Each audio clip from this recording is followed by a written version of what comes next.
is you're a very foolish woman." Ellen Robinson buttoned her long cloak forcefully and arose with a haughty air from the rocking chair where she had pointed her remarks for the last half hour, by swaying noisily back and forth and touching the toes of her new high-heeled shoes with a click each time to the floor. Julia Cloud said nothing. She stood at the front window, looking out across the sodden lawn to the road and the grey sky in the distance. She did not turn around to face her arrogant sister. "What I'd like to know is what you do propose to do then, if you don't accept our offer and come to live with us. Were you expecting to keep on living in this great barn of a house?" Ellen Robinson's voice was loud and strident, with a crude kind of pain. She could not understand her sister, in fact, never had. She had thought her proposition that Julia come to live in her home and earn her board by looking after the 4 children and being useful about the house was most generous. She had admired the open-handedness of Herbert, her husband, for suggesting it. Some husbands wouldn't have wanted a poor relative about. Of course, Julia always had been a hard worker, and it would relieve Ellen and make it possible for her to go around with her husband more. It would save the wages of a servant too, for Julia had always been a wonder at economy. It certainly was vexing to have Julia act in this way, calmly putting aside the proposition as if it were nothing, and saying she hadn't decided what she was going to do yet, for all the world as if she were a millionaire. "I don't know, Ellen. I haven't had time to think. There have been so many things to think about since the funeral. I haven't got used yet to the idea that Mother's really gone." Julia's voice was quiet and controlled, in sharp contrast with Ellen's high-pitched, nervous tones. "That's it," snapped Ellen. "When you do, you'll go all to pieces, staying here alone in this great barn. That's why I want you to decide now. I think you ought to lock up and come home with me tonight. I've spent just as much time away from home as I can spare the last 3 weeks, and I've got to get back to my house. I can't stay with you anymore." "Of course not, Ellen. I quite understand that," said Julia, turning around pleasantly. "I hadn't expected you to stay. It isn't in the least necessary. You know I'm not at all afraid. But it isn't decent to leave you here alone when you've got folks that can take care of you. What will people think? It places us in an awfully awkward position. They will simply think that I have chosen to remain in my own house, Ellen. I don't see anything strange or indecent about that." Julia Cloud had turned about and was facing her sister calmly now. Her quiet voice seemed to irritate Ellen. "What nonsense," she said sharply. "How exceedingly childish, letting yourself be ruled by whims when common sense must show you that you are wrong. I wonder if you aren't ever going to be a woman." Ellen said this word woman as if her sister had already passed into the antique class and ought to realise it. It was one of the things that hurt Julia Cloud, to realise that she was growing old apparently without the dignity that belonged to her years, for they all talked to her yet as if she were a little child and needed to be managed. She opened her lips to speak, but thought better of it and shut them again, turning back to the window and the grey, sodden landscape. "Well, as I said before, you're a very foolish woman, and you'll soon find it out. I shall have to go and leave you to the consequences of your folly. I'm sure I don't know what Herbert will say when he finds out how you've scorned his kindness. It isn't every brother-in-law would offer, yes, offer Julia, for I never even suggested it, to take on extra expense in his family. But you won't see your ingratitude if I stand here and talk till doomsday. So I'm going back to my children. If you come to your senses, you can ride out with the boys' Baines tomorrow afternoon. Goodbye, and I'm sure I hope you won't regret this all your life." Julia walked to the door with her sister and stood watching her sadly while she climbed into her smart little Ford and skillfully steered it out of the yard and down the road. The very set of her shoulders as she sailed away toward home was disapproving. With a sigh of relief, Julia Cloud shut the door and went back to her window and the dreary landscape. It was time for a sunset, but the sky was leaden. There would be nothing but greyness to look at, greyness in front of her, greyness behind in the dim, silent room. It was like her life, her long grey life behind and ahead. All her life she had had to serve and see others happy. First as a child, the oldest child. There had been the other children, 3 brothers and Ellen. She had brought them all up, as it were, for the mother had always been delicate and ailing. She had washed their faces, kissed their bruises, and taken them to school. She had watched their love affairs and sent them out into the world one by one. 2 of the brothers had come home to die, and she had nursed them through long months. The 3rd brother married a wealthy girl in California and never came home again, except on flying visits. He was dead now too, killed in action in France during the first year of the Great War. Then her father had been thrown from his horse and killed, and she had borne the burden for her mother, settled up the estate, and made both ends meet somehow, taking upon herself the burden of the mother, now a chronic invalid. From time to time her young nieces and nephews had been thrust upon her to care for in some home stress, and always she had done her duty by them all through long days of mischief and long nights of illness. She had done it cheerfully and patiently, and had never complained even to herself. Always there had been so much to be done that there had been no time to think how the years were going by, her youth passing from her forever, without even a glimpse of the rose colour that she supposed was meant to come into every life for at least a little while. She hadn't realised it fully, she had been so busy, but now, with the last service over, an empty house about her, an empty heart within her, she was looking with startled eyes into the future and facing facts. It was Ellen's attempt to saddle her with a new responsibility and fit her out to drudge on to the end of her days that had suddenly brought the whole thing out in its true light. She was tired, too tired to begin all over again and raise those children for Ellen. They were nice, healthy children and well behaved, but they were Ellen's children and always would be. If she went out to live with the Robinsons, she would be Ellen's handmaid at her beck and call, always feeling that she must do whatever she was asked, whether she was able or not, because she was a dependent. Never anything for love. Oh, Ellen loved her in a way, of course, and she loved Ellen, but they had never understood each other, and Ellen's children had been brought up to laugh and joke at her expense, as if she was somehow mentally lacking. "Oh, Aunt Julia," they would say in a tone of pity and scorn, as if she were too ignorant to understand even their sneers. Perhaps it was pride, but Julia Cloud felt she would rather die than face a future like that. It was respectable, of course, and entirely reliable. She would be fed and clothed and nursed when she was ill. She would be buried respectably when she died, and the neighbours would say the Robinsons had been kind and done the right thing by her. But Julia Cloud shuddered as she looked down the long, dull vista of that future which was offered her, and drew back for the first time in her life.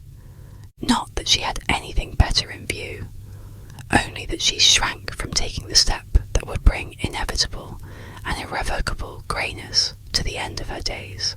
She was not above cooking and nursing and toiling forever if there were independence to be had. She would have given her life if love beckoned her. She would have gone to France as a nurse in a moment if she had not been needed at her mother's bedside. Little children drew her powerfully, but to be a drudge for children who did not love her, in a home where love was the only condition that would make dependence possible, looked intolerable.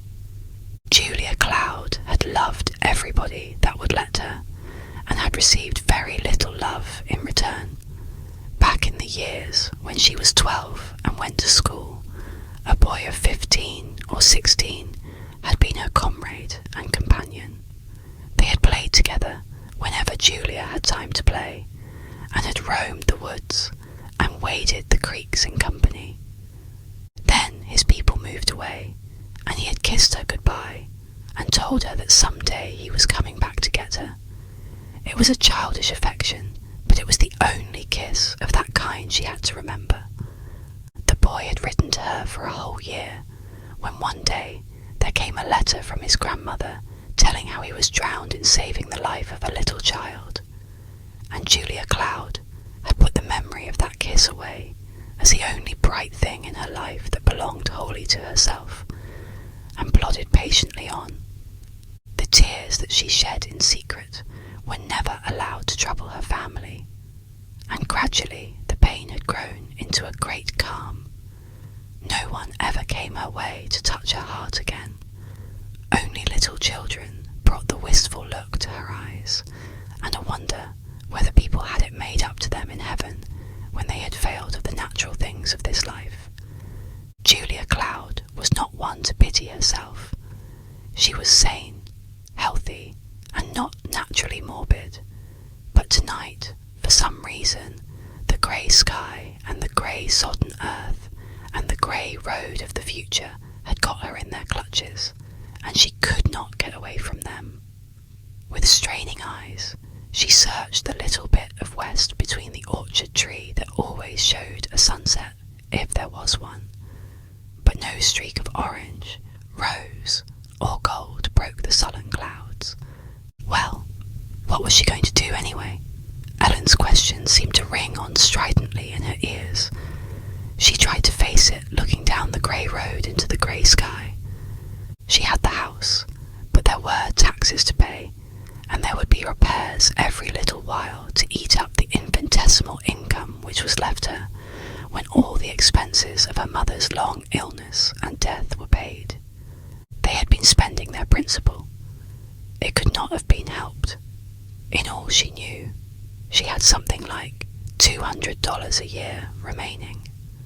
Not enough to board her if she tried to board anywhere, to say nothing of clothing. All this had been fully and exhaustively commented upon by Ellen Robinson during the afternoon.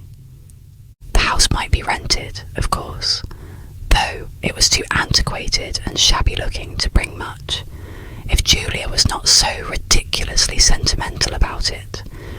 Julia had really very little sentiment connected with the house, but Ellen had chosen to think she had, so it amounted to the same thing as far as the argument went.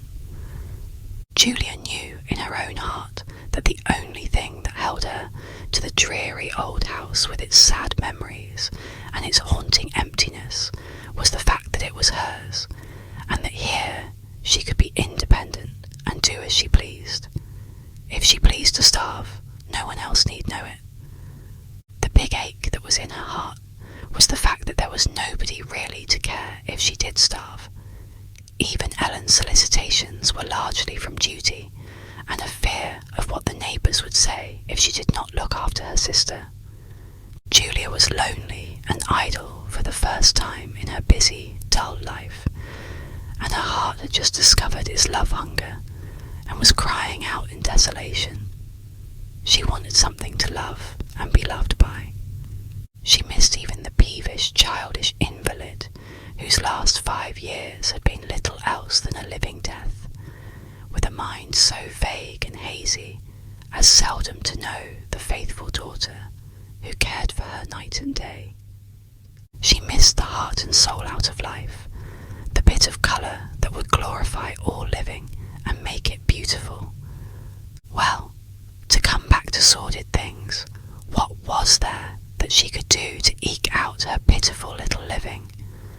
For live she must, since she was here in this bleak world, and it seemed to be expected of her.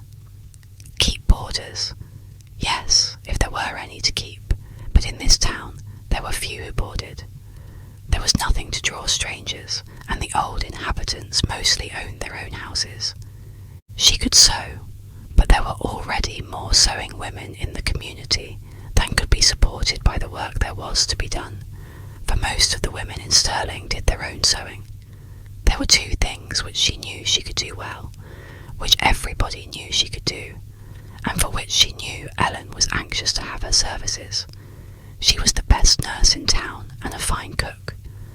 But, again, the women of Stirling, most of them, did their own cooking, and there was comparatively little nursing where a trained nurse would not be hired. In short, the few things she could do were not in demand in this neighbourhood. Nevertheless, she knew in her heart that she intended trying to live by her own meagre efforts, going out for a few days nursing, or to care for some children, while their mothers went out to dinner or to the city, to the theatre or shopping. There would be but little of that, but perhaps by and by she could manage to make it the fashion. As she looked into the future, she saw herself trudging gloomily down the sunset way into a leaden sky, caring for the Brown twins all day while their mother was shopping, while they slept, mending stockings out of the big round basket that Mrs. Brown always kept by her sewing chair, coming home at night to a cheerless house and a solitary meal for which she had no appetite, getting up in the night to go to Grandma Fergus, taken down suddenly with one of her attacks, helping Mrs. Smith out with her sewing and spring cleaning. Menial, monotonous tasks, many of them. Not that she minded that, if they only got somewhere and gave her something from life besides the mere fighting for existence. She looked clear, down to the end of her loveless life, and saw the neighbours coming virtuously to perform the last rites, and wondered why it all had to be. She was unaware of all her years of sacrifice, glorious patience, loving toil. Her life seemed to have been so without point, so useless heretofore, and all that could yet be, how useless and dreary it looked. Her spirit was at its lowest ebb. Her soul was weary unto death.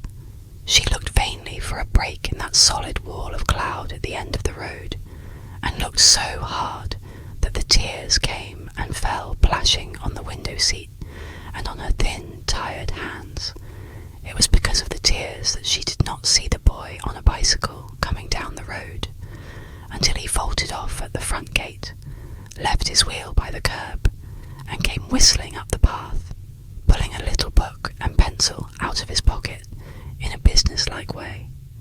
With a start she brushed the tears away, pushed back the grey hair from her forehead, and made ready to go to the door. It was Johnny Knox, the little boy from the telegraph office. He had made a mistake, of course. There would be no telegram for her. It would likely be for the Kramers next door. Johnny Knox had not been long in the village, and did not know. But Johnny did know. "Telegram for Miss Julia Cloud," he announced smartly, flourishing the yellow envelope at her and putting the pencil in her hand. "Sign her," indicating a line in the book. Julia Cloud looked hard at the envelope. Yes, there was her name, though it was against all reason. She could not think of a disaster in life of which it might possibly be the forerunner.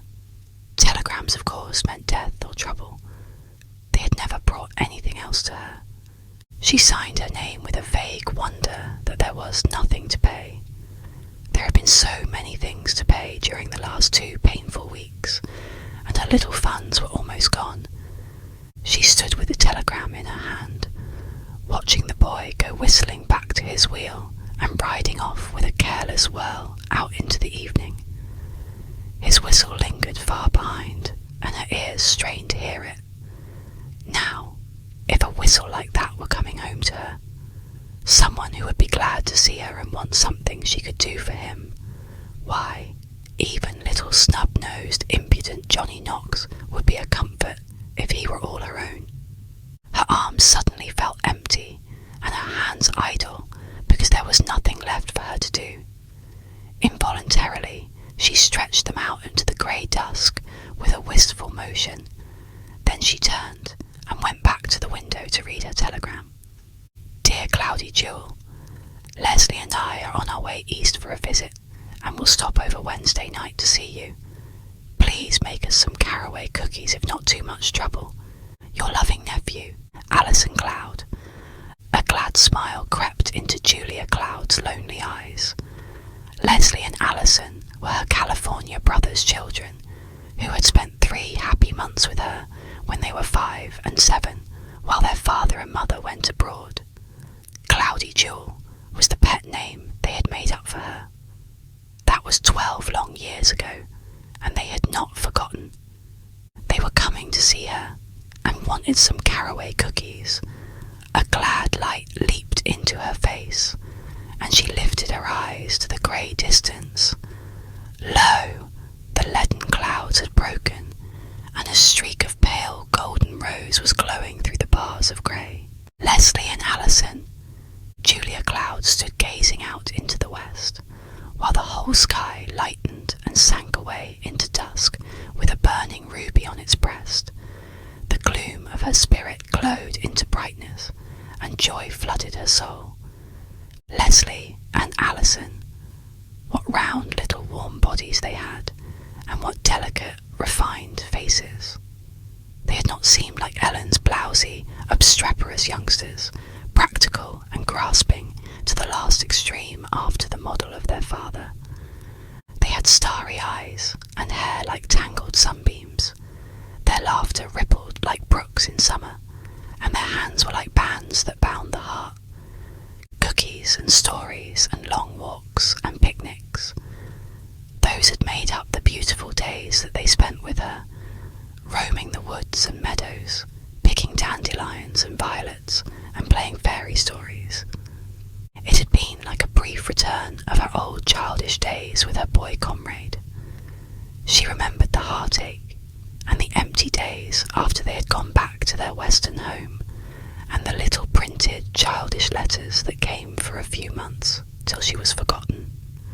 But not really forgotten after all, for some link of tenderness must still remain, that they should think of her now after all these years of separation and want to visit her. They remembered the cookies. She smiled reminiscently. What a batch of delectable cookies she would make in the morning. Why, tomorrow would be Wednesday. They would be here tomorrow night. And there was a great deal to be done.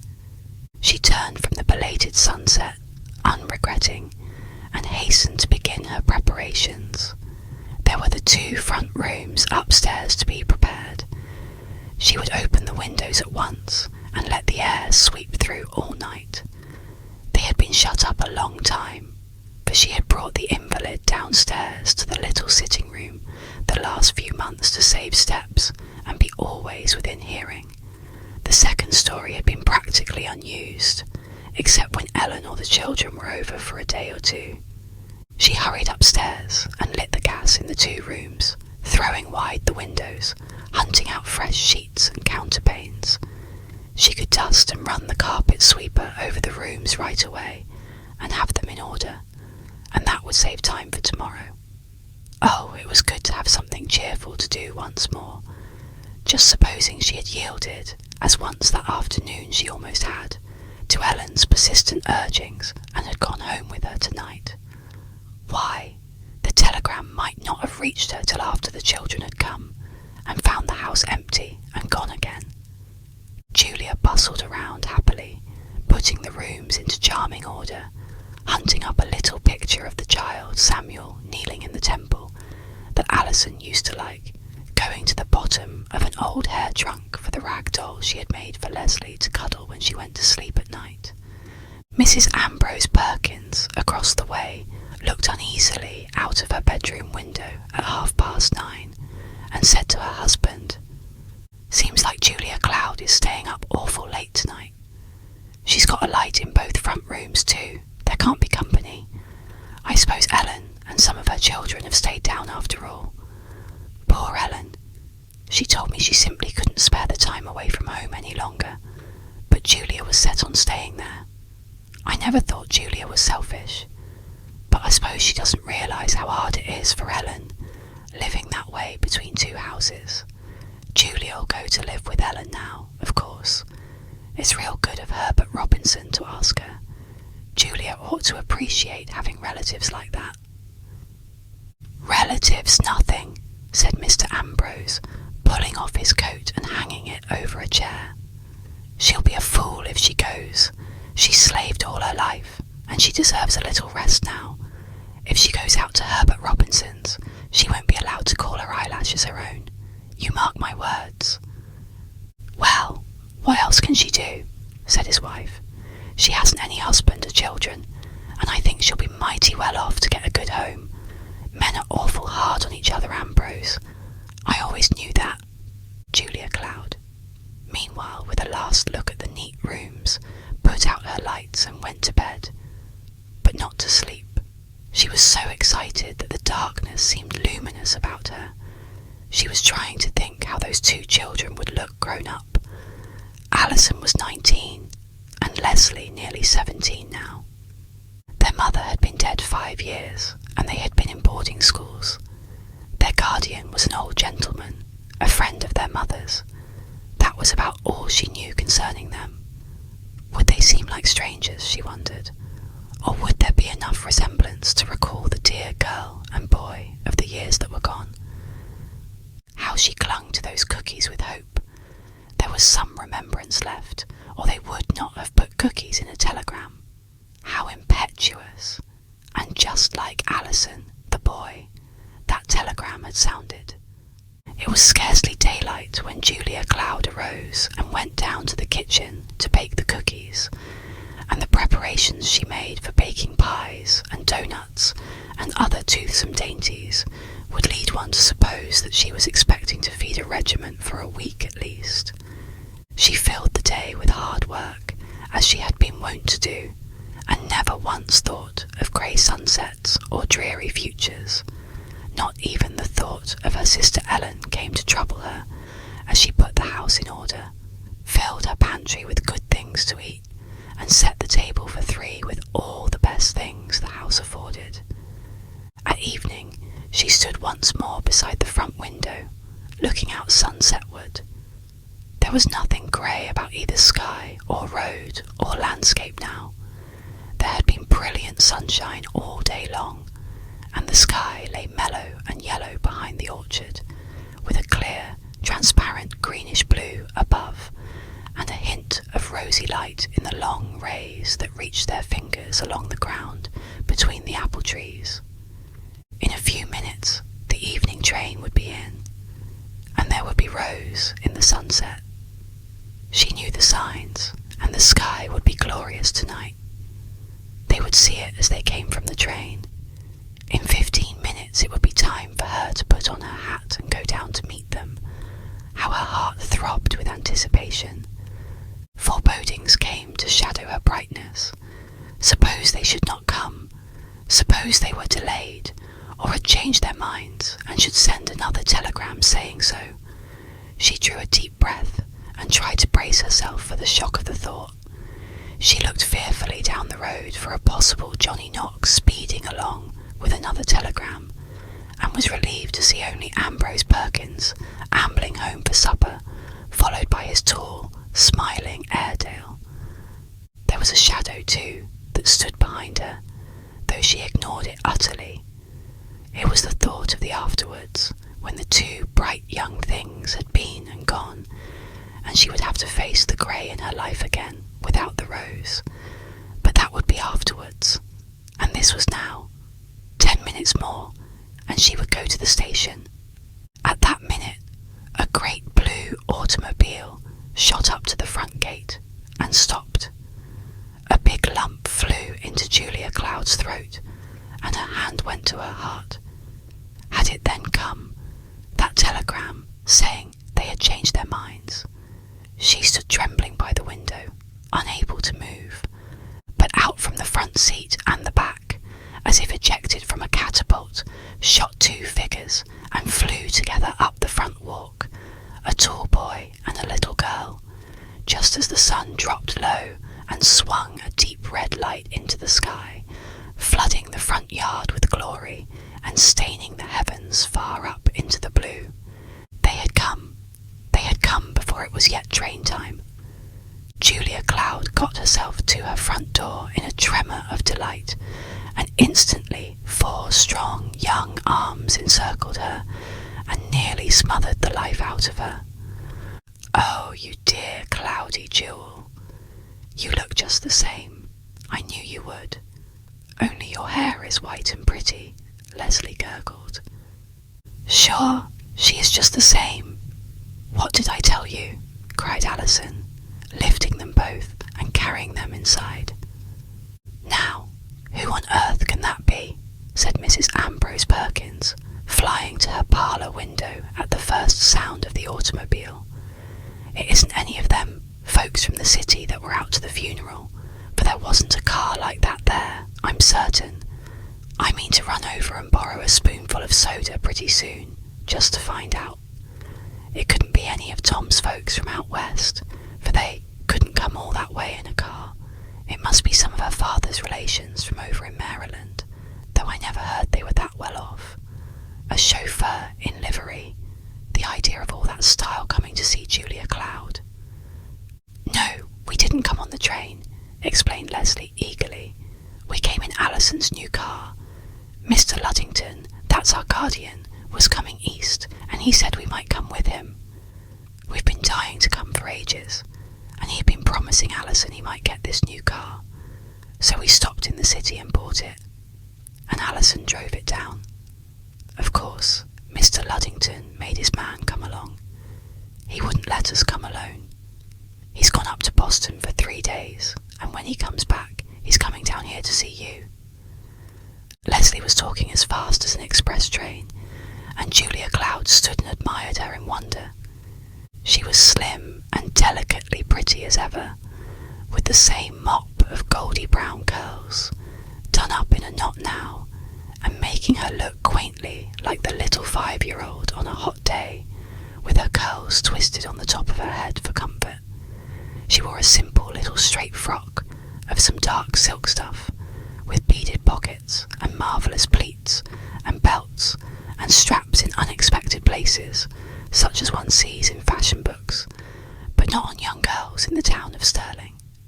And her hat was a queer little cap, with a knob of bright beads, wonderfully becoming, but quite different from anything that Julia Cloud had ever seen before. Her movements were darting and quick, like a hummingbird's, and she wore long, soft suede gloves and tiny high suede boots. The older woman watched her, fascinated. "And you're sure we're not being an inconvenience, dropping down upon you in this unexpected way?" asked Alison in a quite grown-up man's voice, and looking so tall and handsome and responsible that Julia Cloud wanted to take him in her arms and hug him to make sure he was the same little boy she used to tuck into bed at night. "So soon after Grandma's death too," put in Alison. "We didn't know, of course, till we got about a mile from Stirling and stopped to ask the way to the house, and a man told us about the funeral being Monday. We weren't sure then, but it would be an intrusion. You see, we left California about 2 weeks ago, and none of our mail has reached us yet, so we hadn't heard. You're sure we won't bother you a bit, you dear?" Their aunt assured them rapturously that their coming was the most blessed thing that could have been just at this time. "Oh, then I'm relieved," said Leslie, throwing off her hat and dropping into the nearest chair. "Alison, tell that man to put the car somewhere in a garage and get back to the city. They said there was a train back about this time. The man who directed us told us so. No, dear, he doesn't need any dinner. He's not used to it till 7, and he'll be in the city by that time. He's in a hurry to get back. Cookies? Well, yes, you might give him a cookie or two if you're sure there'll be enough left for us. I've just dreamed of those cookies all these years. I'm so anxious to see if they'll taste as they did when I was a child. May I come with you and see if I remember where the cookie jar is? Oh, joy, Alison. Just look, a whole crock and a platter full. Isn't this peachy? Alison, do hustle up and get that man off so we can begin our visit. It was like having a couple of dolls suddenly come alive and begin to talk. They talked so fast, and they took everything so delightfully for granted, that Julia Cloud was in a tremble of joy. It seemed the most beautiful thing in the world that these two strong, handsome, vivid young things should have dropped into her life and taken her into their hearts in this way, as if she really belonged, as if they loved her. She was too excited to talk. She hardly knew what to do first, but they did not wait for her initiative. Alison was off with his car and his man, munching cookies as he went, and promising to return in 15 minutes hungry as a bear. Now, let's go upstairs, you dear cloudy jewel, and I'll smooth my hair for dinner. I'm crazy to see if I remember things. There was a little red chair that I used to sit in. It's here in your room, dear, and the old rag doll, Betsy. Do you remember her? Well, I should say I did. Is Betsy alive yet? Dear old Betsy, how ducky of you to have kept her for me all these years. Oh, isn't it perfectly peachy that we could come? That we're really here at last and you want us? You do, don't you, Cloudy dear? You're sure you do?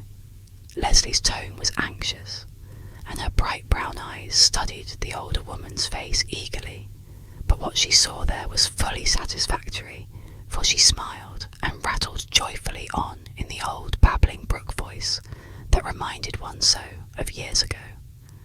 I'm not to tell you what we've really come for till Alison comes, because I've promised.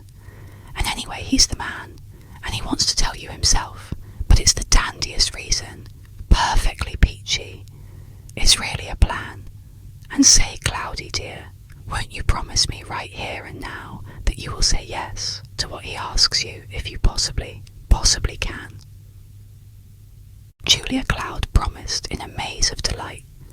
She stood in hovering wonder and watched the mass of curls come down and go up again with the swift manipulation of the slim white fingers, remembering how she used to comb those tangled curls with the plump little body leaning sturdily against her knee. It seemed to be the first time since she was a child that youth and beauty had come to linger before her. All her experience had been of sickness and suffering and death, not life and happiness. There was stewed chicken and little biscuits with gravy for supper. It was a dish the children used to love. It was all dished up and everything ready when Alison came back. He reported that the car was housed but a block away, and the man had gone to his train, tickled to death with his cookies. Alison was so glad to be back that he had to take his aunt in his arms again and give her a regular bear hug till she pleaded for mercy. But there was a happy light in her eyes and a bright colour in her cheeks when he released her that made her a very good-looking aunt indeed to sit down at the table with two such handsome children. Just at that moment, Ellen Robinson, in her own home, was pouring her husband's second cup of coffee. Don't you think I'd better take the car and run down for Julia before dark? She said. I think she'll be about ready to come back with me by this time, and I need her early in the morning if I'm going to begin cleaning house. Better wait one more night, said Herbert stolidly. Let her get her fill of staying alone nights. It'll do her good. We don't want her to be high and mighty when she gets here. I'm boss here, and she's got to understand that. She's so mighty independent, you know. It's important she should find that out right at the start. I'm not going to have her get bossy with these children either. They aren't her children. 4 pairs of keen little Robinson eyes took in this saying with quick intelligence, and 4 stolid sets of shoulders straightened up importantly with 4 uplifted saucy chins. They would store these remarks away for future reference when the aunt in question arrived on the scene. They would come in well, they knew, for they had had experience with her in times past. Aunt Jewel ain't going to boss me, swaggered the youngest. Me neither. either. Nor me. I guess she wouldn't dast try it on me, boasted the eldest. You haven't asked us what we came for, opened up Alison, as soon as everybody was served with chicken, mashed potato, succotash, stewed tomatoes, biscuits, pickles, and applesauce. I thought you came for cookies, said Julia Cloud, with a mischievous twinkle in her grey eyes. Hung one on me, didn't you? Said Alison, laughing. But that wasn't all. Guess again. Perhaps you came to see me, she suggested shyly. Right you are. But that's not all either. That wouldn't last much longer than the cookies. Guess again. Oh, I couldn't, said Julia Cloud, growing suddenly stricken with the thought of their going. I give it up. Well, then I'll tell you. You see, we've come east to college, both of us. Of course, I've had my freshman year, but the kid's just entering. We haven't decided which college it's to be yet, but it's to be co-ed. We know that much, because we're tired of being separated. When one hasn't but two in the family and has been apart for 5 years, one appreciates a home, I tell you that. And so we've decided we want a home. We're not just going to college to live there in the usual way. We're going to take a house, live like real folks, and go to school every day. We want a fireplace and a cookie jar of our own, a place to bring our friends and have good times. But most of all, we want a mother, and we've come all this way to coax you to come and live with us. Playhouse, you know, as you used to do down on the mossy rocks, with broken bits of china for dishes and acorns for cups and saucers. Playhouse, and you be mother. Will you do it, Cloudy Jewel? It means a whole lot to us, and we'll try to play fair and make you have a good time. Julia Cloud put her hand on her heart and lifted her bewildered eyes to the boy's eager face. Me, she said wonderingly. You want me? We sure do, said Alison. Indeed we do, Cloudy dear. That's just what we do want, cried Leslie, jumping up and running around to her aunt's chair to embrace her excitedly. And you promised, you know, that you would do what we wanted if you possibly could. You see, we put it up to our guardian about the house, went on Alison, and he said the difficulty would be to get the right kind of a housekeeper that he could trust us with. Of course he's way off in California, and he has to be fussy. He's built that way. But we told him we didn't want any housekeeper at all. We wanted a mother.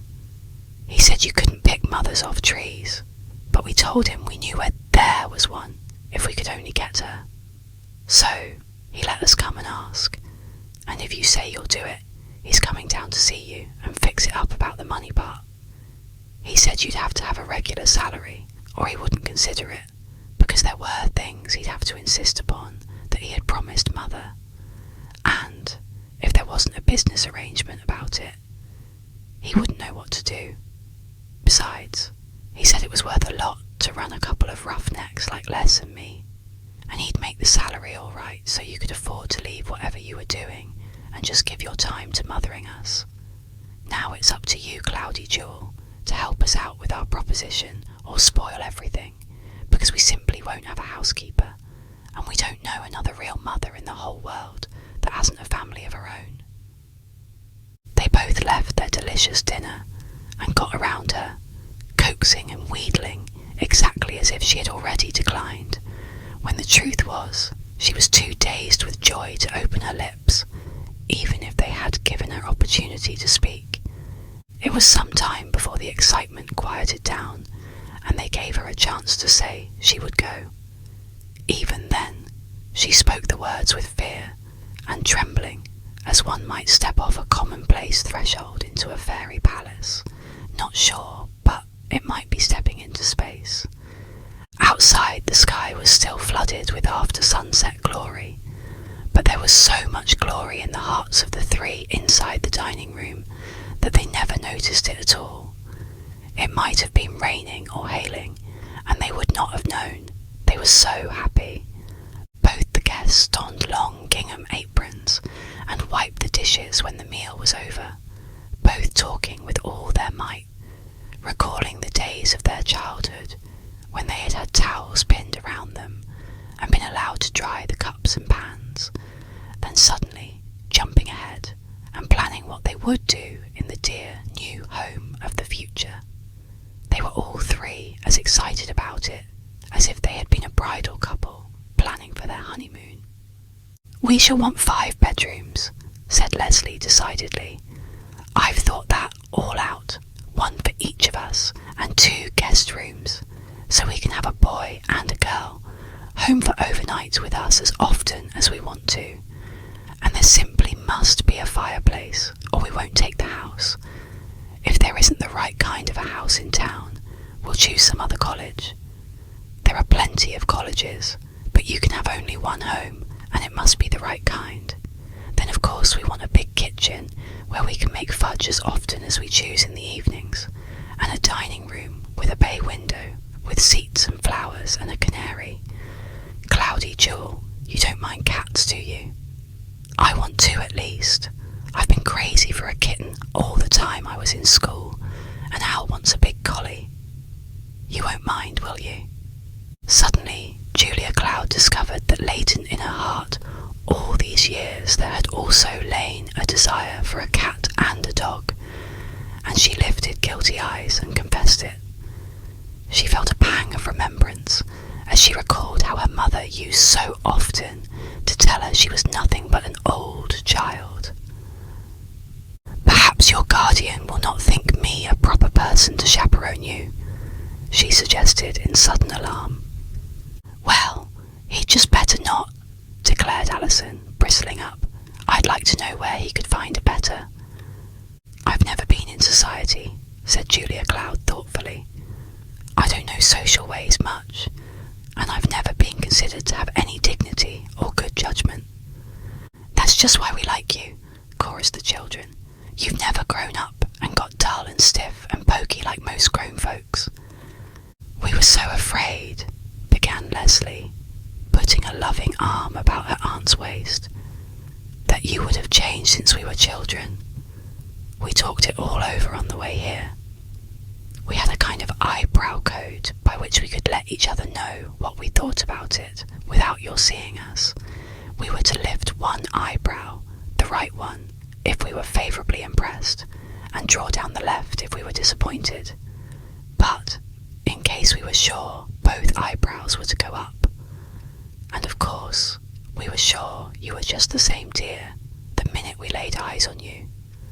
And all 4 of our eyebrows went high as they go the first instant. Didn't you notice, Alison? His eyebrows were almost up to his hair, and they pulled his eyes so wide open they were perfectly round like saucers. As for me, I think mine went way up under my hair. I'm not sure if they've got back to their natural place even yet." And Leslie laid a rosy finger over her brow and felt anxiously along the delicate velvety line. "I shall go out and telegraph Mr. Luddington that you are willing," announced Alison as he hung up the dish towel. "He'll get it in the morning when he reaches Boston, and then he needn't fuss and fume any longer about what he's going to do with us. Besides, I like to have the bargain clinched somehow, and a telegram will do it." Alison slammed out of the house noisily, to the extreme confusion of Mrs. Ambrose Perkins, who hadn't been able to eat her supper properly for watching the house to see what would happen next. Who could that young man be? She simply couldn't get a clue, for when she went over for the soda, though she knocked several times and heard voices upstairs and altogether unseemly laughter, for a house where there had just been a funeral, not a soul came to the door. Could it be that Julia Cloud heard her and stayed upstairs on purpose? She felt that as the nearest neighbour and a great friend of Ellen's, it would be rather expected of her to find out what was going on. She resolutely refrained from lighting the parlour lamp, and took up her station at the dark window to watch. But although she sat there until after 10 o'clock, she was utterly unable to find out anything except that the household across the way stayed up very late, and there were lights in both front rooms again. She felt that if nothing developed by morning, she would just have to get Ambrose to hitch up and drive out to Ellen's. Ellen ought to know. But Julia Cloud was serenely unconscious of this espionage. She had entered an Eden of bliss and was too happy to care about anything else. Seated on the big old couch in the parlour, with a child on either side of her, a hand in each of hers, often a head on each shoulder nestling down, they talked, planned and talked. Now the brother would break in with some tale of his school days. Now the sister would add a bit of reminiscence, just as if they had been storing it all up to tell her. The joyous happiness of them all seemed like heaven dropped down to earth. It was as she had sometimes dreamed mothers might talk with their own children. And God had granted this unspeakable gift to her. Was it real? Would it last? Or was she only dreaming? Once it vaguely passed through her mind that she would not be sure of the reality of the whole thing until she had seen Ellen. If she could talk with Ellen about it, tell her what she was going to do, show her the children, and then come back and find it all the same, it would last. But somehow, she shrank unspeakably from seeing Ellen. She could not get away from the feeling that Ellen would dispel it all, that some way, somehow, she would succeed in breaking up all the bright plans and scattering them like soap bubbles in the wind. Nevertheless, it was a very beautiful illusion, if illusion it was, and one to be prolonged as late as possible. She was horrified when at last she heard the rebuking strokes of the town clock. 10, 11, 12. She started to her feet ashamed, and even then they would not let her go to bed at once. She must turn out the lights and sit in the hall between their rooms as she did long ago, and tell the story of the little red hen, just as she had told it night after night when they were children. It was characteristic of the unfailing youth of the woman that she entered into the play with zest. Attired in a long kimono, with her beautiful white hair in 2 long silver braids down over her shoulders, she sat in the dark and told the story with the same vivid language, and then she stole on tiptoe first to the sister's bedside to tuck her in and kiss her softly, and then to the brother's, and at each bedside a young strong arm reached out and drew her face down, whispering good night with a kiss and I love you, Cloudy Jewel, in tender, thrilling tones. The 2 big children were asleep at last, and Julia Cloud stole to her own bed to lie in a tumult of wonder and joy, and finally sink into a light slumber, wherein she dreamed that she had fallen heir to a rose garden, and all the roses were alive and could talk, until Ellen came driving up in her Ford and ran right over them, crushing them down and cutting their heads off with a long, sharp whip. She carried that somehow turned out to be made of words strung together with biting sarcasm. She awoke in the broad morning sunlight to find both children done up in bath robes and slippers, sitting one each side of her on the bed, laughing at her and tickling her chin with a feather from the seam of the pillow. "Now, Cloudy Jewel, you've just got to begin to make plans," announced Leslie, curling up in a ball at her feet and looking very businesslike with her fluffy curls around her face like a golden fleece. "There isn't much time, and Gwadi Lud will be down upon us by tomorrow or the next day at least." "Gwadi Lud!" exclaimed Julia Cloud, bewildered. "Who is that?" "That's our pet name for Mr. Luddington," explained Leslie, wrinkling up her nose in a grin of merriment. "Isn't it cute? Wait till you see him, and you'll see how it fits. He's round and bald, with a shiny red nose and spectacles, and he doesn't mind our kidding at all. He'd have made a lovely father if he wasn't married, but he has a horrid wife. We don't like her at all. She's like a frilly piece of French china with too much decoration, and she's always sick and nervous. And she jumps and says, 'Oh, mercy,' Every time we do the least little thing, she doesn't like us any better than we like her. Her name is Elida, and Alison says we're always trying to elude her. The only good thing she ever did was to advise Gwadi Ludd to let us come east to college. She wanted to get us as far away from her as possible, and it certainly was mutual. There now, Leslie, you're chattering again, broke in Alison, looking very tall and efficient in his blue bathrobe. You said you would talk business and not bleat. Well, so I am, pouted Leslie. I guess Cloudy's got to understand about our family. Well, now let's get down to business, said her brother. Cloudy, what have you got to do before you leave? You know it isn't very long before the college is open, and we've got to start out and hunt a home right away. Do you have to pack up here or anything?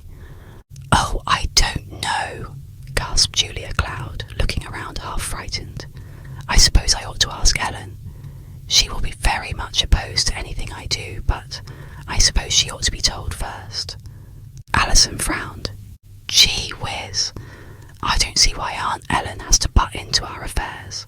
She's got her own home and family, and she never did like us very much. I remember hearing her tell Grandma that we were a regular nuisance, and she would be glad when we were gone back to California. That was because you hid behind the sofa when Uncle Herbert was courting her, and kidded them, giggled Leslie. A stray little twinkle of a dimple peeped out by the corner of Julia Cloud's mouth. It hadn't been out for a number of years, and she knew she ought not to laugh at such pranks now, but it was so funny to think of Herbert Robinson being kidded in the midst of his courting. The dimple started the lights dancing in Leslie's eyes. There. Now, you dear old Jewel. You know you don't want to talk to Aunt Ellen about us. She'll just mess things all up. Let's just do things, and get them all fixed up, and then tell her when it's too late for her to make a fuss, gurgled Leslie down close to Julia's ear, finishing up with a delicious bear hug. I suppose she'll be mortally offended, murmured Julia Cloud in troubled hesitancy. Well, suppose she is. She'll get over it, won't she? Growled Alison. And anyhow, you're old enough to manage your own affairs, Cloudy Jewel. I guess you're older than she is, aren't you? I guess you've got a right to do as you please, haven't you? And you do want to go with us, don't you? His voice was anxious. I certainly do, dear boy, said Julia Cloud eagerly. But you know your guardian may not approve at all when he sees what a foolish young aunt I am, allowing you to sit up late and talk fairy stories all the time. They smothered her in kisses, compliments, and assurances, and it was some time before the conversation swung around again to the important subject of the morning. You don't have to do anything to the house but just shut it up, do you? Asked Alison, looking anxiously about in a helpless, mannish way. Because if you do, we ought to be getting to work. There's a man over at Harmony Village that wanted to rent a house here, said Julia Cloud thoughtfully. I might write a letter to him. I don't know whether he's found anything or not. He's the new superintendent of the high school, but it's time we got dressed and had breakfast. Write to him nothing, said Alison eagerly. I'll get the car, and we'll drive over to Harmony in no time, and get the thing fixed up. Hustle there, Leslie, and get yourself togged up. We don't need to wait for breakfast. We can eat cookies. Hurry, everybody. And he slammed over to his own room and began to stir about noisily. Julia Cloud arose and made a hasty toilet, with a bright spot of excitement on each cheek, but she had no time to think what Ellen would say, for she meant that these children should have a real old-time breakfast before they began the day, and now that she was up, her little round black clock on the bureau told her that it was high time the day had begun. She looked fearfully out of the window, half expecting to see Ellen's Ford bobbing down the hill already, and then hurried down to the kitchen. Alison soon came down, calling out to her to be ready when he came back with the car. But the delicious odours that had already begun to float out from the old kitchen made him lenient toward the idea of breakfast, and when he came back with the full, cut-out, roaring the announcement of his arrival to the Perkinses, he was quite ready to wait a few minutes and eat some of Julia Cloud's flapjacks and sausages with maple syrup and applesauce. Julia Cloud herself ate little. She was in a tremor of delightful uncertainty and dread. Ought she to go ahead this way and manage her own affairs, leaving her own sister out of the question? But then, if she consulted with Ellen, that meant consulting with Herbert. For Herbert ran his wife most thoroughly, and Herbert could make things very unpleasant when he took the trouble. So, when the children, unable at last to eat any more, pleaded with her to leave the dishes and go to see the man about the house at once, she gave one swift, apprehensive glance about and assented. If Ellen should come to the house while they were away, and should look in at the window and see the breakfast dishes standing, it would be appalling. But, as the children said, why worry? Somehow she felt like a little schoolgirl playing hooky as she carefully drew down the dining room and kitchen window shades that looked on the back porch and locked the front door behind her. Well, perhaps she'd earned the right to take this bit of a holiday and wash her dishes when she liked. Anyhow, hadn't God sent these blessed children to her in answer to her earnest prayer that he would show her what to do and save her if possible from having to spend the remainder of her days under Herbert Robinson's roof? Well then, she would just accept it that way and be grateful, at least until he showed her otherwise. So she drew a long breath of delight and climbed into the luxurious back seat of the great blue car, utterly oblivious of the prying eyes behind the parlour shade across the way. Down the little village street, past the station and across the railroad toward Harmony, swept the great blue car, with the villagers turning to stare at Miss Cloud, taking a ride so early in the morning in so gaudy a car, so soon after the funeral, and even without a veil. A few minutes later, Ellen, in her Ford, rattled up into the door and got out with the air of one who had come to do things. She walked confidently up to the front door and tried it, rattled it, knocked, and then went angrily around to the back, trying all the doors and windows. Mrs. Perkins from her parlour window watched a minute, and when she saw Ellen come around to the front again and look up at the second story, she threw a shawl around her shoulders and ran across the street to impart faithfully her story.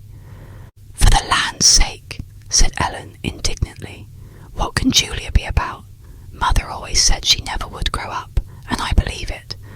I was afraid when I went away she had some scheme in her mind. She's always getting up fool ideas. I remember that time when Mrs. Marsh died. She wanted to adopt the twins and bring them up. The idea, when there was a county poorhouse and no reason why they shouldn't go to it. But she'll have to come down off her independence and be sensible. Herbert says we can't have any of her foolishness. It's us that would have to suffer if she got into trouble and lost what little she's got. And I suppose I've got to have it out with her once and for all, and get this thing settled. It's getting on all our nerves, and I've got the full house cleaning and jelly to do, and I can't fool around any longer. Well, I suppose I better try to get into this house. Have you got any keys that might fit?" Mrs. Perkins hurried over for all her keys, including trunk keys, and soon they had tried every door and every key with no effect, and had to call in the youngest Perkins and boost him up to the upper hall window. Under the guise of looking after Julia Cloud, the two good ladies invaded her home and proceeded to investigate. The parlour and the hall gave forth no secrets, except for a couple of handsome raincoats slung carelessly upon chairs. But the dining room, oh, the dining room!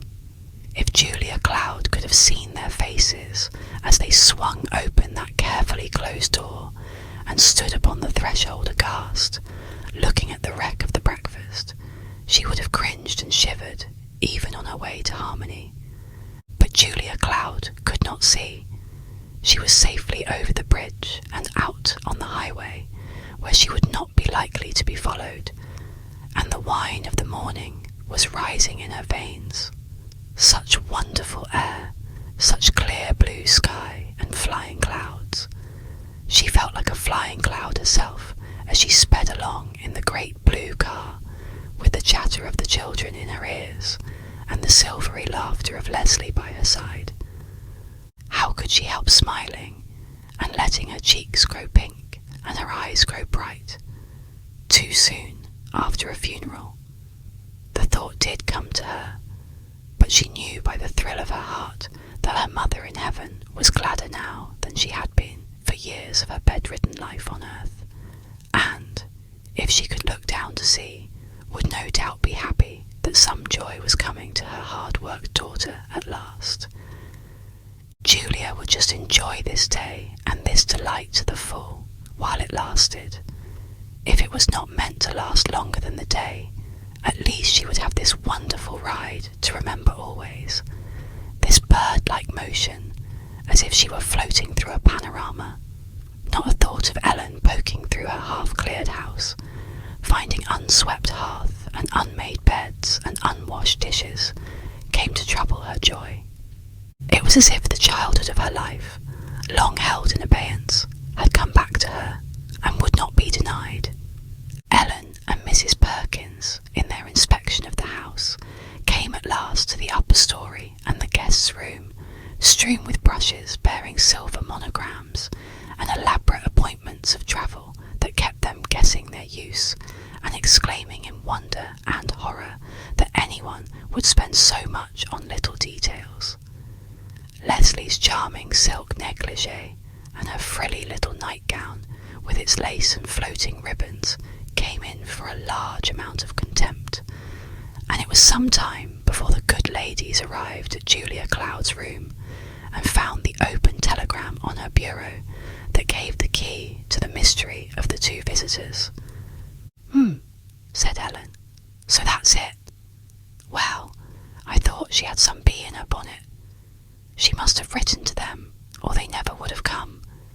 Now, I suppose she means to keep them all winter, perhaps, and feed them, and baby them up. And when she has spent all she has, she'll come back on us. Well, she'll find out she's much mistaken, and when she gets back, I'll just tell her plainly that she can bundle up her company and send them home and come out to us now, today, or tomorrow, or the offer is withdrawn, and she needn't think she can fall back on Herbert either when she's spent everything. Herbert is not a man to be put upon. I should say not, said Mrs. Perkins sympathetically, looking over her friend's shoulder at the telegram. So those were your brother's two children. He must have been pretty well off for them to have a car like that. I must say, I think it's a harm to children to be brought up wealthy. Their mother was rich, said Ellen sourly. It had always been a thorn in her flesh. She was a snob too, and her children will likely be the limit by this time, but Julia is such a fool. They sat in Julia Cloud's parlour, one at each window, discussing the probabilities until 11:30. Then Ellen said she must go. She positively couldn't wait another minute, but she would return in the afternoon, and Mrs. Perkins must tell her sister that she was coming, and wanted her to remain at home, that it was very important. I'll settle her, she said with her thin lips set in a hard line. Then she stooped to crank her Ford. Mrs. Perkins watched her away, then hurried to her own neglected work, and 10 minutes later the big blue car sailed noiselessly up to the place. It was not until the Perkins children discovered it and told their mother that she knew it had arrived. This was very annoying. She had wanted to catch them quite casually on their arrival, and now she would have to make a special errand over, and as likely as not, have them not come to the door again. Besides, she was getting dinner, and things were likely to burn. Nevertheless, she dared not wait with that big blue car standing so capably at the door, to spirit them away again at any moment. She wiped her hands on her apron, grabbed a teacup for an excuse, and ran over to borrow that soda once more. Peals of laughter were echoing through the old house when she knocked at the door, and a regular rush and scramble was going on, so unseemly just after a funeral. The door was on the latch too, as if they did not care who heard, and to save her life she couldn't help pushing it a little with her foot, just enough to see in.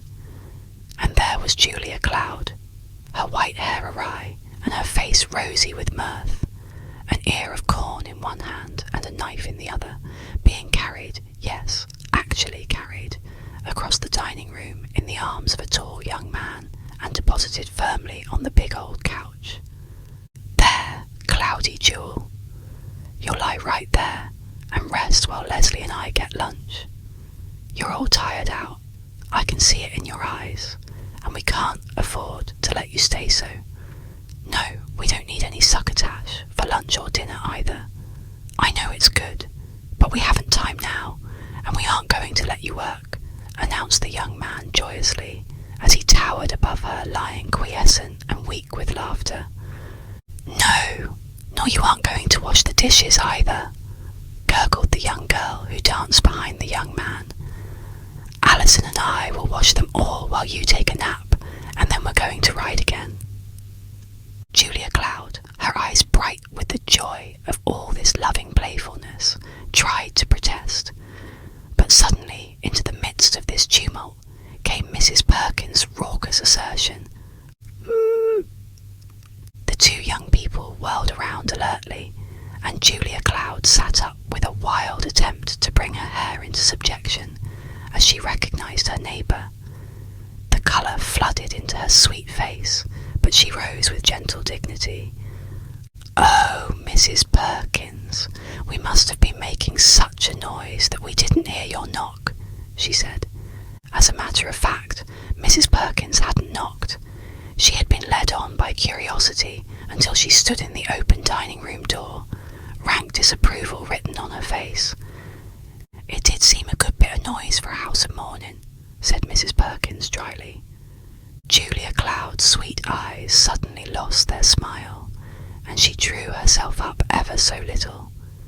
There was just a ripple of a quiver of her gentle lips, and she said quite quietly, and with a dignity that could not help impressing her caller, "This is not a house of mourning, Mrs. Perkins. I don't think my dear mother would want us to mourn because she was released from a bed of pain where she had lain for 9 long years and gone to heaven where she could be young and free and happy. I'm glad for her, just as glad as I can be, and I know she would want me to be. But won't you sit down? Mrs. Perkins, this is my niece and nephew, Leslie and Alison Cloud, from California. I guess you remember them when they were little children. Or no, you hadn't moved here yet when they were here." Mrs. Perkins, with pursed lips, acknowledged the introduction distantly, one might almost say insolently, and turned her back on them as if they had been little children. "Your sister's been here all morning waiting for you," she said accusingly. She gave a significant glance at the unwashed breakfast dishes, only part of which had been removed to the kitchen. She couldn't imagine where you'd gone at that hour and left your beds and your dishes. A wave of indignation swept over Julia Cloud's sweet face. "So you have been in my house during my absence," she said quietly. "That seems strange since Ellen has no key." There was nothing in her voice to indicate rebuke, but Mrs. Perkins got very red. "I suppose your own sister has a right to get into the house where she was born," she snapped. "Oh, of course," said Julia Cloud pleasantly. "And Ellen used to be a good climber before she got so fat. I suppose she climbed in the 2nd-story window, although I hadn't realised she could.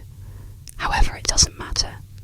I suppose you have had to leave your dishes and beds once in a while when you are called away on business. You have a cup there. Did you want to borrow something?"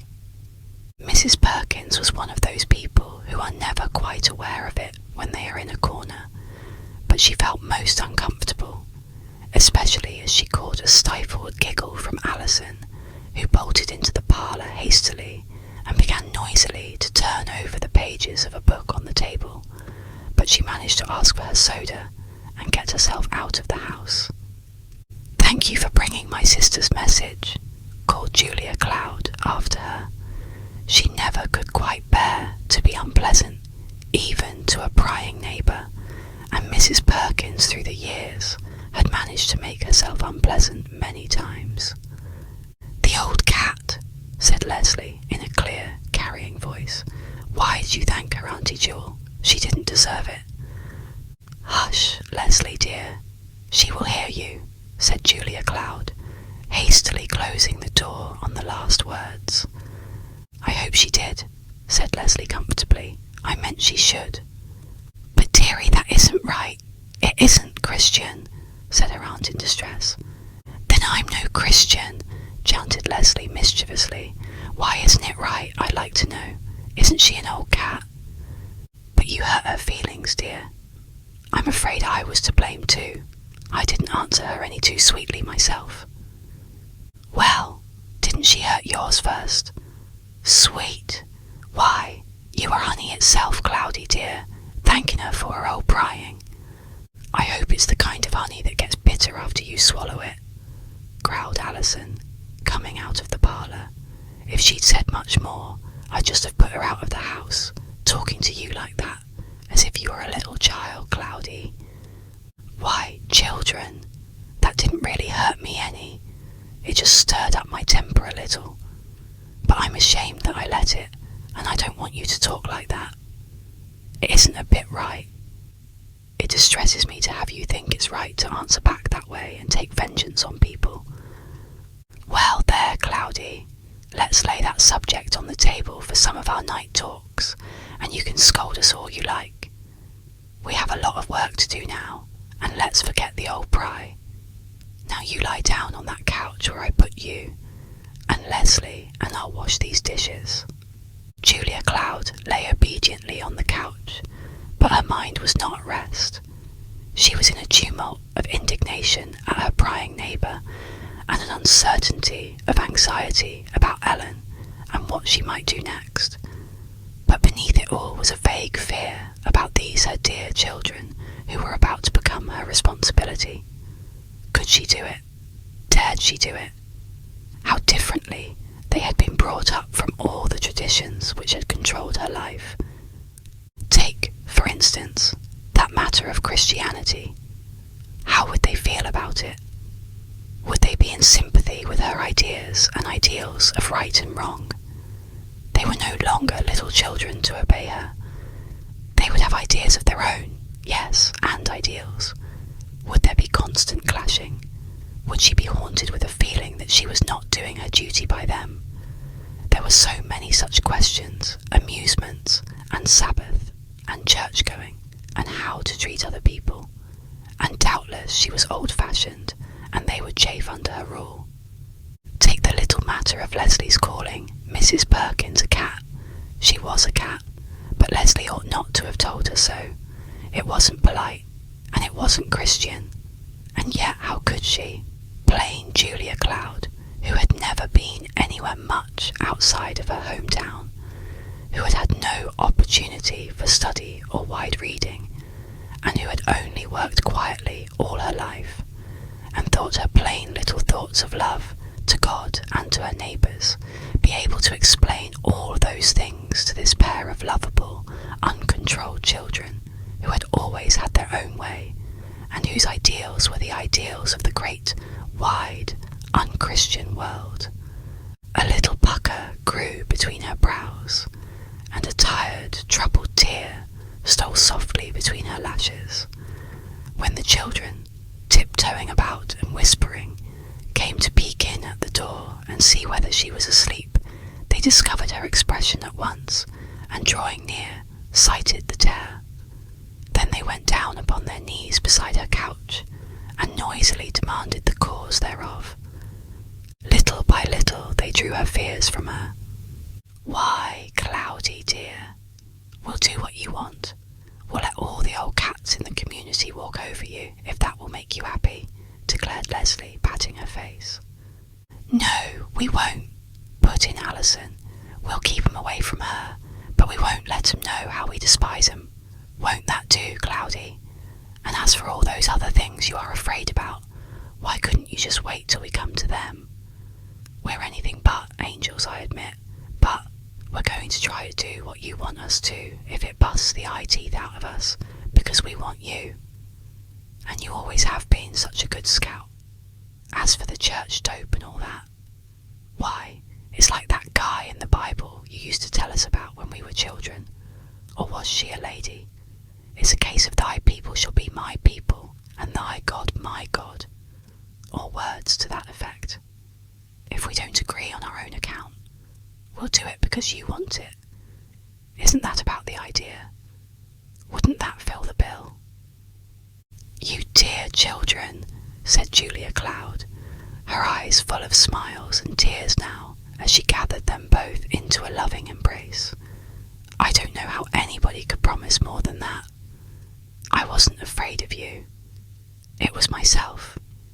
You know I'm not at all wise, and it's pretty late in life for me to begin to bring up children." "Well, you're all right anyhow, Cloudy, and you're the only person in the world we'll let bring us up, so it's up to you to do it the best you can, or it won't get done. Come on now, we've got lunch ready. There's cold chicken and bread and milk and pie and cake, and I've got the tea kettle boiling like a house afire, so if you want any tea or anything, you can have it." So they had a merry meal, and Julia Cloud ate and laughed with them, and thought she never had been so happy since she was a little girl. Then, mindful of her prying neighbour and her imminent sister, she insisted on putting the house in order to the last bed and dish before she was ready for the afternoon. "And now we're going to call on Aunt Ellen," announced Alison, as Julia Cloud hung up the clean dish towels steaming from their scalding bath and washed her hands at the sink. "Why, she's coming here," said his aunt, whirling around with a troubled look. "And, as she's left word she was coming, I suppose we'll have to wait for her. It's too bad, for she won't be here till 3 and it's only 1:45. I'm sorry because you wanted to go out in the car, didn't you?" "We're going," said Alison, again with a commanding twinkle in his eye. "We can't waste all that time, and besides, don't you see if she comes here, she'll likely stay all the afternoon and argue. If we go there, we can come away when we like, and she'll feel we're more polite to come to her anyhow, won't she, Cloudy?" Julia Cloud looked into the boy's convincing eyes, and her trouble cleared away. Perhaps he was right. Anyhow, why should they spoil a whole day to conciliate Ellen? Ellen would be disagreeable about it, however they did, and they might as well rise above it and just be pleasant and let it go at that.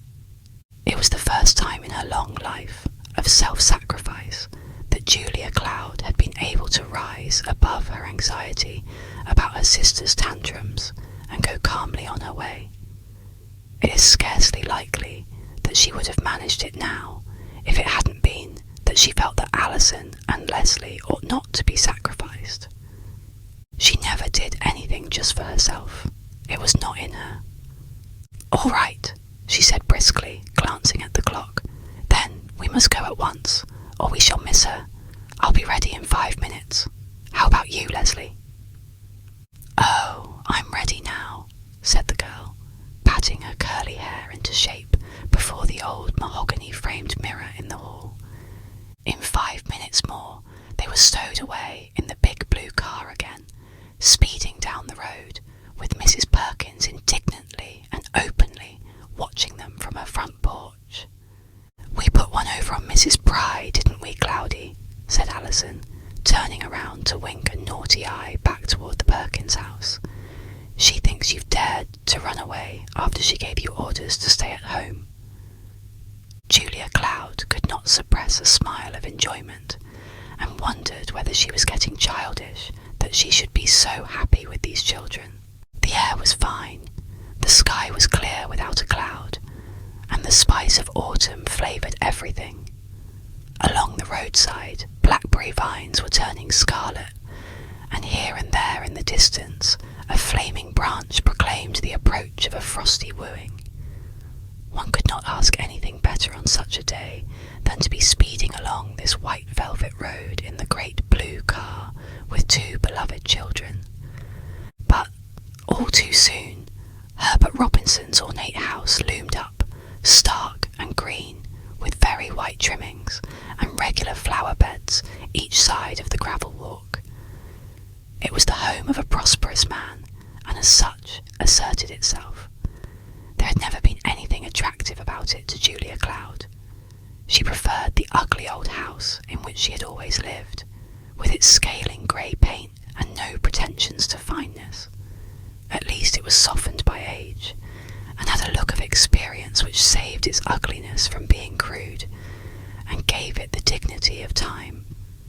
And now Julia Cloud's heart began to beat rapidly. All at once she felt that she had done a most foolish thing in allowing the children to overrule her and bring her here. Ellen would not be dressed up, nor have the children ready for inspection, and she would be angry at her sister for not having given warning of their coming. She leaned forward breathlessly to suggest turning back, but Alison, perhaps anticipating her feelings, said, "Now don't you get cold feet, Cloudy Jewel.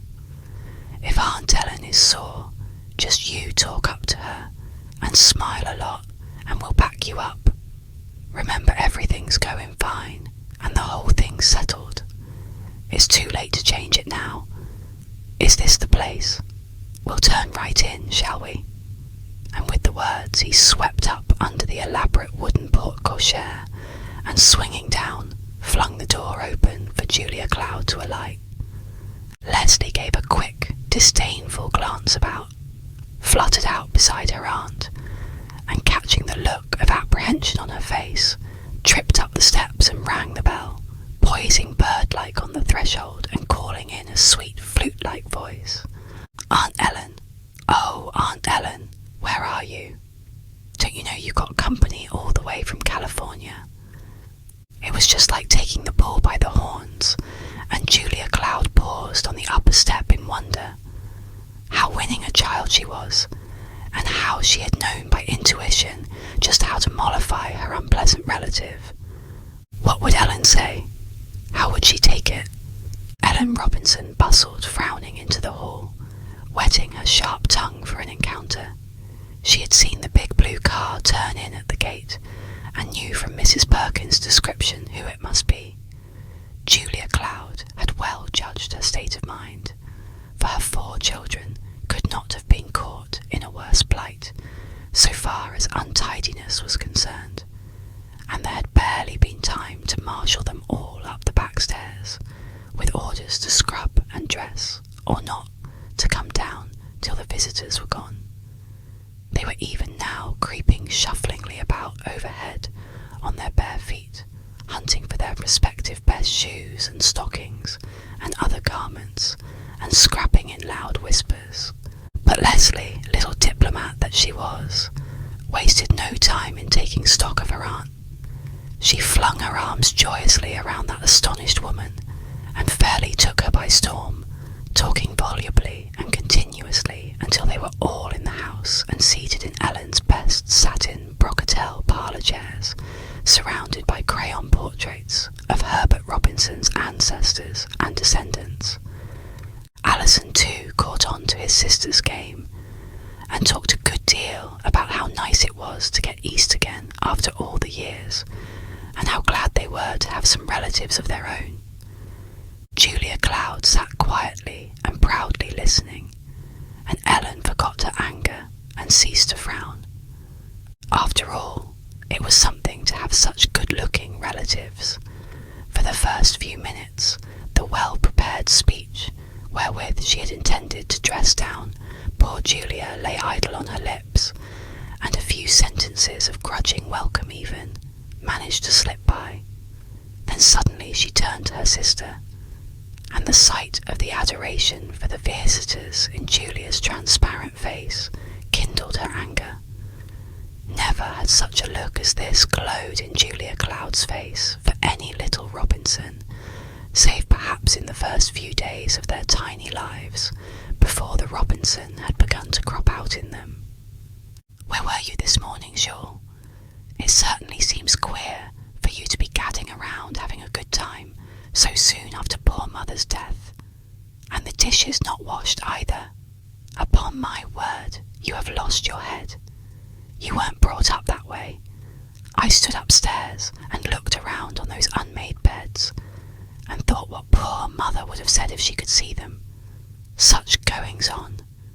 I certainly was ashamed to have Mrs. Perkins see it."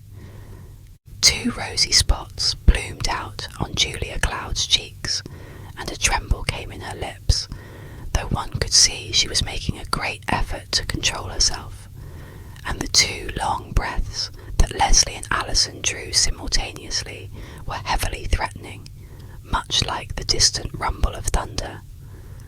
"I'm sure I don't see what occasion Mrs. Perkins had to see it," she answered steadily. "Well, she was there," said her sister dryly. She seemed to have forgotten the presence of the 2 young people, who, if they had been in the foreground, might have been noticed doing things with their eyebrows to their mutual understanding and agreement. "Yes, so she told me," said Julia Cloud significantly. "But that was not what I came over to talk about, Ellen. I wanted to let you know that I've rented the house, and the tenant wants possession next week. I thought you might like to pick out some of Mother's things to bring over here before I pack up. You spoke about wishing you had another couch for the sitting room, and you might just as well have the dining room one as not. Then I thought perhaps you could use Mother's bedroom suit." "You've rented the house!" screamed Ellen, as soon as she got breath from her astonishment to interrupt. "You've rented the house without consulting 60 me. Who to, I'd like to know? I had a tenant already for that house, I told you." "Why, I had no time to consult you, Ellen, and besides, why should I? The house is mine, and I knew you didn't want it. You have your own home." "Well, you certainly are blossoming out and getting independent. I should think mere decency would have made you consult us before you did anything. What do you know about business? Herbert will be mad as anything when I tell him, and like as not you'll get into no end of trouble with a strange tenant, and we'll have to help you out. Herbert always says women make all the trouble they can for him before they call on him for assistance." Julia smiled. "I shall not be obliged to call on Herbert for assistance, Ellen. Everything is arranged. The contract was signed this morning, and I have promised to vacate as soon as possible. The tenant is the new school superintendent, and he wants to come at once. I just heard last evening that he had been disappointed in getting the Harvey house. It sold to the foreman of the mill, so I went over to Harmony to see him at once." The news was so overwhelming and so unquestionably satisfactory from a business point of view that Ellen was speechless with astonishment. Alison gave Leslie a grave wink and turned to look out of the window to prevent an outburst of giggles from his sister. "Well, I think you might have let me know," Ellen resumed with almost her usual poise. "It's rather mortifying not to know what's going on in your own family when the neighbours ask. Here was I without any knowledge of the arrival of my own niece and nephew, had to be told by Mrs. Perkins." Then Alison and Leslie did laugh, but they veiled their mirth by talking about the 2 white chickens out in the yard which were contending for a worm. Suddenly Leslie exclaimed, "Oh, Alison, I hear the children coming downstairs, and I forgot their presents. Run out to the car and bring me that box." Alison was off at once, and the entrance of the soapy and embarrassed children created a further diversion. For a few minutes, even Ellen Robinson was absorbed in the presents. There was a camera for Junior, a gold chain and locket for Elaine, a beautiful doll for Dorothy, and a small train of cars that would wind up and run on a miniature track for Bertie, so of course everything had to be looked at and tried. Elaine put on her chain and preened herself before the glass. Junior had to understand at once just how to take a picture. Everybody had to watch the doll open and shut its eyes, and to try to unbutton and button its coat and dress. And then the railroad track had to be set up and the train started off on its rounds. Ellen Robinson really looked almost motherly while she watched her happy children, and Julia Cloud relaxed and let the smile come around her lips once more. But all things come to an end, and Ellen Robinson was not one to forget her own affairs for long at a time. She sat back from starting the engine on its third round and fixed her eyes on her sister with that air of Commander General that was so intolerable. "Well then, I suppose you won't be over here till next week," she frowned thoughtfully. "I needed you to help with the crabapple jelly. That makes it inconvenient. But perhaps I can hold off the fruit a little longer. I'll see. You ought to be able to get all your packing done this week, I should think. When do they go?" She nodded toward the niece and nephew quite indifferently, as though they were deaf. Julia Cloud's sensitive face flushed with annoyance, but the two pairs of bright eyes that lifted and fixed themselves upon their aunt held nothing but enjoyment of the situation. "Why, we're not going until Aunt Jewel is ready to go with us, Aunt Ellen," announced Leslie, looking up from the doll she was reclothing. "You know we're all going to college together, Auntie, too." Ellen Robinson lifted an indignant chin. She had no sense of humour and did not enjoy jokes, especially those practised upon herself. "Going to college at her age," she snorted. "Well, I always knew she was childish, but I never expected her to want to go back to kindergarten." Leslie rose up straight as a rush, her strong young arms down at her sides, her fingers in their soft suede gloves, working restively as if she wanted to rush at her aunt and administer corporal punishment. Her pretty red lips were pursed angrily, and her blue eyes fairly blazed righteous wrath. Julia Cloud caught her breath and wondered how she was to control this young fury, but before she could say a word, Alison stepped in front of her and spoke coolly.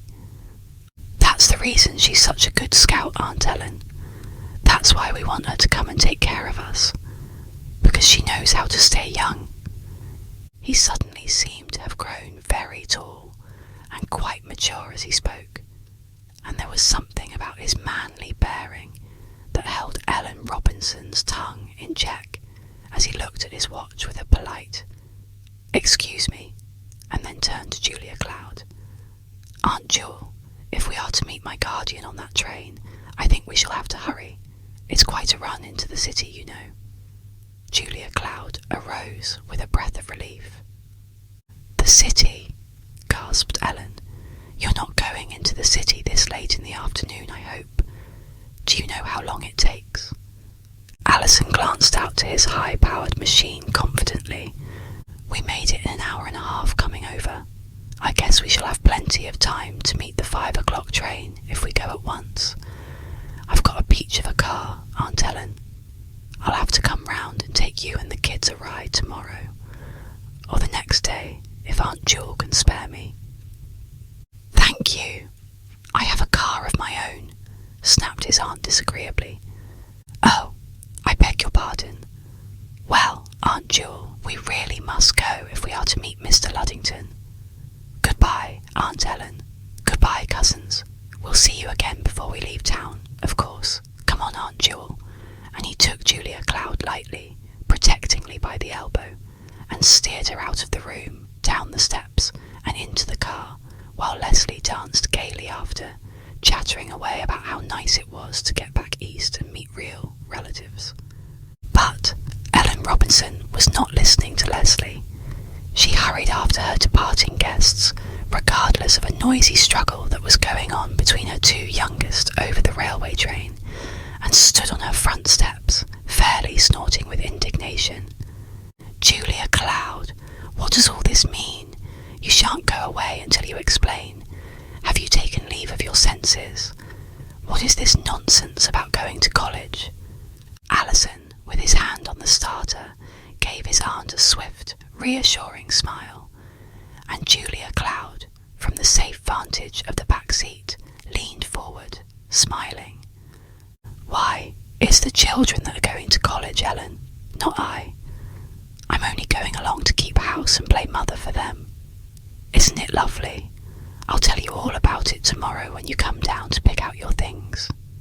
Be sure to come early, because I want to get started packing the first thing in the morning. Mr. Luddington, the children's guardian, is coming tonight to complete the arrangements, and we expect to get away just as soon as I can get packed up. So, come early. The engine purred softly for a rhythmical second, and the car slid quickly away from the door. But the very idea, snorted Aunt Ellen. Julia Cloud, she fairly shouted. Stop! You had no right in the world to go ahead and make plans without consulting me. But the car was beyond earshot now, and Leslie was waving a pretty, tantalising hand from the back seat.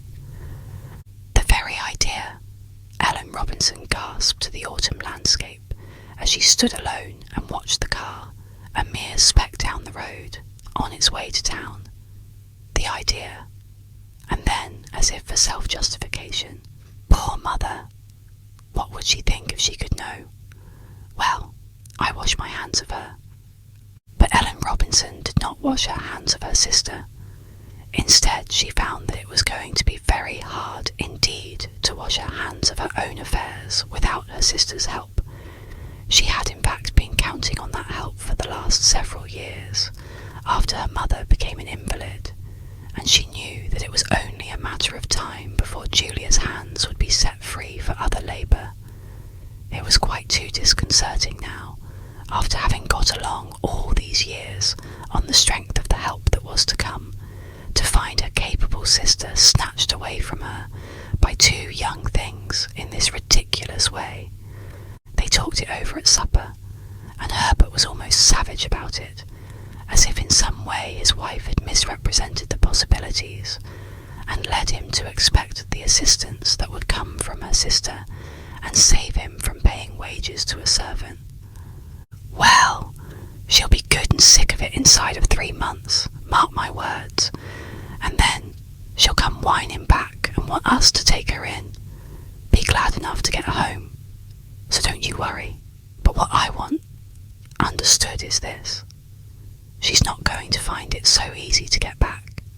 See, you make her thoroughly understand that. You better go down tomorrow and pick out everything you want. Take plenty. You can't tell, but something may happen to the house, and the furniture burn up. We might as well have it as anybody. And you make it good and sure that she understands right here, and now that if she goes, she doesn't come back. Of course, I'm not saying she can't come back if she comes to her senses and is real humble, but you needn't let her know that. Just give her to understand it is her last chance, that I can't be monkeyed with this way. I've offered her a very generous thing, and she knows it, and she's a fool. That's what she is, a fool, I say. He brought his big fist down heavily on the table and jarred the dishes, and the children looked up in premature comprehension, storing up the epithet for future use. She's no end of a fool, going off with those crazy kids. Someone ought to warn their guardian about her. Why, she has no more idea of how to take care of two high and mighty good-for-nothings like that than an infant in arms. Meantime, the subject of their discussion was seated serenely at a table in one of the best hotels of the great city, having the time of her life. In the years that were to come, there might be many more delightful suppers, even more elegantly served perhaps, but none would ever rival this first time in her existence, when she had sat among the wealthy and great of the land and been treated like one of them. Mr. Luddington was a typical businessman, elderly and kind, with wise eyes and a great smile. He turned his eyes keenly on Julia Cloud for an instant at their first meeting, then, let his full smile envelop her, and she was somehow made aware of the fact that he had set his seal of approval to the contract already made by his two enthusiastic wards. All the forebodings she had entertained in the little intervals when Leslie and Alison allowed her to think at all were swept aside by his kind look and big, serious tone when he first took her hand and scanned her true face. "I'm glad they've picked such a woman," he said. "You'll have your hands full, for they're a pair, but it's worth it." And when they all rode home through the moonlight, Julia Cloud nestled under the soft, thick robes of the car and listened to the pleasant talk between the young people and their guardian with a sense of peace. If this strong, wise businessman thought the arrangement was all right, why, then she need not fear any longer. It was real and not a dream, and she might rely upon the wisdom of her decision. And with that sense of being upheld by something wiser than her own wish, she fell asleep that night, haunted by no dreams of her domineering sister. The pleasant aromas of coffee and sausages were mingling in the air when Guardy Lud woke up and looked about the old-fashioned room with a sense of satisfaction. The very pictures on the walls rested him. They reminded him so much of the rooms in his boyhood home. He had a feeling that old-fashioned things were best, and in spite of the fact that he owned a house most different from this one himself, and knew that his wife would not for a minute have tolerated any old-fashioned things about unless they were so old-fashioned that they had become the latest rage, he could not help feeling that a woman brought up amid such simple surroundings would be the very best kind to mother these orphan children who had been left on his helpless hands. He would have loved to take them to his heart and his home, but his wife was not so minded, and that ended it. But it rolled a great burden from his shoulders to feel that he might leave them in such capable hands. They had a rollicking time at breakfast, for the Guardy Lud was delighted with the crisp brown sausages, fried potatoes, and buckwheats with real maple syrup, and he laughed and ate and told stories with the children, and kept the old dining room walls ringing with joy as they had not resounded within the memory of Julia Cloud. Then, suddenly, the door opened, and there stood Ellen Robinson, disapproval and hauteur written in every line of her unpleasant face. One could hardly imagine how those two, Julia and Ellen, could possibly be sisters. Dismay filled Julia Cloud's heart for an instant and brought a pallor to her cheek. How had she forgotten Ellen? What a fool she had been to tell Ellen to come early in the morning. But she had not realised that Mr. Luddington would be willing to come out to her humble home and stay all night. She had supposed that the arrangements would be made in the city. However, it could not be helped now, and a glance at the kind, strong face of the white-haired man gave her courage. Ellen could not really spoil their plans with him there. He felt that the arrangement was good, and with him to back her, she felt she could stand out against any arguments her sister might bring forth. So she rose with a natural ease and introduced her. "My sister Mrs. Robinson, Mr. Luddington," and Ellen stiffly and still disapprovingly acknowledged the introduction. "I won't interrupt," she said disagreeably. "I'm just going up to look over some of my mother's things," and she turned to the back stairway and went up, closing the door behind her. Mr. Luddington gazed after her a second, and then, taking his glasses off and wiping them energetically, he remarked, "Well, well, bless my soul, it must be getting late. We've had such a good time I didn't realise. Those certainly were good buckwheats, Miss Cloud. I shan't forget them very soon. And now, I suppose we'd better get down to business. Could we just go into the other room there, and close the door for a few minutes, not to be interrupted?" And he cast an anxious glance toward the stair door again. Julia Cloud smiled understandingly, and ushered them into the little parlour, ablaze with full sunshine, its windows wreathed about with crimsoning woodbine, and, as she caught the glow and glint from the window, she remembered the grey evening when she had looked out across into her future as she supposed it would be. How beautiful and wonderful that the grey had changed to glow, as she sat down to enter into the contract that was to bind her to a new and wonderful life with great responsibilities and large possibilities. Her heart, accustomed to look upward, sent a whisper of thanksgiving heavenward. The details did not take long after all, for Mr. Luddington was a keen businessman, and he had gone over the whole proposition and had the plan in writing for her to sign, telling just what were her duties and responsibilities with regard to his wards, just how much money she would have for housekeeping and servants and other expenses, and the salary she would receive herself for accepting this care. "You're practically in a position of mother to them, you know," he said, beaming at her genially, "and I declare I never laid eyes on a woman that I thought could fill the part better." Julia Cloud was quite overwhelmed, but the matter of the salary troubled her. "I think it should not be a matter of money," she demurred. "I would rather do it for love, you know." "Love's all right," said the old man, smiling, "but this thing has got to be on a business basis, or the terms of the will not allow me to agree to it.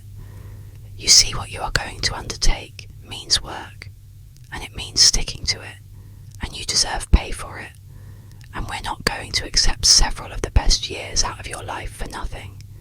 Besides, you've got to feel free to give up the job if it proves too burdensome for you. And you to dismiss me if I do not prove capable for the position," suggested Julia Cloud, lifting meek and honest eyes to meet his gaze. "Well, well, well, I can see there won't be any need of that," sputtered the old gentleman pleasantly. "But, however that is, this is the contract I've made out, and I'm quite satisfied. So are the children. Are you willing to sign it? Of course there's a clause in there about reasonable notice if there is dissatisfaction on either side. That lets you out at any time you get tired of it. Only give me a chance to look after these youngsters properly." Julia Cloud took the pen eagerly, tremblingly, a sense of wonder in her pounding heart, and signed her name just as Ellen's heavy footsteps could be heard pounding down the back stairs. Leslie seized Julia and gave her a great hug as the last letter was finished, and then threw open the parlour door in the nick of time to save her Aunt Ellen from seeming to be deserted. Ellen Robinson appeared on the scene just in time to witness the hearty handshake that Guardy Ludd gave Julia Cloud as he picked up the papers and went upstairs for his suitcase, while Alison went after the car to take him to the train. "Is that man married? Because if he isn't, I don't think it's respectable for you to go and live near him," declared Ellen in a penetrating voice to the intense distress of Julia Cloud, who was happily hurrying the dishes from the breakfast table. But Leslie came to the rescue. "Oh, indeed, Aunt Ellen, he's very much married, altogether too much married for comfort.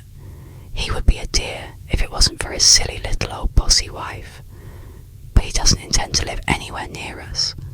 His home is off in California, and he's going back next week. He's only waiting to see us settled somewhere before he goes back. So you needn't worry about Aunt Jewel's morals.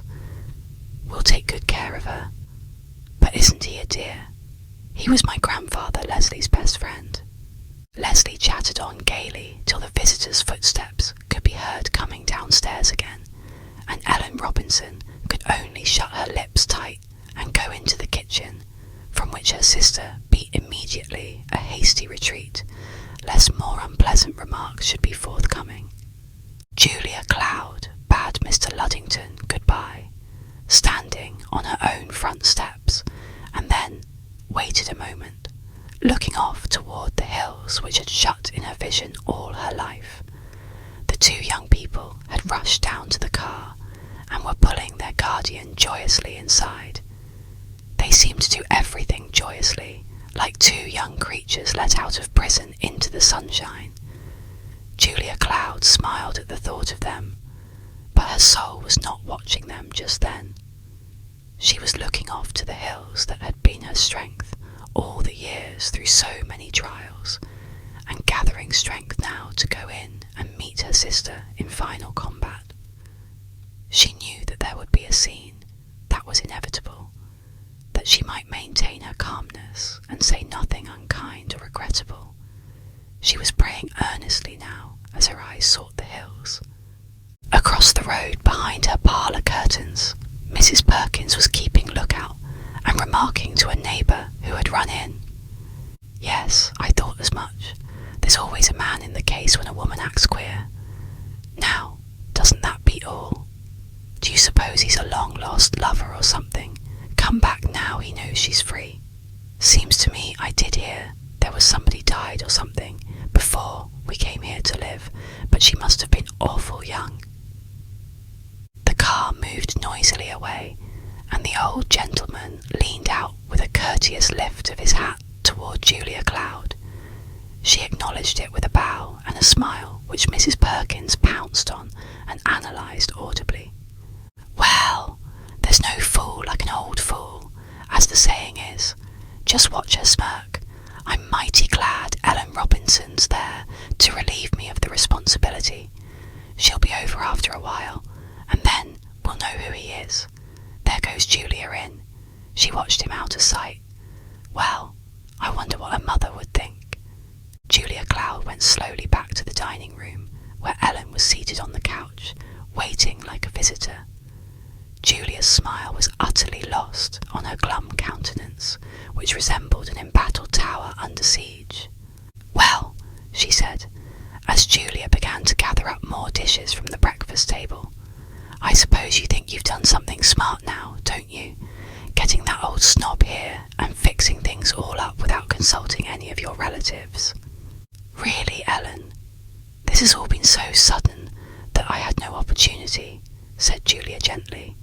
"But it did not seem likely that you would object, for you suggested yourself that I rent the house, and you said you did not want me to stay here alone. This seemed quite providential." "Providential," sniffed Ellen. "Providential, to take you away from your own home and your own people and send you out into a world where nobody really cares for you and where all they want of you is to make a drudge of you. You call that providential, do you? Well, I don't. And when I object and try to save you from yourself and offer you a good home where you will be cared for all the rest of your days, right among your own, where mother would have wanted to see you, you will probably get high-headed and say I am interfering with your rights. But I can't help it. I've got to speak. I can't see you put the halter around your neck to hang yourself without doing everything I can to stop it. My own sister." "Why, Ellen, dear," said Julia Cloud eagerly, sitting down beside her sister. "You don't understand. It isn't in the least that way. I'm sorry I had to spring it on you so suddenly and give you such a wrong impression. You know I couldn't think of coming to live on you and Herbert. It was kind of you to suggest it, and I am grateful and all that. But I know how it would be to have someone else, even a sister, come into the home, and I couldn't think of it. I have always resolved that I would never be dependent on my relatives while I had my health." Ellen sat up bristling. "And yet you are willing to go away to some strange place where nobody knows you, and slave for a couple of little snobs." "Oh, Ellen," said Julia pleadingly, "you don't understand. I am not going to slave. I'm just going to be a sort of mother to them. And you oughtn't to call them snobs. They are your own brother's children." "Own brother's children, nothing," sneered Ellen. "He's been away so many years, he was just like a stranger when he came back the last time. And as for the children, they are just like his stuck-up wife and her family. Yet you'll leave the children that were born and raised close beside you, and go and slave for them. Mother, Fiddlesticks! You're slave all right. I know you. In 6 weeks, you'll be a drudge for them, the way you've been all your life. I know how it is, and you may not believe it, but I have feelings for my sister, and I don't like to see her put upon. Ellen fumbled for her handkerchief, and managed a comely tear or two that quite touched Julia's heart. Affection between them, even when Ellen was a child, had been quite one-sided, for Ellen had always been a selfish, spoiled little thing, and Julia had looked in vain for any signs of tenderness. Now her heart warmed toward her younger sister in this long-delayed thoughtfulness, and her tone grew gentler. That's dear of you, Ellen, and I appreciate it, but I haven't been able to make you understand yet, I see. I'm not to be a worker, nor even a housekeeper. I'm to be just a sort of mother, or aunt, if you please, to see that the house runs all right, to be with the children and have a happy time with them and their young friends, and to see that they are cared for in every way necessary. Just a house mother, you understand. I am to have servants to do the work, although I'm sure one servant will be all that I shall want in a little household like that. But Mr. Luddington quite insisted there should be servants, and that no work of any sort should fall upon me. He said that as their nearest relative, I was to be in the position of mother and guardian to them, and to preside over their home. That's ridiculous, put in Ellen. Why don't they go to college, and board like any other reasonable young folks, if they must go to college at all? I think it's all nonsense for 'em to go. What do they do it for? They've got money, and don't have to teach or anything. What do they need of learning? They've got enough now to get along. That girl thinks she's too smart to live. I call her impudent for my part. They want a home, said Julia, waiving the subject of higher education, and they have chosen me, and I mean to do my best. There was a quiet finality in her tone that impressed her sister. She looked at her angrily. Well, if you will, you will, I suppose. Nobody can stop you. But I see just what will come of it. You'll fool away a little while there, and find out how mistaken you were, and then you'll come back to Herbert to be taken care of, and you don't realise how offended Herbert is going to be by your actions, and how he'll feel about letting you come back after you have gone away in such high feather. You haven't anything to speak of, to support yourself, of course, and how on earth do you expect to live anyway, after these children get through their college and get married or something? They won't want you then. Julia arose and went to the window to get calmed. She was more angry than she had been for years. The thought of Herbert's having to take care of her ever was intolerable, but she was able to hold her tongue until she could get her eyes on those hills out of the window. I will lift up mine eyes unto the hills, from whence cometh my help. That had been the verse which she had read from her little Bible before leaving her room in the early morning, and she was grappling it close to her heart, for she had known it would be a hard day. Ellen was watching her silently. Almost she thought she had made an impression. Perhaps this was the time to repeat Herbert's threat. Herbert feels, she began, that if you refuse his offer now, he can't promise to keep it open. He can't be responsible for you if you take this step. He said he wanted you to understand thoroughly. Julia Cloud turned and walked with swift step to the little parlour, where lay the paper she and Mr. Luddington had just signed, and a copy of which he had taken with him. She returned to her astonished sister with the paper in her hand. Perhaps it would be just as well for you to read this, she said with dignity, and put the paper into Ellen's hands, going back to her clearing of the table. There was silence in the dining room while Ellen read, Julia moving on quiet feet about the table, putting things to rights. She had finished her part of the argument. She was resolutely putting out of her mind the things her sister had just said, and refusing altogether to think of Herbert. She knew in her heart just how Herbert had looked when he had said those things, even to the snarl at the corner of his nose. She knew too that Ellen had probably not reported the message, even so disagreeably as the original, and she knew that it would be better to forget. "Well," said Ellen, rising after a long perusal, laying the paper on the table, "that sounds all very well in writing. The thing is to see how it comes out. The proof of the pudding is in the eating, and you needn't tell me that any man in his senses will pay all that salary merely for a chaperone, as he calls it.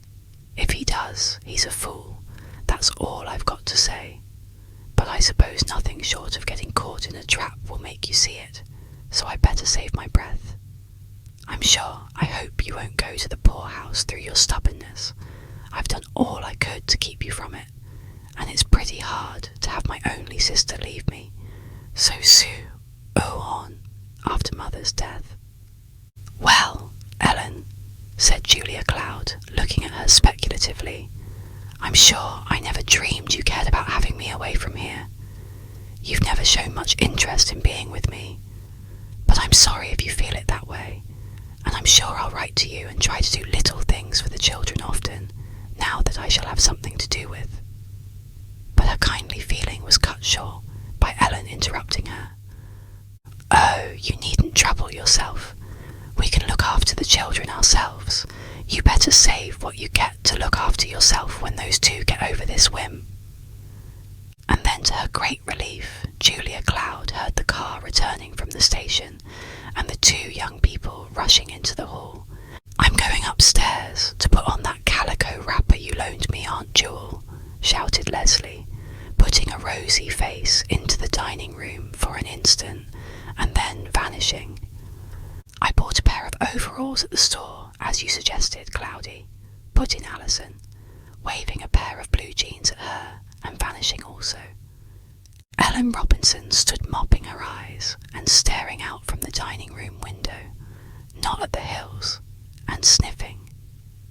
"I should think you'd stop them calling you that ridiculous name," she snorted. "It isn't respectful. It sounds like making fun of the family."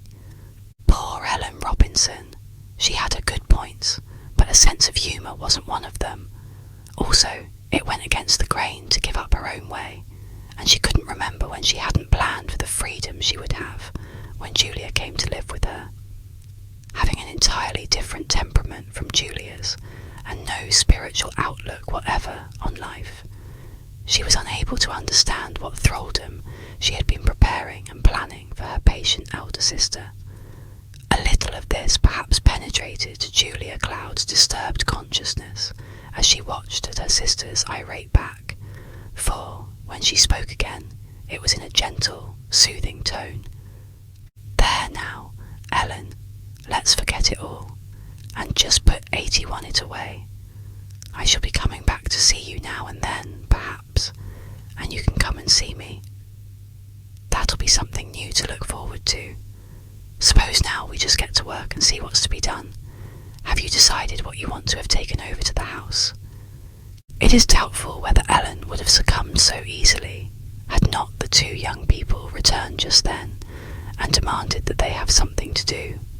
As quietly as if she were used to packing and moving every year of her life, Julia Cloud gave them each a pile of newspapers and set them to wrapping and packing dishes in a big barrel, and Ellen was forced to join in and say what she wanted to have of her mother's things. Without a word, Julia set aside anything Ellen asked for, even when it was something she would have liked to keep herself, and Ellen, her lips pursed and her eyes bright with defeat, went from room to room, picking and choosing as if she were at an auction.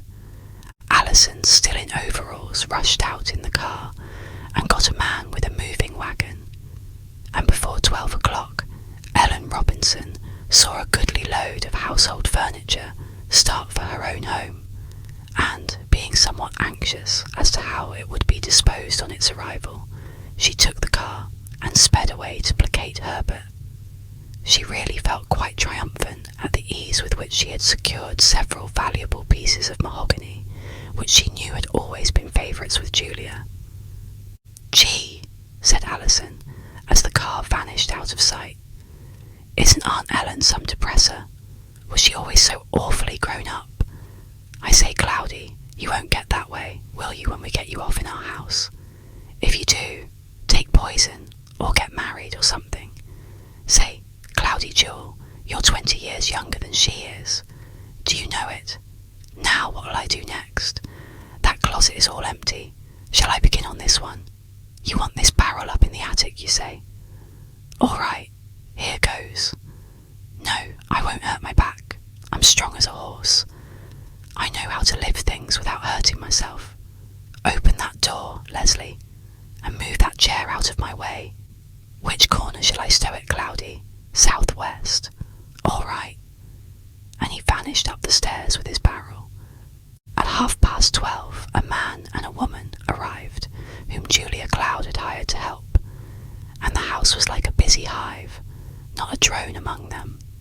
It really was wonderful how short a time it took to dismantle a home that had been running for years. But the hands were wonderfully eager that took hold of the work, and they went at things with a will. Moreover, Julia Cloud's domain was always in perfect order, which made a big difference. They ate their lunch from the pantry shelf, because Ellen had taken the dining room table. But it was a good lunch. Bread and butter, apple butter, cookies, half a custard pie, and glasses of rich, foamy milk. Then they went to work again. The children were smudged with dust and tumbled and happy. They were doing real things for the first time in their lives, and they liked it. Moreover, they were bringing to pass an 83 beloved plan that had seemed at first impossible, and they wanted to hustle it through before anything spoiled or delayed it. There was Aunt Ellen. There was no telling what she might not do to hinder, and Julia Cloud was easily troubled by her sister. They could see that, wise children that they were, so they worked with all their might and main. 2 more men were requisitioned, and the furniture began a steady march up to the attic, where it was to be stored. Leslie developed a talent for finding the place where she was most needed and getting to work. She put the sideboard drawers in order, and then went to packing away garments from the closets in drawers and trunks and chests, until by 4 o'clock a great many little nooks and corners in the house were absolutely clear and empty, ready for the cleaning before the new tenants arrived, although, to tell the truth, there was scarcely a spot in Julia Cloud's house that needed much cleaning, because it had always been kept immaculate. When Ellen Robinson in her car arrived in sight of the house at 4:30, she identified the parlour and dining room carpets hanging on a line strung across the backyard, and 2 bedroom carpets being beaten in the side yard. Mrs. Perkins from her patient watchtower had also identified them and hurried out to greet her friend and get more accurate information. But Ellen was in too much of a hurry to get inside and secure several other articles, which she had thought of and desired to have, to spend much time in gossip. Besides, if Julia was really going, it was just as well to make as much of it as possible, so she greeted Mrs. Perkins as one too busy with important affairs to tell details, and hurried into the house. Standing within the old hallway, she gazed about, startled. How on earth had Julia managed to tear up things in such a hurry? The pictures had all vanished from the walls. The books were gone from the old bookcase. The furniture itself was being carried away, the marble-top table being the last piece left. The woman was washing the parlour floor, slopping on the soapy water with that air of finality that made Ellen Robinson realise that the old home was broken up at last. Grimly, she walked into the dining room and saw immaculate empty closets and cleanly shining window panes. As far as the work had progressed, it had been done thoroughly. Upstairs, a cheery chatter came from the rooms, and Ellen Robinson experienced a pang of real jealousy of these two young things who had swept in and carried her neglected sister by storm. Somehow it seemed to her that they had taken something that belonged to her, and she began to feel bereft. Julia ought to love her better than these two young strangers. Why didn't she? Why didn't those two children make such a fuss over her as they did over Julia? It certainly was strange. Perhaps some gleam of perception that it might all be her own fault began to filter to Ellen Robinson's consciousness as she stood there on the stairs and listened to the pleasant chatter. "Oh, Cloudy, dear, is this really Daddy's picture when he was a little boy? What a funny collar and necktie. But wasn't he a darling? I love the way his hair curls around his face. I can remember Daddy quite well. Mother used to say he was a wonderful man. I think he must have been a good deal like you. Our old nurse used to say that families went in streaks. I guess you and Daddy were off the same streak, weren't you? I hope Alison and I will be too. Say, Cloudy, can't I have this picture of Daddy to hang in my room in our new house? I love it." Ellen Robinson wondered whether they had classified her as another streak, and somehow the thought was unpleasant. It was like one of those little rare mirrors that flash us a look now and then, in which we see ourselves as others see us, and are warned to take account of stock. As she climbed the old stairs, Ellen Robinson took account of herself, as it were, and resolved to show a better side to these children than she had shown heretofore. And so, when she appeared among them, she put aside her grim aspect for a while, and spoke in quite an affable tone. "Well, you certainly can work."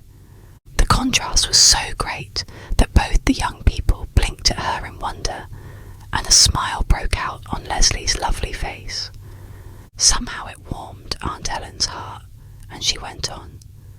"But you all must be tired. You better come up to our house for supper tonight.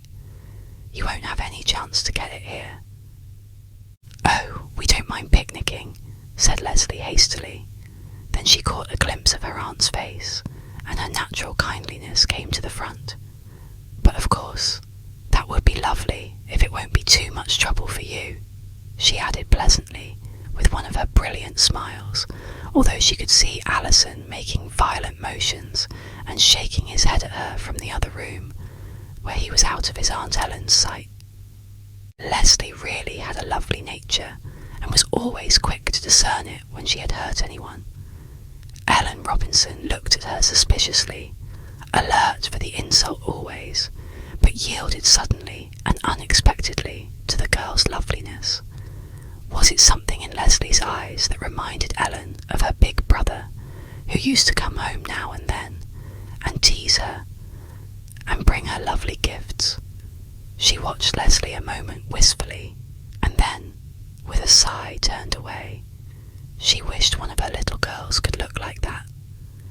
"Well, I'd better go right home and get supper ready," she said alertly, and there was a note of almost pleased eagerness in her voice that she was included in this function of packing and moving that seemed somehow to have turned into a delightful game in which weariness and care were forgotten.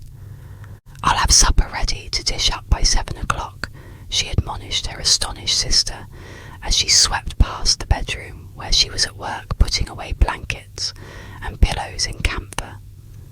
"You won't be ready much before that, but don't you be a minute later, or the supper will be spoiled." By which admonition, Julia Cloud became aware that Ellen was going to favour them with some of her famous chicken pot pie. She stood still for a whole minute with a light in her eyes and a smile on her face, listening to Ellen's retreating footsteps down the stairs. Then, as the Ford set up its churning clatter, she turned back to her task and murmured softly, "Poor Ellen." The supper passed off very well.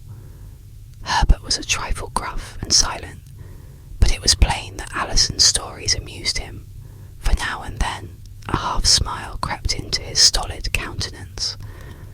Julia Cloud was so glad that she could have cried. She hated crowded scenes, and she dreaded being at outs with her relatives. So she ate her chicken pot pie and fresh pumpkin pie, thankfully, and forgot how weary she was. After supper, Leslie sat down at the piano and rattled off ragtime, and she and Alison sang song after song, while the children stood about admiringly, and even Herbert sat by as at a social function and listened. The atmosphere was really quite clear when at last they prepared to leave, and Julia Cloud had an inkling that the big blue car had something to do with it. "That's some car you've got," said Herbert patronisingly, as he held a lantern for them to get down the steps. "Get it this year. What do you have to pay for that make now? I'm thinking of getting a new one myself pretty soon." Down upon their knees in the lantern light went the two men of the party, examining this and that point of interest, their noses turned to the mysterious inner workings of the wonderful mechanism, while Julia Cloud sat and marvelled that here at last was something which Herbert Robinson respected. And Ellen stood upon the steps, really smiling and saying how nice it had been to have them, for all the world as if they were company, all the hard lines of her rapidly maturing face softened by kindliness. It seemed like a miracle. Julia Cloud settled back into the deep cushions and lifted her eyes to the dark line of the hills against the sky. "From whence cometh my help?" trailed the words through her tired brain, and her heart murmured, "God, I thank thee." They all slept very late the next morning, being utterly worn out from the unaccustomed work, and when they finally got downstairs, they took a sort of a lunch breakfast off the pantry shelves again. It was strange how good even shredded wheat biscuit and milk can taste when one has been working hard and has a young appetite, although Leslie and Alison had been known to scorn all cereals. Still, there were cookies and wonderful apples from the big tree in the backyard for dessert. "When are those men coming back to finish up?" suddenly demanded Leslie, poising a glass of milk and a cookie in one hand and taking a great bite from her apple. "Not till tomorrow," said Julia Cloud, looking around the empty kitchen speculatively and wondering how in the world she was going to cook with all the cooking utensils packed in the attic. "We ought to have left the kitchen till last," she added with a troubled look. "You crazy children! Didn't you know we had to eat? I told that man not to take any of those things on the kitchen table, that they were to stay down until the very last thing, and now he has taken the table even. I went upstairs to see if I could get at things, and I find he has put them away at the back and piled all the chairs and some bed springs in front of them. I'm afraid we shall have to get some things out again. I don't see how we can get along." "Not a bit of it, Cloudy," said Leslie, giving a spring and perching herself on the drain board of the sink, where she sat swinging her dainty little pumps as nonchalantly as if she were sitting on a velvet sofa. "See, here's my plan. I woke up early and thought it all out. Let's see," consulting her wee wristwatch. "It's 9 o'clock. That isn't bad. Now we'll work till 12. That's long enough for today, because you got too tired yesterday. And besides, we've got some other things to attend to. Then we'll hustle into the car and get to town and do some shopping ready for our trip. That will rest you. We'll get lunch at a tea room and shop all the afternoon. We'll go to a hotel for dinner and stay all night. Then, in the morning, we can get up early, have our breakfast, and drive back here in time before the men come. Now isn't that perfectly spick and span for a plan?" "Leslie, but dear, that would cost a lot. And besides, it isn't in the least necessary. Cost has nothing to do with it. Look," and Leslie flourished a handful of bills. "See what Goddy Lud gave me. And Alison has another just like it. He said particularly that we were not to let you get all worked out and get sick, so you couldn't go with us. And he particularly told us about a lot of things he wanted us to buy to make things easy on the way. After he leaves us and goes back to California, we're in your charge, I know. But just now, you're in ours, you dear, unselfish darling, and we're going to run you.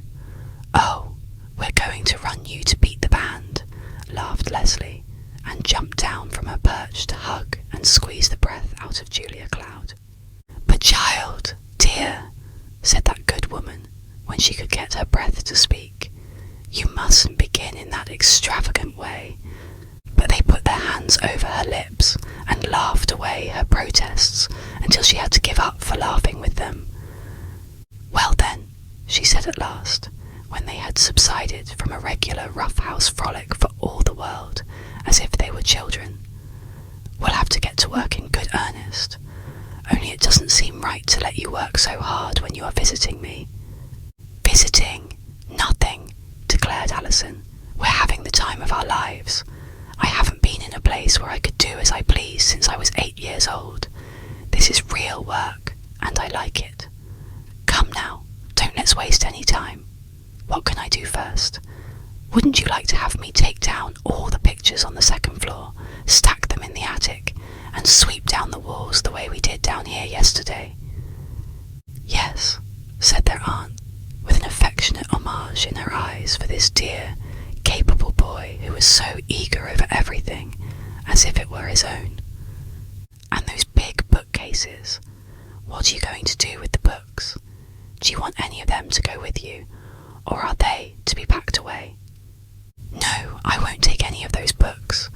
They'll need to be dusted and put in boxes. There are a lot of boxes in the cellar, and there's a pile of papers to use for lining the boxes.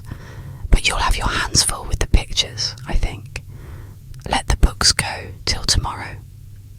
Alison went whistling upstairs and began taking down the pictures, but anybody could see by the set of his shoulders that he meant to get the books out of the way too before noon. Now, what can I do? Said Leslie, whirling around from wiping the last cup and plate they had used. There's one more bureau besides yours. Does it need emptying out? No, dear. That has your grandmother's things in it, and is in perfect order. She had me fix up the things several months ago. Everything is tied up and labelled. I don't think we need to disturb it. The men can move it up as it is. But we need to get the rest of the bedclothes out on the line for an airing before I pack them away in the chest upstairs. You might do that. So Leslie went back and forth, carrying blankets and quilts and hanging them on the line, till Mrs. Perkins had to come over to see what was going on. She came with a cup in her hand to ask for some baking powder, and Julia Cloud gave her the whole box. No, you needn't return it, she said, smiling. I shall not need it. I've rented the house, and am going away for a while. Mrs. Perkins was so astonished that she actually went home without finding out where Julia Cloud was going, and had to come back to see whether there was anything she could do to help in order to get a chance to ask. It was really quite astonishing what a lot could be done in 3 hours. When 12 o'clock came, the 2 children descended upon their aunt with insistence that she wash her hands and put on her hat. The rooms had assumed that cleared-up, ready look that rests the tired worker just to look around and see what has been accomplished, with a conviction that she was being quite a child to run away this way when there was still a lot to be done. But with an overwhelming desire to yield to the pressure, Julia Cloud surrendered. When she came downstairs 5 minutes later in her neat black suit and small black hat with the mourning veil about it that Ellen had insisted upon for the funeral, the car was already at the door, and she felt almost guilty as she locked the door and went down the path. But the beauty of the day intoxicated her at once, and she forgot immediately everything but the joy of riding out into the world. Leslie was a bit quiet as they glided down the road out of town, and kept eyeing her aunt silently.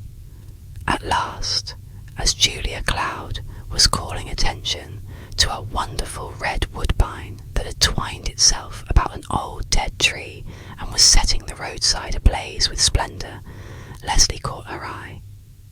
"What is it, dear? Does something trouble you? Is anything wrong with me?"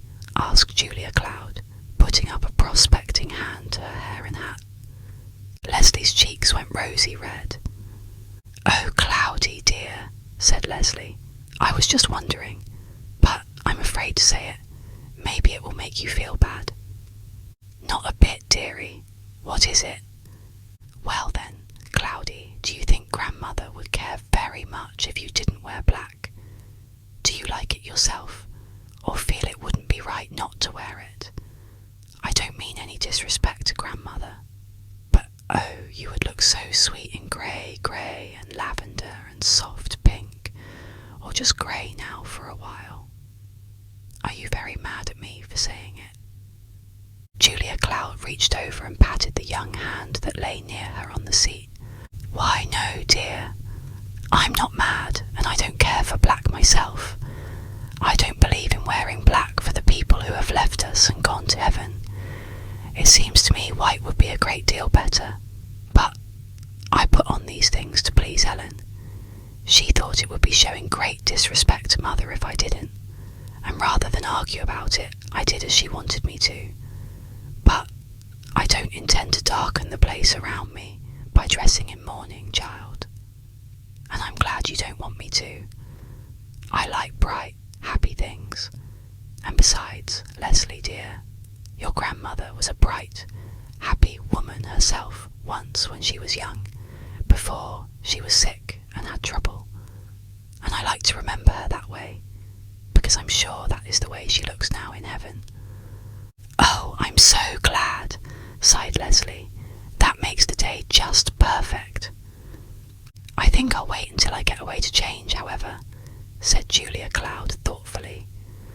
"It would just annoy Ellen to do it now, and might make such people as Mrs. Perkins say disagreeable things that would make it unpleasant for your aunt." "Of course," said Leslie, nestling closer, her eyes dancing with some secret plans of her own. "That's all right, Cloudy. How dear and sort of understanding you are, just like a real mother."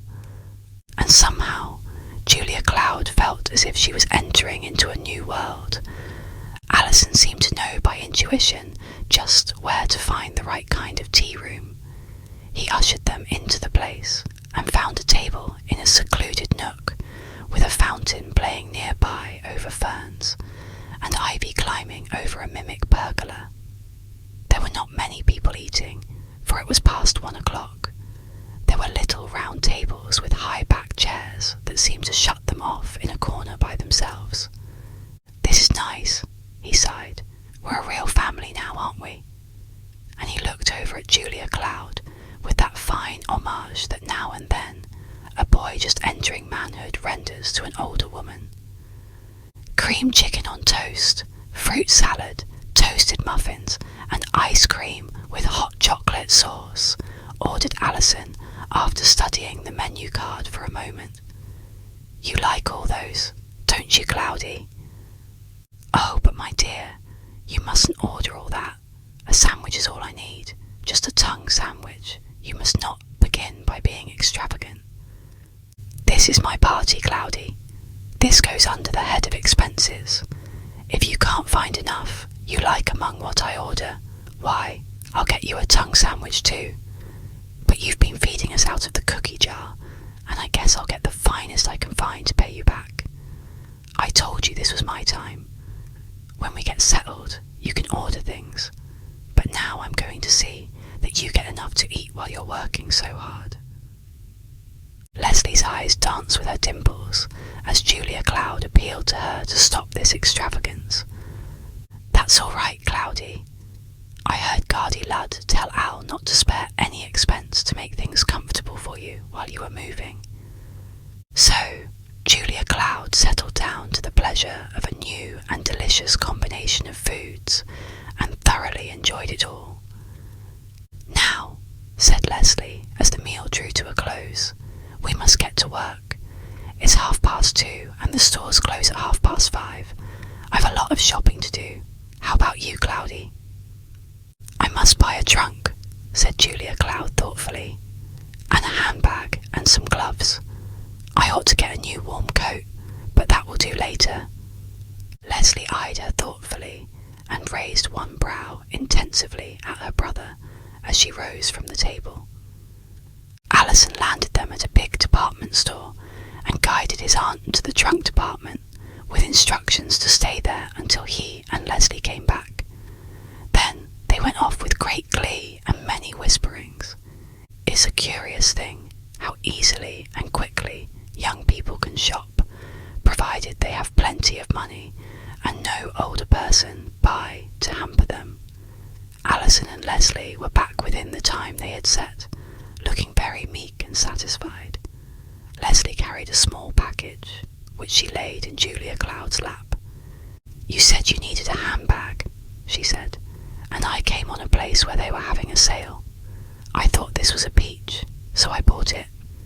If you don't like it, we can give it to Aunt Ellen or someone. Julia Cloud's cheeks grew pink with pleasure, and she felt like a very young, happy child as she opened the parcel to find a lovely grey suede handbag with silver clasp and fittings, containing quite a little outfit of toilet articles and brushes in neat, compact form.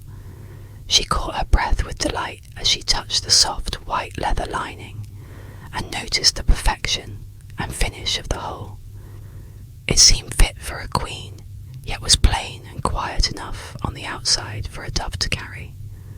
She looked up to see the 2 pairs of eager eyes upon her, and could hardly refrain from throwing her arms about the children right there in the store. But she stopped in time and let her eyes do the caressing as she said with a tremble in her low, sweet voice, "Oh, you dear children, how you are going to spoil me. I see I must get settled quickly so that I shall have the power to restrain you." They frolicked forth then and bought several things: a big steamer rug for the car, a pair of long grey mocha gloves to match the handbag, a silk umbrella, and for Aunt Ellen, a shiny black handbag with a number of conveniences in it, and a pair of new black gloves with long, warm wrists tucked inside of it. Then Alison thoughtfully suggested a handsome leather wallet for Uncle Herbert, and Julia Cloud lingered by the handkerchief counter and selected half a dozen new, fine handkerchiefs. It all seemed just like a play to her. It was so very long since she had been shopping herself. Ellen had bought everything for her for years, because she was always too busy or too burdened to get away. When they were out in the street again, it was still too early to think of going to the hotel for dinner. "How about a movie, Cloudy?" asked Alison shyly. "There's a Pippin down the street a ways. I saw it as we came by. Or don't you like movies? Perhaps you'd rather go to the hotel and lie down. I suppose you're maybe worn out. I ought to have thought of that." "Not a bit of it," said the game little woman. "I should love to go. Maybe you won't believe it, but I never went to a movie in my life, and I've been wanting to know what they were like for a long time." "Never went to a movie in your life? Why, Cloudy, you poor dear," said Alison, who had been fairly fed on movies. "Why? How did it happen? Don't they have moving pictures in your town?" "Yes, they have them now, though only a year or so ago. But you know I've never been able to get away, even if they had been all about me. Besides, I suppose I should have been considered crazy if I'd gone. Me, an oldish woman. If there had been children to take, it would have been different. I suppose it is a childish desire, but I always loved pictures." "Well, we're going," said Alison. "Get in quick, and I'll have you there before you say Jack Robinson."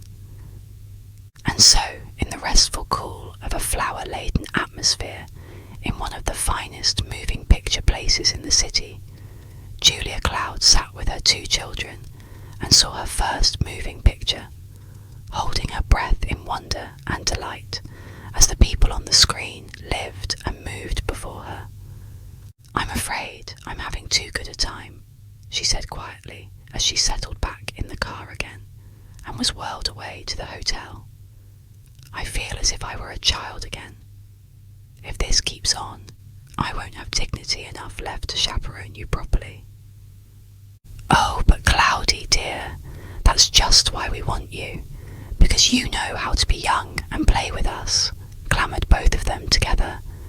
Then, after a good dinner, they went up to their rooms, and there was Julia Cloud's shining new trunk that had to be looked over, and there, on the floor beside it, stood 2 packages, big boxes, both of them. "This must be a mistake," said Julia Cloud, looking at them curiously. "Alison, you better call the boy and have him take them away to the right room." Alison picked up the top package, a big square box. "Why, this is your name, Cloudy Jewel," he exclaimed. "It must be yours. Open it." "But how could it be?" said Julia Cloud perplexedly. "Open it, Cloudy. I want to see what's in it." Julia Cloud was bending over the long pasteboard box on the floor and finding her name on that too. "It's very strange," she said, her cheeks beginning to grow pink, like those of a child on her first Christmas morning. "I suppose it's some more of your extravagant capers. I don't know what I shall do with you." But her eager fingers untied the string, while Leslie and Alison executed little silent dances around the room and tried to stifle their mirth. The cover fell off at last, and the tissue paper blew up in a great fluff, and out of it rolled a beautiful, long, soft, thick, grey cloak of finest texture and silken lining, with a great puffy collar and cuffs of deep, soft, silver-grey fox. "Oh," was all Julia Cloud could say, as the wonderful garment slipped out and spread about over the box and floor, and then the 2 children caught it up and enveloped her in it, buttoning it down the front and turning the collar around her ears. "It's yours, Cloudy, to keep you warm on the journey," cried Leslie, dancing around and clapping her hands. "Doesn't she look lovely in it, Alison? Oh, isn't she dear?" And Leslie caught her and whirled her around the room.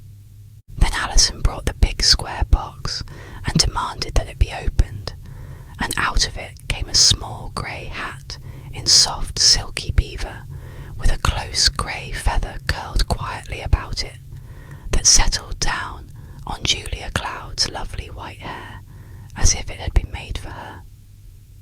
"You don't mind, do you, Cloudy dear? You don't think I'm officious or impertinent?" begged Leslie anxiously. It was Alison's idea to get the hat to match the coat, and it was such a dear we couldn't help taking it. "But if there is anything about them you don't like, we got special permission for you to exchange them tomorrow morning." "Like them?" Julia Cloud settled down in a chair and looked at herself in helpless joy and admiration. "Like them? But oh, children, you oughtn't to have got such wonderful, expensive things for me. I'm just a plain, simple woman, you know, and it's not fitting." Then there arose a great clamour about her. Why was it not fitting? She who had given her life for others, why should she not have some of the beautiful, comfortable things of earth? It wasn't sensible for her to talk that way. That was being too humble. And besides, weren't these things quite sensible and practical? Weren't they warm? And wouldn't they be convenient and comfortable and neat? "Well then, good night," finished Alison. And so at last they said good night and went to their beds. But long after the children were asleep, Julia Cloud lay awake and thought it out. God had been good to her, and he was leading her into green pastures beside quiet waters, but there were things he was expecting of her, and was she going to be able to fulfill them? These 2 young souls were hers to guide. Would she have the grace to guide them into the knowledge of God in Christ? And then she lay praying for strength for this great work until the peace of God's sleep dropped down upon her. The next 2 days were busy ones. There were a great many last little things to be done, and Julia Cloud would have worked herself out had not the children interfered and carried her off for a ride every little while. The intervening Sabbath was spent at Ellen Robinson's. The handsome handbag and wallet served to keep Ellen from being very disagreeable. In fact, at the last, when she began to realise that Julia was really going away and would not be down at the old house any more for her to burden and torment, she really revealed a gleam of affection for her, and quite worried poor Julia with thinking that perhaps, after all, she ought not to go away so far from her only sister. When Ellen sat down on the bare stairs in the old hall Monday morning and gave vent to a real sob at parting, Julia had a swift vision of her little sister years ago sitting on that same stair, weeping from a fall, and herself comforting her, and she put her arms around Ellen and kissed her for the first time in many reticent years. But at last they were off, having handed over the keys to the new tenant, and Julia Cloud leaned back on the luxurious cushions and laughed, not from mirth, for there were tears in her eyes, and not from nervousness, for she was never subject to hysteria, but just from sheer excitement and joy to think that she was really going out in the world at last to see things and live a life of her own. The two young people felt it and laughed with her until the blackbirds, swirling in a rustling chorus overhead on their way south, seemed to be joining in, and a little squirrel whisked across the road and sat up inquiringly on a log framed in scarlet leaves. They went straight to the city, for Mr. Luddington had promised to meet them there and confer with them further about their plans.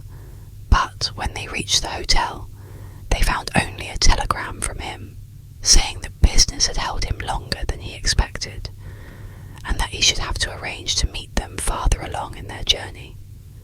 He suggested 3 colleges, either one of which he should favour, and outlined their journey to take in a stop at each. He promised to communicate with them later, and gave his own address in case they decided to remain at either the first or the second place visited. "Now," said Julia Cloud after the telegram was disposed of, "I want to get a new dress and a few things before we go any farther. I know you children don't like these old black things, and we might as well start out right. It won't take me long, and I shall be ready to go on my way right after lunch."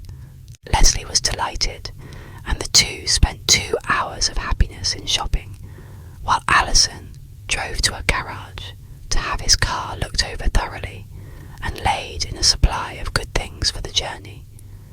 He also spent a profitable half-hour studying a road map and asking questions concerning the journey.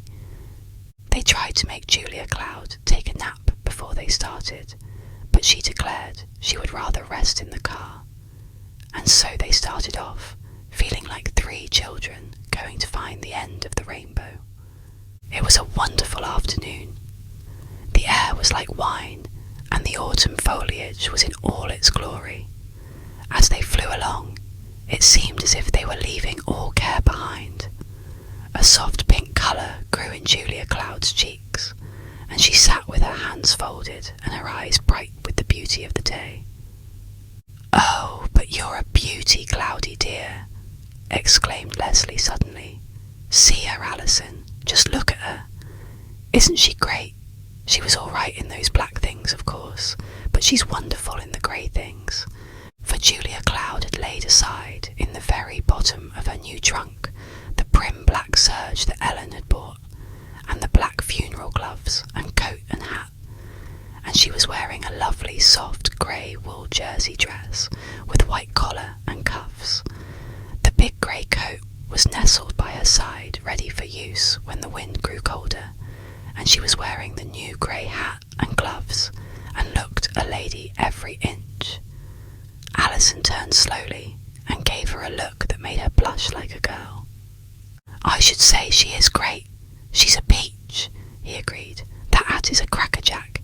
It looks like a pigeon's wing. I like it. Don't you, Cloudy? But say, Leslie, she's something more than a beauty. She's a good scout.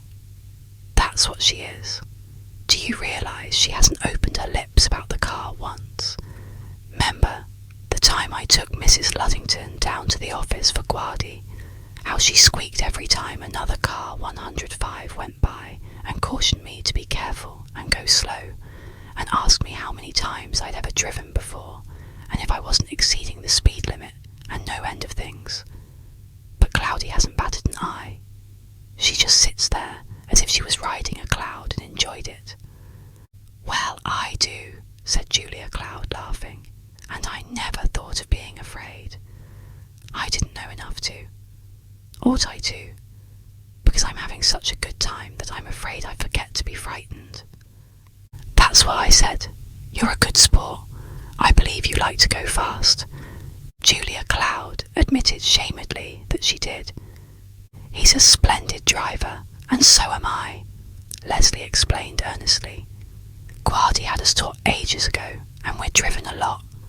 Only of course we didn't have our own car. We just had the regular car that belongs to the house, but we made that work some.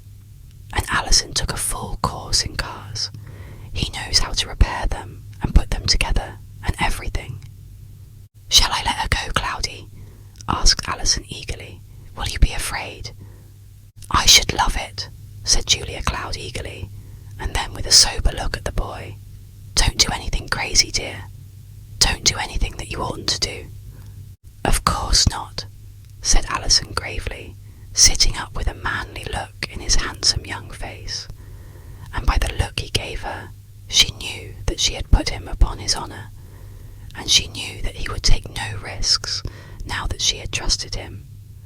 If she had been a squealing, hectoring kind of woman, he might have been challenged into taking risks, but not here, when she trusted him, and the responsibility was all his.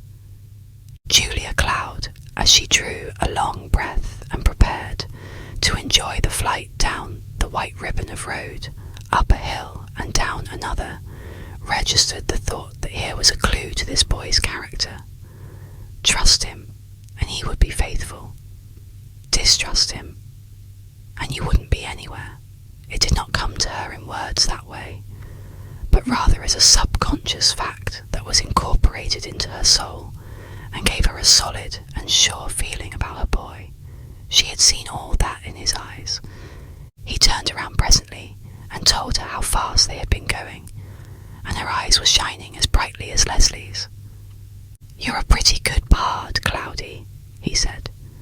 We'll make you a member of the gang and take you everywhere. See, you're being initiated now, and you're making good right along. I knew we did a good thing when we came after you, didn't we, Les? And Leslie turned and flung herself into Julia Cloud's arms with one of her enthusiastic hugs. It was just evening when they entered the little town, about 20 miles from a larger city, where was located a seat of learning, co-educational, which had been highly recommended to Mr. Luddington, and which seemed to him to have a great many good points in its favour. The signpost warned them of their approach, and the three sat silently, watching, judging the place from the outskirts. Big square houses and lawns multiplied as they progressed. Some streets had fences. Substantial churches rose here and there, and the college grounds became visible as they neared the centre of the town. The buildings were spacious and attractive, with tall old elms and maples shading the broad walks. There was an ideal chapel of dark red stone with arches and a wonderful belfry, and one could easily imagine young men and maidens flitting here and there. The two young people studied the scene as the car drove slowly by and said nothing. Alison went on to the other end of town till the houses grew farther apart and nothing had been said. Then Leslie drew a big sigh. Turn around, brother, and let's go back past there again. Alison turned around and drove slowly by the college grounds again. There are tennis courts at the back, said Leslie, and that looks like a gym over there. Do you suppose That's the athletic field over at the back. They drove slowly around the block, and Julia Cloud sat silently, trying to think of herself in this strange environment and feeling suddenly chilly and alone. There would be a lot of strange people to meet, and the children would be off at college all day. She hadn't thought of that. "Try some of the side streets," ordered Leslie. "I haven't seen our house yet." They came to the business part of the town and found the stopping place suggested in Mr. Luddington's directions. "We can't tell much about it tonight," said Alison gravely.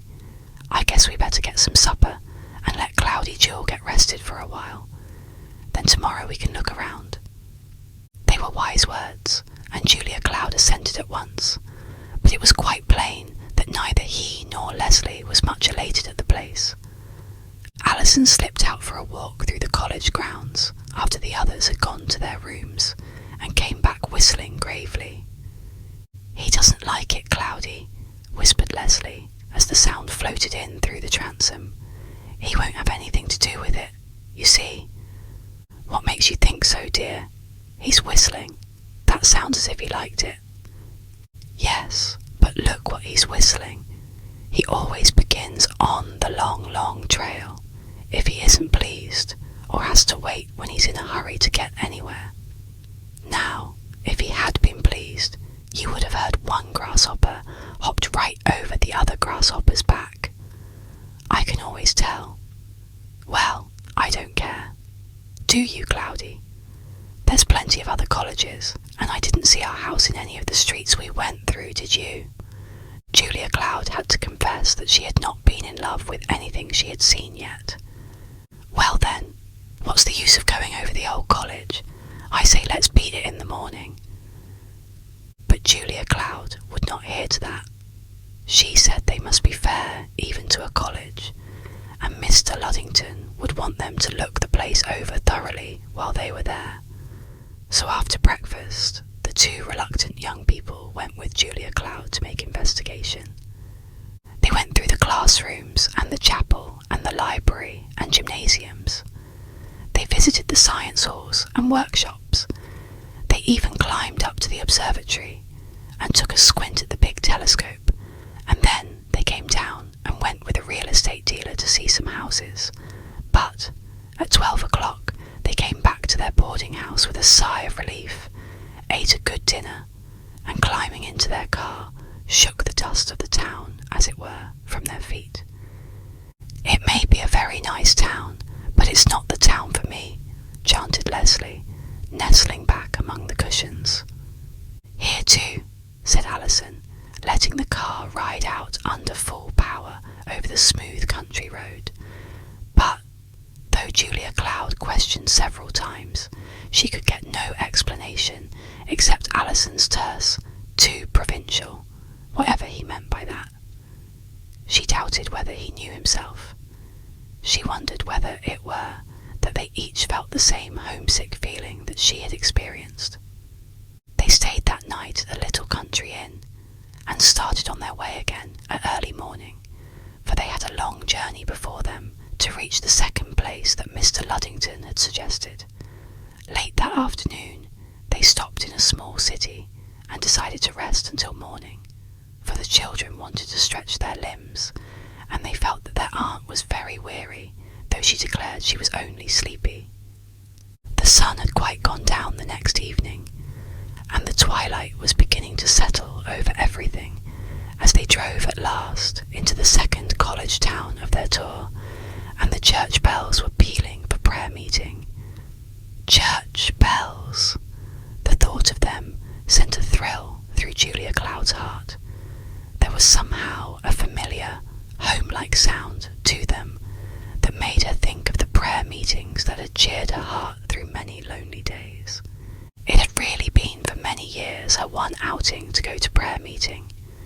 Even after her mother had become bedridden, she had always insisted on Julia's going off to prayer meeting, and a neighbour who was lame and sometimes stayed with her would come hobbling in and send her off. The old cracked church bell at home had always sounded sweet to her ears, because because it meant that this hour was her own quiet time to go away alone and rest.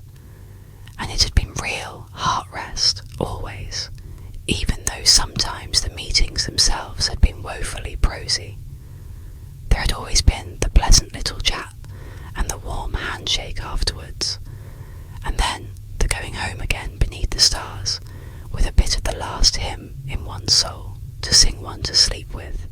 Nearer, my God, to thee, nearer to thee, e'en though it be a cross, that raiseth me. And the burden had grown less, and her heart had grown light with the promise of her father. Those meetings had been to Julia Cloud very real meetings with her Christ, and now, as the evening bells pealed out, her heart leapt to meet and answer the call. "Oh, I'd like to go to prayer meeting," she said impulsively as they passed the lighted church and saw a few faithful going in at the door. "Do you mean it?" asked Alison, bringing the car to a stop. "Do you mean it, Cloudy? Then let's go. We can size the people up and see if we like their looks. I guess we can stand a prayer meeting unless you are too tired."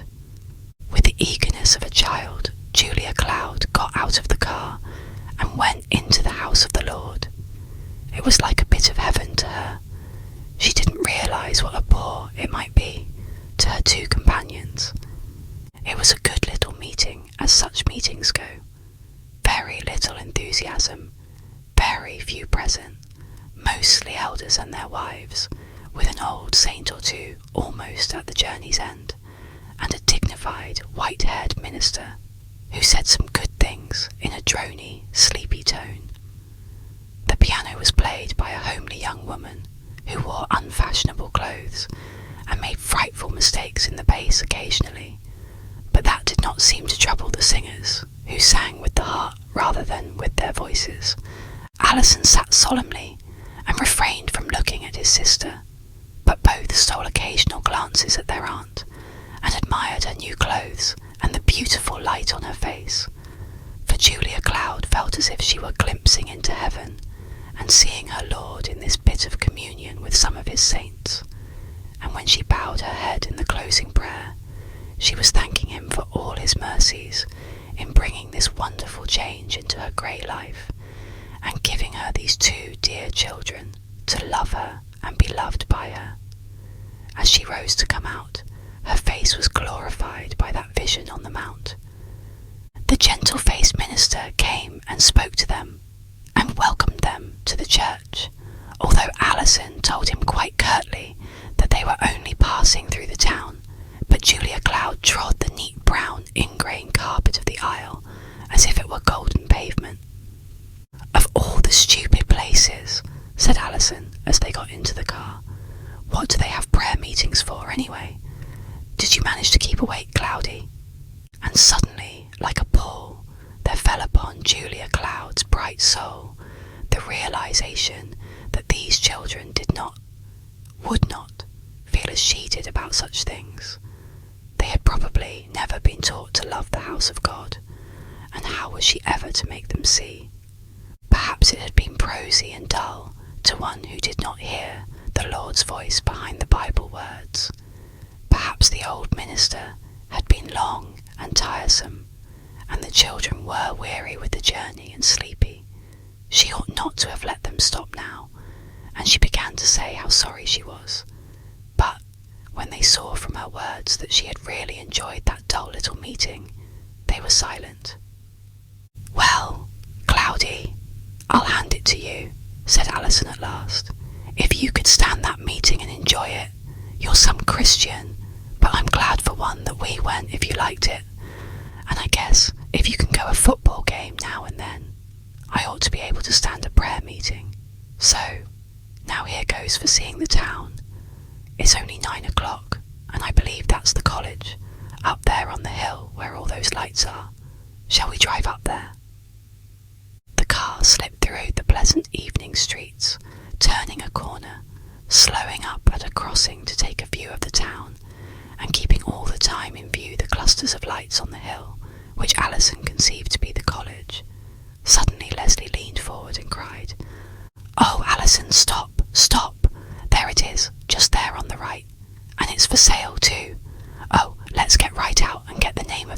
so we won't lose it again. Alison stopped the car suddenly and turned to look. There, in the full blaze of an electric arc light, nestled among shrubbery and tall trees, with a smooth terrace in front, was a beautiful little cottage of white stone with a pink roof and windows everywhere. "Why, that's not the college, Les. What's the matter with you?" said Alison, putting his hand on the starter again. "Better wake up. Don't you know a college when you don't see one?" "College nothing," said his sister. "That's our house. That's our home, Alison. The very house I've dreamed of. It looks a little like the houses in California, and it is the very thing. Now there's no use. You've got to get out and get that agent's name, or I'll jump out myself and get lost and walk the rest of the way." "It is lovely," said Julia Cloud, leaning over to look. "But it looks expensive, and you wouldn't want to buy a house, you know, dear, for you might not stay." "Oh, yes, we would if we liked it. And besides, houses can be sold again when you get done with them, though I'd never want to sell that. It's a perfect little duck. Alison, will you get out, or shall I?" "Oh, I'm game," said Alison, getting out and jumping the hedge into the pretty yard. He took out his pencil and wrote down the address in his notebook, stepped up the terrace and glanced about, then went close to the street sign and found out what corner it was near. "It is a Pippin, sure thing," he said as he sprang into the car again. "But Leslie, for the love of Mike, don't find any more houses tonight. I'm hungry as a bear. That prayer meeting was one too many for me. I'm going to make for the nearest restaurant, and then, if you want to go house hunting after that, all right. But I'm going to find the eats first." They asked a group of boys where the restaurant was, and one pointed to an open door from which light was streaming forth. "There's the pie shop," they said, and the party descended, hungry and happy with the delicious uncertainty of having found a dream of a house in the dark and wondering what it would turn out to be in the daytime. They inquired the way to the inn and decided to stop further investigations until morning. They were all very weary and slept well that night, but, strange to say, Alison, who was the sleepyhead, awoke first and was out looking the town over before the others had thought of awaking. He came back to breakfast, eager and impatient. "We don't need to go any farther," he declared. "It's a peach of a place. There's a creek that reaches up in the woods for miles, and they have canoes and skating and a swimming hole, and there are tennis courts everywhere, and it's only 11 miles from the city.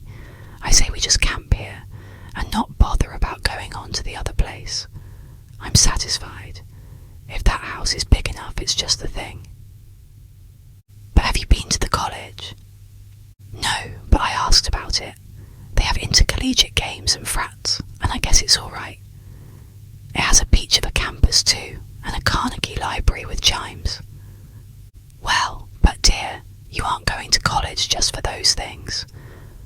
"Oh, the college will be all right.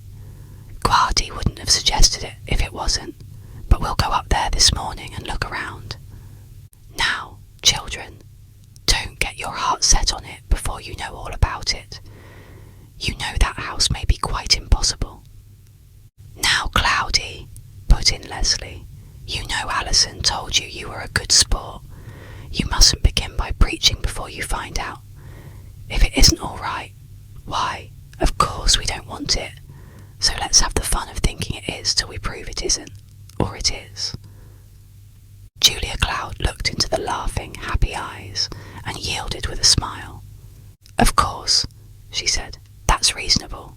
I'm agreed to that. But there's one thing.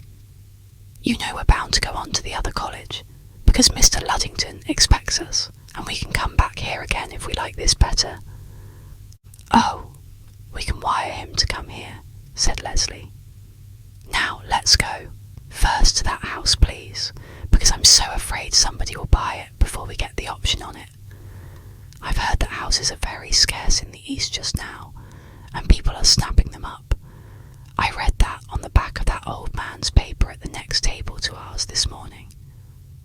All three of them, having the hearts of children, they went at once to hunt up the agent, before ever they got even a glimpse of the halls of learning, standing brave and fair on the hillside in the morning sunshine. Because there are plenty more colleges, said Leslie, but there is only one home for us, and I believe we've found it, if it looks half as pretty in the daylight as it did at night. It took only a few minutes to find the agent and get the key of the house, and presently they were standing on the terrace, gazing with delight at the house. It was indeed a lovely little dwelling. It was built of stone and then painted white, but the roof and gables were tiled with great pink tiles, giving an odd little foreign look to it, something like Anne Hathaway's cottage in general contour, Leslie declared. The top of the terrace was pink tiled too, and all the porches were paved with tiles. The house itself seemed filled with windows all around. Alison unlocked the door, and they exclaimed with pleasure as he threw it wide open, and they stepped in. The sunshine was flooding the great living room from every direction, it seemed. To begin with, the room was very large, and gave the effect of being a sun parlour because of its white panelled walls and its many windows. Straight across from the front door, on the opposite side of the room, opened a small hallway or passage, with stairs leading up to a platform where more windows shed a beautiful light down the stairs, on walls papered with strange, tropical birds in delicate old-fashioned tracery. To the right, through a wide white arch from the living room, was a charming white dining room with little high, leaded-paned windows over the spot for the sideboard, and long windows in front. To the left was an enormous stone fireplace with high mantel shelf of stone and the chimney above. The fire opening was wide enough for an old Yule log, and on either side of it were double glass doors opening into a long porch room, which also had a fireplace on the opposite side of the chimney, and was completely shut in by long casement windows. Upstairs there were 4 large bedrooms and a little hall room that could be used for a sewing room or den, or an extra bedroom, besides a neat little maid's room in a notch on the halfway landing, and 2 bathrooms, white-tiled and delightful, tucked away in between things. Then Leslie opened a glass door in the very prettiest room of all, which she and Alison immediately decided must belong to their aunt, and exclaimed in delight, for here, nestled between the gables, with a tiled wall all about it, was a delightful housetop or uncovered porch, so situated among the trees that it was entirely shut in from the world. It was perfect. They stood and looked at one another in delight, and for the time the college was forgotten. Then Alison dashed away, and came back eagerly, almost immediately. "There's a garage," he said, "just behind the kitchen, a regular robin's nest of a one, white with pink tiles just like the house, and a pebbled drive. Say, it must be some fool of a guy that would sell this. Isn't it just a crackerjack?" "My dear," put in Julia Cloud, "it can't help being very expensive." "Now, Cloudy, remember," said Leslie, holding up her finger in mock rebuke. "Just wait and see. And anyhow, you don't know Guardy Ludd. If he could see us located in a peach of a home like this, he'd go back to his growly old dear of a wife with happy tears rolling down his nice old cheeks. Alison, you go talk to that agent, and you give him $100 if you've got it left. Here, I guess I've got some too, just to bind the bargain till Guardy gets here. And say, you go see if you can't get Guardy on the phone. I don't want to go a step farther. Couldn't you be happy here, Cloudy, with that fireplace and that prayer meeting to go to? I wouldn't mind going with you sometimes when I didn't have to study." Julia Cloud stooped and kissed the eager face and whispered, "Very happy, darling." And then they they went to the agent again. And the telephone. Guardy Ludd proved himself quite equal to the occasion by agreeing to come on at once and approve their choice, and promised to be there before evening. "I knew he would," said Leslie happily, as they seated themselves in the car again for the pleasant run to the college. They found the dean in his office, and Alison was taken with him at once. "He isn't much like that musty little guy in the other college. He looked like a wet hen," growled Alison in a low tone to his sister and aunt, while the dean was out in the hall talking to a student. "I like him, don't you?" And Julia Cloud sat wondering what the boy's standards could be that he could judge so suddenly and enthusiastically. Yet she had to admit herself that she liked this man, tall and grave, with a pleasant twinkle hidden away in his wine-brown eyes and around the corners of his firm mouth. She felt satisfied that here was a man who would be both wise and just. They made the rounds of the college buildings and campus with growing enthusiasm, and then drove back to the inn to lunch with hearty appetites. "Let's go down to the house and measure things and look around once more," proposed Leslie. "Then we can come back and wait here for Guardy. We mustn't be away when he arrives, for he'll want to get everything fixed up and get away. I know him. Alison, did you get a timetable?" Alison produced one from his coat pocket, and they studied the trains and decided that there was no possibility of the arrival of their guardian until 3 o'clock, and probably not until 5. "That's all right," said Leslie. "Cloudy and I'll stay here from 3 to 5, and you can meet the trains. But first, I want the dimensions of those rooms, so Cloudy and I can plan. We've got a whole lot to do before college opens, and we can't spare a minute." "Oh, Cloudy, I'm so happy. Isn't that house just a duck?" They went to the village store, bought a foot rule, a yardstick, and a tape measure, and repaired to the house. Alison took the foot rule by masculine right. Julia Cloud said she felt more at home with the tape measure, and Leslie preferred the yardstick. With pencil and paper, they went to work, making a diagram of each room, with spaces between windows and doors for furniture, taking it room by room. "We've got to know about length of curtains and whether furniture will fit in," declared Leslie wisely. "I've thought it all out nights in the sleeper on the way over here. Just think, isn't it going to be fun furnishing the whole house? You know, Cloudy, I didn't have hardly anything sent because it really wasn't worthwhile.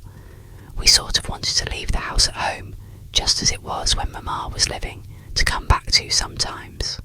And so we let it to an old gentleman, a friend of grandfather's and Guardy's, who has only himself and his wife and servants, and will take beautiful care of it. But I went around and picked out anything I wanted, rugs and pictures and some bric-a-brac, and a few bits of old mahogany that I love, just small things that would pack easily. Guardy said we might buy our own things. He set a limit on our spending, of course, but he said it would be good experience for us to learn how to buy wisely inside a certain sum. Julia Cloud went around like one in a dream with her new tape measure, setting down careful figures and feeling like a child playing dolls again. It was almost 3 o'clock when they finally finished their measurements, and Alison hurried them back to the inn and repaired to the station to meet trains. Leslie made her aunt lie down on the bed, supposedly for a nap, but no one could have taken a nap even if he had wanted to, which Julia Cloud did not, with an eager, excited girl sitting beside the bed, just fluttering with ideas about couches and pillows and furniture and curtains. "We'll have a great deep couch, with air cushions on the seat and back, and put it in the middle of the living room facing the fireplace, won't we, Cloudy? And what colour do you think would be pretty for the cushions? I guess blue, deep, dark blue brocaded velvet, or something soft that will tone well with the mahogany woodwork. I love mahogany in a white room, don't you, Cloudy?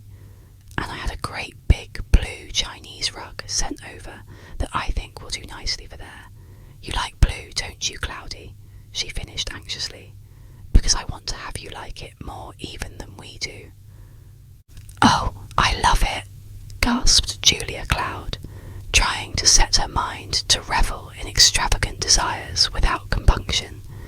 She was not used to considering life in terms of Chinese rugs or mahogany and brocade velvet.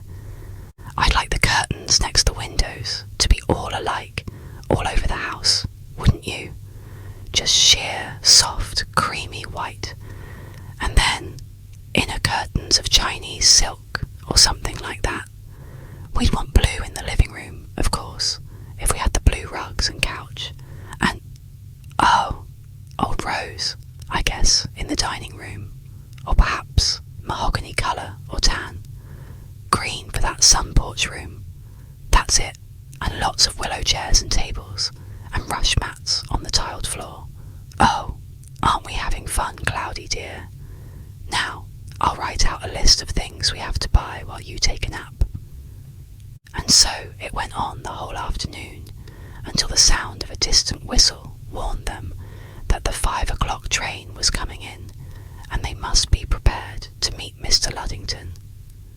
According to programme, they hurried into their wraps and went down to the piazza to wait for the car. None too soon, for Alison was already driving around the curve in front of the door, and Mr. Luddington sat beside him, radiating satisfaction. Anything that pleased his adorable wards pleased him, but this especially so, for he was in a hurry to respond to the many telegrams summoning him home to California, and the quicker this little household was settled, the sooner he might leave them. They drove at once, of course, to the house, Alison and Leslie talking fast and eagerly every minute of the way, their eyes bright and their faces beautiful with enthusiasm, and Mr. Luddington could only sit and listen, and smile over their heads at Julia Cloud, who was smiling also, and who, in her new silvery garments, looked to him all the more a lady and fit to play mother to his wards. "Well, now," said Guardy Lud, after they had gone carefully over every room and were coming downstairs again. "This is great. This certainly is great. I couldn't have had it better if I'd made it to order, could I? And I certainly wish you were settled here, and I could stay long enough to take breakfast with you, and enjoy some more of your excellent buckwheat cakes, Miss Cloud." He turned with a gallant bow to Julia. "I hope you'll teach my little girl here to bake them just like that, so she can make me some when she comes back to California to visit us again." They rode him around the town, through the college grounds, and then back to the inn for dinner. That evening they spent in discussion and business plans for the winter. The next morning they took Mr. Luddington up to the college, where he made final arrangements for the young people to be entered as students, and afterwards drove to the city. Mr. Luddington had 1 or 2 friends there to whom he wished to introduce them, that they might have someone near at hand to call upon in a time of need. He also took them all to a bank and arranged their bank accounts so that they might draw what they needed at any time. After lunch, he went with them to several of the largest stores and opened a charge account for them. Then, with a warm handshake for Julia Cloud and an emotional goodbye for the young people, he left them to rush for his train. "We might stay in town tonight and be ready to shop early in the morning," proposed Leslie. "No," said Alison decidedly. "Cloudy looks worn to a frazzle, and I'm sick to death of the city. Let's beat it back to where they have good air. We can go right to bed after dinner and get up good and early and be here as soon as the stores are open. They don't open till 9 o'clock. I saw the signs on the doors everywhere." So back they went for a good night's rest, and were up and at it early in the morning, scarcely noticing the way they rode. So interested were they in deciding how many chairs and beds and tables they needed to buy. "Let's get the curtains first, and then we can have the windows washed and put them right up," said Leslie, "and nobody can see in. I'm crazy to be shut into our own house and feel that it belongs to us. We can select them while Alison's gone to see what's the matter with his engine. But When Julia Cloud heard the stupendous price that was asked for ready-made curtains, or curtains made to order, with fixtures and installation, she exclaimed in horror, "Leslie, this is foolish. We can easily make them ourselves and put them up for less than half the price. If I had only brought my sewing machine, but it was all out of repair." "Could we really make them ourselves, Cloudy?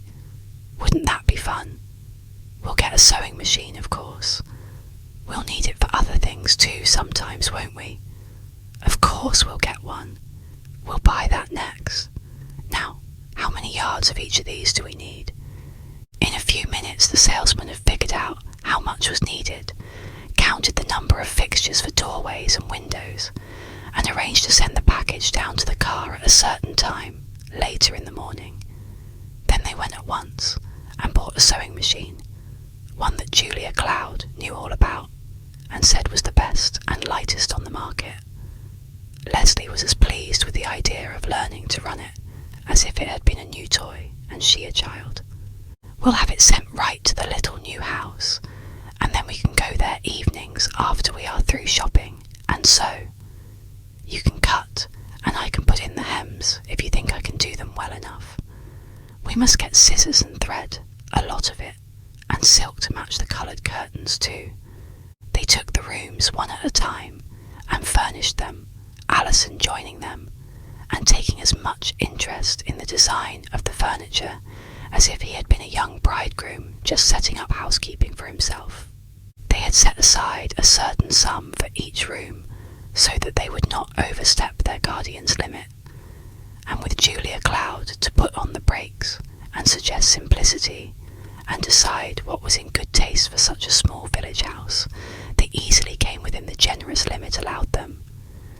It was a great game for Julia Cloud to come out of her simple country life and plunge into this wholesale, beautiful buying, untroubled by a continual feeling that she must select the very cheapest without regard to taste or desire. It was wonderful, but it was wearying in spite of the delight, and so the little house was not all furnished in a day.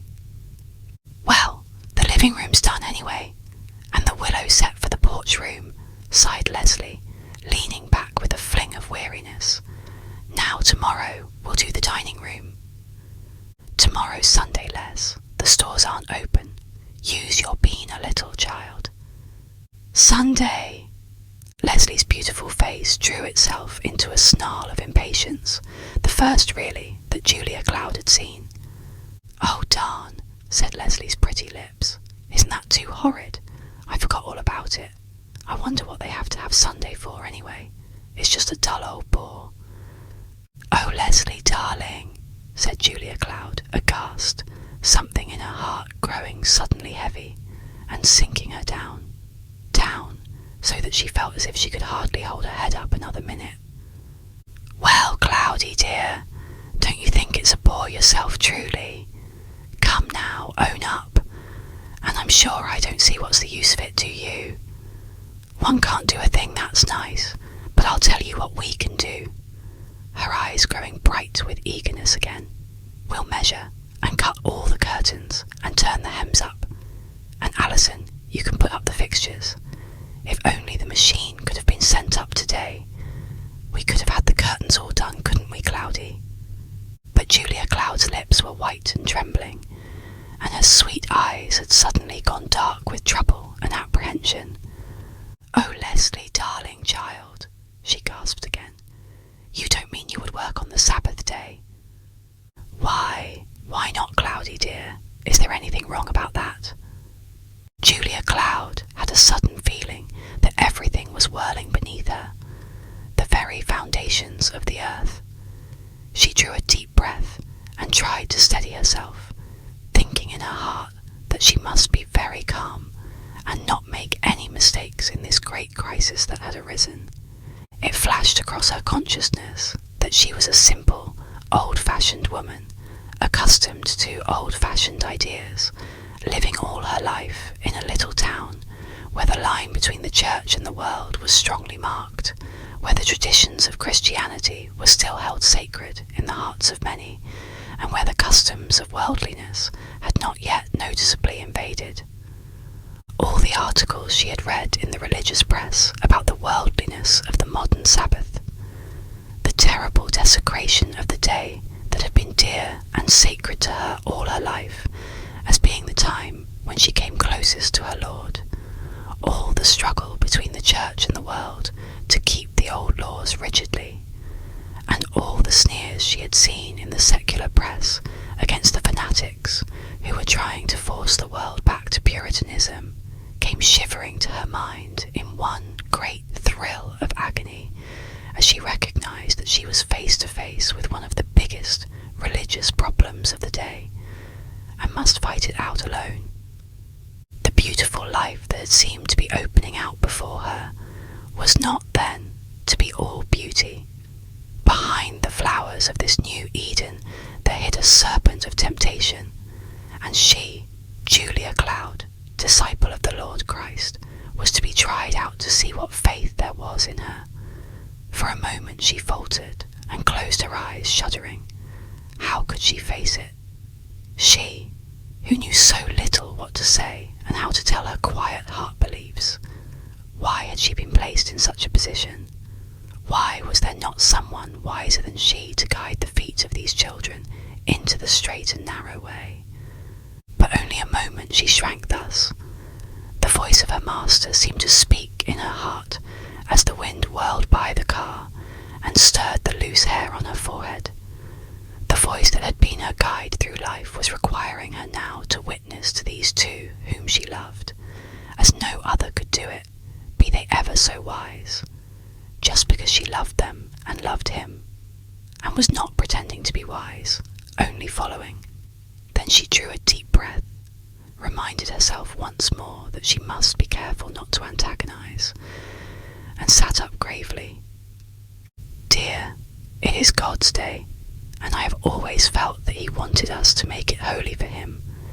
Keep worldly things out of it, you know. I wouldn't feel that I could work on that day. Of course, I have no right to say you shall not. I'm only your advisor and friend, you know. But I'd rather you wouldn't, because I know God would rather you wouldn't. Leslie pouted uneasily. How in the world could you know that? She said almost crossly. She did love to carry out her projects, and hitherto Julia Cloud had put no hindrance in her way. Why, he said so in his book. He said, Thou 129 shalt not do any work, thou, nor thy son, nor thy daughter.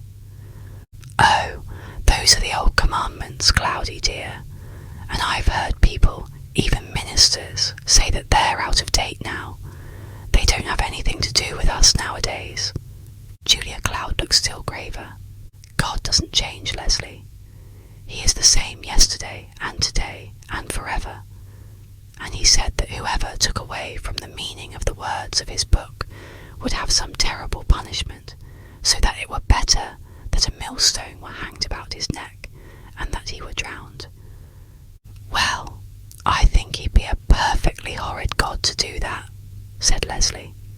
I can't see how you can believe any such old thing. It isn't like you, Cloudy dear. It's just some old thing you were taught. You don't like to be long-faced and unhappy one day in the week. You know you don't. Long-faced. Unhappy. Why, dear child, God doesn't want the Sabbath to be that. He wants it to be the happiest day of all the week. I'm never unhappy on Sunday. I like it best of all. Suddenly Alison turned around and looked at Julia Cloud, saw the white, strained look around her lips, the yearning light in her eyes, and had some swift man's intuition about the true woman's soul of her. For men, especially young men, do have these intuitions sometimes as well as women. Leslie, he said gently, as if he had suddenly grown much older than his sister, can't you see you're hurting Cloudy? Cut it out. If Cloudy likes Sunday, she shall have it the way she wants it. Leslie turned with sudden compunction. Oh, Cloudy, dear, I didn't mean to hurt you, indeed I didn't. I never thought you'd care. "It's all right, dear," said Julia Cloud with her gentle voice and just the least mite of a gasp. "You see, Sunday has been always very dear to me. I hadn't realised you wouldn't feel the same." She seemed to shrink into herself, and though the smile still trembled on her lips, there was a hovering of distress over her fine brows. "We will feel the same," declared Alison. "If you feel that way so much, we'll manage somehow to be loyal to what you think. You always do it for us, and if we can't be as big as you are, we haven't got the gang spirit. It's teamwork, Leslie. Cloudy goes to football games and makes fudge for our friends, and we go to church and help her keep Sunday her way. See?" "Why, of course. Sure," said Leslie, half bewildered. "I didn't mean not to, of course, if Cloudy likes such things. Only she'll have to teach me how, for I never did like those things." "Well, I say, let's get Cloudy to spend the first Sunday telling us how she thinks Sunday ought to be kept, and why. Is that a bargain, Cloudy?" "But I'm afraid I wouldn't be wise enough to explain," faltered Julia Cloud, distress in her voice. "I could maybe find something to read to you about it." "Oh, preserve us, Cloudy. We don't want any old dissertations out of a book.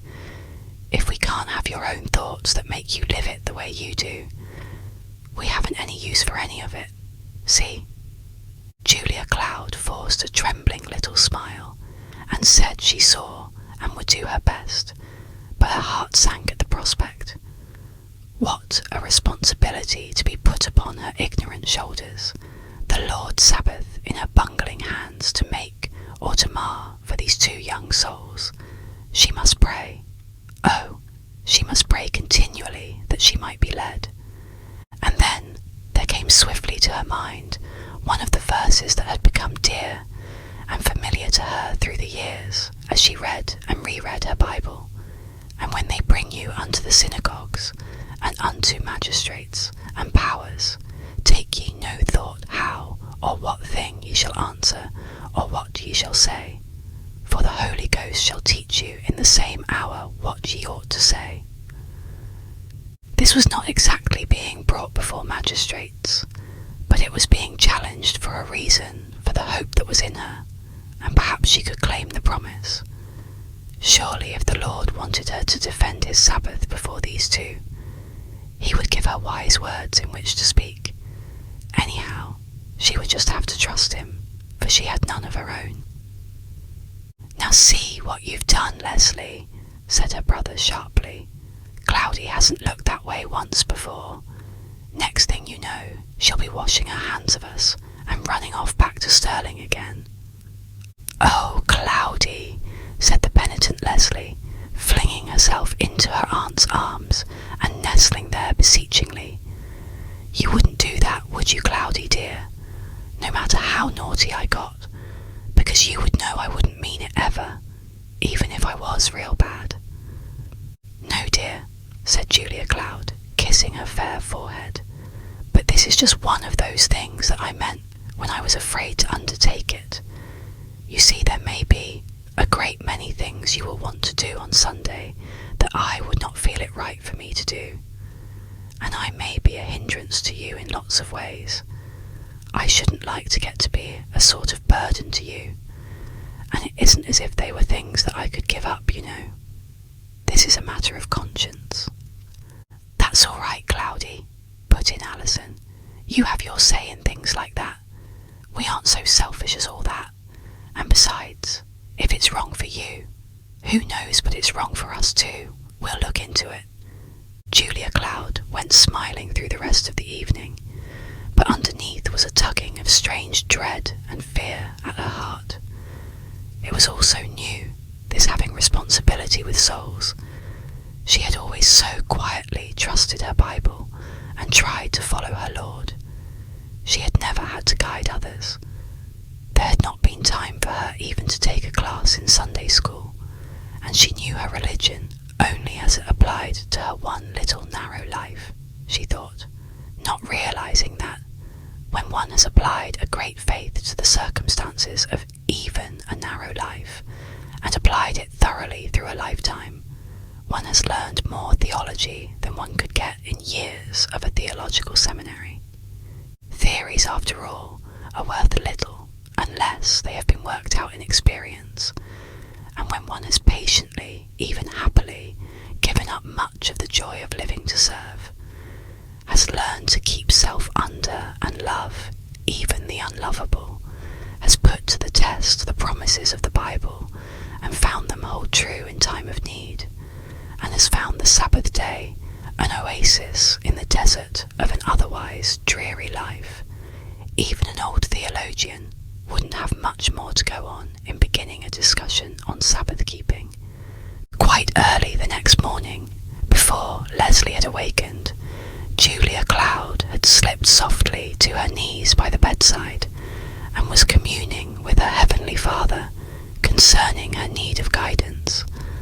When Leslie awoke, her aunt was sitting by the window with her Bible on her knee and a sweet look of peace on her face, the morning sunlight resting on the silvery whiteness of her hair like a benediction.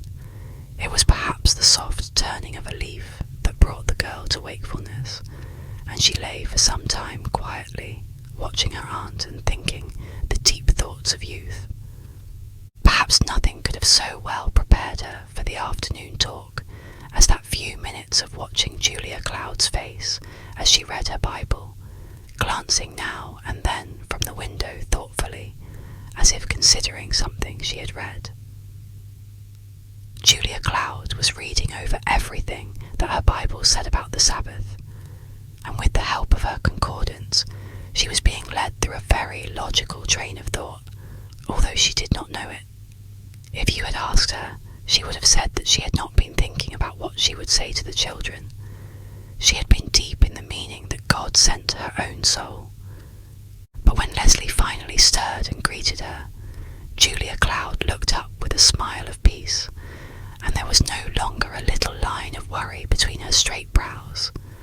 The peace lasted all through the morning, and went with her down to breakfast, and something of her enjoyment of the day seemed to pervade the atmosphere about her and extend to the two young people.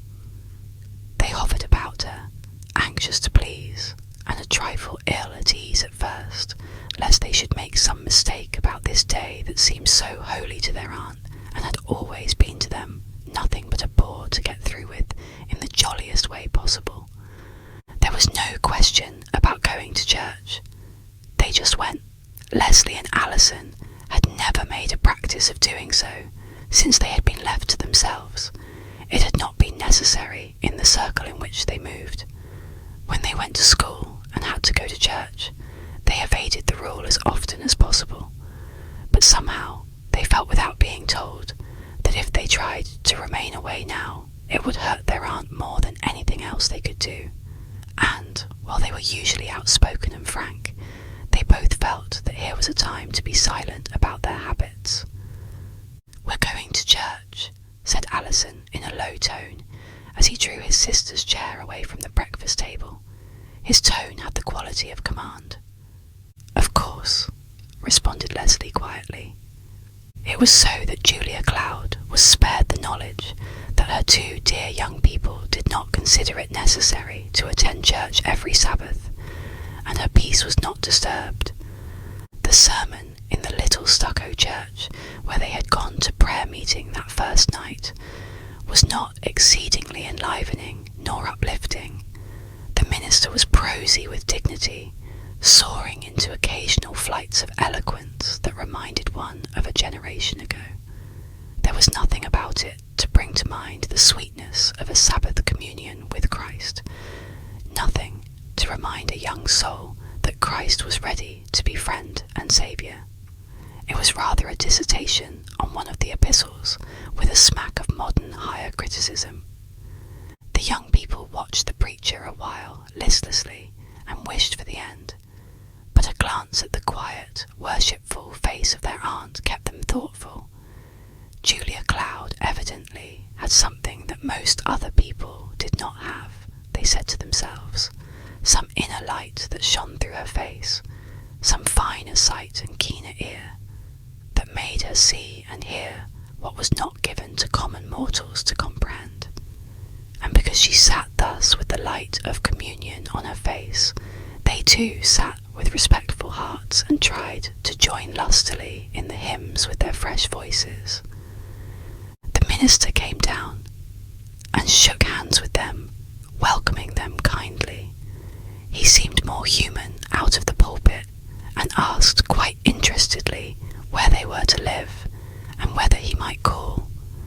He mentioned Sunday school and Christian Endeavour, and said he hoped they would cast in their lot among them, and the young people gave him cold little smiles and withdrew into themselves while their aunt did the talking. They were willing she should have her Sabbath, and they would do all in their power to make it what she wanted, but they were hostile toward this church and this minister, and all that it had to do with. It simply did not interest them. Julia Cloud saw this in their eyes as she turned to go away, and sighed softly to herself. How much there was to teach them! Could she ever hope to make them feel differently? In 2 short weeks, the college would open, and they would be swept away on a whirl of work and play and new friends and functions. Was she strong enough to stem the tide of worldliness that would engulf them? No, not of herself. But she had read that very morning the promises of her Lord, "Surely I will be with thee, I will help thee," and she meant to lay hold on them closely. She could do nothing of herself, but she, with her Lord helping, could do anything he wanted done. That was enough. Leslie turned longing eyes toward the winding creek, and an alluring canoe that lolled idly at the bank down below the inn, as she stood on the piazza after dinner, waiting for her aunt. But Alison saw her glance, and shook his head. "Better not suggest it," he said. "There are a lot of picnickers down there carrying on high. She would not like it, I'm sure. If it were all quiet and no one about, it would be different." "Well, there are a lot of people around here on the piazzas," said Leslie disconsolately. "I don't see the difference." But when Julia Cloud came with her Bible slipped unobtrusively under her arm, she suggested a quiet spot in the woods, and so they wandered off through the trees with a big blanket from the car to sit on, and found a wonderful place, high above the water, where a great rift of rocks jutted out among drooping hemlocks and was carpeted with pine needles. "It would please me very much," said Julia Cloud, as she sat down on the blanket and opened her Bible, looking up wistfully at the two, "if you two would go to that Christian Endeavour meeting tonight. I hate to ask you to do anything like that right away, but that minister begged me to get you to come. He said they were having such a struggle to make it live, and that they needed some fresh young workers. He asked me if you didn't sing, and he said singers were very much needed." There was a heavy silence for a moment, while the two young things looked at each other aghast across her, and Julia Cloud kept her eyes on the floating clouds above the hemlocks. She still had that softened look of being within a safe shelter, where storms and troubles could not really trouble her. Yet there was a dear, eager look in her eyes. Both children saw it, and with wonderful intuition interpreted it, and because their hearts were young and tender, they yielded to its influence. Leslie swooped down upon her aunt with an overwhelming kiss, and Alison dropped down beside her with a "Sure, we'll go, Cloudy, if that will do you any good.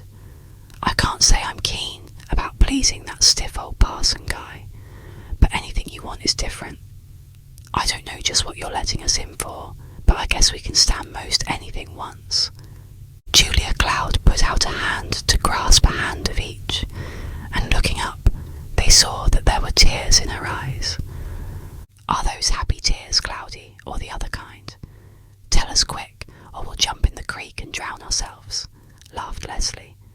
And then 2 white handkerchiefs, one big and one little, came swiftly out and dabbed at her cheeks until there wasn't a sign of a tear to be seen. "I think I'm almost too happy to talk," said Julia Cloud, resting back against the tree and looking up into its lacy green branches. "It seems as if I was just beginning my life over and being a child again."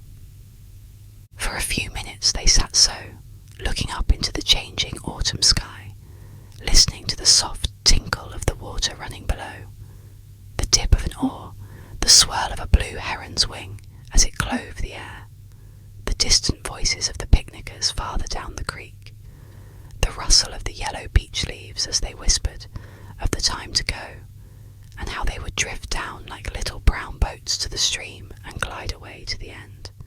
Now and then a nut would fall with a tiny crisp thud, and a squirrel would whisk from a limb overhead.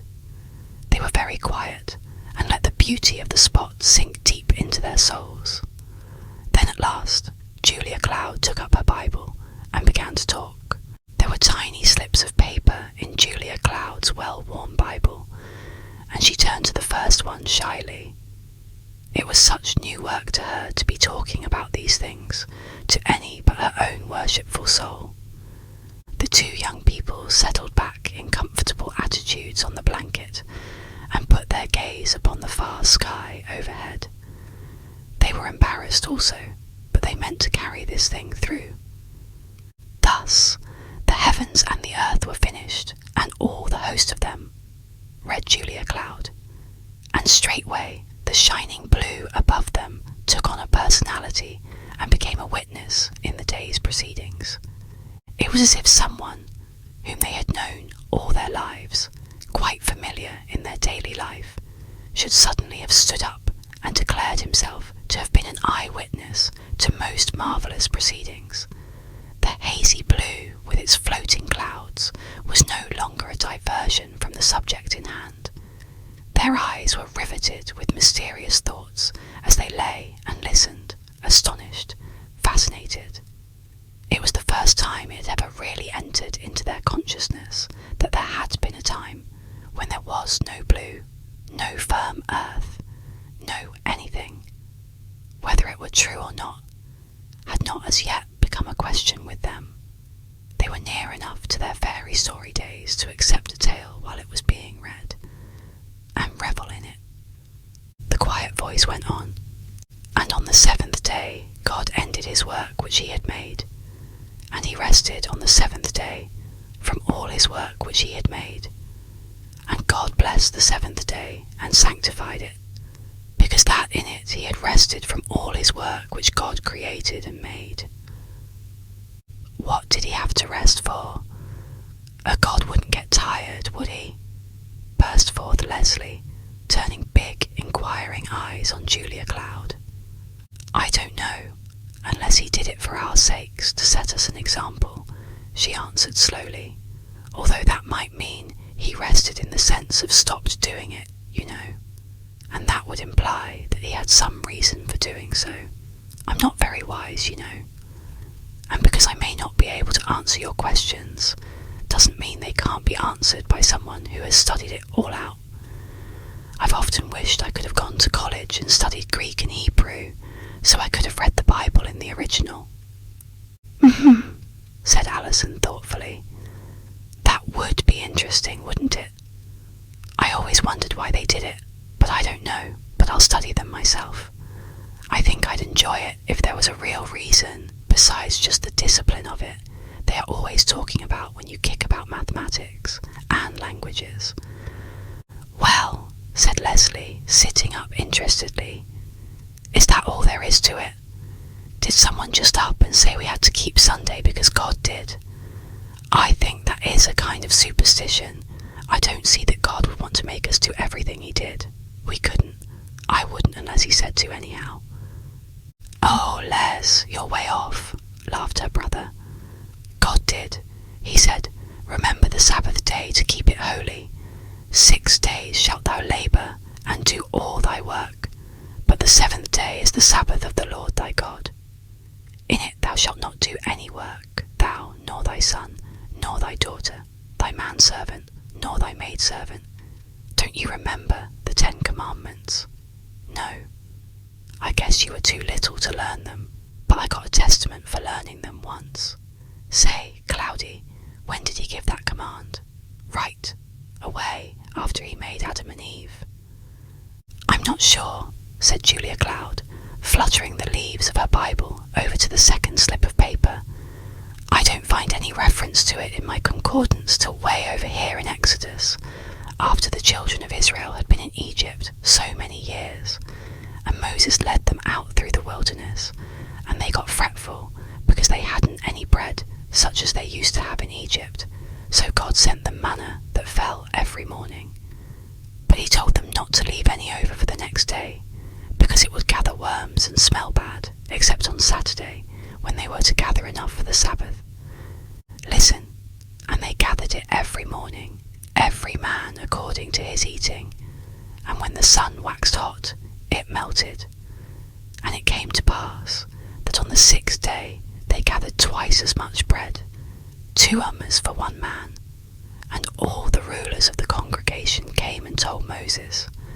And he said unto them, This is that which the Lord hath said, Tomorrow is the rest of the holy Sabbath unto the Lord. Bake that which ye will bake today, and seethe that ye will seethe, and that which remaineth over lay up for you to be kept until the morning. And they laid it up till the morning, as Moses bade, and it did not stink, neither was there any worm therein. And Moses said, Eat that today, for today is a Sabbath unto the Lord. Today ye shall not find it in the field. 6 days ye shall gather it, but on the 7th day, which is the Sabbath, in it there shall be none. And it came to pass that there went out some of the people on the 7th day for to gather, and they found none. And the Lord said unto Moses, How long refuse ye to keep my commandments and my laws? See, for that the Lord hath given you the Sabbath. Therefore he giveth you on the 6th day the bread of 2 days. Abide ye every man in his place. Let no man go out of his place on the 7th day. So the people rested on the 7th day. It looks as though the people had been used to the Sabbath already, for the commandments given on the mount come 3 whole chapters later. It looks to me as if God established the Sabbath right at the beginning when he rested from his own work, and that's what it means when it says he sanctified it. What do you suppose he said, I have given you a Sabbath for? It looks as if it were meant for a benefit for the people and not for God, doesn't it? Said Alison, sitting up and looking over his aunt's shoulder. Why, I always suppose God wanted the Sabbath for his own sake, so people would see how great he was. Julia Cloud's cheeks grew red with a flash of distress, as if he had said something against someone she loved very much. Oh no, she said earnestly, God isn't like that. Why, he loves us. He wouldn't have given us Sabbath at all if it hadn't been quite necessary for our good. Besides, in the New Testament Jesus said the Sabbath was made for man, and not man for the Sabbath. Oh, he made it for us, to be happy in, I'm sure. And perhaps he rested himself so that we might understand. He had set apart that time of leisure in order to be everything to us on the day when we had most time for him. I have read somewhere that God had to teach those early people, little by little, just as we teach babies, a few things each year. And over in the New Testament, it says that all these things that happened in the Old Testament to those children of Israel happened and were written down for an example to us who should live in the later part of the world. So, little by little, by pictures and stories, he taught those people what he wanted all of us to know as a sort of inheritance. And he took the things first that were of the most importance. It would seem as if he considered this matter of the Sabbath very important, and as if he had it in mind right away, at the first when he made the world and intended to set apart this day out of every 7, because he stopped right off the very first week himself to establish a precedent, and then he sanctified it, which must mean he set it apart in such a way that all the world should understand. What is a precedent? Asked Leslie sharply. Oh, you know, Les, it's something you have to do, just like because you always have done it that way, said Alison, waving her aside. But Cloudy, what I can't get at all is why he wanted it in the first place, if he didn't want it just entirely for his own glorification. Why, dear, I am not sure, but I think it was just so that he and we might have a sort of a trysting time when we could be sure of having nothing to interfere between us, and he meant it too, to be the sign between himself and those who really loved him and were his children, a sign that should show to the world who were his. He said so in several places. Listen to this. She turned the leaves quickly. And the Lord spake unto Moses, saying, Speak thou also unto the children of Israel, saying, Verily my Sabbaths ye shall keep, for it is a sign between me and you throughout your generations, that ye may know that I am the Lord that doth sanctify you. Ye shall keep the Sabbath therefore, for it is holy unto you. Every one that defileth it shall surely be put to death. For whosoever doeth any work therein, that soul shall be cut off from among his people. 6 days may work be done, but in the 7th is the Sabbath of rest, holy to the Lord. Whosoever doeth any work in the Sabbath day, he shall surely be put to death. Wherefore the children of Israel shall keep the Sabbath, to observe the Sabbath throughout their generations, for a perpetual covenant. It is a sign between me and the children of Israel forever. For in 6 days the Lord made heaven and earth, and on the 7th day he rested and was refreshed. There, now, said Leslie, sitting up. That's just what I thought. That was only for the children of Israel. It hasn't the leastest bit to do with us. Those were Jews, and they keep it yet on Saturday. Wait, dear. Julia Cloud turned the leaves of her Bible rapidly to Corinthians. Listen, moreover, brethren, I would not that ye should be ignorant, how that all our fathers were under the cloud, and all passed through the sea, and were all baptized unto Moses in the cloud and in the sea, and did all eat the same spiritual meat, and did all drink the same spiritual drink, for they drank of that spiritual rock that followed them, and that rock was Christ. But with many of them God was not well pleased, for they were overthrown in the wilderness. Now these things were our examples, to the intent we should not lust after evil things, as they also lusted. Neither be ye idolaters, as were some of them, as it is written, the people sat down to eat and drink, and rose up to play. Neither let us tempt Christ, as some of them also tempted, and were destroyed of serpents.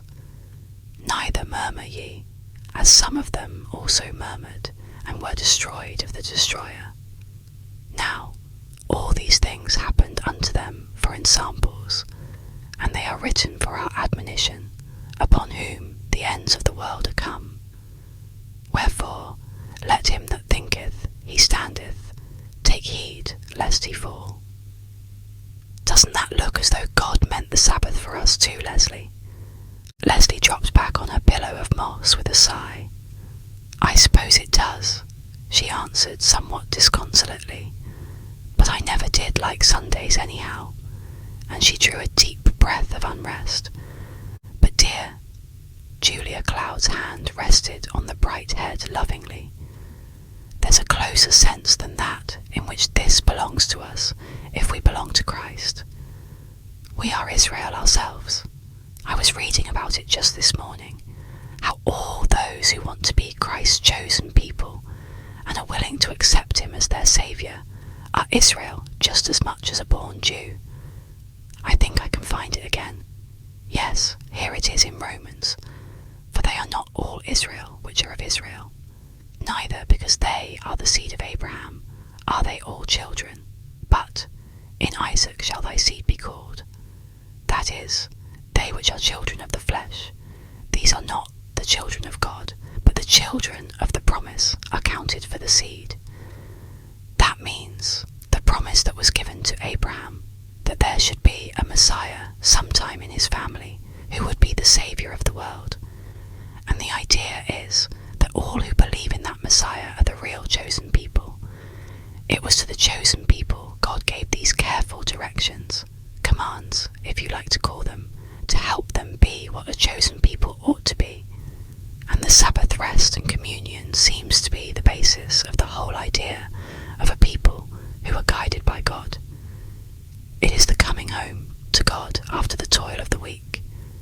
They had to have a time when other things did not call them away from spending a whole day with him and getting acquainted, from getting to know what he wanted and how to shape their lives, or they would just as surely get interested in the world and forget God.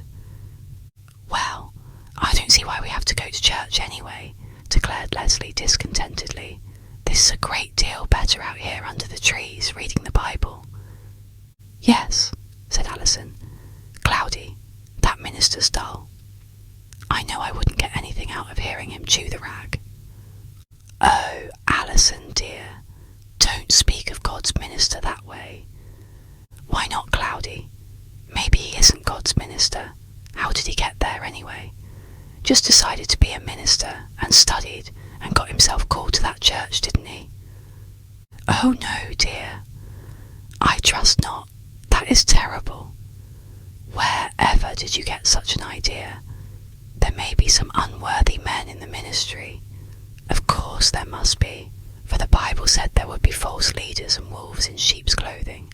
But surely you know that the most of the men in the pulpit are there because they believe that God has called them to give up everything else and spend their lives bringing the message of the gospel to the souls of men. The office is a holy office and must be reverenced, even if we do not fancy the man who occupies it. He may have a message if you listen for it, even though he may seem dull to you. If you knew him better, could look into his life and see the sacrifices he has made to be a minister, see the burdens of the people he has to bear. Oh, Cloudy, come now. Most of the ministers I ever saw have automobiles and fine houses and about as good a time as anybody. They get big salaries and don't bother themselves much about anything but church services and getting people to give money. Honestly now, Cloudy Jewel, I think they're putting it over on you.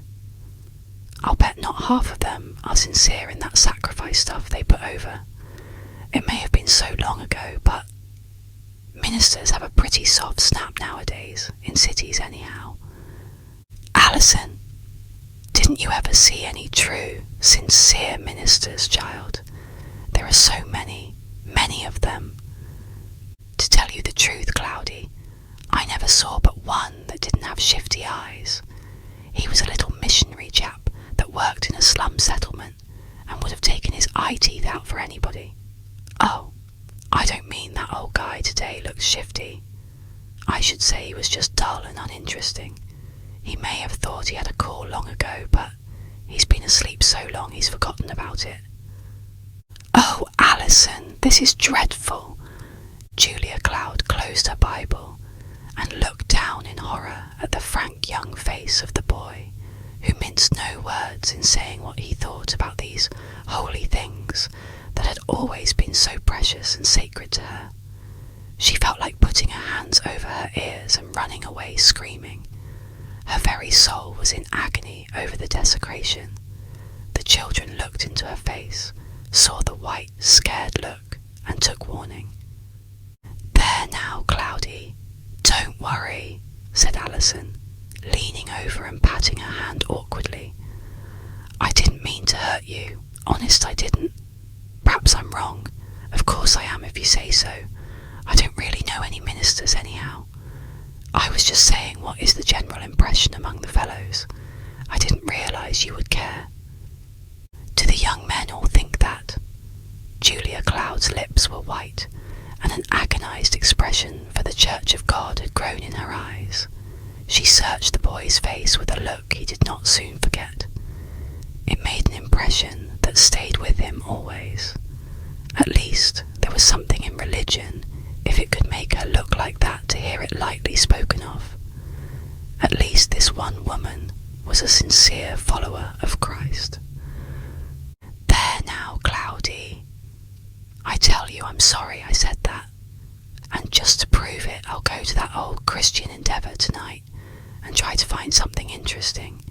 I will truly. And Les will go too. Of course, said Leslie, nestling close. Forget what he said, and tell us why we have to go to church, Cloudy dear. Julia Cloud tried to recall her troubled thoughts to the subject in hand. Well, God had them build the tabernacle for worship, you know, dear. Told them how to make everything even to the minutest details and established worship. That was to be part of the Sabbath day, a place to worship, and a promise that he would be there to meet anyone who came. That promise holds good today. You needn't ever think about the minister. Just fancy you see Christ in the pulpit. He is there, come to meet his own, you know. He'll be in that Christian Endeavour tonight. He was in the tabernacle of old. There was a brightness in the cloud of his presence to show the people that God had come down to meet them. They were children, and had to be helped by a visible manifestation. Yes, that would be something like, said Alison, if we could see something to help us believe. Those who truly believe with the heart will have the assurance, said Julia Cloud earnestly. I know. There was something in her tone and the look of her eye that added, for I have experienced it. The young people looked at her and were silent. There was a long, quiet pause in which the sounds of the falling nuts and the whispering of the hemlocks closed in about them and made the day and hour a sacred time. At last, Leslie broke the silence. Well, Cloudy, suppose we go to church and Christian Endeavour. What can we do the rest of the day?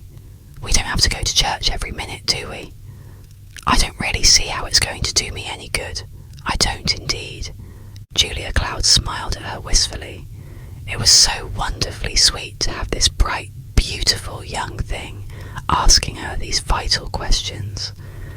Why, dearie, it's just a day to spend with God and get to enjoy his company, she said. Let me read you this verse in Isaiah. Blessed. That means, oh, the happiness of. I'll read it so. Oh, the happiness of the man that doeth this, and the Son of Man that layeth hold on it, that keepeth the Sabbath from polluting it, and keepeth his hand from doing any evil. Neither let the son of the stranger that hath joined himself to the Lord. There, Leslie, that means us, or any Gentiles that want to be Christ's.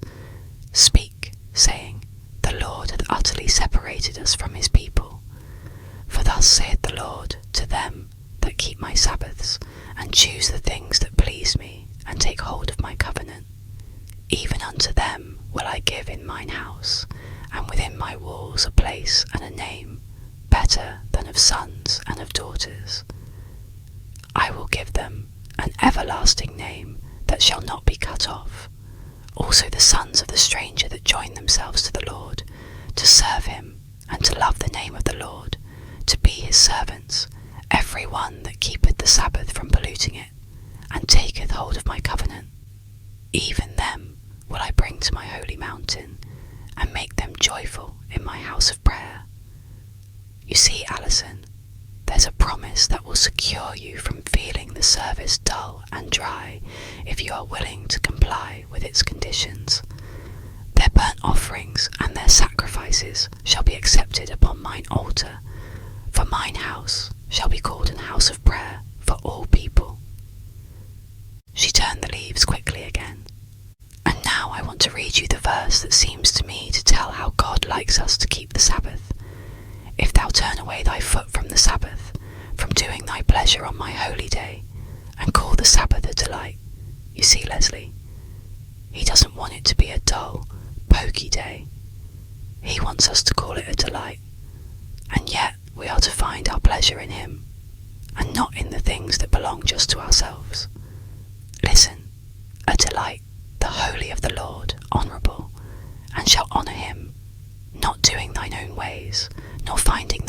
pleasure, nor speaking thine own words.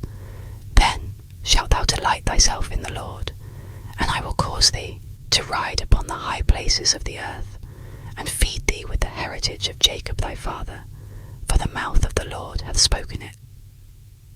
Leslie suddenly threw her head in Julia Cloud's lap, right over the Bible, and looked up into her face with an exquisite earnestness all her own. Cloudy Jewel, it sounds all different from anything I ever heard of, and I don't know how to do it, but something inside says it ought to be true, and I'm going to try it, she said. Anyhow, we've had a grand time this afternoon, and it hasn't been a bit dull. Do you suppose maybe we've been delighting in him this afternoon? But there goes the supper bell, and I'm hungry as a bear. How about that, Cloudy? Is it right to cook on Sunday? That place you read about the man who picked up sticks to make a fire in camp doesn't sound like it. Well, dear, you know in the old times, we always got the Sunday cooking and baking done on Saturday, just as the Lord told the Israelites to do. I haven't any business to judge other people, and everyone must decide for himself what is necessary and what is not, I suppose. But as for me, I like to do as Mother always did. I always have the cake box and bread box full of nice fresh things, and make a pie, perhaps, and cook a piece of meat, or have some salad in the icebox. And then it is the work of but a few minutes to get the nicest kind of a meal on Sunday. It is easy to have a beefsteak to broil, or cold meat, or something to warm up in a minute if one cares enough to get it ready. And it really makes a lovely, restful time on Sunday to know all that work is done. Besides, it isn't any harder. I like it. Alison gathered up the rug and books, and they walked slowly toward the inn, watching the wonderful colourings of the foliage they passed, and drinking in all the woodsy odours and gentle sounds of dying leaves and dropping nuts. Say, Cloudy, said Alison, suddenly, out of the midst of his thoughtfulness, why don't the ministers preach about all this? I had to go to church a lot when I was in prep school, and I never yet heard a sermon on it. Or, if I did, it was so dull I didn't get the hang of it.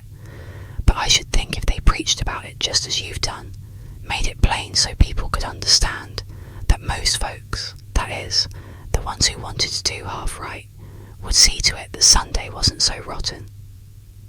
Well, Alison, said Julia Cloud, a soft smile playing dreamfully about her lips, perhaps they don't realise the need. Perhaps it's up to you, as you say, to somehow wake them up and set them at it. Alison drew a long whistle and grinned as they went into the house. A few minutes later, Julia Cloud watched them go off into the dusk to the Christian Endeavour meeting. She was to follow them in a little while and meet them for the evening service. She wondered, as she saw them disappear into the shadows of the long, maple-lined avenue, whether perhaps she was not overdoing the matter a little in the way of meetings, and was almost sorry she had not suggested staying home from the evening service. It would not do to make them weary of it all on this first Sunday. As they walked along together, the brother and sister were thinking deeply. Say, Alison, isn't this the very funniest thing we ever did, going off like this to a prayer meeting alone? What do we do it for? Asked the sister. Well, I guess just because Cloudy wanted it, replied the brother. She's given up her home and everything for us. We ought to. But say, Les, there's a whole lot in what Cloudy was reading this afternoon. If it's all true, it's a wonder more people don't try it. I've often wondered why we were alive anyway, haven't you? There doesn't seem much sense to it unless there's something like this. Oh, I don't know, Alison. It's nice to be alive. But of course we never will feel quite as if this is the only place, since Mother and Dad aren't here anymore. Aren't things queer anyway? I wish there was some way to be sure. Well, I suppose the Bible claims to be sure. Perhaps we could find out a lot if we read it. We're likely to read it quite a good deal, don't you think? Asked the sister archly. But really, now, it was interesting. And isn't Cloudy a dear? If Christians were all like that, I'd believe in them. Perhaps they are real Christians. Perhaps the ones we mean aren't anything but shams.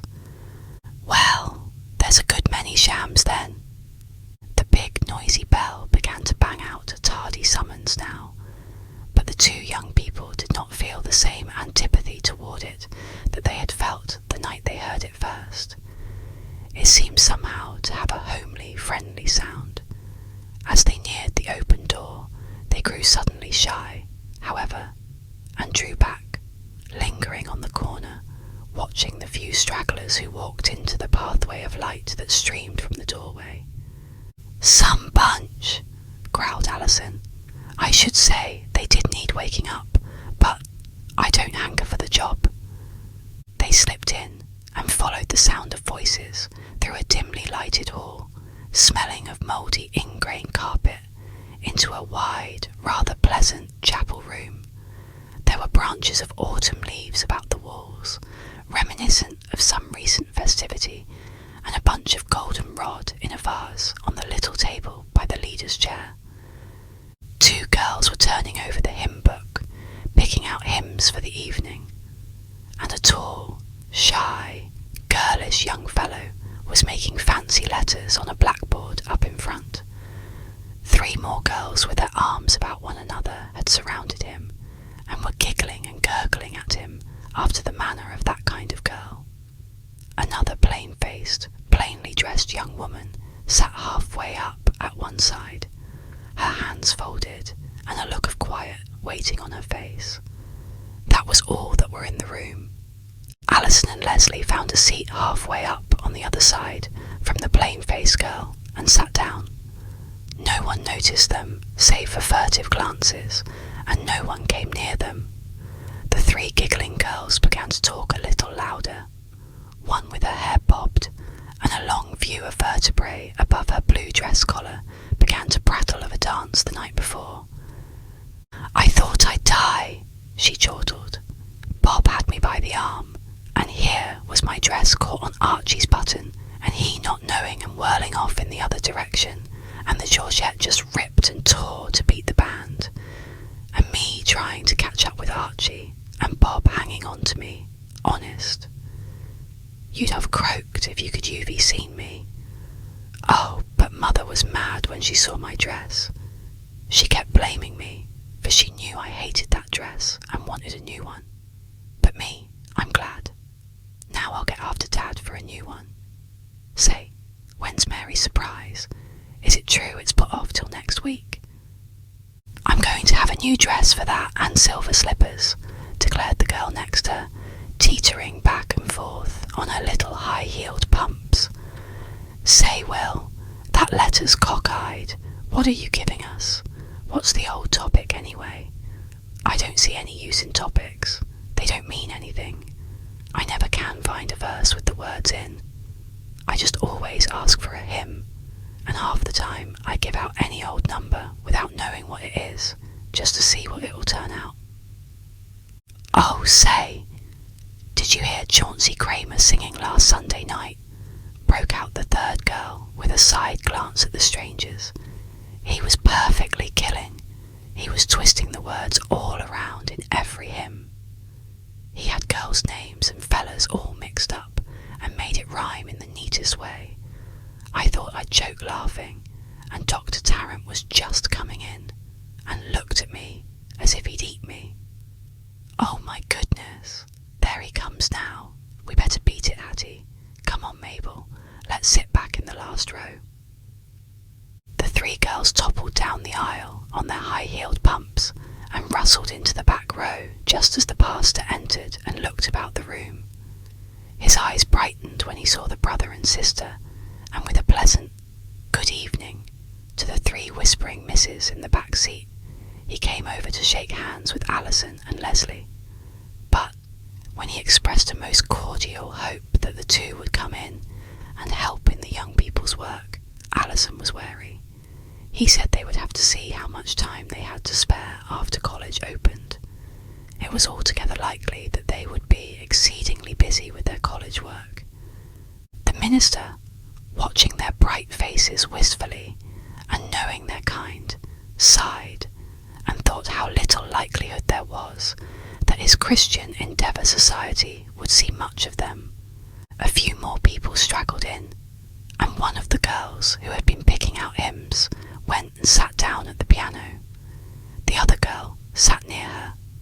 The young man at the blackboard took his place at the little table in front of the desk, and the elaborate coloured letters which he had just made were visible as a whole for the first time.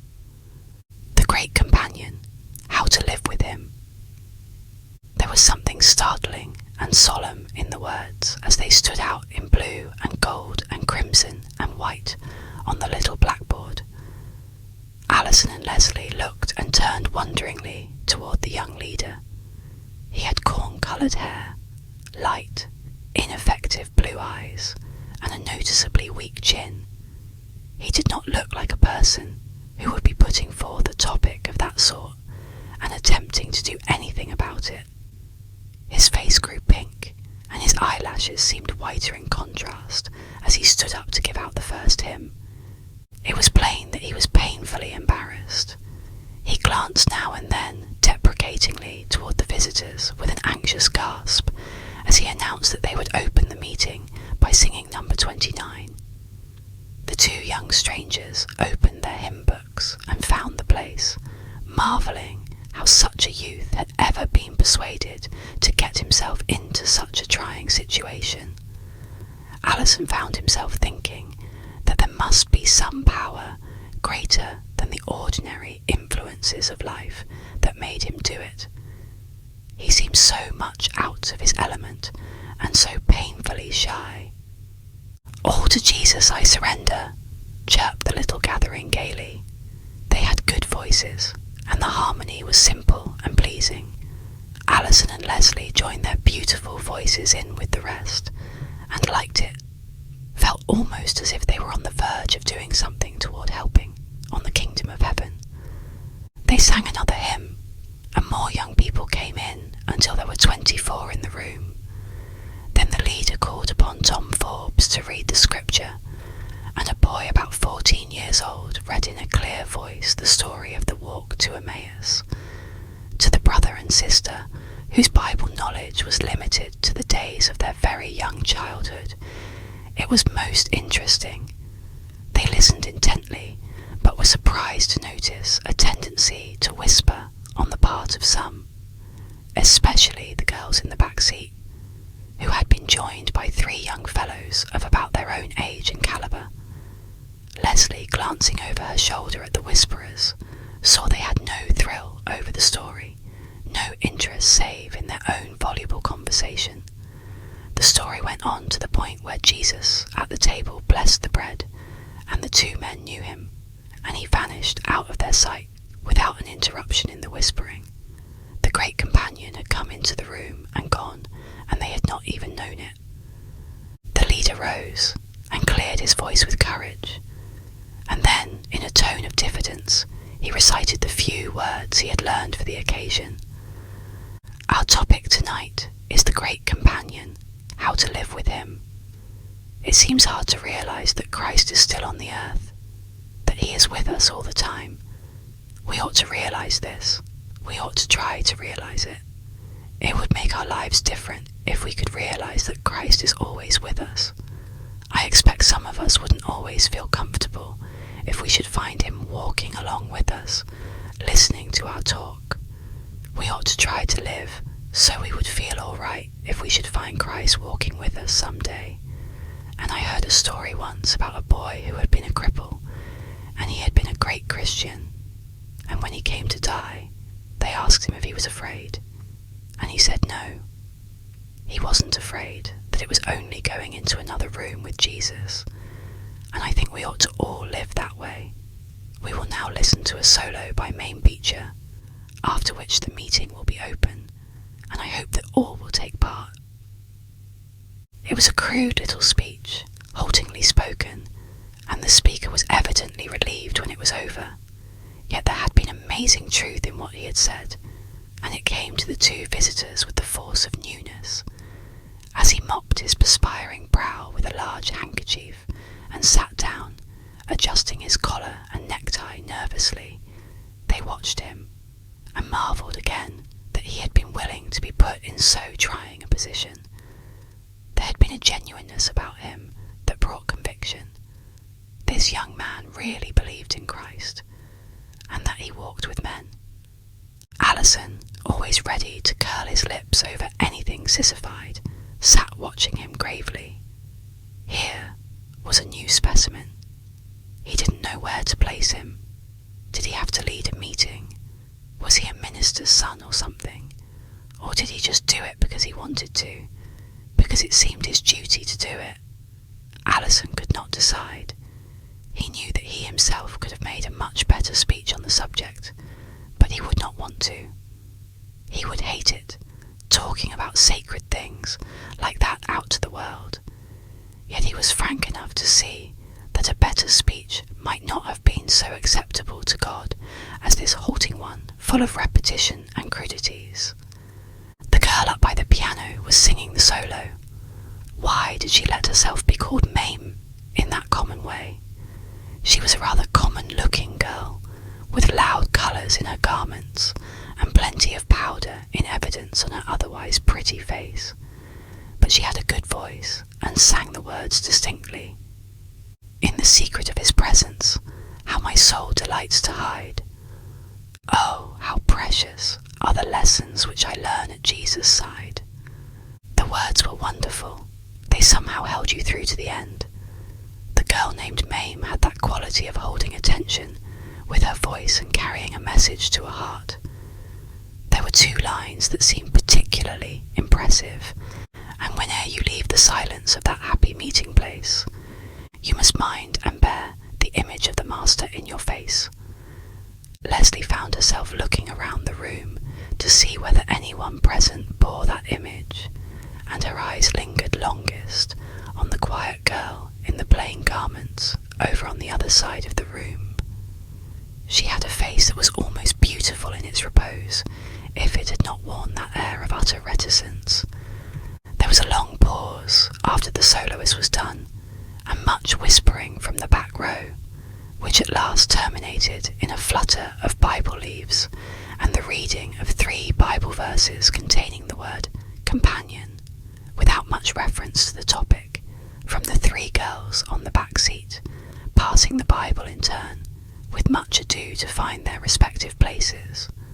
Another hymn followed, and a prayer from a solemn-looking boy in shell-rimmed spectacles. It was a good prayer, but the young man wore also that air of reticence that characterized the girl on the other side of the room, as if he were not a part of these young people, had nothing in common with them. Alison decided that they were all dead, and surely did need someone to wake them up, but the task was not to his liking. What had he in common with a bunch like that? In fact, what had any of them in common that they should presume to form themselves into a society? It was rank nonsense. You couldn't bring people together that had nothing in common and make them have a good time. These were his thoughts during another painful pause, during which the pastor in the back seat half rose, then sat down and looked questioningly toward the 2 visitors. The young leader seemed to understand the signal, for he grew very red, looked at Alison and Leslie several times, cleared his throat, turned over his hymn book, and finally said, with painful embarrassment, "We should be glad to hear from our visitors tonight. We'd like to know how you conduct things in your society." He lifted agonized eyes to Alison and broke down in a choking cough. Alison, chilled with amazement, filled with a sudden strange pity, looked around with growing horror to see whether it was really true that he had been called upon to speak in meeting. Then, with the old nonchalance that nothing ever quite daunted, he rose to his feet. "Why," he began, looking around with a frank smile, "I never was in a Christian Endeavour meeting before in my life, and I don't know the first thing about it. My sister and I only came tonight because somebody wanted us to, so I can't very well tell about any other society, but I belong to a college frat, and I suppose it's a good deal the same thing in the long run. I've been reading that pledge up there on the wall. I suppose that's your line. You've got good dope, all right. If you live up to that, you're going some. I remember when I first went to college, the fellows began to rush me. I had bids from 2 or 3 different frats, and they had me going so hard, I got bewildered. I didn't know which I wanted to join. Then, one day, one of the older fellows got hold of me, and he saw how it was with me, and he said, "You want to look around and analyse things. Just you look the fellows over and see how they size up in the different frats. Then you see what they stand for and how they live up to it. And lastly, you look up their alumni." So I began to size things up, and I found that one frat was all for the social doings, dances and dinners, and always having a good time. And another was pretty wild, had the name of always getting in bad with the faculty, and had the lowest marks in college. 3 fellows had been expelled the year before for drunkenness and disorderliness. Then another one was known as ranking highest in scholarship and having the most athletes in it. I looked over their alumni too, for they used to come around a good bit and get in with us boys, and you could see just which were making good out in the world, and which were just in life for what they could get out of it. And I made my decision one day just because of one big man who had been out of college for 10 years. But he had made good in the world, and was known all over as being a successful man and a wonderful man, and he used to come back to every game and everything that went on at the college, and sit around and talk with the fellows and encourage them, and if anybody was falling down on his job, he would show him where he was wrong and how to get into line again, and even help him financially if he got in a tight place. And so I thought, with men like that back of it, that frat was a pretty good thing to tie up to, and I joined it, and found it was even better than I expected. And I was thinking, as I looked at the blackboard and heard you talking about the great companion, it was something like that man. If all that's true that you've been reading and saying tonight, why, you've got pretty good things back of you, with an alumnus like that, nodding toward the blackboard, and a line of talk like that pledge. You sure ought to have a drag with the world. All you've got to do is to make everybody believe that it is really so, and you'd have this room full. For believe me, that's the kind of dope everybody wants, especially young people, whether they own it or not.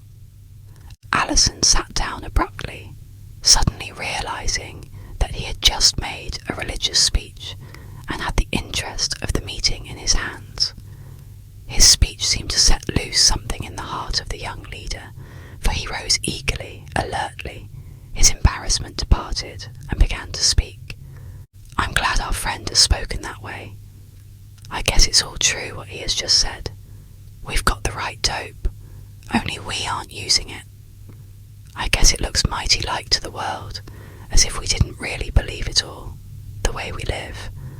But, believe me, I'm going to try to make things different in my life this week, and see if I can't make at least one person believe we have something here they want before next Sunday." He seemed about to give out another hymn, but the plain girl spoke up and interrupted him. She was sitting forward in her chair, an almost radiant look upon her face that quite changed it, and she spoke rapidly, breathlessly, like a shy person who had a great message to convey. She was looking straight at Alison as if she had forgotten everyone else in the room. "I've got to speak," she said earnestly. "It isn't right to keep still when I've had such a wonderful experience, and you spoke as if it might not all be true about Christ being our companion every day." In spite of himself, Alison met her eyes as though they were talking alone together, and waited for what she should tell.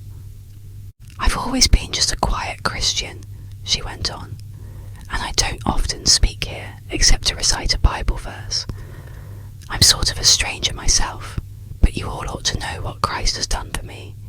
When my people died and everything in my life was changed and troubles came very thick and fast, there wasn't anybody in the world I could turn to for everyday help and companionship but Jesus. And one day it came to me how my mother used to feel about him, and I just went to him and asked him to be my companion, as he used to be hers. I didn't half believe he would when I asked him, but I was so hurt and alone I had to do something, and I found out it was all true. He helped me in so many little everyday ways. You wouldn't believe it, perhaps, unless you could have lived it out yourself. I guess you really have to live it out to know it after all, but I found that I could go to him just as if I could see him, and I was so surprised the first day when he answered a prayer in a perfectly wonderful way. It all came over me. Why? He loves me. And at first I thought it was just happening, but I tried it again and again, and every day wonderful things began to come into my life, and it got to be that I could talk with him and feel his answer in my heart. If it were not for him, I couldn't stand life sometimes, and I'm sure he'll talk with anyone that way who wants him enough to try and find him, she finished. And then, suddenly conscious of herself, she sat back, white and shy again, with trembling lips. The meeting closed then, but while they were singing the last hymn, Alison and Leslie were watching the face of the quiet girl with the holy, uplifted light on it. I think she is lovely, don't you? Whispered Leslie after the benediction as they turned to go out. I'd like to know her. Assented Alison. Cloudy would like her, I guess. I mean to find out who she is, declared Leslie. The minister came up just then, with cordial greeting and urgent appeal that the young people would at once join their Christian endeavour. That was a great talk you gave us tonight, he said with his hand resting admiringly on Alison's shoulder. We need young blood. You are the very one to stir up this society. But I'm not a Christian, said Alison, half laughing. I don't belong here. Oh, well, answered the smiling minister, if you take hold of the endeavour, perhaps you'll find you're more of a Christian than you think. Come, I want you to meet some of our young people. The young people were all gathered in groups, looking toward the strangers, and came quite willingly to have a nearer glimpse of them. Last of all, and by herself, came the plain-faced girl, and the minister introduced her as Jane Bristol. He did not speak to her more than that, and it occurred to Alison that she seemed as if she came more at the instigation of some higher power than at the call of her pastor, for she passed quietly on again in a pleasant dignity, and did not stop to talk and joke with her pastor as some of the other young people had done. Who is she? Asked Alison, hardly aware that he was asking. Why, she is the daughter of a forger who died in prison. Her mother, I believe, died of a broken heart. Sad experience for so young a girl. She seems to be a good little thing. She is working at housework in town, I believe. I understand she has an idea of entering college in the fall. You are entering college here. That will be delightful. My wife and I will take pleasure in calling on you as soon as you are ready to receive visitors. Leslie's eyes were on Jane Bristol as she moved slowly toward the door, lingering a moment in the hall. None of the other girls seemed to have anything to do with her. With her usual impulsiveness, Leslie left Alison and went swiftly down the aisle till she stood by Jane Bristol's side. We are going to meet my aunt and stay to church. Would you come and sit with us tonight? She asked eagerly. I'd like to get acquainted with you. Jane Bristol shook her head with a wistful smile. I'm sorry, she said. I wish I could, but I take care of a little girl evenings, and I only get off long enough for Christian endeavour. It's dear of you to ask me. Well, you'll come come and see me when I get settled in my new home, won't you?" Jane looked at her thoughtfully and then gave her a beautiful smile in answer to Leslie's brilliant one. "Yes, if you find you want me when you get settled, I'll come," she answered, and giving Leslie's little gloved hand an impulsive squeeze, she said, "Good night," and went away. Leslie looked after her a minute, half understanding, and then turned to find her brother beside her. "She thinks I won't want her because she works," she said, "but I do. I shall." "Sure you will, kid," said her brother. "Just tell Cloudy about her. She'll fix things. That old party, the reverend gentleman. Look out, Alison, that isn't any better, and there comes Cloudy. Don't make her feel bad again." Well, Parson then doesn't seem to have much use for a person who's had the misfortune to have her father commit forgery and her mother die of a broken heart. Or is it because she has to work her way through college? He may be all right, sister, but I'd bank on that girl's religion over against his any day in the week, Sundays included. Then Julia Cloud came up the steps, and they went in to a rather dreary evening service with a sparse congregation and a bored-looking choir, who passed notes and giggled during the sermon. Alison and Leslie sat and wondered what kind of a shock it would be to them all if the great companion should suddenly become visible in the room. If all that about his being always present was true, it certainly was a startling thing. The next morning dawned with a dull, dreary drizzle coming noisily down on the red and yellow leaves of the maple by the window. But the three rose joyously, and their ardour was not damped. "6 days shalt thou labour and do all thy work," quoted Alison at the breakfast table. "Cloudy, we've got to hustle. Do you mind if it does rain? We've got our car." But Julia Cloud smiled unconcernedly. "I should worry," she said, with a gay imitation of Leslie's inimitable toss of the head, and the two young people laughed so hilariously that the other staid couples already in the dining room turned in amaze to see who was taking life so happily on a day like this. They piled into the car and hied themselves to town at once, chattering joyfully over their list as to which things they would buy first. "Let's begin with the kitchen," said Leslie. "I'm crazy to learn how to make cookies. Cloudy, you'll teach me how, so I can make some all myself, won't you?" "And waffles," said Alison from the front seat. I remember Cloudy's waffles and buckwheat cakes. "We're going to have everything for the kitchen to make things easy, so that when we can't get a maid, Cloudy won't be always overdoing," said Leslie. "Guardy told me especially about that. He said we were to get every convenience to make things easy, so the cook wouldn't leave, for he'd rather pay any amount than have Cloudy work herself to death and have to break down and leave us." So it was the house furnishing department of the great store to which they first repaired, and there they hovered for 2 hours among tins and aluminum and woodenware, discussing the relative charms of white enamel refrigerators and gas ranges, vacuum cleaners and dishwashers, the new ideas against the old.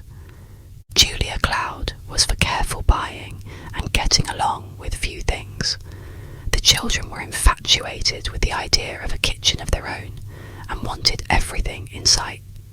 They went wild over a new kind of refrigerator that would freeze its own ice, making ice cream in the bargain, and run by an electric motor. But here, Julia Cloud held firm. No such expensive experiment was needed in their tiny kitchen.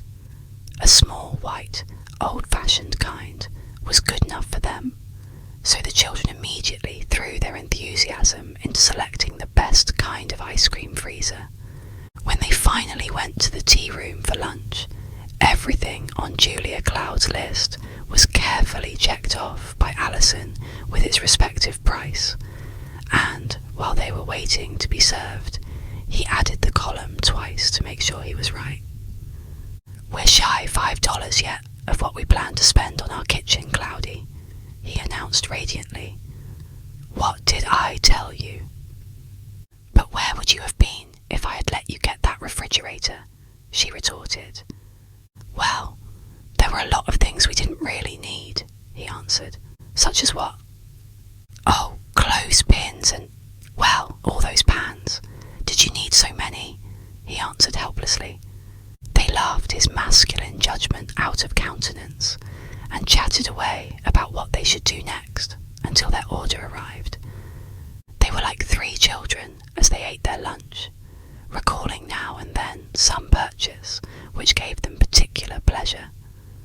Suddenly, Julia Cloud lifted her hands in mock distress. "I know what we've forgotten. Dish towels," she said. "Dish towels. Why, sure. We have to have a lot so we can all wipe dishes when the cook goes out. Will $5 buy them, Cloudy?" asked Leslie distressingly. "Well, I certainly should hope so," said Julia Cloud, laughing. "The idea, $5 worth of dish towels." "Well, we'll go and get them at once," said Leslie, "and after that we'll do the bedrooms." 5 o'clock found them wending their way homeward once more, tired but happy.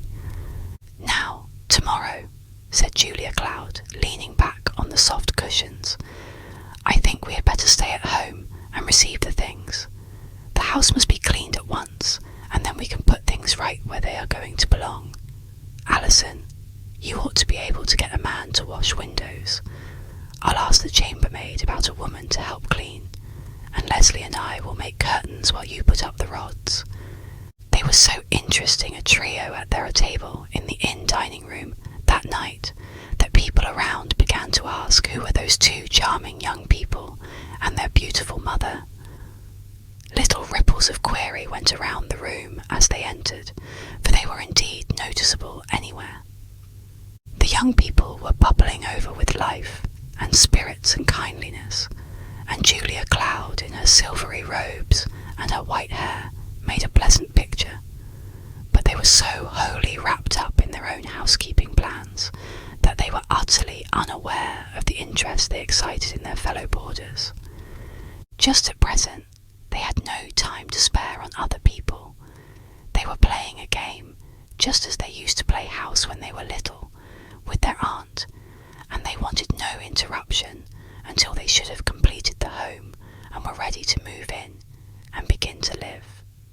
After that, other people might come in for their attention. The next morning, bright and early, Alison was up and out, hunting his man, and announced triumphantly at the breakfast table that he was found and would be down at the house and ready for work in half an hour. Breakfast became a brief ceremony after that, for Julia Cloud also had not been idle, and had procured the address of a good woman to clean the house.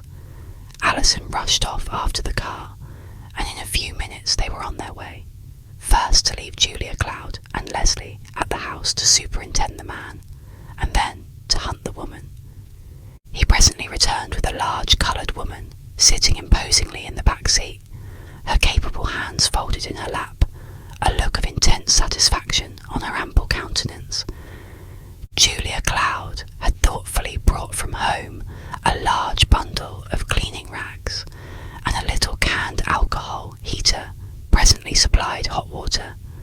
Leslie made a voyage of discovery and purchased soap and scouring powder, and soon the whole little house was a hive of workers. "Now," said Julia Cloud, opening the bundle of curtain material, "where shall we begin?" "Right here," said Leslie, looking around the big white living room with satisfaction.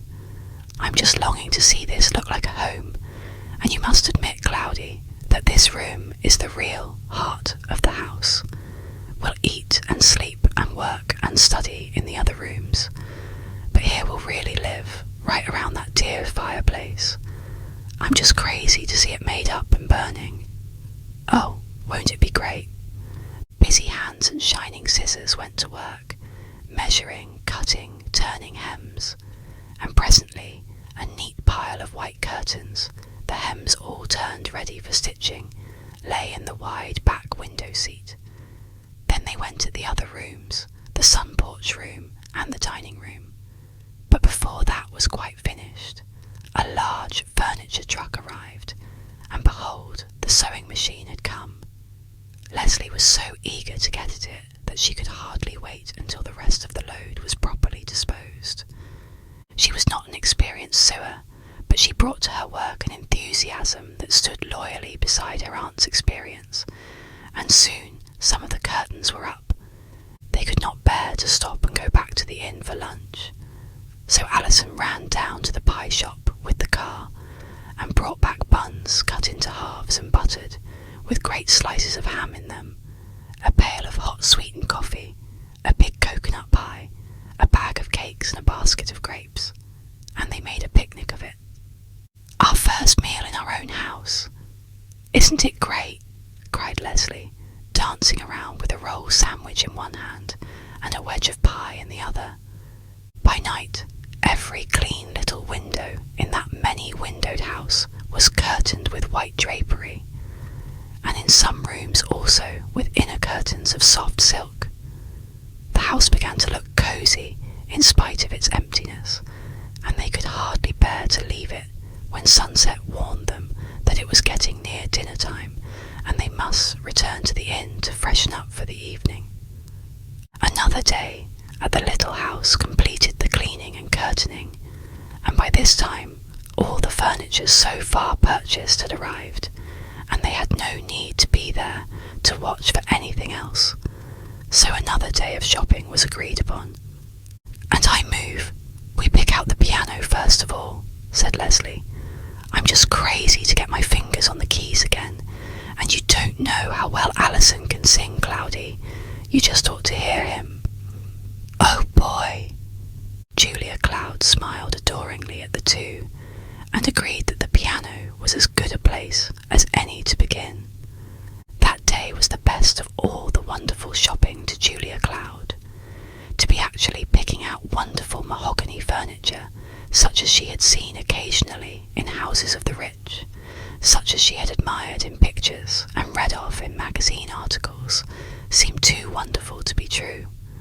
For the first time in her life, she was to live among beautiful things, and she felt as if she had stepped into at least the anteroom of heaven. It troubled her a little to be allowing the children to spend so much, even though their guardian had made it plain that they had plenty to spend, for it did not seem quite right to use so much on oneself when so many were in need. But gradually her viewpoint began to change. It was true that these things were only relative, and what seemed much to her was little to another. Perhaps, coming directly from her exceedingly limited sphere, she was no fit judge of what was right and necessary. And of course, there was always the fact that good things lasted and were continually beautiful if well chosen. Also, much good might be done to a large circle of outsiders by a beautiful home. So Julia Cloud, because the matter of expenditure was not, after all, in her hands, decided just to have a good time and enjoy picking out these wonderful things, interfering only where she thought the article the children selected was not worth buying, or was foolish and useless. But, on the whole, they got along beautifully, and agreed most marvellously about what fitted the little pink and white stone villa, as Leslie had named it. "Cloud Villa, that's what we'll call it," she cried one day in sudden inspiration, and so it was called thereafter, in loving jest. 2 days more of hard work, and their list was nearly finished. By this time, they were almost weary of continually trying to decide which thing to get. A bewildering jumble of French grey bedsteads and mahogany tables and dining room chairs swung around in their minds when they went to sleep at night and smilingly met their waking thoughts. They were beginning to long for the time when they could sit down in the dining room chairs and get acquainted with their beds and tables and feel at home. "I wish we could get in by Sunday," grumbled Alison. "It's fierce hanging around this hotel with nothing to do." "Well, why not?" assented Julia Cloud, as she buttered her breakfast muffin. "The bedding was promised to come out this morning, and I don't see why we couldn't make up the beds and sleep there tonight. Although I don't know whether we can get the gas range connected in time to do much cooking." "Oh, we can come back here for our meals till next week," declared Leslie. "Then we'll have time to get the dishes unpacked and washed and put in that lovely china closet. Perhaps we'll be able to get that today. The curtains are every blessed one up, inside and out now, and if we succeed in getting that maid that you heard of, why, we'll be all fixed for next week. I do wish those California things would arrive and we could get the rugs down. It doesn't look homey without rugs and pictures." And, sure enough, they had not been at work 10 minutes before the newly acquired telephone bell rang, and the freight agent announced that their goods were at the station and asked whether they wanted them sent up today, for he wanted to get the car out of his way. In 2 hours more the goods arrived, and right in the midst of their unloading, the delivery wagons from the city brought a lot more articles, and so the little pink and white house was a scene of lively action for some time. When the last truck had started away from the house, Alison drove the car up. "Now, Cloudy, you jump in quick, and we're going back to the inn for lunch. Then you lie down and rest a whole hour and sleep, or I won't let you come back," he announced.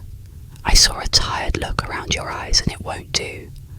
We are not going to have you worked out, not if we stay in that old inn for another month. So there." He packed them in and whirled them away to the inn in spite of Julia Cloud's protest that she was not tired and wanted to work. But when they came back at 2 o'clock, they all felt rested and fit for work again.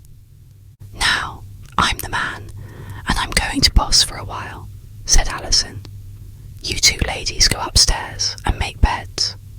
Here, which are the blankets and sheets? I'll take the bundles right up there, and you won't have any running up and down to do. These, all of them. All right, now, come on up and I'll be undoing the rugs and boxes from California. When you come down, they'll be all ready for you to say where they shall go." Leslie and her aunt laughingly complied, and had a beautiful time unfolding and spreading the fine white sheets, plumping the new pillows into their cases, laying the soft, gay bordered blankets and pretty white spreads, till each bed was fair and fit for a good night's sleep. And then at the foot of each was plumped, in a puff of beauty, the bright satin eiderdowns that Leslie had insisted upon.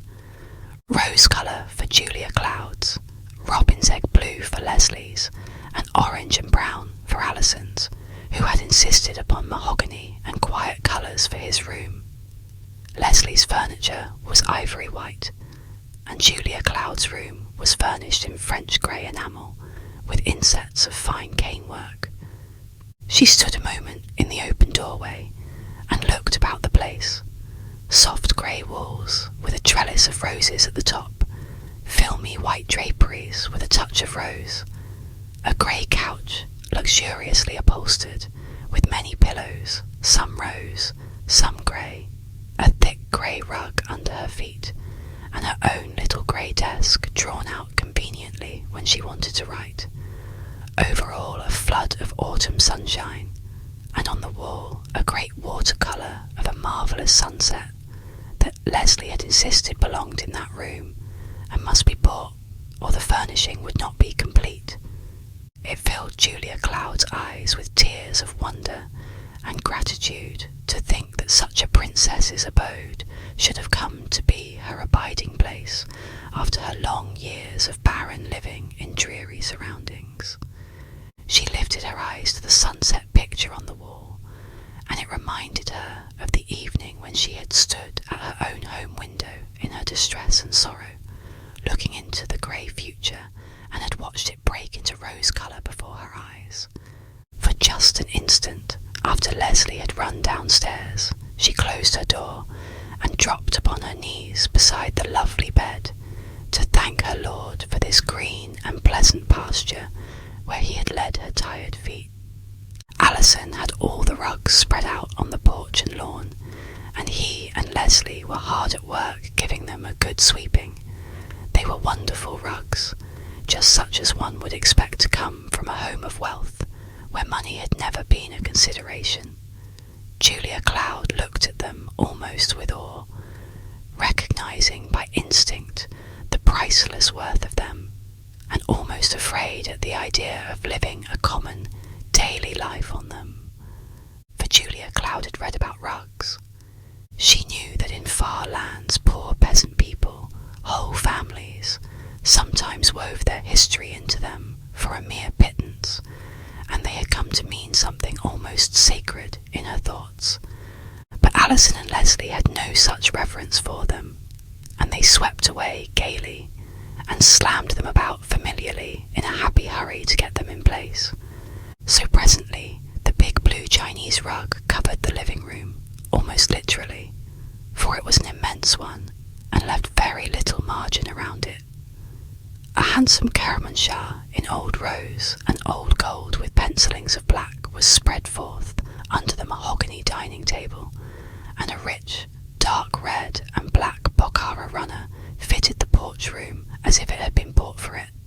The smaller rugs were quickly disposed here and there, a lovely little rose-coloured silk prayer rug being forced upon Julia Cloud for her bedroom as just the finishing touch it needed, and Leslie took possession of 2 or 3 smaller blue rugs for her room.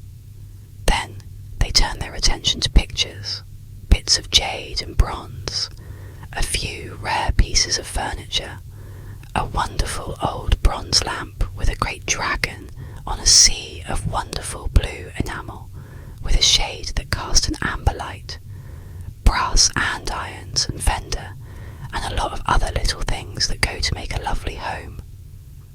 "Now," said Alison, "when we get our books unpacked and some magazines thrown around, it will look like living.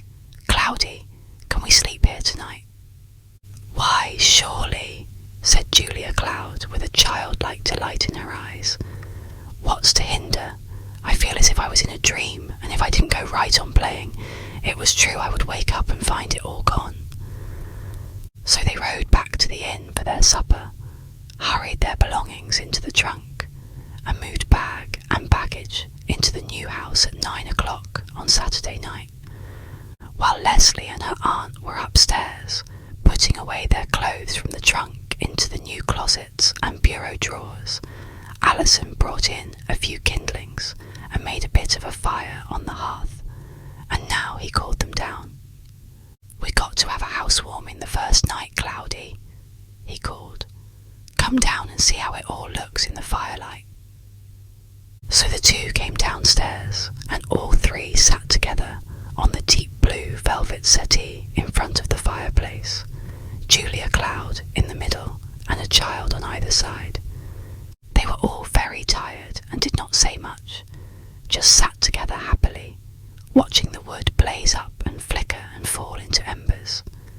Presently both children nestled closer to her and put down a head on each of her shoulders, so they sat for a long time quietly. "Now," said Julia Cloud as the fire died down and the room grew dusky with shadows, "it is time we went to bed.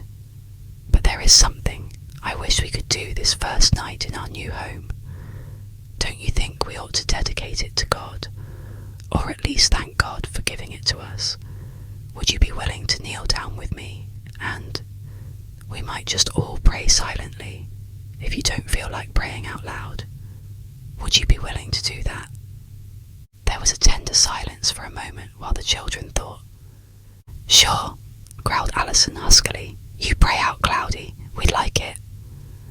"Yes," whispered Leslie, nestling her hand in her aunt's, and so, trembling, half fearful, her heart in her throat, but bravely, Julia Cloud knelt with a child on either side, hiding wondering, embarrassed, but loyal faces. There was a tense silence, while Julia Cloud struggled for words to break through her unwilling lips, and then, quite softly, she breathed, "Oh dear Christ, come and dwell in this home, and bless it. Help help us to live to please thee. Help me to be a wise guide to these dear children." She paused, her voice suddenly giving way with a nervous choke in her throat, and two young hands instantly squeezed her hands in sympathy. Then a gruff young voice burst out on one side, "Help me to be good and not hurt her or make it hard for her." And Leslie gasped out, "And me too, dear God." Then a moment more, and they all rose, tears on their faces. In the dying firelight they kissed Julia Cloud fervently and said good night. Leslie and Alison did not go to the Christian Endeavour meeting that second Sunday.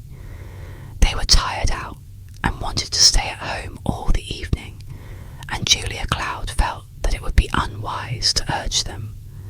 So they sat around the fire and talked. Leslie sat down at the new piano and played softly old hymns that Julia Cloud hummed, and they all went to bed early, having had a happy Sabbath in their new home.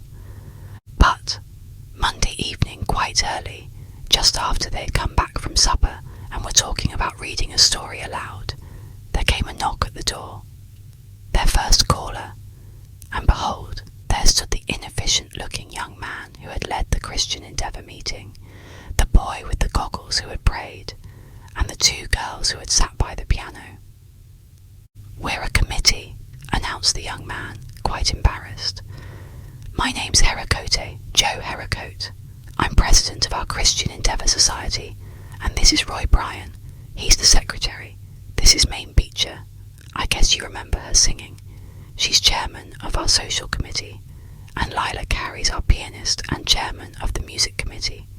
We've come to see if you won't help us." "Come in," said Alison cordially, but with a growing disappointment. Now, here were these dull people coming to interrupt their pleasant evening, and there wouldn't be many of them, for college would soon begin, and they would be too busy then to read stories and just enjoy themselves. Leslie too frowned, but came forward politely to be introduced. She knew at a glance that these were not people of the kind she cared to have for friends. "We're a committee," repeated young Hericote, sitting down on the edge of a chair and looking around most uncomfortably at the luxurious apartment. He had not realised it would be like this. He was beginning to feel like a fish out of water. As for the rest of the committee, they were overawed and dumb, all except the little fellow with the tortoise-rimmed glasses. He was not looking at anything but Alison, and was intent on his mission. When he saw that his superior had been struck dumb, he took up the story. "They appointed us to come and interview you, and see if you wouldn't give us some new ideas how to run our society, so it would be a success," he put in. "They all liked your speech so much the other night, they felt you could help us out of the rut we've got into." "Me?"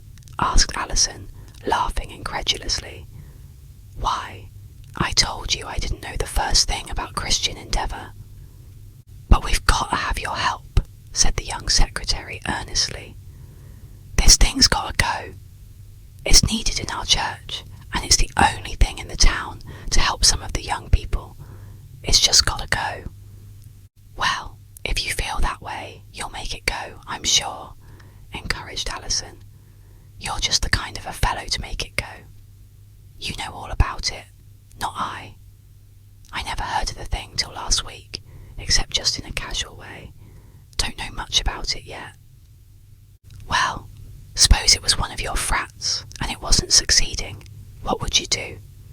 You saw what kind of a dead and alive meeting we had, only a few there, and nobody taking much interest. How would you pull up a frat that was that way?" "Well," said Alison, speaking at random, "I'd look around and find some of the right kind of fellows, and rush 'em, get in some new blood." "That's all right," said Brian doggedly. "I'm rushing you. How do you do it? I never went to college yet, so I don't know." Alison laughed now. He rather liked this queer boy. "He's a nut," he said to himself, and entered into the talk in earnest. "Why, you have parties and rides and good times generally, and invite a fellow and make him feel at home, and make him want to belong. See?" "I see," said Brian, with a twinkling glance at the rest of his committee. "We have a party down at my house Friday night. Will you come?" Alison saw that the joke was on him, and his reserve broke down entirely. "Well, I guess it's up to me to come," he said. "Yes, I'm game. I'll come." Brian turned his big goggles on Leslie. "Will you come?" "Why, yes, if Alison does, I will," agreed Leslie, dimpling. "That's all right," said Brian, turning back to Alison. "Now, what do you do when you rush? You'll have to teach us how." "Well," said Alison thoughtfully, "we generally pick out our best rushers, the ones that can talk best, and put them wise. We never let the fellow that's rushed know what we're doing. Oh, if he has brains, he always knows, of course. But you don't say you're rushing him in so many words. At college, we meet a fellow at the train and show him around the place and put him onto all the little things that will make it easy for him. And we invite him to eat with us and help him out in every way we can. We appoint someone to look after him specially, and a certain group have him in their charge, so the other frats won't have a chance to rush him." "I see. The other frats being represented by the devil, I suppose," said the round-eyed boy keenly, without a smile. Alison stared at him, and then broke into a laugh again. "Exactly," he cried. "You've got on to the idea. It's your society over against the other things that can draw them away from what you stand for. See? And then there's another thing. You want to have something ready to show them when you get them there. That's where our alumni come in. They often run down to college for a few days and help us out with money and influence and experience. If you've got good working alumni, you're right in it, you see. We generally appoint a committee to talk things over with the alumni." "You mean," said Brian, drawing his brows together in a comical way behind his goggles, "you mean pray, I suppose?" "Why," said Alison, flushing, "I suppose that would be a good idea. I hadn't thought of it just in that way." "You called Christ our alumnus the other night," reminded the literal youth solemnly. "So I did," acknowledged Alison embarrassedly. "Well, I guess you're right, but I don't know much about that kind of line." "I'm afraid there don't many of us," put in the bashful president. "I wouldn't hardly know who to appoint on such a committee. There's only 2 or 3 like to pray in our meetings. There's Brian. We always ask him because he doesn't mind, and I do sometimes when there's no one else, but it comes hard. And there's old Miss Furby, but she always prays so long, and gets in the president and all the missionary stations." "I should think you'd ask that Jane Bristol," spoke up Leslie earnestly. "I know she must be able to. She talked that way." "I suppose she would," responded the president hesitatingly, looking toward the 2 ladies of the committee with a half apology. "What do you girls think about it?" "Oh, I suppose she could pray," said the girl called Mame, with a shrug. "She does, you know, often in meeting." Then with a giggle toward Leslie, she added, as if in explanation, "She works out, you know." "It must be very hard for her," said Leslie, purposely ignoring the inference. "Well, you know she isn't in our set. Nobody has much to do with her." "Why not? I think she is very unusual," said Leslie with just the least bit of hauteur. "Well, it wouldn't be wise to get her into things. It might keep some others out if we made her prominent," put in Lila Carey with some asperity. "We must have some social distinction, you know. In our frat, one fellow is as good as another if he has the right kind of character," remarked Alison dryly. "That girl sounded to me as if she had some drag with your alumni, but of course you know her better than I." "She is a good girl all right, and real religious," hastened Lila to amend. "I suppose she'd be real good on a prayer committee, and would help to fill up there, as you haven't many." "Well, "I'll tell you one thing," said Alison. "If you really want to succeed, you've got to pull together, every member of you, or you won't get anywhere. And I should think that you have to be careful now at first whom you get in. Of course, after you're pretty strong, you can take in a few just to help them. But if you get in too many of that lame kind, your society will go bad. The weak kind will rule, and the mischief will be to pay. I shouldn't think it would help you any just now to get in any folks that would feel that way about a good girl just because she earns her living." Mame Beecher and Lila Carey looked at each other in alarm and hastened to affirm that they never felt that way about Jane Bristol. They thought she was a real good sort and had always meant to get acquainted with her, only she always slipped out as soon as meeting was over. Back in the dining room, behind the rose-lined blue velvet hangings, Julia Cloud lingered and smiled over the way her two children were developing opinions and character. How splendid of them to take this stand. And who was Jane Bristol? Assuredly she must be looked up and helped, if that was the way the town felt about her, poor child. "Well," said Brian in a businesslike tone, "I'm secretary. Joe, you call that prayer committee together Thursday night at your house at 7:30, and I'll send a notice to each one. You make Jane Bristol chairman, and I'll be on the committee, and I'll go after her and take her home. Now, who else are you going to have on it?" The president assented readily. He was one not used to taking the initiative, but he eagerly did as he was told when a good idea presented itself. "We want you on it," he said, nodding to Alison, and then, looking shyly at Leslie, added, "And you?" "Oh," said Leslie, flushing in fright. "What would we have to do? I never prayed before anybody in my life. I'm not sure I even know how to pray, only just to say, 'Thank you to God' sometimes. I think you could find somebody better." "We got to have you this time," said the president, shaking his head. "You needn't pray if you don't want to, but you must come and help us through." "But I couldn't go and be a sort of slacker," said Leslie, her cheeks quite beautifully red. "That's all right. You come," said Brian, looking solemnly at her. When the visitors finally took themselves away, Alison, polite to the last, closed the door with a courteous "good night," and then stood frowning at the fire. Julia Cloud came softly into the room and went and stood beside him with loving question in her eyes. He met her gaze with a new kind of hardness. "Now, you see what you let me in for, Cloudy, when you made me go to that little old dull Christian Endeavour. But I won't do it. That's all there is to it. You needn't think I'm going to. The idea. Why, what did we come here to college for? To run an asylum for 6 Sunday schools, I'd like to know. As if I had time to monkey with their little old society. It's rank nonsense, anyhow. What good do they think they can do? A couple of sissies and 2 or 3 kid vamps setting up to lisp religion. It's ridiculous." He was working himself up into a fine frenzy. Julia Cloud stood and watched him, an amused smile growing on her sweet lips.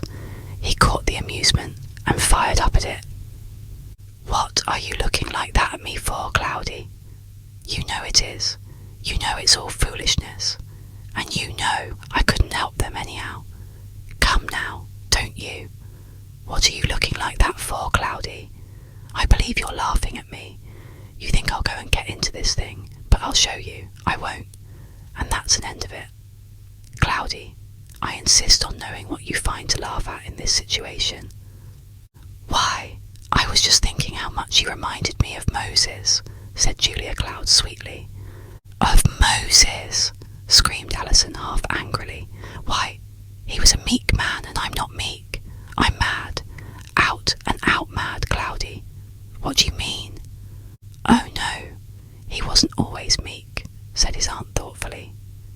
"And he talked just as you are doing when God called on him first to lead the children of Israel out of Egypt. He said he couldn't, and he wouldn't, and he shouldn't, and made every excuse in the calendar. And finally, God had to send along Aaron to help him, although God had said he would be with him and make him perfectly able alone to do what he wanted done. "I suppose I'm Aaron," sighed Leslie, settling into a big chair by the fire. "But I don't like those girls one bit, and I don't care if they stay in 7 Egypts. "Now, look here, Cloudy Jewel," pleaded Alison. "You're not going to get me into any such corner as that. The idea that God would call me to do any of his work when I never had anything at all to do with the church in my life, and I don't want to. How should I know what to do? Why should he ever call me, I'd like to know, when I don't know the first thing about churches? You're all off, Cloudy. Think again. Why, I'm not even what you call a Christian. He surely wouldn't call people that haven't, well, what you call enlisted with him, would he?" "He might," answered Julia Cloud reflectively. She was sitting on the end of the big blue couch, and the firelight played over her white hair with silvery lights and cast a lovely rose tint over her sweet face. There were several instances where he called people who had never known him at all, who, in fact, were worshipping idols and strange gods, and told them to go and do something for him. There was Paul. He was actually against him. And there was Abraham.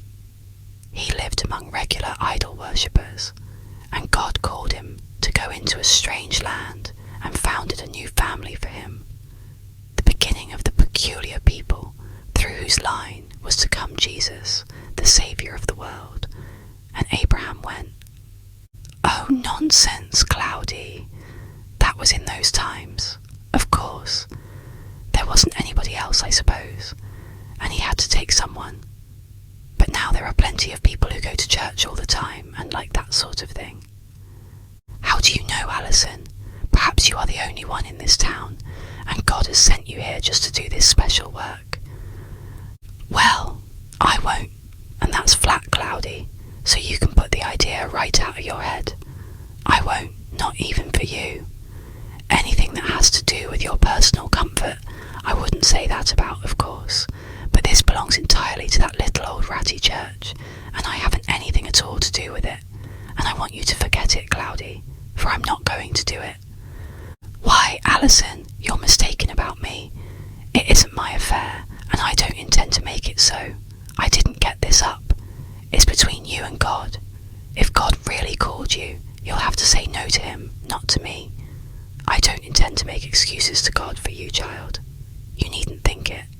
And besides, there's another thing you're very much mistaken about, and that is that you haven't anything to do with the church.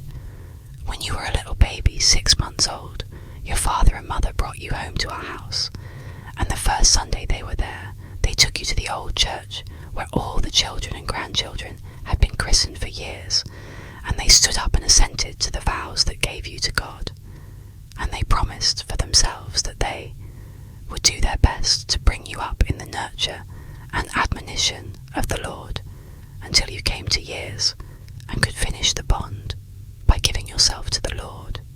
I shall never forget the sweet, serious look on the face of your lovely girl mother when she bowed her head in answer to the minister's question, 'Do you thus promise?'" Alison had stopped in his angry walk up and down the room and was looking at her interestedly. "Is that right, Cloudy? Was I baptized in the old Sterling church? I never knew that. Tell me about it." And he seated himself on the other end of the couch, while Leslie switched off the light and nestled down between them, scenting a story. "Wasn't I too, Cloudy?" she asked hungrily. "No, dear. I think you were baptized in California in your mother's church, and I'm sorry to say I wasn't there to see, so I can't tell you about it.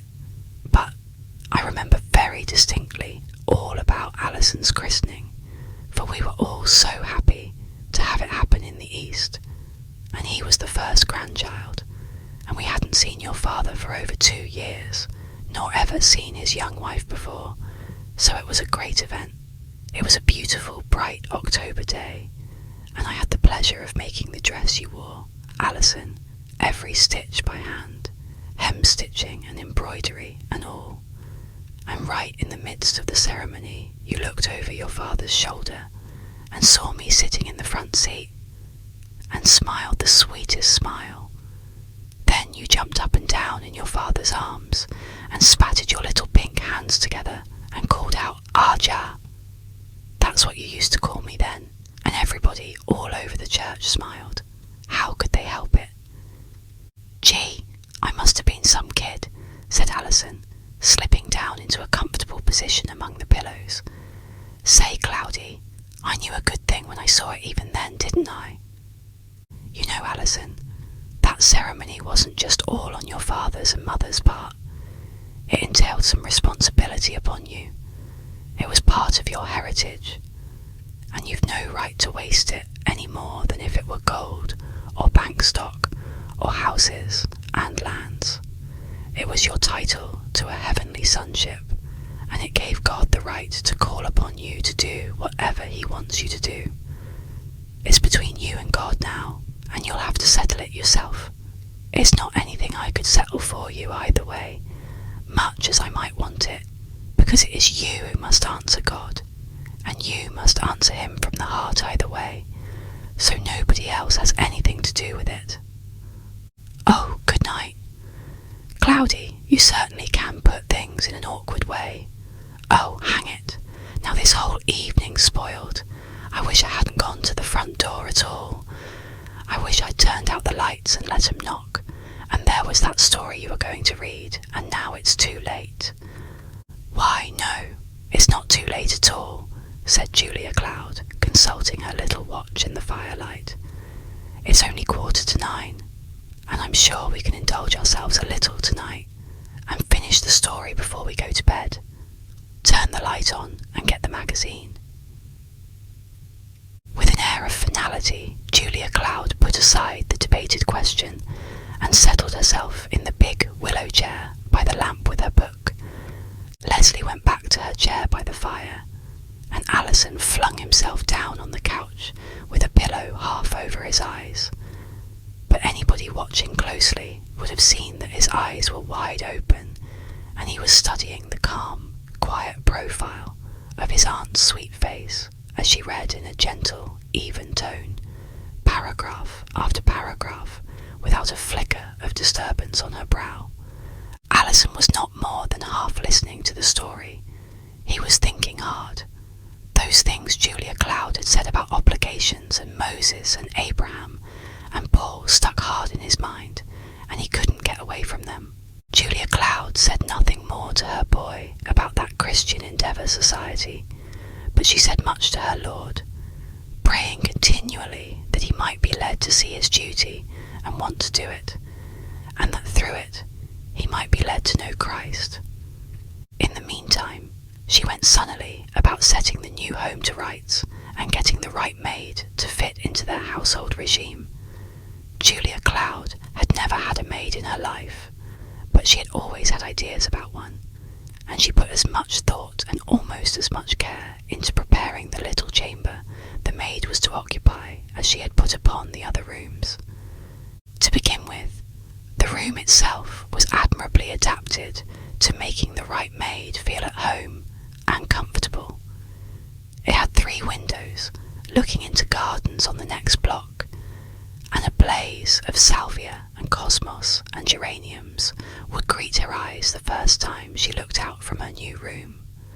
Then it had a speck of a bathroom all its own, which Julia Cloud felt would go a long way toward making any maid the right maid, for there would be no excuse for her not being clean, and no excuse for her keeping her toothbrush down on the edge of the kitchen sink, or taking a bath in the laundry tubs, as she had heard that some of her neighbours' maids had done at various times.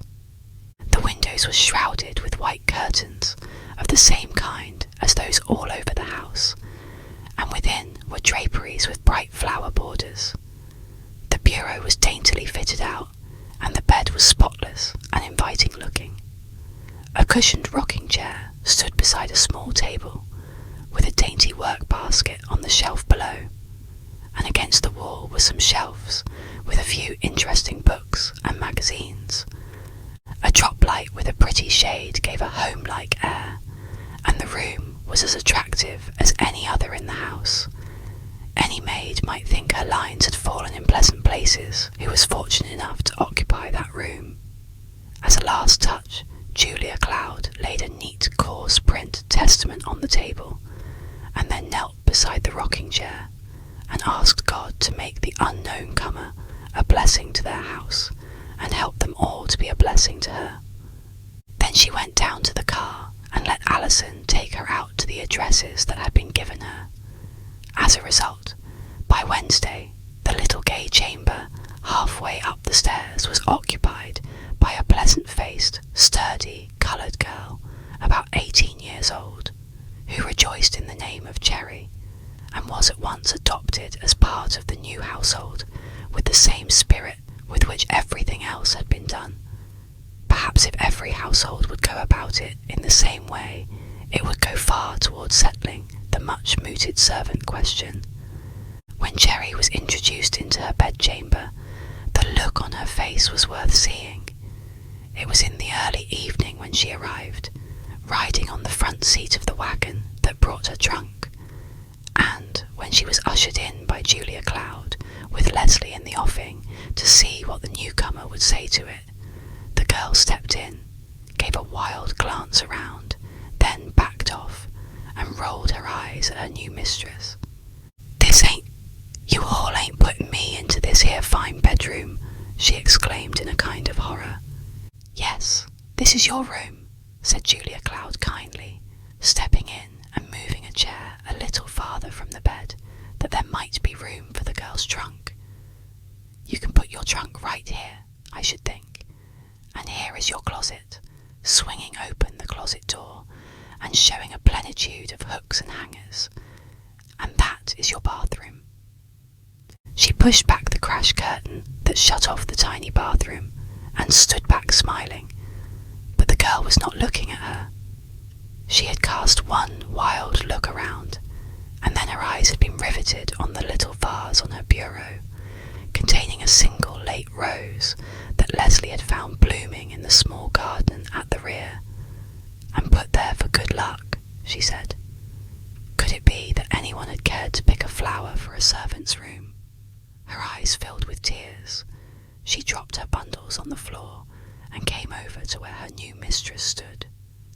"Oh," she said in a choked voice, "if you're always going to treat me like company, I'm just going to work my fingers to the bone for you."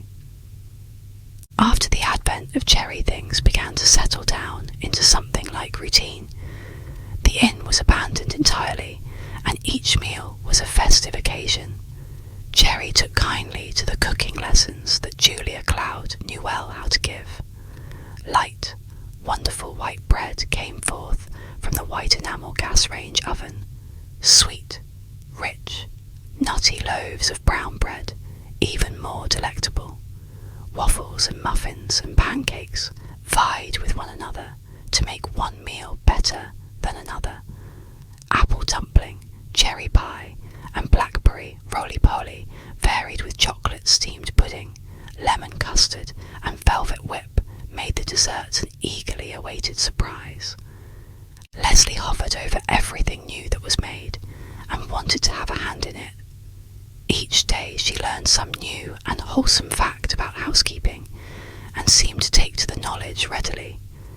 Her first attempt at real cooking was learning to make bread, and when she succeeded so well that Alison thought it was his aunt's baking, she declared her intention of making it once a week, just to keep her hand in. Alison had said no more about Christian endeavour, and when Thursday afternoon came, he asked his aunt to ride to the city after a few little articles that were still needed to make the house complete. They had a pleasant trip, and Julia Cloud entirely forgot that the young people had been asked to attend the committee meeting that evening. Perhaps Alison was waiting for her to speak about it, for he looked at his watch uneasily several times, and glanced back at his aunt suspiciously, but she sat serenely enjoying the ride and said nothing. At last, just as they were nearing home, he burst forth with, "Cloudy, do you really think we ought to go to that blooming thing tonight?" Julia Cloud lifted quiet eyes and smiled. "I didn't say you ought to go, did I, dear?" "Well, yes, you sort of did, Cloudy." Julia Cloud shook her head. "I don't think I did. I said it wasn't a matter for me to meddle with." "Well, don't you?" he asked. "No, Alison. Not unless you feel that God has called you and you are willing to do what he wants you to. If you just went because you thought I wanted you to go, I don't believe it would be worthwhile, because you wouldn't be working with the right spirit.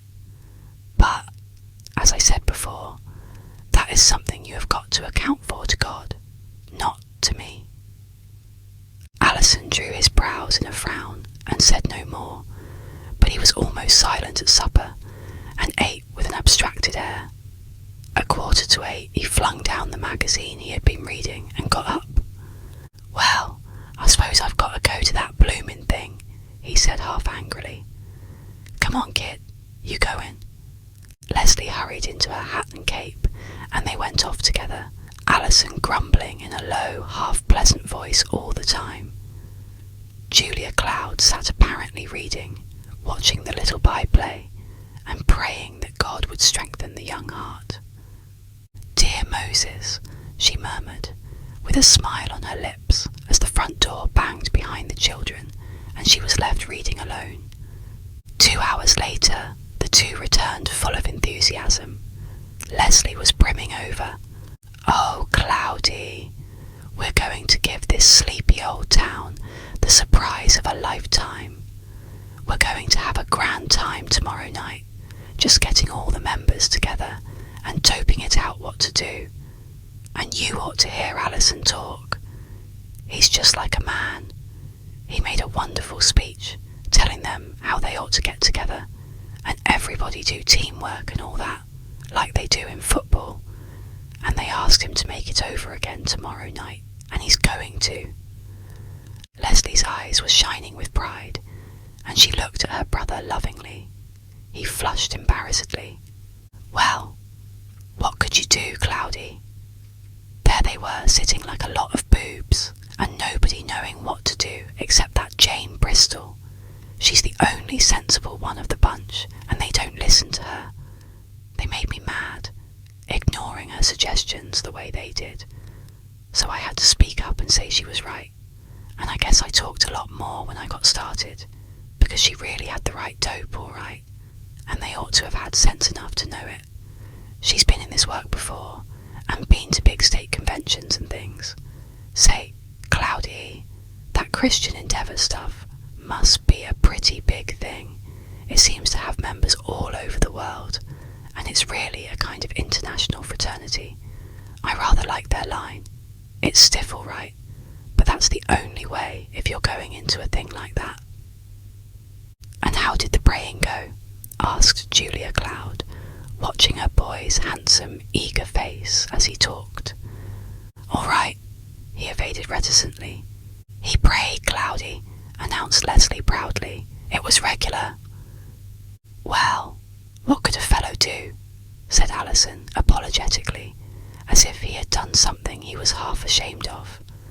"That poor girl prayed something wonderful, and then they all sat like a parcel of boobs until you could feel her cheeks getting red and nobody opening their mouths. So I started in. I didn't know what to say, but I thought somebody ought to say something. I did the best I knew how." "It was regular, Cloudy," repeated Leslie with shining eyes. "Well, it got 'em started anyhow," said Alison. "That was all that mattered." Julia Cloud, with lips trembling joyously into a smile of thanksgiving, listened, and felt her heart glad. Somehow she knew that her boy had yielded himself to the call of his God to lead this band of young people out of an Egypt into a promised land, and she saw, as by faith, how he himself would be led to talk with God on the mount before the great work was completed. "It really was regular, Cloudy," reiterated Leslie. "I didn't know my brother could pray like that, or talk either.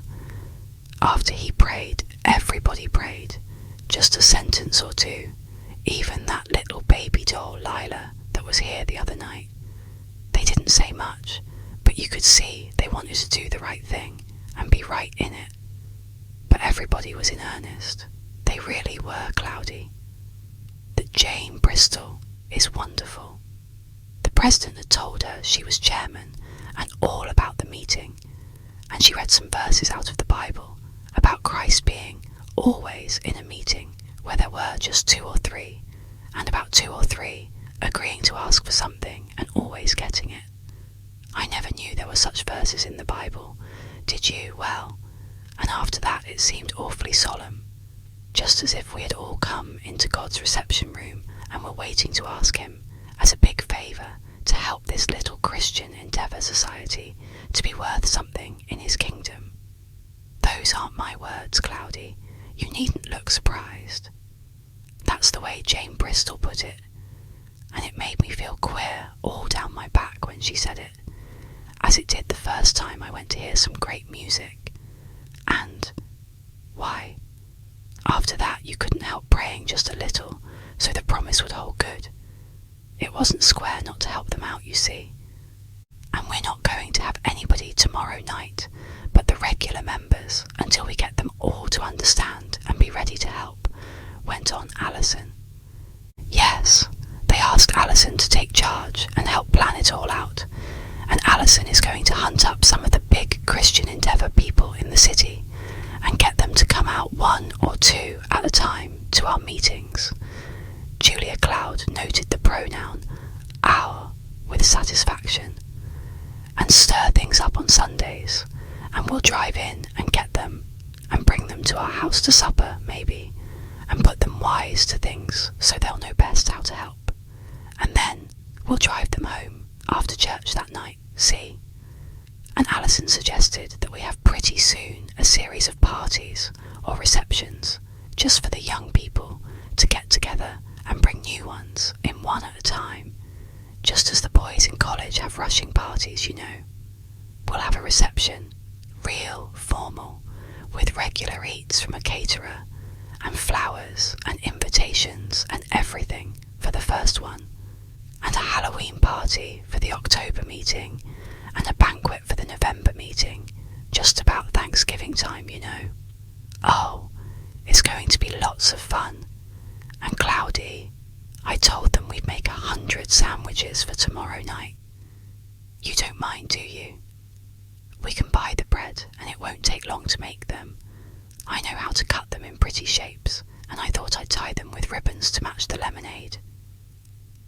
Julia Cloud, with radiant face, entered into the plans eagerly, and to have heard them talk, one would never have imagined that 24 hours before these 2 young people had been exceedingly averse to having anything to do with that little dying Christian Endeavour Young People's Society. And Cloudy, that Jane Bristol is real pretty. She had on a charming collar tonight, and her hair fixed all soft around her face. She has beautiful hair. I think they were all surprised at the easy way she talked. I don't believe she is a day older than I am either, and she is going to college. I'm awfully glad, for I want to get to know her. We'll invite her down here sometimes, won't we? I want you to know her, Cloudy. You'll like her, I'm sure.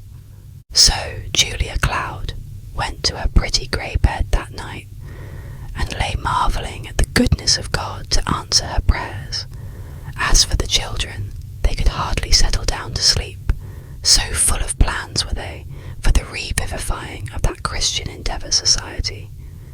They kept calling back and forth from room to room, and after everything had been quiet for a long time, and Julia Cloud was just dropping off to sleep, Leslie woke them all up, calling to know if it wouldn't be a good plan to have the Halloween party there at the house, and have everybody come in costume.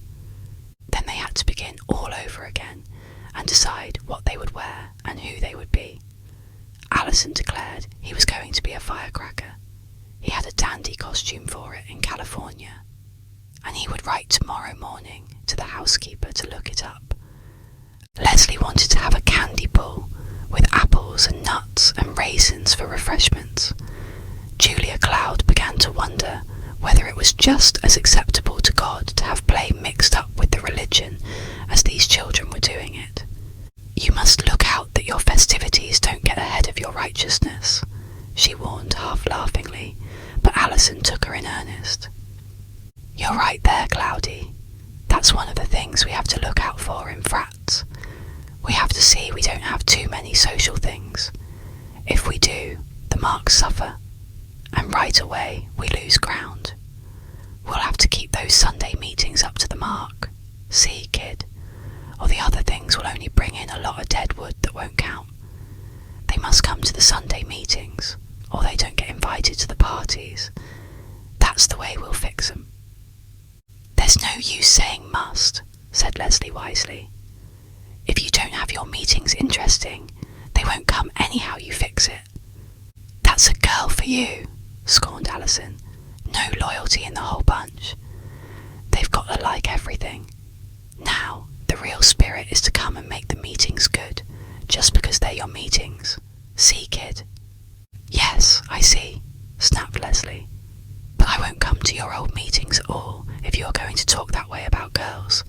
I guess I've always been loyal to everything, especially you, and I won't stand for that." "Oh, I didn't mean you, kid. I was talking about girls in general," soothed the brother. "You're all right, of course. But those little fluffy ruffles that sat in the back seat now, you'll have to teach them what loyalty means. See?" Finally, the household settled to sleep.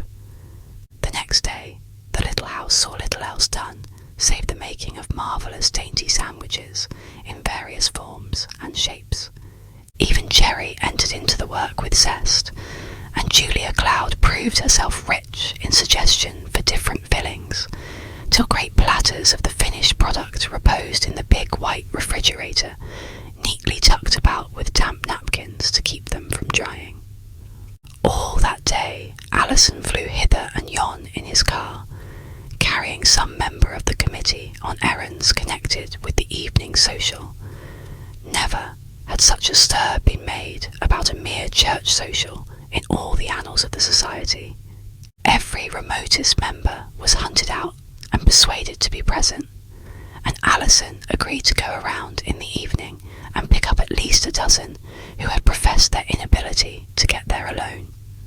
So the big blue car was enlisted in Christian Endeavour service, and the young people were as busy and as happy as ever they had been in getting their little new home settled. They drove away about 7 o'clock after a hasty supper, with their platters of sandwiches safely guarded on the back seat, and Julia Cloud watched them and smiled and was glad.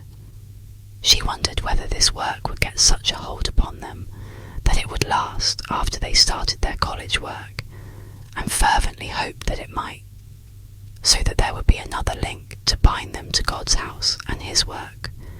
She sighed to think how many things there would likely be to draw them away. About 10 o'clock, Leslie telephoned. She wanted to bring Jane Bristol home for the night, as the people where Jane was living were away, and she would otherwise have to stay alone in a big house. Julia Cloud readily assented, and she and Cherry had a pleasant half-hour putting one of the guest rooms in order. It was while she was doing this that she began to wonder seriously what Jane Bristol would be like. Who was brought intimately into their new home might mean so much to her 2 children. And in this room, too, after Cherry had gone to bed, she knelt and breathed a consecrating prayer. Then she went downstairs to wait for the coming of her children, building up the fire and lighting the porch light so that all would be cheery and attractive for them and their guest. Only a little lonesome child who did housework for her living, but it was good to be able to give her a pleasant welcome. In a few minutes the car arrived, and the 2 girls came chattering in, while Alison put the car away. At least Leslie was chattering. "I think you look so lovely in that soft blue dress," she was saying. "It is so graceful, and the colour just fits your eyes." "It's only some old accordion pleated chiffon I had. answered the guest, half ashamed. I had to wash it and dye it and make it myself, and I wasn't sure the pleats would iron out, or that it would do at all. You know I don't have much use for evening dresses, and I really couldn't afford to get one. That's the reason I hesitated at your suggestion about having receptions and parties, but I guess you have to have them. You don't mean to say you made it all yourself? Why, you're a wonder. Isn't she, Cloudy? Just take her in and look for yourself. She made that dress all herself out of old things that she washed and dyed. Why, it looks like an imported frock. Doesn't it look like one, Cloudy? And that girdle is darling, all shirred that way. That was Julia Cloud's introduction to the guest, as she stood in the open door and watched the two trip along the brick terrace to the entrance. Leslie snatched away the long, dark cloak that covered Jane Bristol's dress, and she stood forth, embarrassed in the firelight, clad in soft, pale blue chiffon in simple straight lines, blending into the white throat in a little round neck, and draping the white girlish arms. The firelight and lamplight glimmered and flickered over the softly waved brown hair, the sweet serious brow, the delicate refined face, and Jane Bristol lifted two earnest deep blue eyes and looked at Julia Cloud. Then between them flashed a look of understanding and sympathy, and each knew at once that she liked the other. "Isn't she a dear Cloudy jewel?" demanded Leslie. "She is," responded Julia Cloud, and put her arms softly around the slender, blue-clad shoulders. Then she looked up to see the eyes of Alison resting upon them with satisfaction. They turned down the light and sat before the fire for a little while, telling about the success of the evening and talking of this and that, just getting acquainted. And when they finally took Jane Bristol up to the pretty guest room, it was with a sense that a new and lasting friendship had been well begun. Julia Cloud, as she lay down to sleep, found herself wondering whether her children would always show so much good sense in picking out their friends as they had done this time. The day when college opened was a great day. The children could hardly eat any breakfast, and Alison gave Leslie a great many edifying instructions about registering. "Now, kid, if you get stuck for anything, just you hunt me up. I'll see that you get straightened out. If you and Jane Bristol could only get together, you could help each other a lot. I'll get some dope from some of the last year fellows. That's the advantage I get from finding a chapter of my frat here. They'll put me wise as to the best course advisors, and you stick around near the entrance till I give you the right dope. It doesn't pay to get started wrong in college." Leslie meekly accepted all these admonitions, and they started off together in the car with an abstracted wave of goodbye to Julia Cloud, who somehow felt suddenly left out of the universe.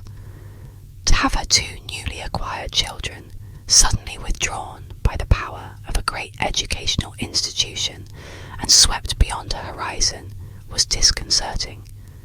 She had not imagined she would feel this way. She stood in the window watching them and wiped away a furtive tear, and then laughed to herself. "Oh, fool," she said softly to the window pane. "The trouble with you is, you'd like to be going to college yourself, and you know it. Now put this out of your mind and go to work planning how to make home doubly attractive when they get back, so that they will want to spend every minute possible here instead of being drawn away from it. They love it. Now keep them loving it. That's your job." When the two came back at noon, they were radiant and enthusiastic as usual, albeit they had many a growl to express. One would have thought to hear Alison that he had been running colleges for some 50 years, the way he criticised the policy and told how things ought to be run. At first, Julia Cloud was greatly distressed by it all, thinking that they surely had made a mistake in their selection of a college, but it gradually dawned upon her that this was a sort of superior attitude maintained by upper-class men toward all institutions of learning, particularly those in which they happened to be studying, that it was really only an indication of growing developing minds, keen to see mistakes and trying to think out remedies, and as yet inexperienced enough to think they could remedy the whole sick world. The opening days of college were turbulent days for Julia Cloud. Her children were so excited they could neither eat nor sleep. They were liable to turn up unexpectedly at almost any hour of the morning or afternoon, hungry as bears and always in a hurry. They had so many new things to tell her about, and no time in which to talk. They mixed things terribly, and gave her impressions that took months to write, and they could not understand why she looked distressed at their flightiness. They were both taken up eagerly by the students, and invited hither and yon by the various groups and societies, which frequently caused them to be absent from meals while they were being dined and lunched and breakfasted. Of course, Julia Cloud reflected, two such good-looking, well-dressed, easy-mannered young people, with a home in the town where they could invite people, a car in which to take friends out, and a free hand with money, would be popular anywhere. Her anxiety grew as the first week waxed toward its end, and finished up Saturday night with invitations to 2 dances and 1 weekend party at a country house 10 miles away. Leslie rushed in breathless about 6 o'clock Saturday evening, and declared she was too much in a hurry to eat anything. She must get dressed at once and put some things in her bag. She rattled on about the different social functions she was expected to attend that evening until Julia Cloud was in hopeless confusion and could only stand and listen and try to find the things that Leslie in her hurry had overlooked. Then Alison arrived and wanted some supper. He talked with his mouth full about where he was going and what he was going to do, and at the end of an hour and a half, Julia Cloud had a very indefinite idea of anything. She had a swift mental vision of church and Sabbath and Christian endeavour all slipping slowly out of their calculation, and the world in large letters taking the forefront of their vision. "You are going to a dance," she said in a white-stricken way she had when an anxiety first bewildered her. "To 2 dances. Oh, my dear Leslie, you dance then?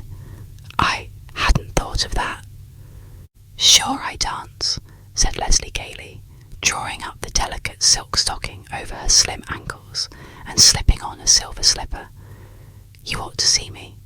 And Alison can dance too. We'll show you sometime. Don't you like dancing, Cloudy?" "Why, Cloudy, you couldn't mean you don't approve of dancing." "Not really. But where would we be? Everybody dances. Why, there wouldn't be anything else to do when young people went out. Oh, do you suppose Jerry would press out this skirt a little bit? It's got horribly mussed in that drawer." Julia Cloud had dropped into a chair with an all-gone feeling and a lightness in the top of her head.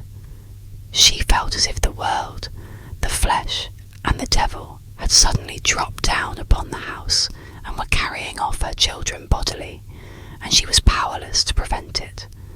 She could not keep the pain of it out of her eyes, yet she did not know what to say in this emergency.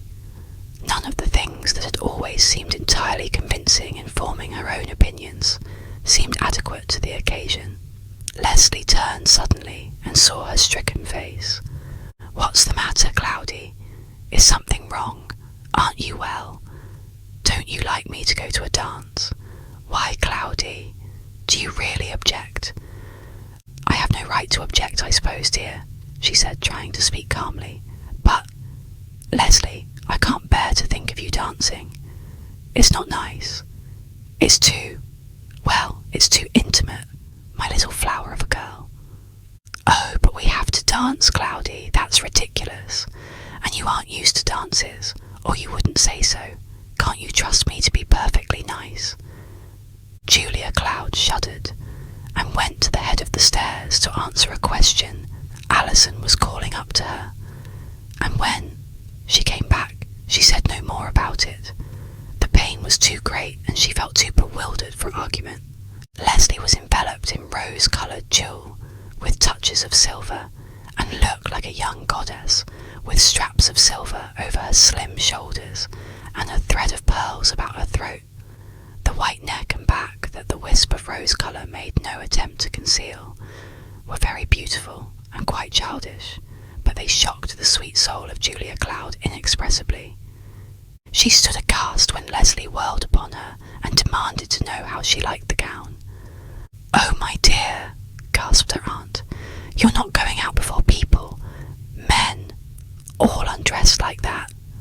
Leslie gave her one glance of hurt dismay, whirled back to her glass, and examined herself critically. "Why, Cloudy!" Her voice was almost trembling, and her cheeks were rosier than the tulle with disappointment. "Why, Cloudy, I thought it was lovely. It's just like everybody's else. I thought you would think I looked nice." The child drooped, and Julia Cloud went up to her gently. "It is beautiful, darling, and you are exquisite. But dear, it seems terrible for my little girl to go among young men so sort of nakedly. I'm sure if you understood life better, you wouldn't do it. You are tempting men to wrong thoughts, undressed that way, and you are putting on common view the intimate loveliness of the body God gave you to keep holy and pure. It is the way cheap women have of making many men love them in a careless physical way. I don't know how to tell you, but it seems terrible to me. If you were my own little girl, I never, never would be willing to have you go out that way." "You've said enough," almost screamed Leslie with a sudden frenzy of rage, shame, and disappointment. "I feel as if I never could look anybody in the face again." And with a cry, she flung herself into the jumble of bright garments on her bed, and wept as if her heart would break. Julia Cloud stood over her in consternation, and tried to soothe her, but nothing did any good. The young storm had to have its way, and the slim pink shoulders shook in convulsive sobs, while the dismayed elder sat down beside the bed with troubled eyes upon her and waited, praying quietly. In the midst of it all, Alison appeared at the door. "What in thunder is the matter? I've yelled my head off and nobody answers. What is the matter with you, kid? It's time we started, and you doing the baby act. I never thought you'd get hystericky." Leslie lifted a wet and smeary face out of her pillow and addressed her brother defiantly. "I've good reason to cry," she said. "Cloudy thinks I'm not decent to go out in this dress, and she won't believe everybody dresses this way, and I'm not going. I'm never going anywhere again. I'm disgraced." And down went her head in the pillow again, with another long, convulsive sob. Her brother strode over to her and lifted her up firmly but gently. "There, kid, quit your crying and be sensible. Stand up and let's look at you." He stood her upon her feet, and she swayed there, quivering, half ashamed, her hands to her tear-stained face, her pink shoulders heaving, and her soft, pink chest quivering with sobs, while he surveyed her. "Well, kid, I must say I agree with Cloudy," he said half reluctantly at last. "The dress is a peach, of course, and you look like an angel in it. But if you could hear the rotten things the fellows say about the way the girls dress, you wouldn't want to go that way, and I don't want them to talk that way about my sister. Couldn't you stick in a towel or an apron or something, and make a little more waist to the thing? I'm sure you'd look just as pretty, and the fellows would think you a whole lot nicer girl. I don't want you to get the nickname of the freshman vamp. I couldn't stand for that." Poor Leslie sank into a chair and covered her face for another cry, declaring it was no use. It would utterly spoil the dress to do anything to it, and she couldn't go, and wouldn't go and wear it. But at last, Julia Cloud came to the rescue with needle and thread, and soft rose drapery made from a scarf of Leslie's that exactly matched the dress, and presently she stood meek and sweet and quite modest, blooming prettily out of her pink misty garments like an opening apple blossom in spite of her recent tears. "But when are you coming back?" asked Julia Cloud in sudden dismay, her troubles returning in full force as she watched them going out the door to the car, Alison carrying 2 bags and telling Leslie to hurry for all she was worth. The 2 children turned then and faced their aunt with a swift, comprehending vision of what this expedition of theirs meant to her. It had not occurred to them before that they were deliberately planning to spend most of the night, Saturday night, in mirth, and stay over Sunday at a house party where the Sabbath would be, as a thing unknown. Nobody had ever talked to them about these things before. They had accepted it as a part of the world of society into which they had been born, and they had never questioned it. They were impatient now that their tried and true friend and comrade did not comprehend that this occasion was different from most, and that it must be an exception. They were willing to keep the Sabbath in general, but in this particular they felt they must not be hampered.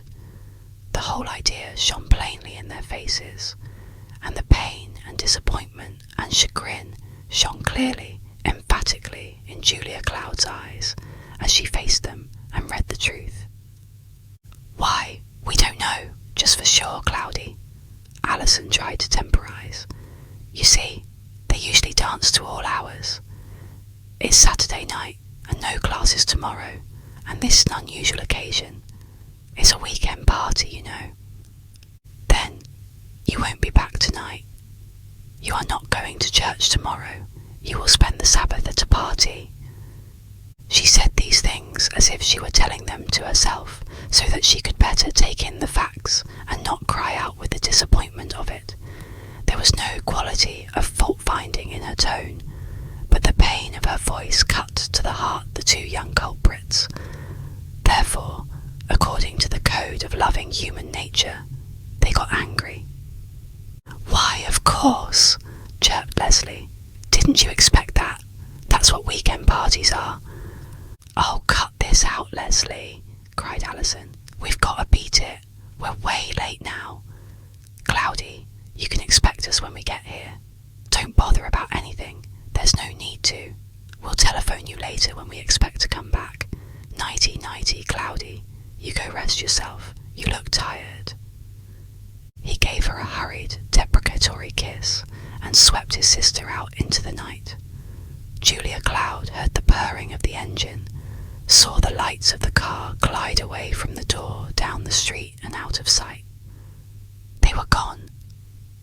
She felt as though a piece of herself had been torn away from her and flung out for the world to trample upon. For a long time she stood staring from the window into the darkness, unshed tears burning behind her eyes and throat, trying to steady the beating of her heart and get used to the gnawing trouble that somehow made her feel faint and weak. It came over her that she had been a fool to attempt to fill the place of mother to these 2 modern young things. Their own ideas were fully made up about all questions that seemed vital to her. She had been a fossil in a backcountry place all her life, and of course they felt she did not know. Well, of course she did not know much about modern society and its ways, save to dread it and to doubt it, and to wish to keep them away from it. She was prejudiced, perhaps. Yes, she had been reared that way, and the world would call her narrow. Would Christ the Lord feel that way about it? Did he like to have his children dressing like abandoned women and making free with one another under the guise of polite social customs? Did he want his children to spend their Sabbaths in play, however innocent the play might be? She turned with a sigh away from the window. No, she could not see it any other way. It was the way of the world, and that was all there was to it. Leslie had made it plain when she said they had to do it or be left out. And wasn't that just what it meant to be a peculiar people unto the Lord? To be willing to give up doubtful things that harmed people for the sake of keeping pure and unspotted from the world. If ye were of the world would love its own. But because I have chosen you out of the world, therefore the world hateth you, came the familiar old words. Well, and what should she do now? It wouldn't do to rave and fuss about things. That never did any good. She couldn't say she wouldn't stay if they danced and went away over the Sabbath. Those were things in which she might advise, but had no authority. They were old enough to decide such matters for themselves. She could only use her influence and trust the rest with the Lord. Yes, there was one thing she could do. She could pray. So Julia Cloud gave her quiet orders to Cherry and went up to her rose and grey room to kneel by the bed and pray, agonizing for her beloved children through the long hours of that long, long evening. It was a quiet face that she lifted at last from her vigil, for it bore the brightness of a face-to-face communion with her Lord, and she rose and went about her preparations for the night. Then, just as she had taken down her hair and was brushing it in a silver cloud about her shoulders, she heard a car drive up. A moment more a key turned in the latch, and someone came in. Julia Cloud stood with the hairbrush poised halfway down a strand of hair and listened. Yes, the car had gone on to the garage. What could have happened? It was all still below stairs. Then a soft, stealthy, silken movement, cautiously coming up the stairs. Julia Cloud went quickly to the hall door and switched on the light. On the landing stood Leslie, lovely and flushed, with her hair slightly ruffled and her velvet evening cloak thrown back, showing the rosy mist of her dress. She stood with one silver slipper poised on the stairs, a sweet, guilty look on her face. "Oh, Cloudy, I thought you were asleep, and I didn't want to waken you," she said penitently, "but you haven't gone to bed yet, have you?" "I'm glad. We wanted you to know we were home." "Is anything the matter?" Julia Cloud asked, with a stricture of emotion in her throat. "No, only we got tired, and we didn't want to stay to their old party anyway, and we'd rather be home." Leslie sprang up the stairs and caught her aunt in her arms with one of her sweet, violent kisses. "Oh, my dear," was all Julia Cloud could say, and then they heard Alison closing the door softly below and creaking across the floor and up the stairs. "Oh, you waked her up," he said reproachfully, as he caught sight of his sister in Julia Cloud's arms. "No, you're wrong. She hadn't even gone to bed yet. I knew she wouldn't," said Leslie, nestling closer. "Say, Cloudy, we're not going to trouble you that way again. It isn't worth it. We don't like their old dancing anyway. I couldn't forget the way you looked so hurt, and the things you said. Won't you please come down to the fire a while? We want to tell you about it." Down on the couch, with Alison stirring up the dying embers and Leslie nestled close to her, Julia Cloud heard bits about the evening. "It wasn't bad, Cloudy. 'Deed it wasn't. They dance a lot nicer in colleges than they do other places. I know, for I've been to lots of dances, and I never let men get too familiar. Alison taught me that when I was little. That's why what you said made me so mad. I've always been a lot carefuller than you'd think, and I never dance with anybody the second time if I don't like the way he does it the first time. And everybody was real nice and dignified tonight, Cloudy. The boys are all shy and bashful anyway, only I couldn't forget what you had said about not liking to have me do it, and it made everything seem so, well, not nice, and I just felt uncomfortable. And one dance I sent the boy for a glass of water for me, and I just sat it out. And when Alison saw me, he came over and said, 'Let's beat it.' And so I slipped up to the dressing room and got my cloak, and we just ran away without telling anybody. Wasn't that perfectly dreadful? But I'll call the girl up after a while and tell her we had to come home and we didn't want to spoil their fun telling them so. They sat for an hour talking before the fire, the young people telling her all about their experiences the last few days and letting her into their lives again with the old sweet relation. Then they drifted back again to the subject of dancing. "I don't give a whoop whether I dance or not, Cloudy," said Alison. "I never did care much about it, and I don't see having my sister dance with some fellows either. Only it does cut you out of lots of fun, and you get in bad with everybody if you don't do it. I expected we'd have to have dances here at the house too sometimes, but if you don't like it, we won't, and that's all there is to it." "Well, dear, that's beautiful of you. Of course I couldn't allow you to let me upset your life and spoil all your pleasure, but I'm wondering if we couldn't try an experiment. It seems to me there ought to be things that people would enjoy as much as dancing, and why couldn't we find enough of them to fill up the evenings and make them forget about the dancing?"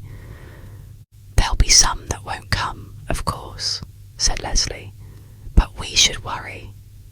They won't be the kind we'll like anyway. Jane Bristol doesn't dance. She told me so yesterday. She said her mother never did, and brought her up to feel that she didn't want to either." "She's some girl," said Alison irrelevantly. "She entered the sophomore class with credits she got for studying in the summer school and some night work. Did you know that kid? I was in the office when she came in for her card, and I heard the profs talking about her and saying she had some bean. Those chumps in the village will find out someday that the girl they despised is worth more than the whole lot of them put together." Julia Cloud leaned forward and touched lightly and affectionately the hair that waved back from the boy's forehead and spoke tenderly. "Dear boy, I'll not forget your leaving your friends and coming back to me, and to the Sabbath, and church and all that. It means a lot to me to have my children observe those things.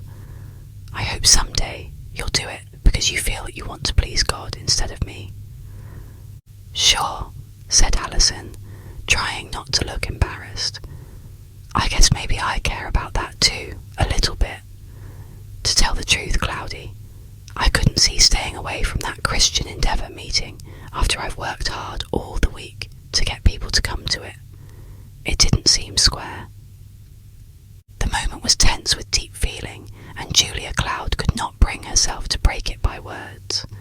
She brought the boy's hand up to her lips and pressed it close, and then, just as she was about to speak, the telephone rang sharply again and again. Alison sprang up and went to answer. "What? Are you sure? I'll be there at once. Lock yourself in your room till I get there." He hung up the receiver excitedly. "Call up the fire department quick, Leslie. Tell them to hurry. There's someone breaking into the Johnson house, and Jane Bristol is there alone with the children. It's Park Avenue, you know. Hustle!" He was out the door before they could exclaim, and Leslie hastened to the telephone. "He went without his overcoat," said Julia Cloud, hurrying to the closet for it. "It will be very cold riding. He ought to have it." Leslie hung up the receiver and flung her velvet cloak about her hurriedly, grabbing the overcoat. "Give it to me, Cloudy. I'm going with him," she cried, and dashed out the door as the car slid out of the garage. "Oh, Leslie, child, you oughtn't to go," she cried, rushing to the door. But Leslie was already climbing into the car, moving as it was. "It's all right, Cloudy," she called. "There's a revolver in the car, you know." And the car whirled away down the street. Julia Cloud stood gasping after them. The horrible thought of a revolver in the car did not cheer her, as Leslie had evidently hoped it would. What children they were, after all, plunging her from one trouble into another. Yet what dear, tender-hearted, loving children. She went in and found a heavy cloak and went out again to listen. Then it came to her that perhaps Leslie had not made the operator understand, so she went back to the telephone to try to find out whether anyone had been sent. Suppose those children should try to face a burglar alone. There might be more than one for aught they knew. Oh, Leslie should not have gone. A terrible anxiety took possession of her, and she tried to pray as she worked the telephone hook up and down and waited for the operator. Then, into the quiet of the night, there came the loud clang of the fire bell, and a moment later, hurried calls and voices in the distance, sounding through the front door that Julia Cloud had left open. For an instant she was relieved, and then she reflected that this might be a fire somewhere else, and not the call for the Johnson house at all. So she kept on trying to call the operator. At last a snappy voice snarled into her ear. "We don't tell where the fire is. We're not allowed any more." And snap, the operator was gone again. "But I don't want to know where the fire is," called Julia Cloud in dismay. "I want to ask a question." No answer came, and the dim buzz of the wire sounded emptily back to her anxious ear. At last she gave it up and went out to the street to look up and down. If she only knew which way was Park Avenue. She could hear the engine now, clattering along with the hook and ladder behind, and dark hurrying forms crossed the street just beyond the next corner, but no one came by. She hurried out to the corner and called to a boy who was passing, and he yelled out, "Don't know, lady, up Park Avenue somewhere." Then the street grew very quiet again, and all the noise centred away in the distance. A shot rang out, and voices shouted, and her heart beat so loud she could hear it. She hurried back to the house again, and tried to get the telephone operator, but nothing came of it, and for the next 20 minutes she vibrated between the street and the telephone, and wondered whether she ought not to wake up Jerry and do something else. It seemed perfectly terrible to think of those two children handling a burglar alone, and yet what could she do? Pretty soon, however, she heard the fire engine returning with the crowd, and she hurried down to the corner to find out. "It wasn't no fire at all, lady," answered a boy whom she questioned. "It was just two men breaking into a house, but they catched 'em both and had taken 'em down to the lock-up. No, lady, there wasn't nobody killed. There was some shooting, sure. A girl done it, some college girl in a car. She see the guy coming to make a getaway in her car, see?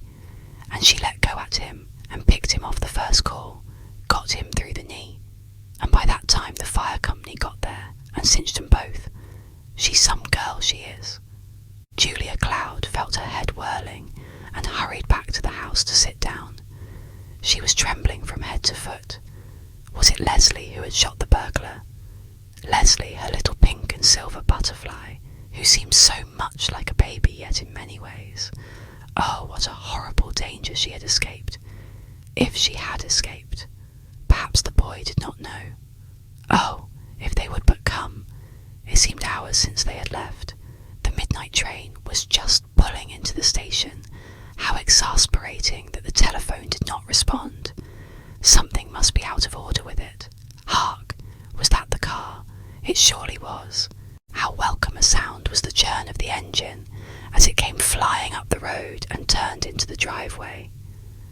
Julia Cloud was at the door, waiting to receive them, straining her eyes into the darkness to be sure they were both there. Leslie sprang out and dashed into her arms. "Oh, Cloudy, you waited up, didn't you? We thought you must be asleep and didn't hear the telephone. We tried to call you up and explain. You see, Jane was there alone, and of course she didn't much enjoy staying after what had happened, so we waited till the Johnsons got back from the city. They had been to the theatre, and they just came on that midnight train. If I lived in a lonely place like that, I wouldn't leave 3 babies with a young girl all alone in the house. It seems the servants were all away, or left, or something. I guess they were pretty scared when they got back. I wanted to bring the children up here to stay all night with us, and let them be scared when they got home, but she wouldn't, of course, so we stayed with her." Leslie tossed aside her velvet cloak as she talked. "It was awfully exciting, Cloudy. I'm glad I went. There's no telling what might have happened to Alison if somebody hadn't been there. You see, he shut down the motor as we came up to the house. We'd been going like a streak of lightning all the way, and we tried to sneak up so they wouldn't hear us and get away. But there was one man outside on the watch, and he gave the word.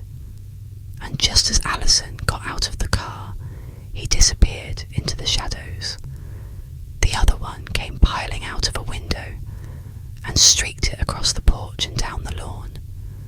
Alison made for him, but he changed his course and came straight toward the car. I guess they thought it was empty. And then the other one came flying out from behind the bushes and made for Alison, so I just leaned out of the car and shot. I don't know how I ever had the nerve, for I was terribly frightened, but he would have got Alison in another minute, and Alison didn't see him coming. He had a big club in his hand. I saw it as he went across in front of the window, and I knew I must do something, so I aimed right in front of him, and I saw him go down on his knees and throw up his hands, and then I felt sick and began to think, what if I had killed him? I didn't, Cloudy. They say I only hit his knee, but wouldn't it have been awful all my life to have to think I had killed a man? I couldn't have stood it, Cloudy. And with sudden breaking of the tension, the high-strung child flung herself down in a little brilliant heap at Julia Cloud's knees, buried her bright face in her aunt's lap, and burst into tears. "You brave little darling," Julia Cloud caressed her and folded her arms about her. "She's all of that, Cloudy. She saved my life." It was Alison who spoke, standing tall and proud above his sister and looking down at her tenderly. "Come now, kiddie, don't give way when you've been such a trump. I knew you could shoot, but I didn't think you could keep your head like that." Cloudy, she was a little winner. The cool way she aimed at that man with the other one, coming right toward her and meaning plainly to get in the car and run away in it. He'd have taken her too, of course, and stopped at nothing to get away. But when he saw the good shot she was and heard his pal groaning, he threw up his hands and turned sharp about for me. He knew it was his only chance, and that whoever was shooting wouldn't shoot at him while he was all tangled up with me. So he made a spring at me before I knew what he was doing, and threw me off my feet, and got a half Nelson on me, you know. And then Leslie interrupted her brother, taking up the tale again. Yes, Cloudy, he was fiendish, and I couldn't do a thing for fear of hitting Alison. And just then I heard a motorcycle chugging by the car. I hadn't heard it before. There was so much going on, and a big, strong fellow with his hair all standing up in the wind jumped off and ran toward them, where they were rolling on the ground. Then I thought of the flashlight and turned it on them, and that motorcycle man saw just how things were, and he jumped in and grabbed the burglar. And then, all of a sudden, the yard was full of men and boys, and a terrible noise and clanging, and the fire engine and hook and ladder came rushing up. You didn't tell them there was a fire, did you, Cloudy? I didn't. I told that telephone girl there was a burglar and to send a policeman, but somehow she got it that the house was on fire. And Jane Bristol was in the house, with the baby in her arms, and the other little children asleep in their cribs, and she didn't know what was happening, because she didn't dare to open the window. Into the midst of the excitement and explanations there came a loud knock on the door, and Alison sprang up and went to see who was there.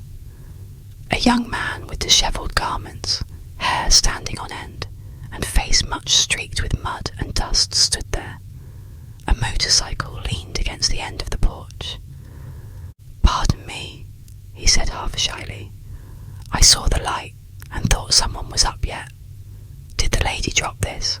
I found it in the grass when I went back to hunt for my keyring. It was right where she stood." He held forth his hand, and there dropped from his fingers a slender, white, gleaming thing. Alison switched on the porch light and looked at it. "Leslie, is this yours?" The motorcycle man looked up, and there stood the princess, her rosy garments like the mist of dawn glowing in the light of fire and lamp, her tumbled golden curls, her eyes bright with recent tears, her cheeks pink with excitement. He had seen her dimly a little while before in a long velvet cloak and a little concealing headscarf, standing in a motor car shooting with a steady hand, and again coming with swift feet to her brother's side in the grass after he was released from the burglar's hold. But he had not caught the look of her face. Now he stood speechless and stared at the lovely apparition. Was it possible that this lovely child had been the cool, brave girl in the car? Leslie had put her hand to her throat with a quick cry and found it bare. "My string of pearls," she said. "How careless of me not to have noticed they were gone. I'm so glad you found them. They are the ones that Mamma used to have." Then, looking up for the first time, she said, "You are the young man who saved my brother's life. Won't you please come in?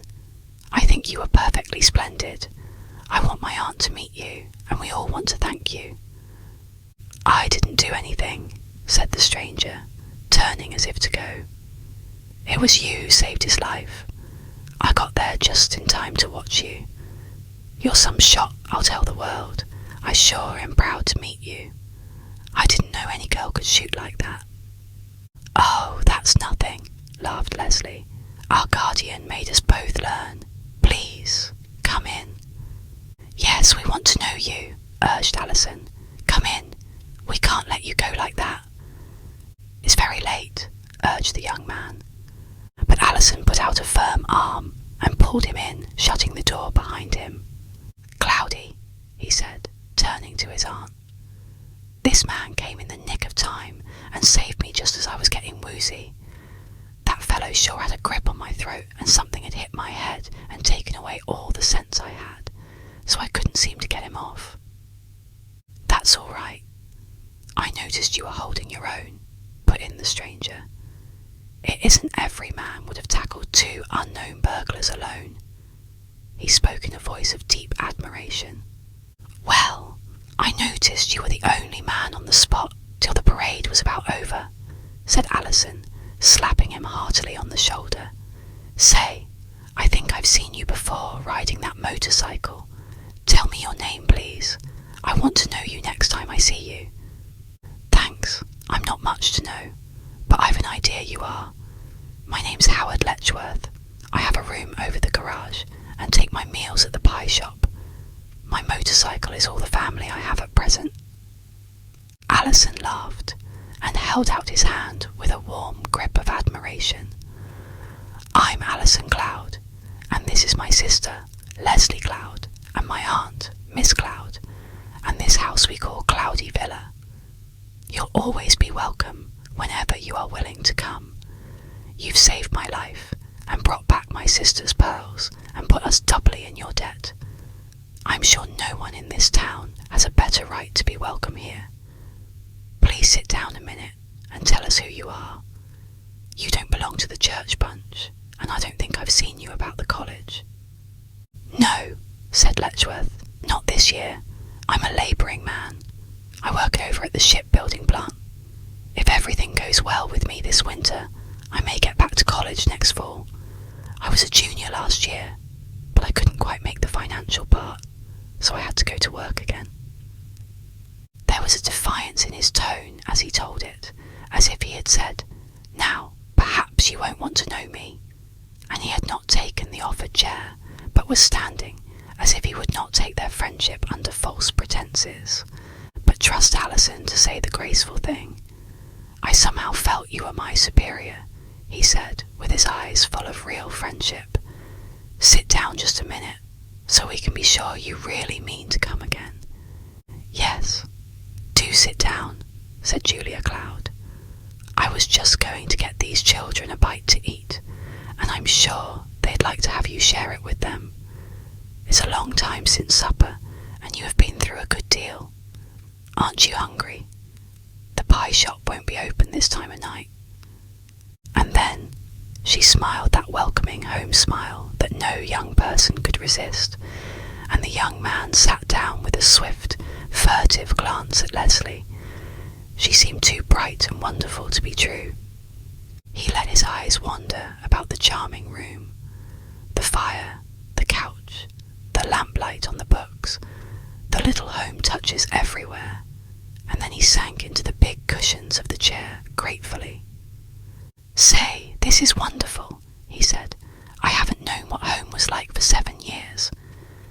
"Well, it's almost that long since we had a real home too," said Leslie gravely, "and we love this one."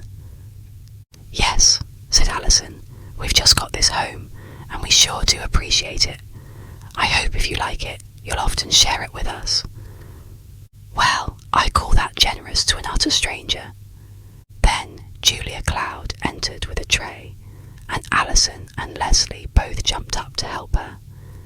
Leslie brought a plate with wonderful frosted cakes and little sandwiches, which somehow Julia Cloud always managed to have just ready to serve. Alison passed the cups of hot chocolate with billows of whipped cream on the top, and they all sat down before the fire to eat in the cosiest way. Suddenly, right in the midst of their talk, the big grandfather clock in the corner chimed softly out a single clear, reminding stroke. "Why, Cloudy, it's 1 o'clock, Sunday morning, and here we are having a Sunday morning party after all, right at home," laughed Leslie teasingly. The stranger stood up with apology. "Oh, please don't go for a minute," said Leslie. "I want you to do one more thing for me. Now, Alison, I can see it in your eyes that you mean to get ahead of me, but I have first chance. He's my find. Mr. Letchworth, you don't happen to belong to a Christian Endeavour Society anywhere, do you?" The startled young man shook his head, a look of being on his guard suddenly coming into his eyes. "Do I look like it?" he asked, half comically, suddenly glancing down at his muddy, greasy garments and old torn sweater. "Well, then I want you to come to the meeting tomorrow night. No, tonight, at 7 o'clock, down at that little brick church on the next street. Everybody had to promise to bring someone who has never come before, and I didn't have anybody to ask because all of the college people I know are off at a house party, and I ran away from it and came home, so I couldn't very well ask them. Will you go?" The young man looked at the lovely girl with a smile on his lips that might easily have grown into a sneer and a curt refusal, but somehow the clear, true look in her eyes made refusal impossible. Against all his prejudices he hesitated, and then suddenly said, "Yes, I'll go if you want me to. I'm not in the habit of going to such places, but if you want me, I'll go." She put her slim, cool hand into his and thanked him sweetly, and he went out into the starlight, feeling as if a princess had knighted him. "There," sighed Leslie, as the sound of his motorcycle died away in the distance. "I think he's a real man. It's queer, but he and Jane Bristol are the nicest people we've met in this town yet, and they both work for their living." "I was just thinking that too," said Alison, vigorously poking the fire into a shower of ruby sparks. "Don't you like him, Cloudy?" "Yes," said Julia Cloud emphatically. "He looks as if he took life in earnest. But come, don't you think we better go to bed?" So they all lay down to sleep at last, Julia Cloud too profoundly thankful for words in the prayer her heart fervently breathed. The routine of college classes became settled at last. Gradually, the young people found bits of leisure for the family life which they craved and loved. Alison came in one day and announced that he had bought a canoe. "It's a peach, Cloudy, and I got it cheap from a fellow that has to leave college. His father has got a job out in California, and they are going to move and want to transfer him to a Western college so he won't be so far away from them. I got it for $15 with all the outfit, and it's only been used one season, but he couldn't take it with him. There are 3 paddles and 2 cushions and some rugs belonging to it, and I've arranged to keep it down behind the inn so it won't be far for us to go to it. Now, I want you to be ready to take a trial trip this afternoon at 3 when Leslie and I get through our classes." With much inward questioning, but entire loyalty, Julia Cloud yielded herself to the uncertainties of canoeing, but it needed but that first trip to make her an ardent admirer of that form of recreation. Recreation it really seemed to her to be, as she sank among the pillows in the comfortable nest the children had prepared for her, and felt herself glide out upon the smooth bosom of the creek into the glow of the autumn afternoon. For in the shelter of the winding ravine where the creek wandered, the frost had not yet completed its work, and the trees were still in glowing colours, blending brilliantly with the dark green of the hemlock. A few stark trunks were bare and bleak against the sky in unsheltered places, but for the most part the banks of the creek still set forth a most pleasing display to the nature lover who chose to come and see. Winding dark and soft and still, with braided ripples here and there, and little floating brown leaves that slithered against the boat as they passed, the creek meandered between the hills, now turning almost upon itself around a mossy, grassy stretch of meadowland, skirting a chestnut grove, or slipping beneath great rocks that cropped out on the hillside, where moss had crept in a lovely carpet, and graceful hemlocks found a foothold, and leaned over to dip in the water and brush the faces of those who passed. Up and up, through the frantic little rapids that bubbled and fought and were conquered, into the stiller waters above, between banks all dark and green and quiet, most brilliantly and cunningly embroidered with exquisite squawberry vines and scarlet berries. It was most entrancing, and Julia Cloud was reluctant to come home. No need ever to coax her any more. She was ready always to go in that canoe, jealous of anything that prevented a chance to go. Often, she and Cherry, instead of getting a hot lunch at home, would put up the most delectable lunch in paper boxes, and when the children came home, she would be ready to go right down to the canoe and spend 2 delightful hours floating up and down the creek and eating an unconscionable number of sandwiches and cakes. This happened most often on Wednesdays, when the children had no classes from 11 o'clock until 3, and there was time to take the noon hour in a leisurely way. Not even cool weather coming on could daunt them.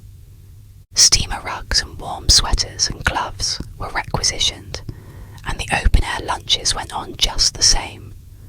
One day they took a pot of hot soup and 3 small bowls and spoons.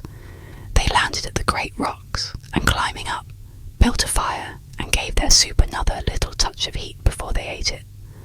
Such experiences welded their hearts more and more together, and Julia Cloud came to be more and more a part of the lives of these 2 young people who had taken her for their mother-in-love.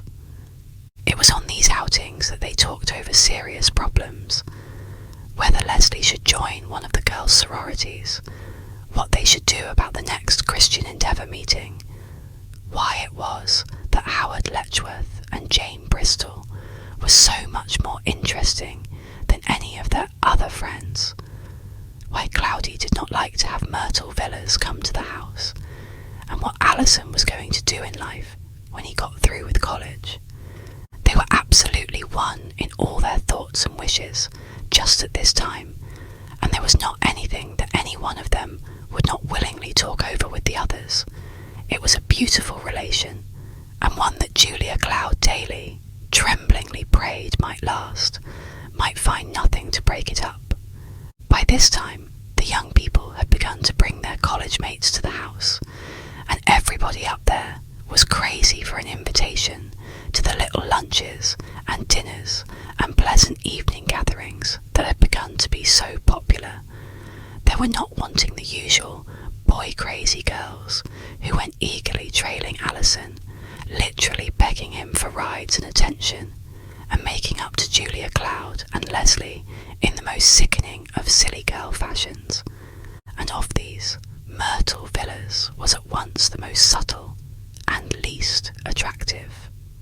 Julia Cloud had an intuitive shrinking from her at the start, although she tried in her sweet Christian way to overcome it and do as much for this girl as she was trying to do for all the others who came into their home.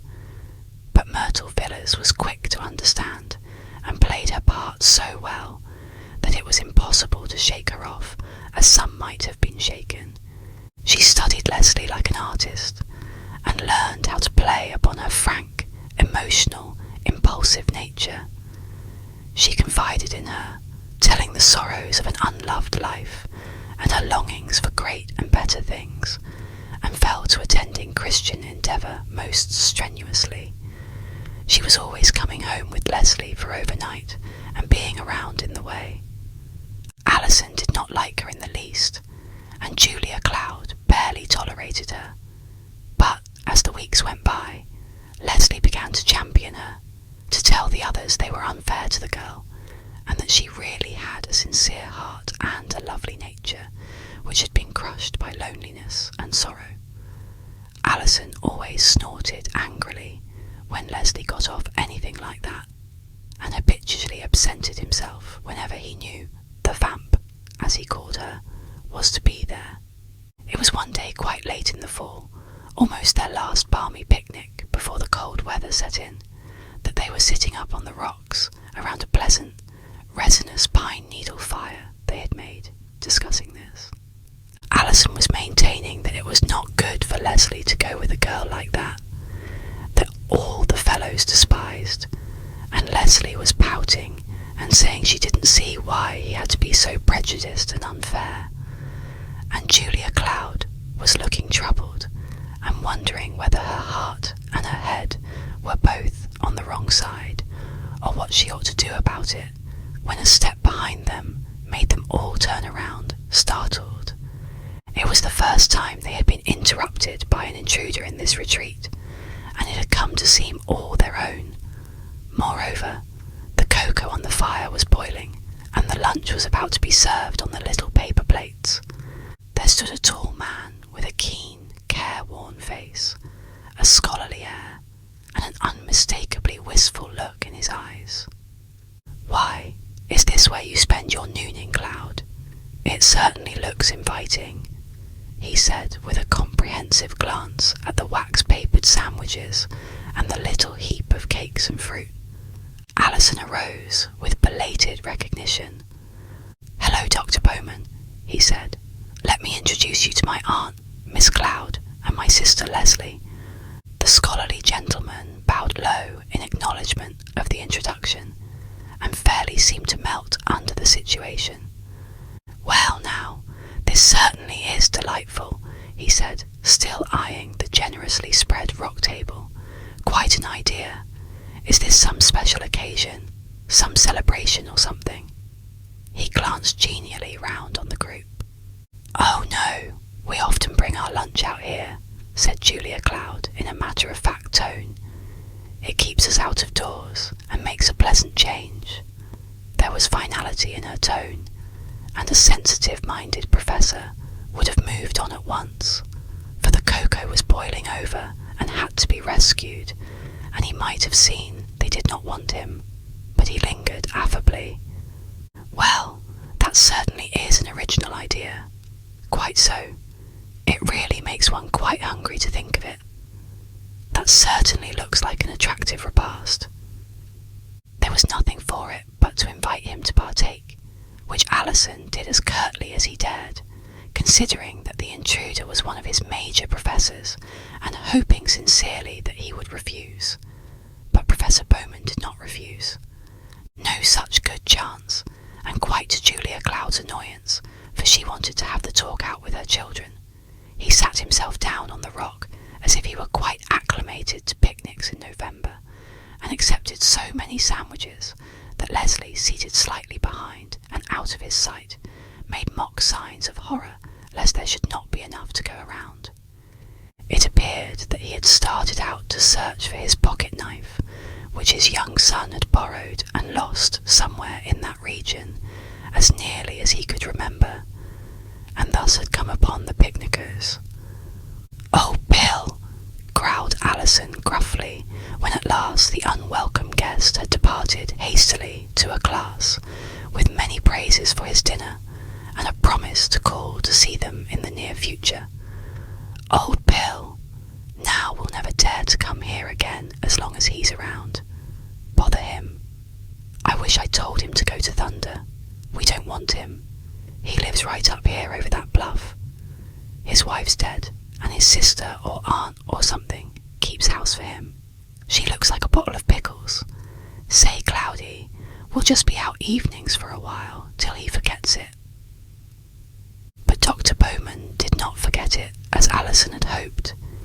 He came the very next week on a stormy night when no one in his senses would go out if he could help it, and there were the gay little household, with the addition of Jane Bristol and Howard Letchworth, down on their knees before the fire, roasting chestnuts, toasting marshmallows, and telling stories.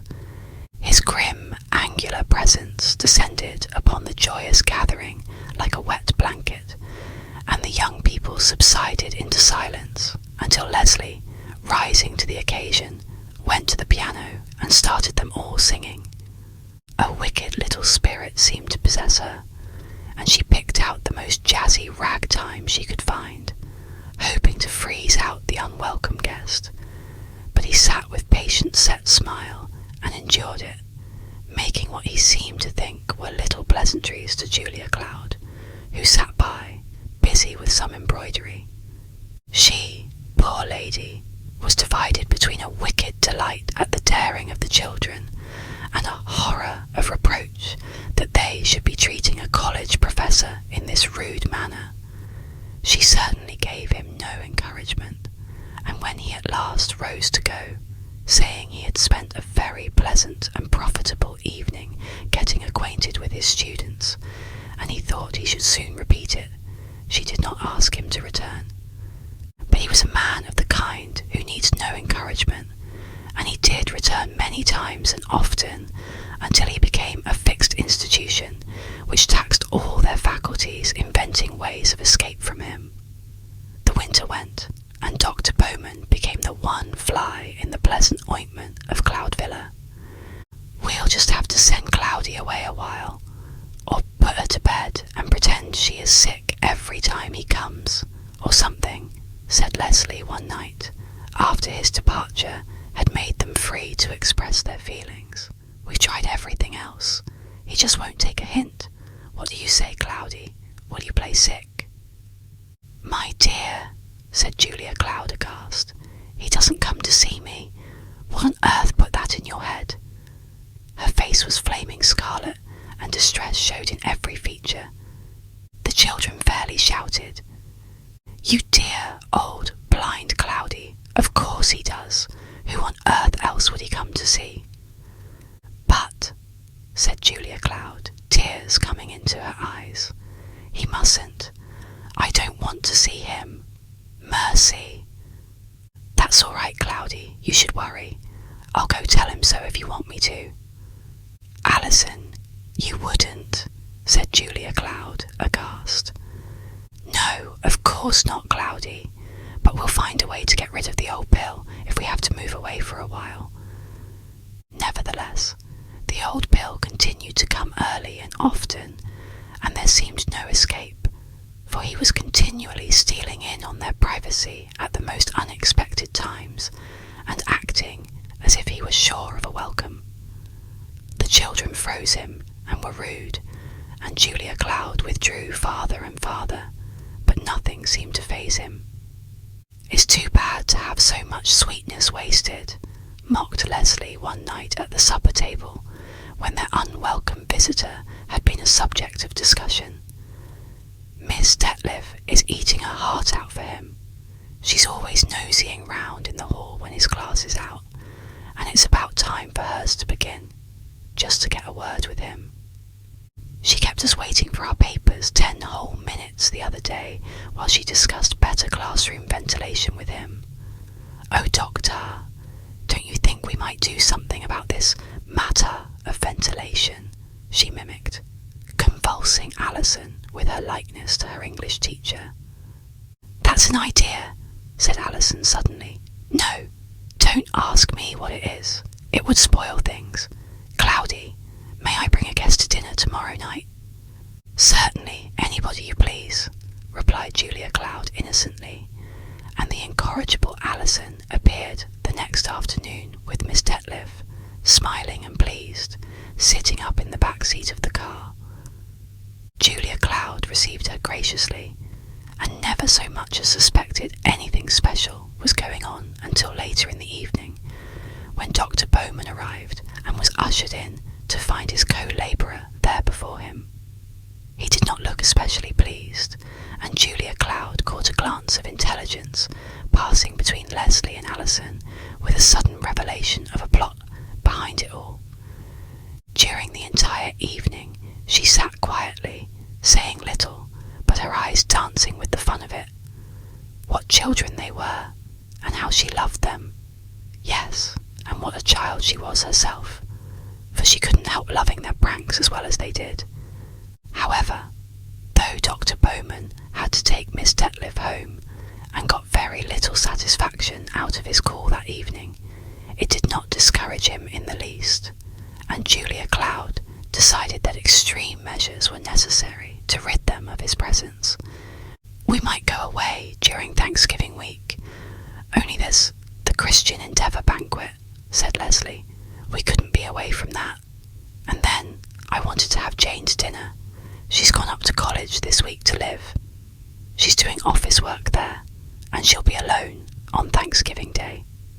Yes, and there's Howard. I thought we'd have him here, put in Alison dubiously. Of course, said Julia Cloud determinedly, and we don't want to go away anyway. You children run up to your rooms this evening and study. Stay there, I mean, no matter who comes. Do you understand? With a curious look at her, they both obeyed, and a little later, when the knocker sounded through the house, they sat silently above, not daring to move, and heard their aunt open the door, heard Dr. Bowman's slow, scholarly voice, and Julia Cloud's even tones, back and forth for a little while, and then heard the front door open and shut again, and slow steps go down the brick terrace and out to the sidewalk. What passed in that interview no one ever knew. Julia Cloud came to the foot of the stairs and called them down, and her eyes were shining and confident as she sat by the lamp and sewed while they studied and joked in front of the fire. But the unwelcome guest came no more, and whenever they met him in the street, or at receptions, or passing at a college game, he gave them a distant, pleasant bow. That was all. Julia Cloud had done the work well, however she had done it. The little Bowmans need not look to her to fill their mother's place, for she was not so minded. Meantime, the winter had been going on, and the little pink and white house was becoming popular among the students at college, as well as among the members of the Christian Endeavour Society of the little brick church. Many an evening specially picked groups of girls or boys, or both, spent before that fire, playing games and talking and singing. Sometimes the college glee club came down and had dinner. Again, it was the football team that was feasted. Another time, Alison's frat came for his birthday, aided and abetted by his sister and aunt. Jane Bristol became a frequent visitor, though not so frequent as they would have liked to have her, for her time was very much taken up with her work and her studies. Julia Cloud often wished she might lift the financial burden from the young shoulders and make things easier for her, both for her own sake and Leslie's, who would have liked to make her her constant companion. But Jane Bristol was too independent to let anybody help her, and there seemed no way to do anything about it. Meantime, Myrtle Villas improved each idle hour and kept Leslie busy inventing excuses to get away from her, and Julia Cloud busy worrying. Leslie was so dear, but she was also self-willed, and she would go off with that wild girl in the car for long rides. Not that Julia Cloud worried about the driving, for Leslie was most careful and handled a car as if she had been born with the knowledge, as indeed she did all things athletic, but her aunt distrusted the other girl. And then, one clear, cold afternoon in December, Leslie went off for a ride in the car with Myrtle. Of course, Julia Cloud did not know that the girl had pestered the life out of Leslie for the ride, and had finally promised that, if she would go, she would stop going with a certain wild boy in the village of whom Leslie disapproved. Neither did she know that Leslie had resolved never to go again without her aunt along, so she sat at the window through the short winter afternoon and watched and waited in vain for the car to return. And Alison came back at 6:30 after basketball practice, and still Leslie had not appeared. There had been a little friction between Alison and Leslie about the use of the car. Alison had always been most generous with it, until his sister took up this absurd intimacy with Myrtle Villas. It has been rather understood between them that Leslie should use the car afternoons when she wanted it, as Alison was busy with basketball and other things. But several times Alison had objected to his sisters taking her new friend out, and Leslie told him he was unfair. After a heated discussion, they had left the question still unsettled. In fact, it did not seem that it could be settled, for Leslie was of such a nature that great opposition only made her more firm, and Julia Cloud advised her nephew to say nothing more for a time. Let Leslie find out for herself the character of the girl she had made her friend. It was really the only way she would learn not to be carried away by flattery and high-sounding words. Alison, grumbling a little, assented, but in his heart he still boiled with rage at the idea of that girl's winding his sister around her little finger, just for the sake of using the car when she wanted it. It was not, perhaps, all happening that for 2 or 3 days Alison had left the switch key where his sister could not find it, and a hot war of words ended in Leslie's quietly ordering a new switch key, so that such a happening would be impossible in future. She would have one of her own. A card had come that very morning from the express office, notifying Leslie that there was a package there waiting for her. So, when she started out with Myrtle, she stopped and got it. She tossed it carelessly into the car, with a feeling of satisfaction that now Alison could not hamper her movements any longer by his carelessness. "Which way shall we go?" she asked, as she always did when taking her friends out, and Myrtle named a favourite pike where they often drove. Out upon the smooth white road they sped, rejoicing in the clear beauty of the day, and in the freedom with which they flew through space. Myrtle had chosen to sit in the back seat, and lolled happily among rugs and wraps, keeping a keen eye out on the road ahead, and chattering away like a magpie to Leslie, telling her what a darling she was. She pronounced it dolling, and how this ride was just the one thing she needed to recuperate from her violent study of the night before, incident to an examination that morning. Myrtle professed to be utterly overcome and exhausted by the physical effort of writing for 3 whole hours without a let-up. If Leslie could have seen her meagre paper, through which a much tortured professor was at that moment wearily plodding, she would have been astonished. Leslie herself was keen and thorough in her classwork, and had no slightest conception of what a lazy student could avoid when she set herself to do so. 5 miles from home, 2 masculine figures came in sight ahead, strolling leisurely down the road. Anyone watching might have seen Myrtle suddenly straighten up and cast a hasty glance at Leslie, but Leslie, with bright cheeks and shining eyes, was forging ahead, regardless of stray strollers. At exactly the right moment, Myrtle leaned forward and clutched Leslie's shoulder excitedly.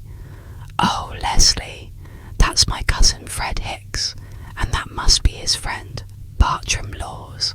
They're out for a hike. How lucky. Stop a minute, please. I want to speak to my cousin." At the same moment, the two young men turned, with a well-timed lifting of surprised hats in response to Myrtle's violent waving and shouting. Leslie, of course, slowed down. She could not carry a girl past her own cousin when she asked to stop to speak to him. Besides, it never occurred to her not to do so. Myrtle went through the introductions glibly. "Mr. Laws, meet my friend Miss Cloud, my cousin Fred Hicks, Leslie. Pile in, boys. Isn't this great that we should meet? Out for a hike. We'll give you a lift. Which way are you going? Fred, you can sit in front with Leslie. I want Bart back here with me." Leslie caught her breath in a troubled hesitancy. This wasn't the kind of thing she had bargained for. It was the sort of thing that her aunt and brother would object to most strenuously. Yet, how could she object when her guest had asked them? Of course, Myrtle didn't realise that it was not quite the thing for them to be off here in the country unchaperoned with two strange young men, though, of course, they weren't strangers really, both of them friends of Myrtle's, and one her cousin. Myrtle could not be expected to think how it would seem to her. But the young men were not waiting for Leslie's invitation.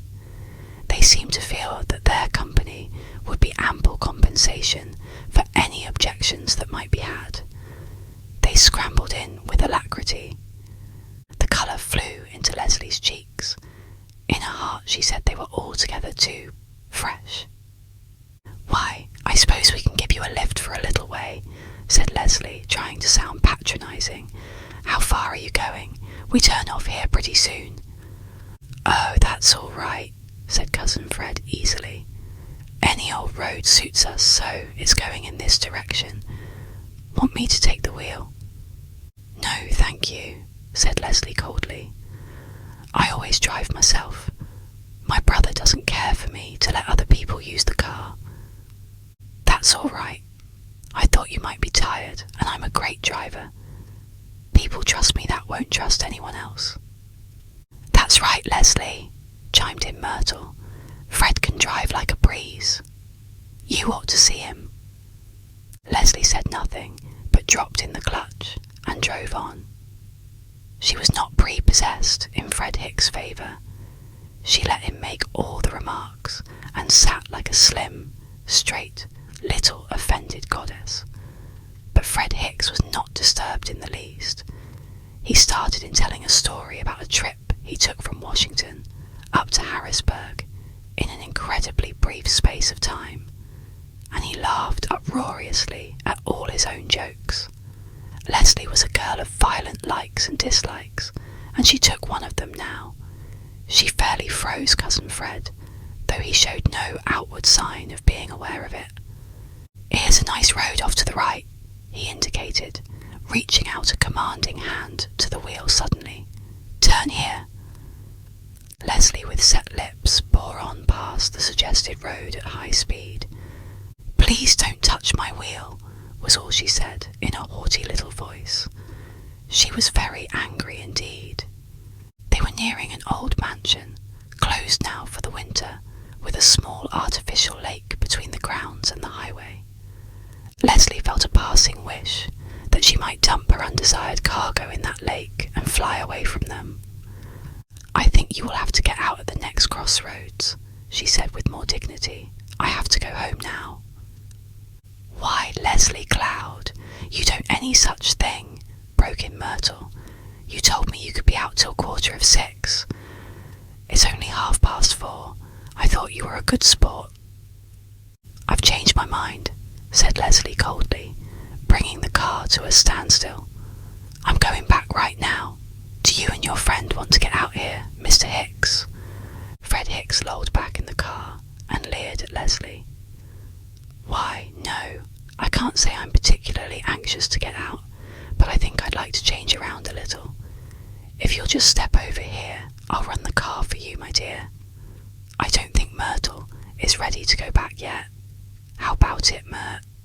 He turned and deliberately winked at Myrtle, who leaned over with a light laugh and patted Leslie on the shoulder. There, Leslie. Don't get up in the air," she soothed. "I'll explain all about it if you'll just turn around and go up that road back there. It won't take you much longer, and we'll be back in plenty of time.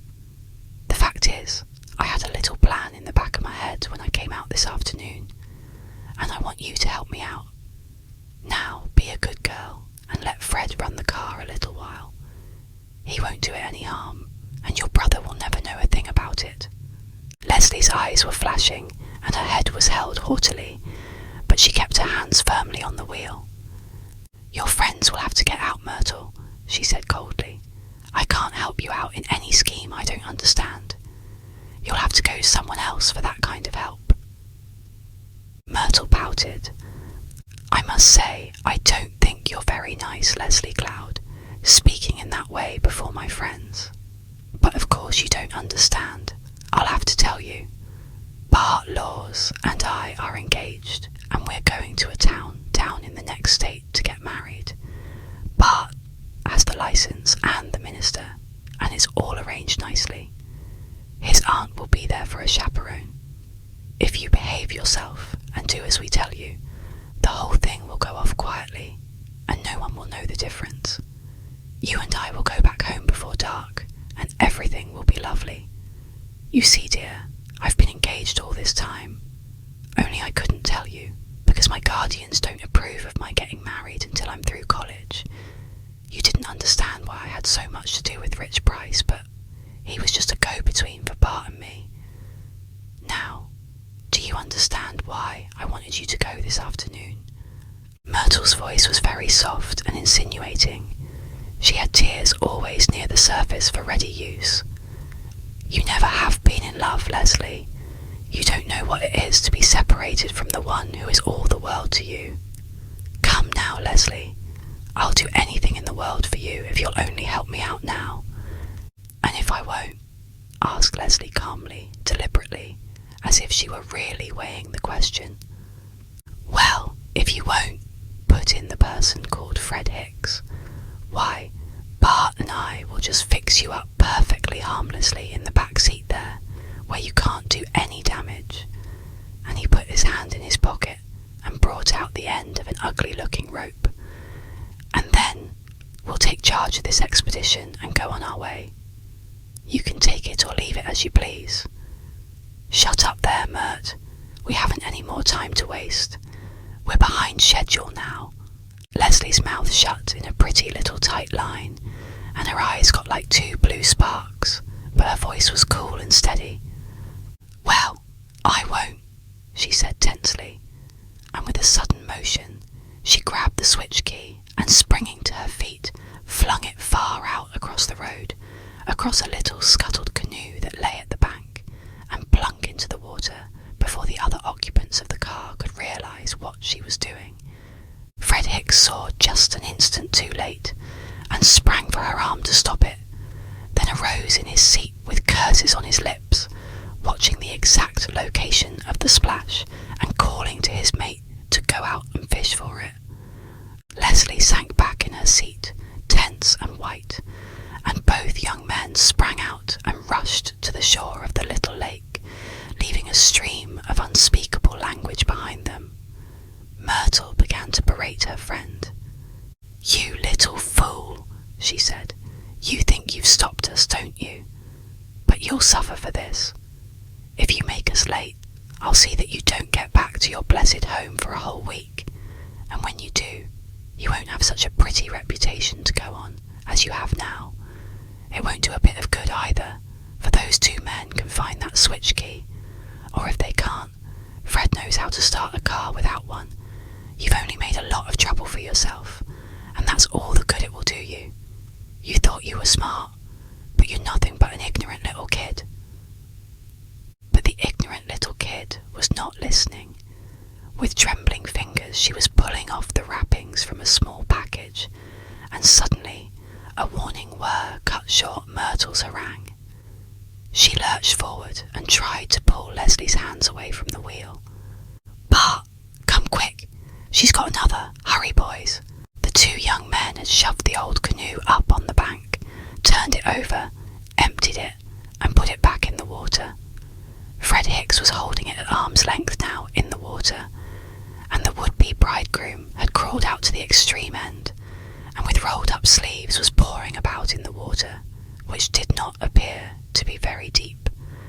At the cry they turned, and Fred Hicks, forgetting the other man's plight, let go the boat and dashed back to the road. Young Laws, arising too hastily, rolled into the water completely and came splashing up the bank in a frothy state of mind. But suddenly, as they came, while Myrtle's best efforts were put forth to hinder Leslie's movements, something cold and gleaming flashed in her face that sent her crouching back in the corner of her seat and screaming. Leslie had slipped her hand into the little secret pocket of the car door and brought out her revolver, hoping fervently that it was still loaded, and that Allison had not chosen to shoot at a mark or anything with it the last time he was out. "You better sit down and keep quiet," she said coolly. "I'm a good shot." Then she put her foot on the clutch, and the car started just as Fred Hicks lit on the running board. Leslie's little revolver came promptly around to meet him, and he dropped away with a gasp of surprise as suddenly as he had lit. Suddenly, Leslie became aware of the other young man dripping and breathless, but with a dangerous look in his eye, bearing down upon her from the lakeside of the road, and she flashed around and sent a shot ringing out into the road, the bullet ploughing into the dust at his very feet. The car leaped forward to obey her touch, and in a second more they had left the two young men safely behind them. Myrtle was crouched in the back seat, weeping, and Leslie, cool and brave in the front seat, was trembling from head to foot. This was a new road to her. At least, she had never been more than 2 or 3 miles on it, and she did not know where she would bring up. She began to wonder how long her gasoline would hold out, for she had been in such a hurry to get away with Myrtle before Allison should come home, that she had forgotten to look to see if everything was all right, and she now remembered that Allison had had the car out late the night before. Everything seemed to be falling in chaos about her. The earth rose and fell in front of her excited gaze. The sun was going down, and the road ahead seemed endless, without a turning as far as she could see. A great burying ground stretched for what seemed like miles along one side of the road. The polished marble gleamed red and bleak in the setting sun. The sky had suddenly gone lead colour, and there was a chill in the air.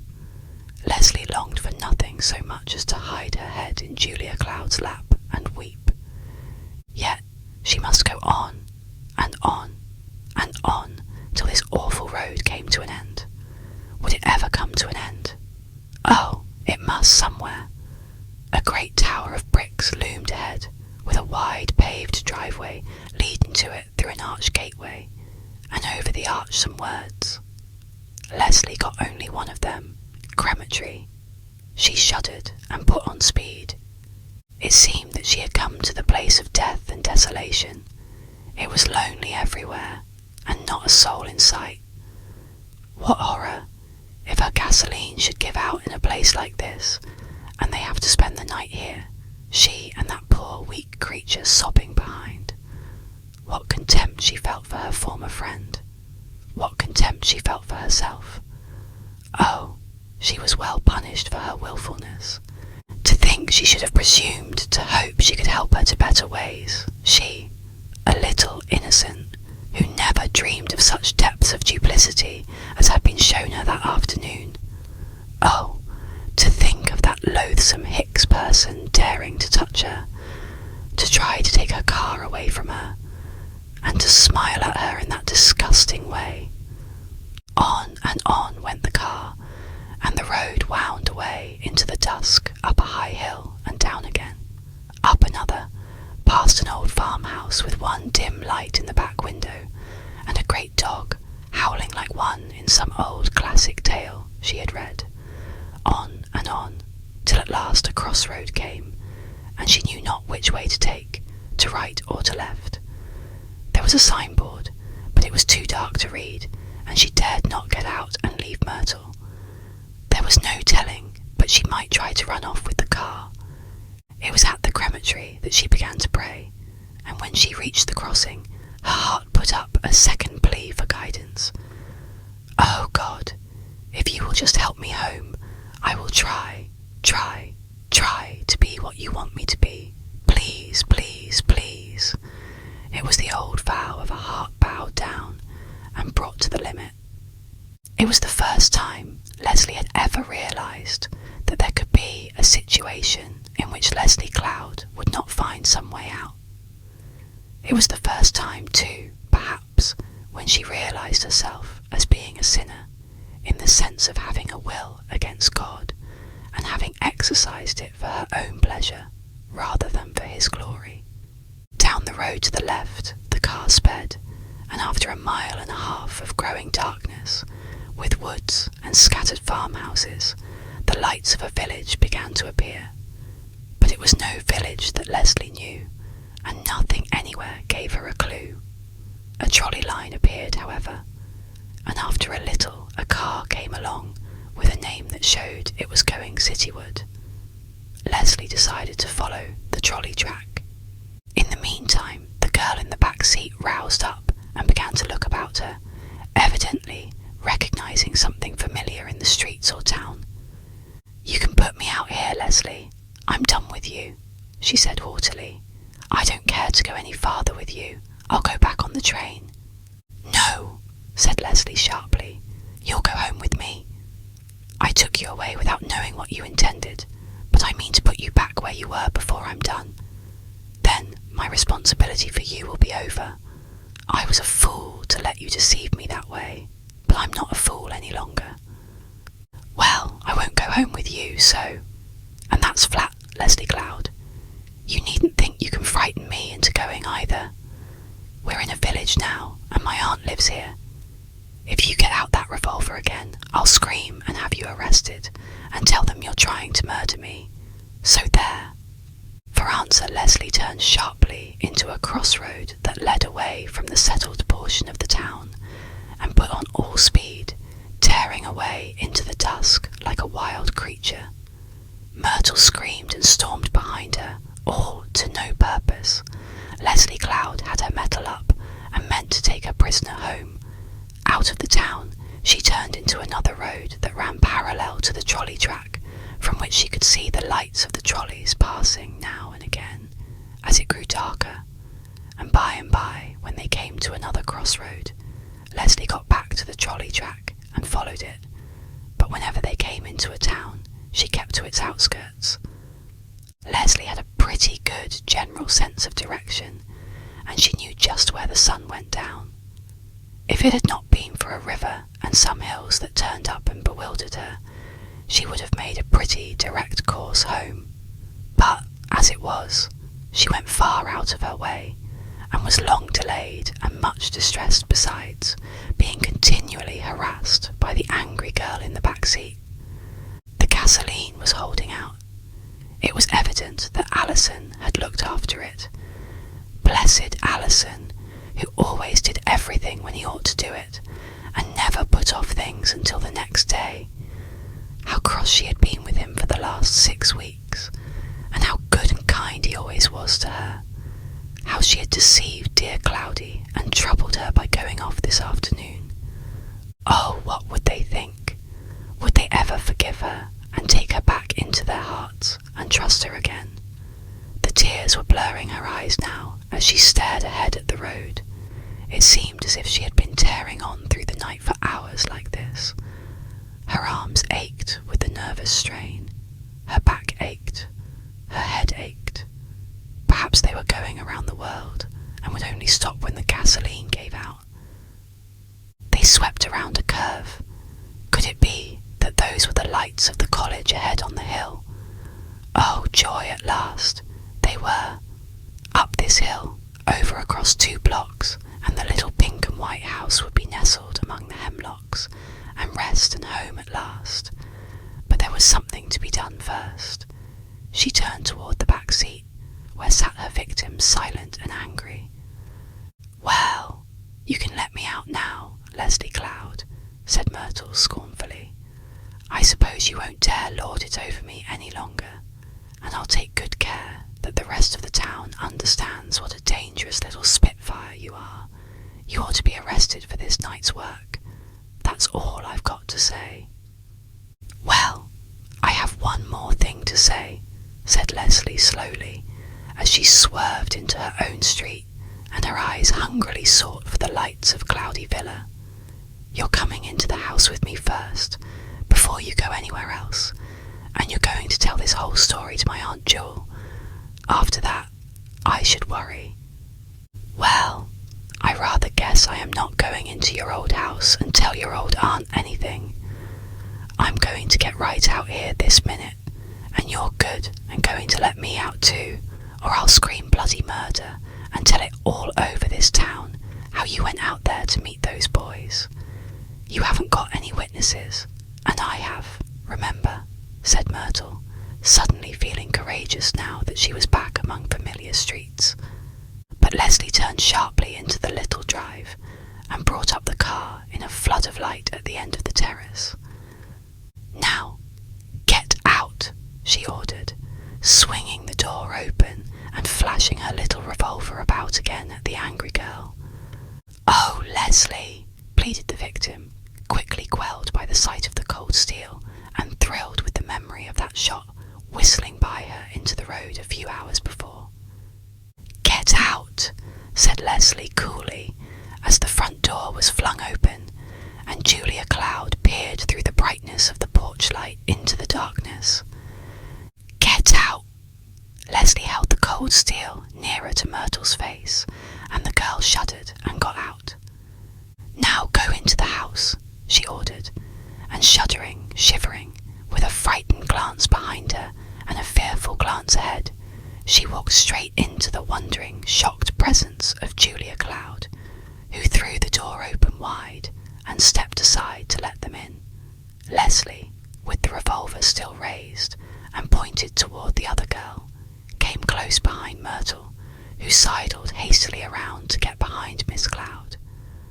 "Why, Leslie, what is the matter?" gasped Julia Cloud. "Tell her," ordered Leslie, the revolver still pointed straight at Myrtle. "What shall I tell?" gasped the other girl, turning a white, miserable face toward Miss Cloud, as if to appeal to her leniency. But there was a severity in Julia Cloud's face now, after her long hours of anxiety, that boded no good for the cause of all her alarm. "Tell her the whole story," ordered the fierce young voice of Leslie. "Why, we went out to take a ride," began Myrtle, looking up with her old braggadocio. There had seldom been a time when Myrtle had not been able to get out of a situation by use of her wily tongue. "Tell it all," said Leslie, looking across the barrel of her weapon. "Tell who wanted to go on that ride." "Why, yes, I asked Leslie to take me. Well, that is, I wanted to meet a friend." "Tell it straight," ordered Leslie. "Why, of course I didn't tell Leslie I expected to meet them. Him? I wasn't just sure he could make the arrangements. I meant to tell her when we got out. And when we met him, and my cousin, it was my cousin I was to meet. You see, Myrtle was getting all tangled up with her glib tongue under the clear gaze of Julia Cloud's truth-compelling eyes. She looked up and down and twisted the fringe on her sash and turned red and white by turns and seemed for the first time a very young, very silly child. But Leslie had suffered, and just now Leslie had no mercy. This girl had been a kind of idol to whom she had sacrificed much, and now that her idol had fallen, she wanted to make the idol pay. Or no, was that it? Leslie afterwards searched her heart and felt that she could truly say that her strongest motive in compelling this confession had been to get the burden of the knowledge of it off her own shrinking soul. "Tell the rest," came the relentless voice of Leslie, and Myrtle struggled on. "Well, I'm engaged to Mr. Bartram Laws, and my guardian won't let us get married till I'm through college, and we fixed it up to get married today quietly. I knew it would be all right after he found out he couldn't help himself, and so—" "Tell how you asked the boys to get in the car," ordered the fierce voice again, and Myrtle, recalled from another attempt to pass it all off pleasantly, went step by step through the whole shameful story until it was complete. Then Leslie, with a sudden motion of finality, flung the little weapon down upon the mahogany table and dashed into Julia Cloud's arms in a storm of tears. "Oh, Cloudy, I'll never, never do any such thing again. And I hate her. I'll never forgive her. Can you ever forgive me?" No one had heard a sudden startled exclamation from the porch room as Leslie and Myrtle came into the house, but now Myrtle suddenly looked up, thinking the time had come for her to steal away unseen, and there in the two doorways that opened on either side of the fireplace stood, on one side, Alison Cloud and the Dean of the college, and on the other side 2 members of the student executive body, all looking straight at her. Moreover, she read it in their eyes that they had heard every word of her confession. Without a word, she dropped white and stricken into a chair and covered her face with her hands. For once her brazen wiles were gone. It happened that Miss Myrtle Villars had not confined her affections to Mr. Bartram Laws. She had been seen wandering about the campus with other youths at odd hours of the evening, when young lady students were supposed to be safely within college halls or properly chaperoned at some public gathering.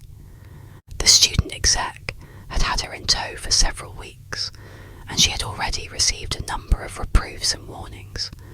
A daring escapade the evening before had brought matters to a head, and it was very possibly because of some suspicion that they might have found her out that Myrtle had made her plans to be absent on that afternoon. However that was, when the executive body, in consultation with the dean, sent for her, they traced her to the Clouds' house. At least, they came there about 7 o'clock to inquire, and hoping to take her unaware. They had found Alison in a great state of excitement, telephoning hither and yon to try to get some clue to his sister's whereabouts. They had remained to advise and suggest, greatly worried at the whole situation, the more so because it involved Leslie Cloud, whose bright presence had taken great hold upon everybody. And now, without knowing it, Leslie Cloud had taken the one way to put the whole matter into the right hands and to exonerate herself. If she had known that any member of the faculty was in that room listening, if she had dreamed that even her brother was there, she would not have thought it right or honourable to put even an enemy in such a position, either for her own sake or for the girls. She had only wanted some wise, true adviser to know the truth, so that the girl might learn what was right and have the responsibility taken from her own shoulders. She thought, too, that she had a right to be exonerated before her aunt. So now, while she wept out her contrition in Julia Cloud's arms, retribution was coming swiftly to Myrtle Villars, and her career in that college was sealed with finality. It was only too plain that such a girl was a menace to the other students and needed to be removed. Presently, Leslie, feeling something strange in the atmosphere, lifted frightened, tear-filled eyes and saw the grave faces of the dean and his companions. She held her breath with suspense. How terrible, how public and unseemly.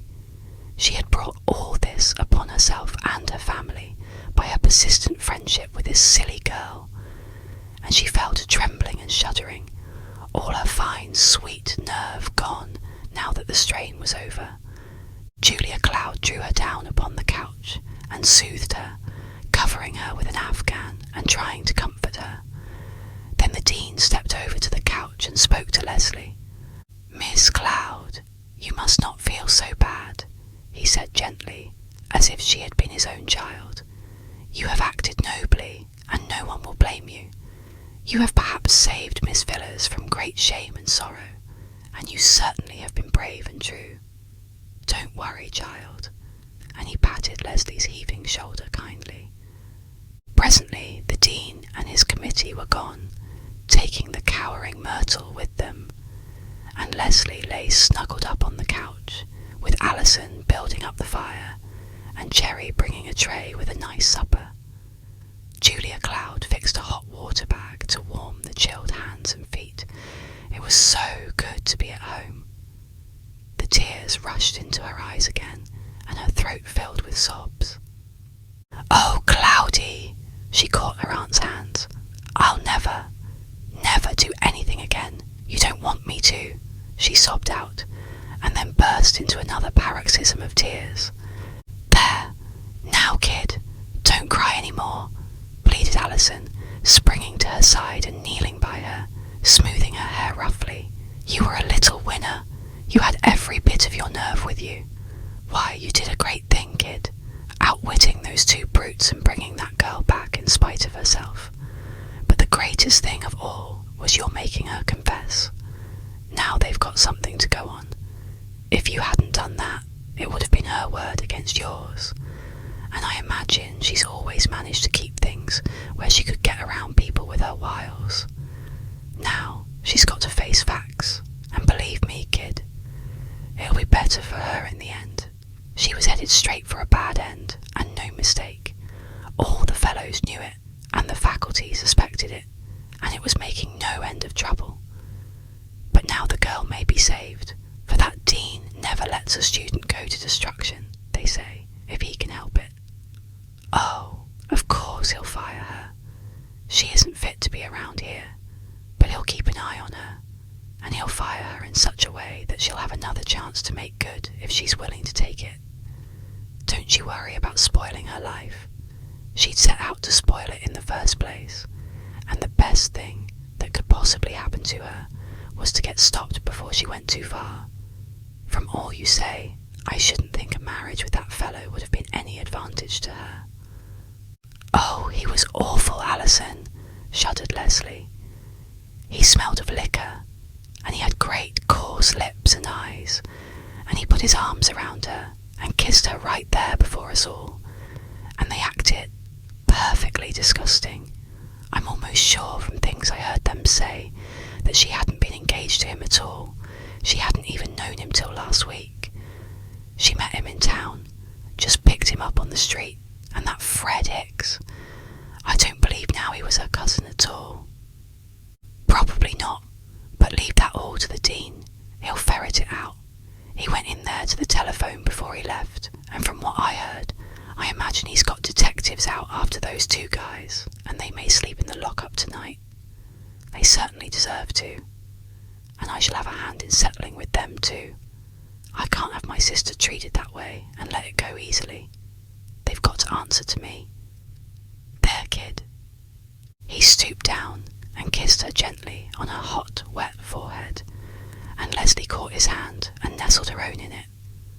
"Oh, Alison, it's so good to be home," she murmured, squeezing his hand appreciatively. "I'll never go with a girl again that you don't like. I'm just going to stick to Jane. She's the only one up there I really love, anyway." Alison seemed quite satisfied with these sentiments, and they had a beautiful time eating their supper before the fire, for no one had had any appetite before, and Cherry was as pleased to have the anxiety over and wait upon them all, as if Leslie had been her own sister. Into the midst of their little family group broke a hurried, excited knock on the door, and there stood Howard Letchworth with anxious face. "I heard that your sister and one of the college girls had gone off in a car and got lost. Is it true? I came right around to see if I could help." Leslie sat up with her teary eyes bright and eager, and her cheeks rosy with pleasure, all her pretty hair in a tumble about her face, and the firelight playing over her features in a most charming way. "Oh, it's awfully good of you," she called eagerly, "but I'm perfectly all right and safe." He came over to the couch and took her offered hand most eagerly, expressing his delight, and saying he had been almost sure it was some town gossip, but he could not rest satisfied until he was positive. But Alison would not let it go at that. "I'm going to tell him, Leslie," he said. "He won't let anyone be the wiser, and if people are saying anything like that, he can help stop their mouths." So Alison told the whole story. When it came to the part about Fred Hicks and Bartram Laws, Howard's face grew dark, and he flashed a look that boded no good to the two young ruffians. "I know who that Laws fellow is," he said gravely. "He's rotten, and I shouldn't wonder if I could locate his friend. I get around quite a bit on my motorcycle. May I use your phone a minute? I have a friend who is a detective. They ought to be rounded up. Miss Leslie, would you tell me carefully just what roads you took, as nearly as you know?" So Leslie told in detail of the wild ride once more. Julia Cloud watched the young man's face as he listened, and knew that Leslie had a faithful friend and champion, knew also that here was one whose friendship was well worth cultivating, a clean, fine, strong young soul, and was glad for her little girl. Something stirred in her memory as she watched his look, and she went back to her childish days, and the boyfriend who had kissed her when he went away, never to return. There was the same look in Howard Letchworth's eyes when he looked at Leslie, the age-old beauty of a man's clean devotion to a sweet, pure woman soul. Of course Leslie was a mere child yet, and was not thinking of such things, but there need be no fear that that fine, strong young man would be unwise enough to let the child in her be frightened away prematurely. They were friends now, beautiful friends, and that would be enough for them both for a long time. She was content. She watched them all the evening and listened to their talk about the Christian Endeavour Society. How beautiful it was that Leslie had been able to bring the boy to a degree of interest in that.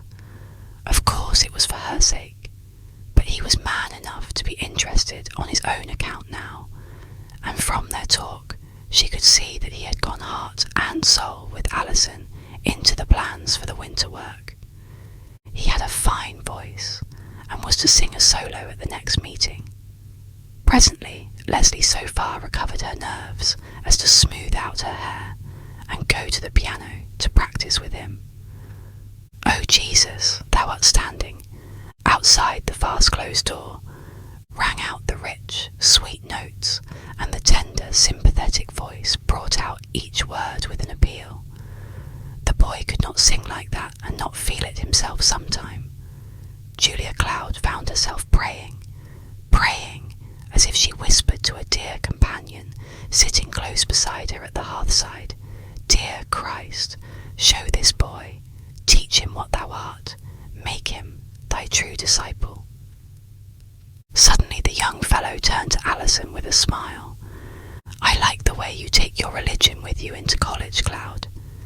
It makes it seem real. I haven't met many fellows that had any before, or perhaps I shouldn't have been such a heathen as I am. But I say, why don't you try to get some of your frat brothers to come down to the meeting? They ought to be willing to do that for you, and it would be great to have them sing. You've got a lot of the glee club in your crowd." "That's so," said Alison. "I don't know, but I'll try it. I'd like to have them come the night you sing.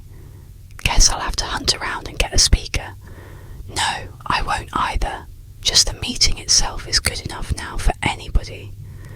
They're a pretty good little bunch down there. They've been working like beavers.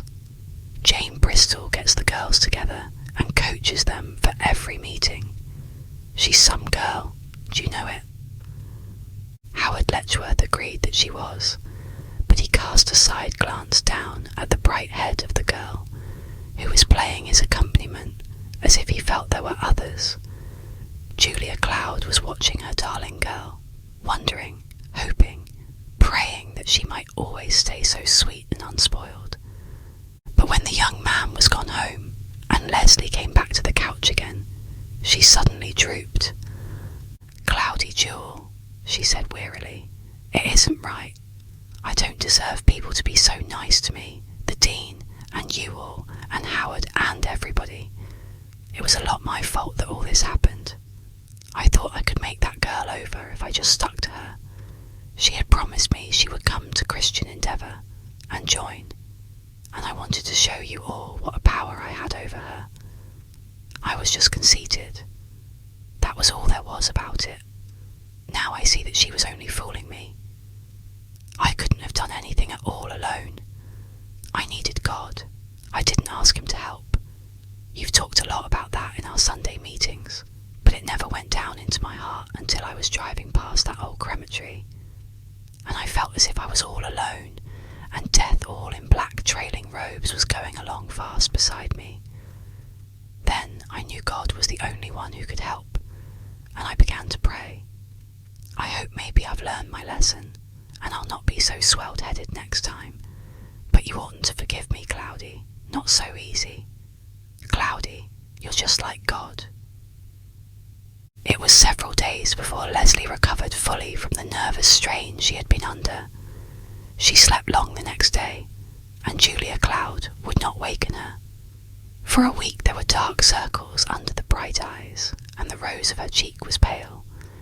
She went about meekly with downcast eyes, and the bright fervour of her spirit seemed dimmed. It was not until one afternoon when Alison suggested that they get Jane Bristol and Howard Letchworth and go for bitter-sweet berry vines and hemlock branches to decorate for the Christian Endeavour social that her spirits seemed to return, and the unwholesome experience was put away in the past at last. Howard Letchworth had been most thoughtful about the matter in the village, and had managed so that the tragic had been taken out of the story that had started to roll about, and Leslie could go around and not feel that all eyes were upon her, wondering about her escapade. Gradually the remembrance of it died out of her thoughts, although the wholesome lessons she had learned never faded. More and more popular in the college grew the gatherings down at Cloudy Villa. Sometimes Leslie brought home 3 or 4 girls for Friday and Saturday, not often any on Sunday, unless it was Jane, for Sundays were their very own day for the little family, and they dreaded any who might seem like intruders. "It is our time when we catch up in our loving for all the week," Leslie explained with a quaint smile to one girl, who broadly hinted that she would not mind being asked for over Sunday. "And besides, you mightn't like the way we keep Sunday.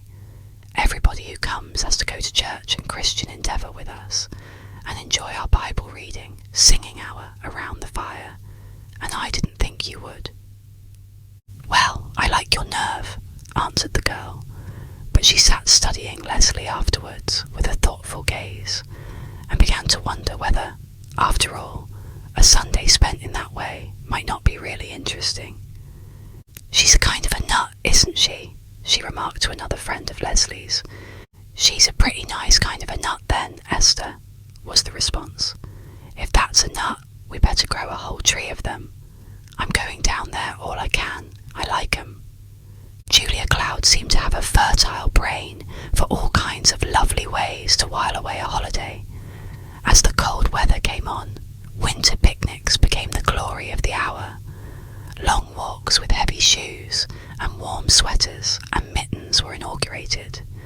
A kettle of hot soup straight from the fire, wrapped in a blanket and carried in a big basket, was a feature of the lunch.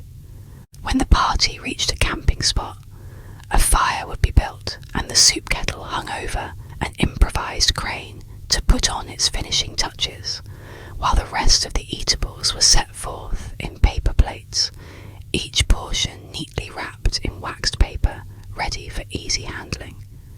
Sometimes sometimes big mince pies came along, and I was stood on edge near the fire to get thawed out. Bean soup, corned beef sandwiches, and hot mince pie made a hearty meal for people who had tramped 10 or 15 miles since breakfast. Oh, how those college-fed boys and girls enjoyed these picnics, with Julia Cloud as a kind of hovering angel to minister with word or smile, or in some more practical way, wherever there was need. They all called her Cloudy Jewel now, whenever they dared, and envied those who got closest to her and told her of their troubles.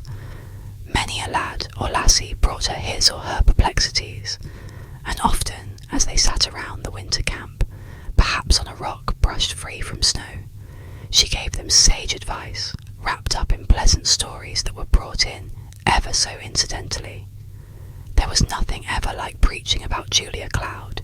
She did not feel that she knew enough to preach. And sometimes, as they walked homeward through the twilight of a long, happy afternoon, and the streaks of crimson were beginning to glow in the grey of the horizon, someone or two would lag behind and ask her deep, sweet questions about life and its meaning and its hereafter. Often they showed her their hearts as they had never shown them even to their own people, and often a word with her sent some student back to work harder and fight stronger against some subtle temptation. She became a wholesome antidote to the spirit of doubt and atheism that had crept stealthily into the college and was attacking so many and undermining what little faith in religion they had when they came there. It came to be a great delight to many of the young college people to spend an evening around the hearth at Cloudy Villa. There never had been any trouble about that question of dancing, because they just did not do it, and there was always something else going on, some lively games, sometimes almost a rough house, as the boys called it, but never anything really unpleasant. Julia Cloud was a good sport, the boys said, and the girls delighted in her. The evenings were filled with impromptu programs thought out carefully by Julia Cloud, but proposed and exploited in the most casual manner. Alison, why wouldn't it be a good idea for you to act out that story we were reading the other day, the next time you have some of the young people down? You and Leslie and Jane, with the help of one or two others, could do it, and there wouldn't be much to learn. If you all read it over once or twice more, you'd have it so you could easily extemporize. Do you know, I think there's a hidden lesson in that story that would do some of those boys and girls good if they could see it lived out, and perhaps set them to reading the book. Again, they would be asked suddenly, soon after their arrival, each one to represent his favourite character in Shakespeare, or to reproduce some great public man so that they all could recognise him, and they would be sent upstairs to select from a great pile of shawls, wraps, and all sorts of garments, any which they needed for an improvised costume. Another evening there would be brought forth a new game which nobody had seen, and which absorbed them all for perhaps 2 hours, until some delicious and unique refreshments would be produced to conclude the festivities. At another time, the round dining table would be stretched to take in all its leaves, and the entire company would gather around it with uplifted thumbs and eager faces, uproariously playing Up Jenkins for an hour or two. Any little old game went well under that roof, though Julia Cloud kept a controlling mind on things, and always managed to change the game before anybody was weary of it. Also, there was much music in the little house. Alison played the violin well. 2 or 3 others who played a little at stringed and wind instruments were discovered, and often the whole company would break loose into song until people on the street halted and walked back and forth in front of the house to listen to the wild, sweet harmonies of the fresh young voices. At the close of such an evening, it was not an uncommon happening for a crowd of the frat boys to gather in a knot in front of the house and give the college yell, with a tiger at the end, and then they would chant, "Cloud, Cloud." street got used to it and opened their windows to listen, with eyes tender and thoughtful, as they pondered on how easily this little family had caught the hearts of those college people and were helping them to have a good time.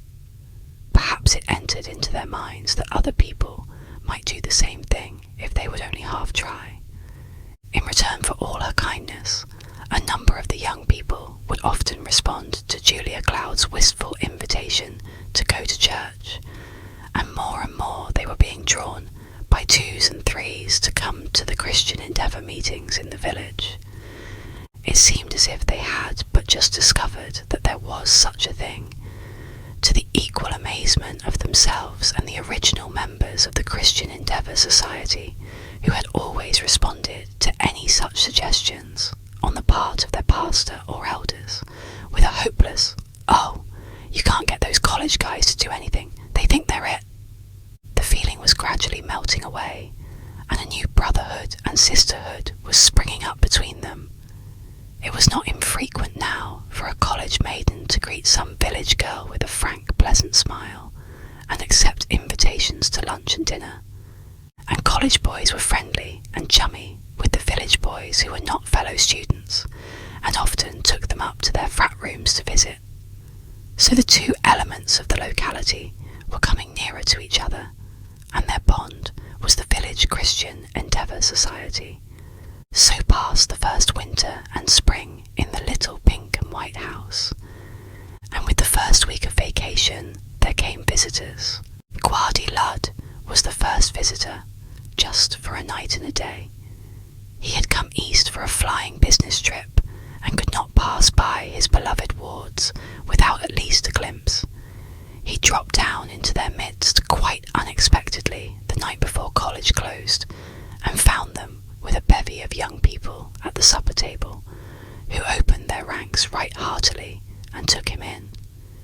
He sat on the terrace in the moonlight with them afterwards, joking, telling them stories, and eating chocolates with the rest. When they gathered about the piano for a sing, he joined in with a good old tenor, surprising them all by knowing a lot of the songs they sang. After the young people were gone, he lingered, wiping his eyes and saying, "Bless my soul," thoughtfully. He told Julia Cloud over and over again how more than pleased he was with what she had done for his children, and insisted that her salary should be twice as large. He told her she was a big success and should have more money at her command to do with as she pleased, and that he wanted the children to have a larger allowance during the coming year. Alison had spoken of his work among the young people of the church, and he felt that it would have been the wish of their father and mother both that the young people should give liberally toward church work. He would see that a sum was set aside in the bank for their use in any such plans as they might have for their Christian Endeavour work. They talked far into the night, for he had to hear all the stories of all their doings, and every minute or two one or the other of the children would break in to tell something about the other, or to praise their dear Cloudy Jewel for her part in everything. The next day they took him everywhere, and showed him everything about the college and the place, introduced him to their favourite professors, at least those who were not already gone on their vacations, and took him for a long drive past their favourite haunts. Then he had to meet Jane Bristol and Howard Letchworth. Julia Cloud was greatly relieved and delighted when he set his approval upon both these young people as suitable friends for the children. "They are both poor and earning their own living," said Julia Cloud, feeling that, in view of the future and what it might contain, she wanted to be entirely honest, that the weight of responsibility should not rest too heavily upon her. "All the better for that, no doubt," said Gwadi Ludd thoughtfully, watching Jane Bristol's sweet smile as she talked over some committee plans with Alison. "I should say they were about as wholesome a couple of young people as could be found to match your two. Just keep 'em to that kind for a year or two more, and they'll choose that kind for life. I'm entirely satisfied with the work you're doing, Miss Cloud. I couldn't have found a better mother for 'em if I'd searched heaven, I'm sure. And so Julia Cloud was well content to go on with her beloved work as homemaker. But the day after Gwaddy Ludd left, just as the three were sitting together over a great state map of roads, perfecting their plans for a wonderful vacation, which was to include a brief visit to Ellen Robinson at Stirling, a noisy Ford drew up at the door, and there was Ellen Robinson herself, with the entire family done up in linen dust coats, and peering curiously, half contemptuously, at the strange pink and white architecture of the many-windowed villa. Alison arose and went down the terrace to do the honours, showing his uncle where to drive in and put his car in the little garage, helping his aunt and the little cousins to alight. "For mercy's sake, Julia, what a queer house you've got," said Ellen the minute she arrived, gazing disapprovingly at the many windows and the brick terrace. "I should think it would take all your time to keep clean. What's the idea in making a sidewalk of your front porch? Looks as if some crazy person had built it. Couldn't you find anything better than this in the town? I saw some real pretty frame houses with gardens as we came through." "We like this very well," said Julia Cloud, with her old patient smile and the hurt flush that always accompanied her answers to her sister's contempt. "Cherry doesn't seem to mind washing windows. She likes to keep them bright. We find it very comfortable and light and airy. Come inside and see how pretty it is." Once inside, Ellen Robinson was somewhat awed with the strangeness of the rooms and the beauty of the furnishings, but all she said after a prolonged survey was, "No paper on the wall. That's queer, isn't it? And the chimney right in the room. It looks as though they didn't have plaster enough to go around." Leslie took the children upstairs to wash their faces and freshen up, and Julia Cloud led her sister to the lovely guest room that was always in perfect order. "Well, you certainly have things well fixed," said Ellen grudgingly. "What easy little stairs. It's like child's play going up. I suppose that's one consolation for having such a little playhouse affair to live in. You don't have to climb up far. Well, we've come to stay 2 days, if you want us. Herbert said he could spare that much time off, and we're going to stop in Théophile on the way back and see his folks a couple of days, and that'll be a week. Now, if you don't want us, say so, and we'll go on tonight. It isn't as if we couldn't go when we like, you know."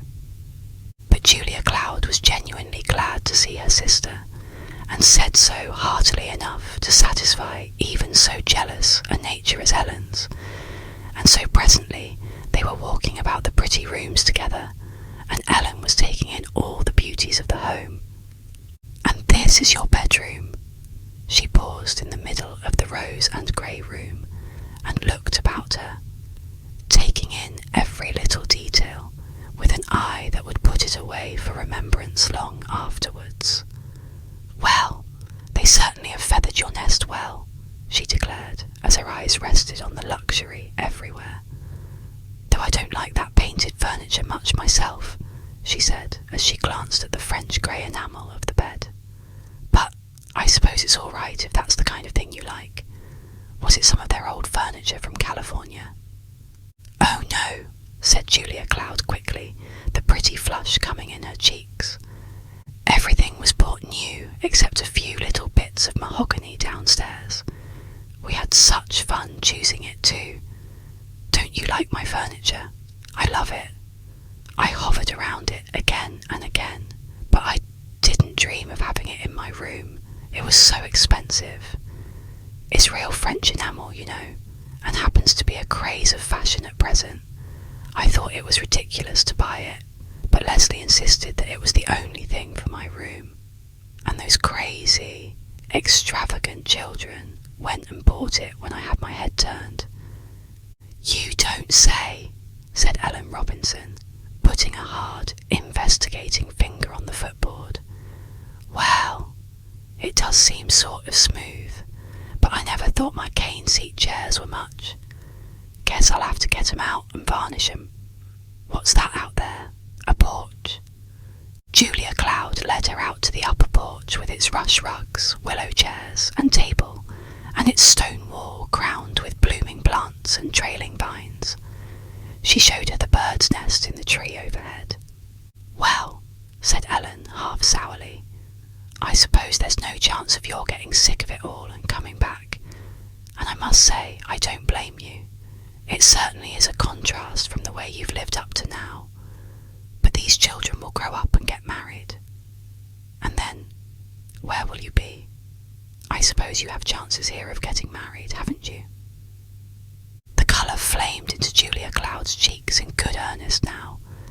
"I'm not looking for such chances, Ellen," she said decidedly. "I don't intend ever to marry. I'm happier as I am." "Yes, but after these children are married, what'll you do? Who'll support you?" "Don't let that worry you, Ellen. There are other children, and I love to mother them.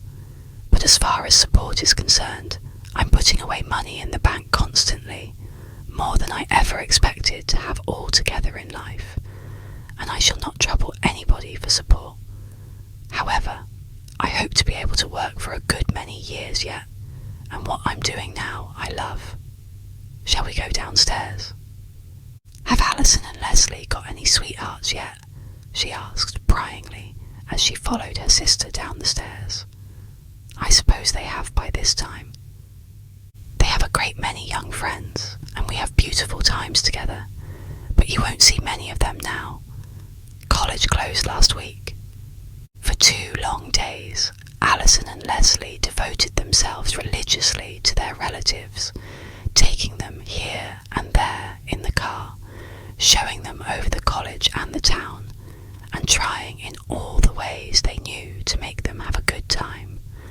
But when at last the 2 days and 2 nights were over, and the Robinsons had piled into their car and started away with grudging thanks for the efforts in their behalf, Leslie sat on the terrace musingly, and at last quite shyly she said, "Cloudy, dear, what makes such a difference in people?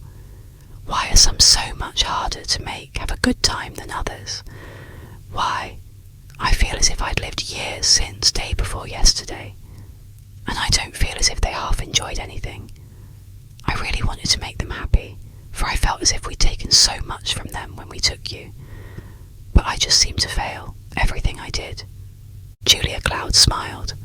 "I don't know what it is, dear, unless it is that some people have different ideals and standards from other people, and they can't find their pleasure the same way. Your Aunt Ellen always wanted to have a lot of people around, and liked to go to tea parties and dress a great deal, and she never cared for reading or study or music. But I think you're mistaken about their not having had a good time. They appreciated your trying to do things for them. I know, for Aunt Ellen said to me that you were a very thoughtful girl. And the children enjoyed the Victrola, especially the funny records. Herbert liked it that Alison let him drive his car when they went out. They enjoyed the eating too, I know, even though Ellen did say she shouldn't care to have her meals cooked by a servant. She should want to be sure they were clean." "Did she truly say that, Cloudy?" twinkled Leslie. "Isn't she funny?" They both broke down and laughed. "But I'm glad they came, Cloudy. I truly am. It was nice to play with the children, and nice to have a home to show our relatives, and nicest of all to have them see you, how beautiful you are at the head of the house." "Dear flattering child," said Julia Cloud lovingly. "It is so good to know you feel that way. But now here comes Alison, and we must finish up our plans for the trip and get ready to close the house for the summer." They had a wonderful trip to mountains and lakes and seaside, staying as long as they pleased wherever they liked, and everywhere making friends and having good times. But toward the end of their trip, the children began to get restless for the little pink and white cottage and home. "We really ought to get back and and see how the Christian Endeavour Society is getting along," said Alison one day as they glided through a little village that reminded them of home. "I don't see any place as nice as our town to you, Cloudy, and I don't feel quite right anywhere but home on Sunday to you, for really all the Christian Endeavour Societies I've been to this summer acted as if their members were all away on vacations and they didn't care whether school kept or not. And so they went home to begin another happy winter. But the very first day there came a rift in their happiness in the shape of the new professor of chemistry, a man about Julia Cloud's age, whom Ellen Robinson had met on a visit to Thayerville and told about her sister. Ellen had suggested that maybe he could get her sister to take him to board. To this day, Julia Cloud has never decided whether Ellen really thought Julia would take a professor from the college to board, or whether she just sent him there as a joke. There was a third solution, which Julia Cloud kept in the back of her mind, and only took out occasionally with an angry, troubled look when she was very much annoyed. It was that Ellen was still anxious to have her sister get married, and she had taken this way to get her acquainted with a man whom she thought a good match. If Julia had been sure that this idea had entered into her sister's thoughts, she might have slammed the door in Professor Armitage's face that night when he had the audacity to come and ask to be taken into Cloudy Villa as a boarder. "Why, the very idea," said Leslie with snapping eyes, "as if we wanted a man always around. No, indeed. Horrors, wouldn't that be awful?" But Professor Armitage, like everybody else who came once to Cloudy Villa, liked it, and begged 1,000 pardons for presuming, but came again and again, until even the children began to like him in a way, and did not in the least mind having him around. But the day came at last, about the middle of the winter, or nearer to the spring, when Leslie and Alison began to realise that Professor Armitage came to see their Cloudy jewel, and they met in solemn conclave to talk it over. It was out on a lonely road in the car that they had chosen to go for their conference, where there was no chance of their being interrupted, and they whirled away through the town and out to the long stretch of whiteness in glum silence, the tears welling to overflow in Leslie's eyes. At last they were past the bounds where they were likely to meet acquaintances, and Leslie broke forth. "Do you really think it's true that we've got to give her up? Are you sure it has come to that, Alison? It seems perfectly preposterous." "Well, you know if she cares for him," said Alison gravely, "we've no right to hold on to her and spoil her life. You know it was different when it was old Bill Bowman. This is a real man." "Care for him? How could she possibly care for him?" snapped Leslie. "Why, he has a wart on his nose and he snuffs. I never thought of it before till last night, but he does. He snuffs every little while. Ah! Why, I thought you liked him, Leslie." "So I did, until I thought he wanted Cloudy, but I can't see that. I hate him. I always thought he was about the nicest man in the faculty, except the dean, and he's married.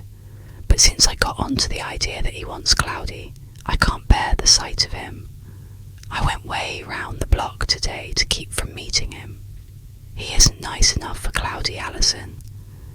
What's the matter with him? Warts and snuffing don't count if you love a person. I like him. I like him ever so much, and I think he's lonesome. He'd appreciate a home like ours. You know what a wonderful wife Cloudy would make." Leslie fairly screamed. "Oh, Alison, to think you have come to it, that you're willing to give up our lovely home and have Cloudy go off, and we go to the dears knows where, and have to board at the college or something. Some day we'll be getting married too, I suppose," said Alison speculatively. His sister flashed a wise, curious look up at him, and studied his face a minute. Then a shade came over her own once more. "Yes, I suppose you will, pretty soon. You're almost done college, but poor me. I'll have to board for 2 whole years more, and I'm not sure I'll ever get married. The man I like might not like me, and you may be very sure I'm not going to live on any sister-in-law, no matter how much I love her, so there." Alison smiled and put his arm protectingly around his sister. "There, kid, you needn't get excited yet a while. It's me and thee always, no matter how many wives I have, and you won't ever have to board. But kid, I'm not willing to give up our house and Cloudy and all. I'm just thinking that maybe we ought to, you know. I guess we're not pigs, are we? Cloudy has had a mighty hard life and missed a lot of things out of it." "Well, isn't she having 'em now, I'd like to know? I think Cloudy likes us and wants to stay with us. I think she's just loved the house and everything about it." "Yes, I think so too. But this is something bigger than anything else in the world if she really cares. Don't you think we ought to give her the chance?" "I suppose so, if she really wants it. But how can we find out?" "That's it. Just give her the chance. When Armitage comes in, just sneak out and stay away, and let her have a little time alone with him. It isn't right, us kids always sticking around. We ought to go out or upstairs or something." Leslie was still for a long time, and then she heaved a big sigh and said, "All right," in a very small voice. As they sped on their way toward home, there was hardly a word more between them. It was after supper that very night that Leslie, having almost frightened Julia Cloud out of her happy calm by refusing to eat much supper, went off to bed with a headache as soon as the professor came in.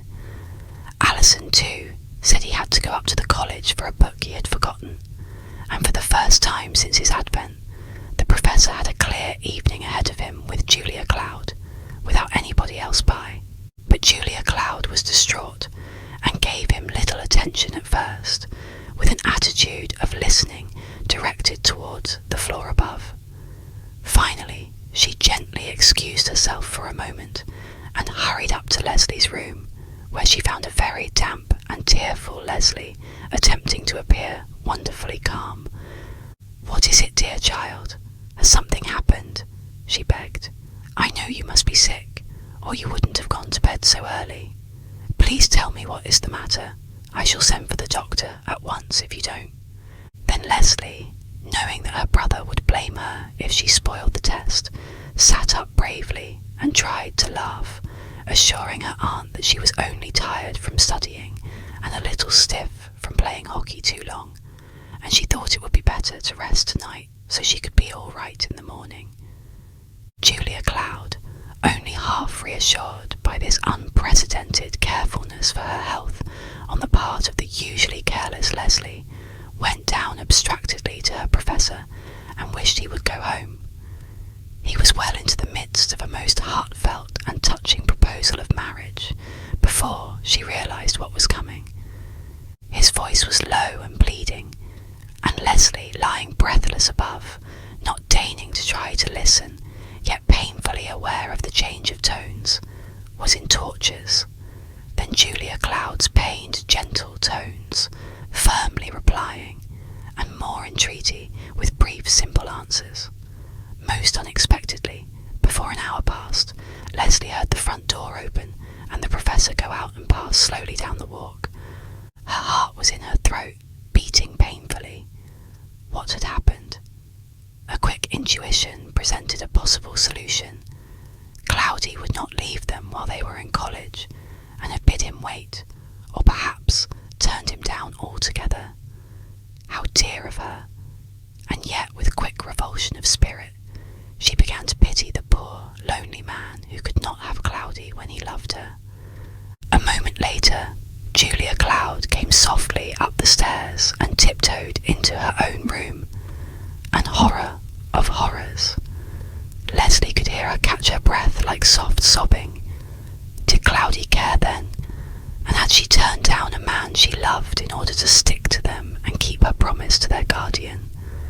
Quick as a flash, she was out of bed and pattering barefoot into Julia Cloud's room. "Cloudy, Cloudy, you are crying. What is the matter? Quick, tell me, please." Julia Cloud drew the girl down beside her on the bed and nestled her lovingly and close. "It's nothing, dear. It's only that I had to hurt a good man. It always makes me sorry to have to hurt anyone." Leslie nestled closer, smoothed her aunt's hair, and tried to think what to say, but nothing came. She felt shy about it. Finally, she put her lips up and touched her aunt's cheek and whispered, "Don't cry, Cloudy dear." And just then she heard Alison's key in the lock. She sprang up, drew her bathrobe about her, and ran down to whisper to him on the stairs what had happened.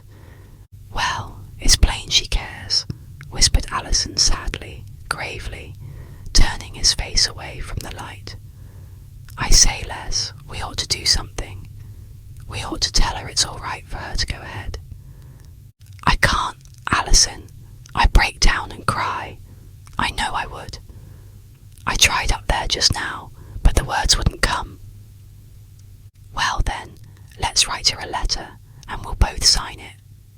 "All right, you write it," choked Leslie. "I'll sign it." They slipped over to the desk in the porch room, and Leslie cuddled into a big willow cushioned chair and shivered and sniffed, while Alison scratched away at a sheet of paper for a few minutes. Then he handed it to her to read and sign. This was what he had written. "Dear Cloudy, we see just how it is, and we want you to know that we are willing. Of course, it'll be awfully hard to lose you, but it's right, and we wouldn't be happy not to have you be happy. And we want you to go ahead and not think of us. We'll manage all right somehow, and we love you and want to see you happy." Leslie dropped a great tear on the page when she signed it, but she took the soft, embroidered sleeve of her nightgown and dabbled it dry so that it didn't blur the writing, and then together they slipped upstairs. Leslie went into her aunt's room in the dark, and in a queer little voice said, "Cloudy dear, here's a note for you." Laying it in her hand, Leslie hurried into her own room, shut her door softly, and hid in the closet so that Julia Cloud would not hear her sob. A moment later, Julia Cloud came into the hall with a dear, glad ring in her voice and called, "Children, where are you? Come here quick, you darlings," and they flocked into her arms like lost ducklings.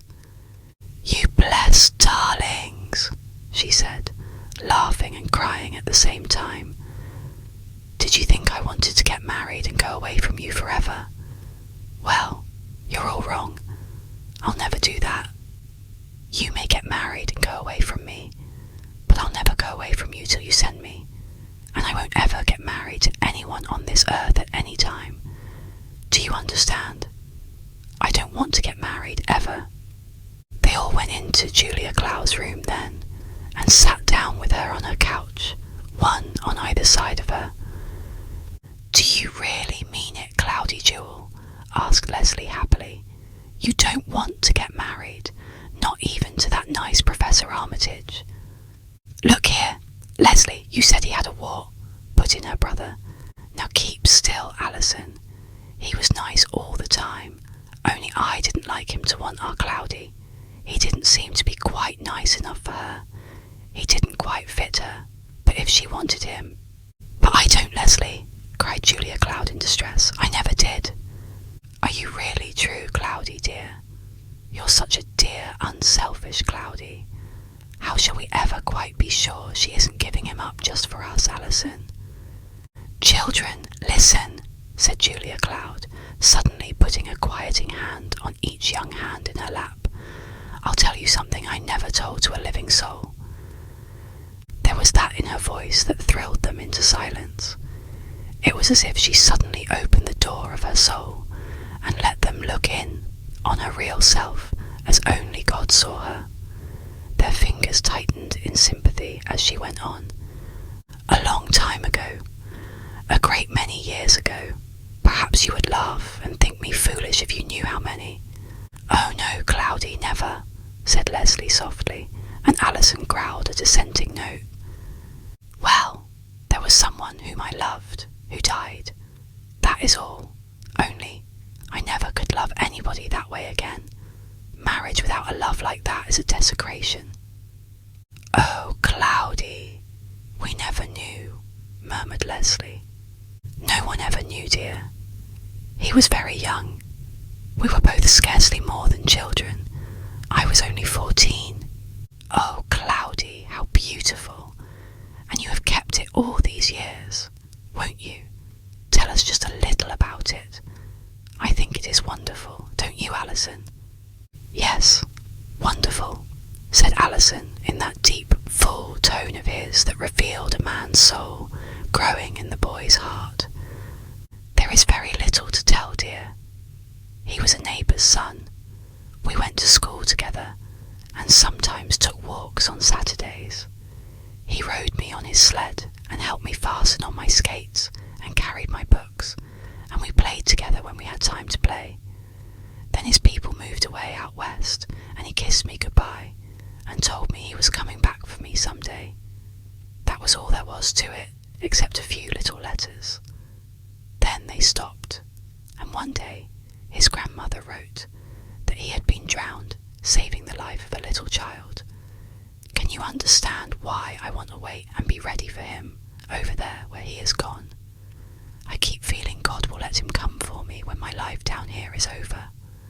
There was a long silence, during which the young hands gripped hers closely, and the young thoughts grew strangely wise with insight into human life and all its joys and sorrows.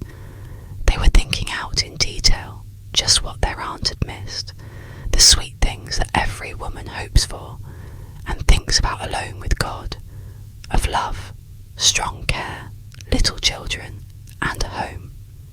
She had missed it all, and yet she had its image in her heart, and had been true to her first thought of it all the years. Now, when it was offered her again, she would not give up the old love for a new, would not take what was left of life. She would wait till the morning broke and her boy met her on the other shore. Suddenly, as they thought, strong young arms encircled her and held her close in a dear embrace. "Then you're ours, Cloudy, all ours, for the rest of down here, aren't you?" half whispered Leslie.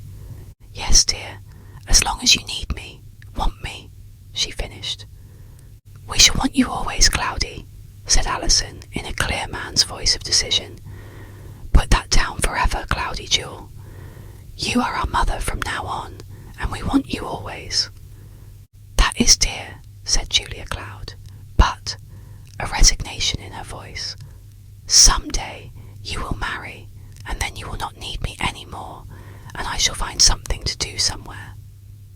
Two fierce young things rose up in arms at once. "Put that right out of your head, Cloudy Jewel," cried Leslie. "You shan't say it again. If I thought any man could be mean enough not to feel as I do about you, I would never marry him. So there, I would never marry anybody." "My wife will love you as much as I do," said Alison with conviction. "I shall never love anybody that doesn't. You'll see." And so, with loving arms about her, and tender words of fierce assertion, they convinced her at last, and the bond that held them was only strengthened by the little tension it had sustained. Professor Armitage came no more to the little pink and white house, but Julia Cloud was happy with her children, and they were content together. The happy days moved on. "I don't see how you get time for that Christian Endeavour Society of yours, Cloud," said one of the professors to Alison. "I hear you're the moving spirit in it, yet you never fall down on your class work. How do you manage it? I'd like to put some of my other students onto your ways of planning." "Well, there's all of Sunday, you know, Professor," answered Alison promptly. "I don't give so very much more time, except a half hour here and there to a committee meeting, or now and then a social on Friday night, when I'd otherwise be fooling anyway. My sister and I cut out the dances and put these social parties in their place." "But don't you have to study on Sundays?" "Never do," was the quick reply. "Made it a rule when I started in here at this college, and haven't broken it once, not even for examinations. I find I'm fresher for my work Monday morning when I make the Sabbath real." The professor eyed him curiously. "Well, that certainly is interesting," he said. "I'll have to try it, though I don't see how I'd quite manage it. I usually have to spend the whole Sunday correcting papers." "Save 'em up till early Monday morning and come over to our Christian Endeavour meeting. See if it isn't worthwhile, and then see how much more you can do Monday morning at 5 o'clock when you're really rested than you could all day Sunday hacking at the same old job you've had all the week. I'll look for you next Sunday night. So long." And with a courteous wave he was off with a lacrosse stick, gliding down the campus like a wild thing. The professor stood and watched him a moment, and then turned thoughtfully up the asphalt path, pondering. "They are a power in the college and in the community, that sister and brother," he said. "I wonder why."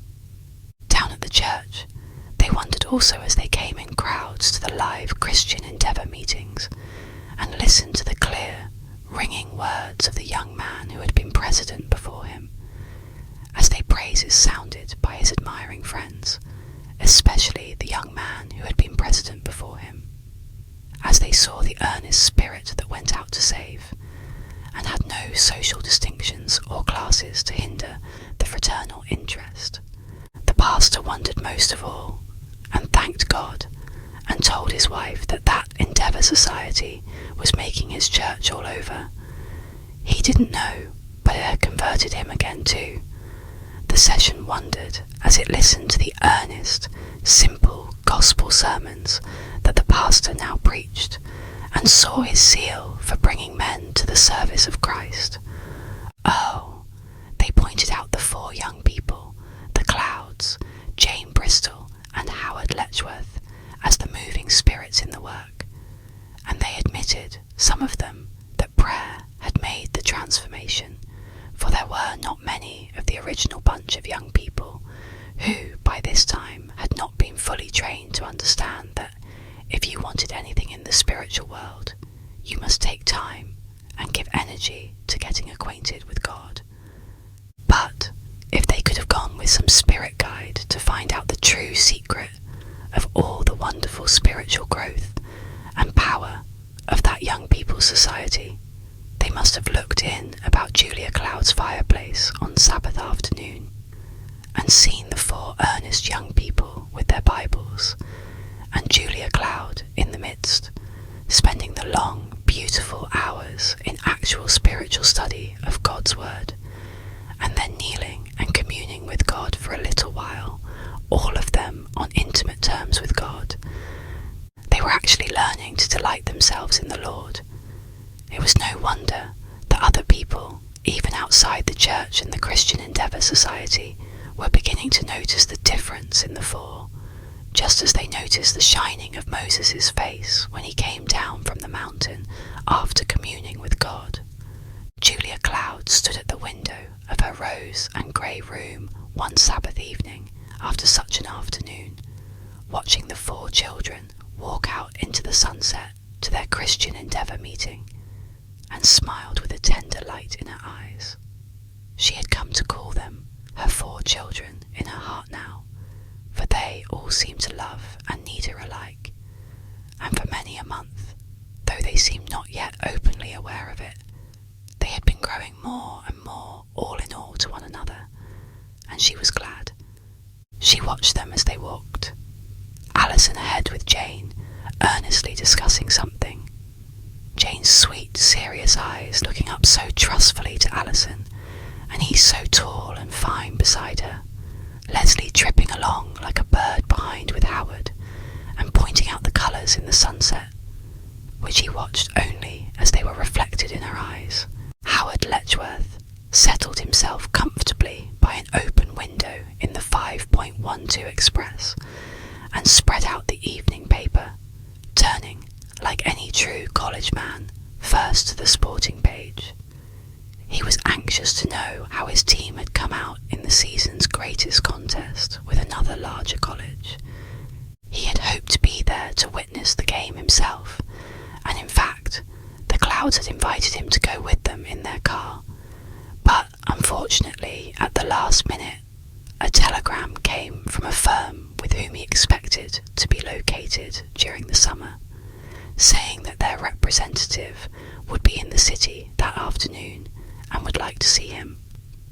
Howard had been obliged to give up the day's pleasure and see his friends start off without him. Now, his business over, he was returning to college and having his first minute of leisure to see how the game came out. The train was crowded, for it was just at closing time and everyone was in a rush to get home. Engrossed in his paper, he noticed none of them until someone dropped, or rather sprawled, in the seat beside him, taking far more room than was really necessary, and making a lot of fuss pulling up his trousers and getting his patent leather feet adjusted to suit him around a very handsome sole leather suitcase, which he crowded unceremoniously over to Howard's side of the floor.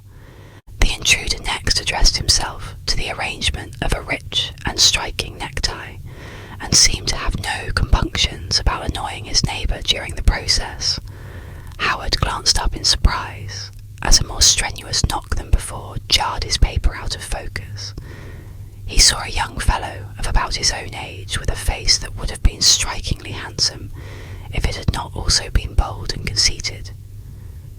He had large dark eyes set off by long curling black lashes, black hair that crinkled close to his head in satiny sleek sheen, well-chiselled features, all save a loose-hung, insolent lip that gave the impression of great self-indulgence and selfishness. He was dressed with a careful regard to the fashion, and with evidently no regard whatever for cost. He bore the mark at once of wealth and snobbishness. Howard, in spite of his newly acquired desire to look upon all men as brothers, found himself disliking him with a vehemence that was out of all proportion to the occasion. "Don't they have any parlour cars on this road?" The question was addressed to him in a calm, insolent tone, as if he were a paid servitor of the road.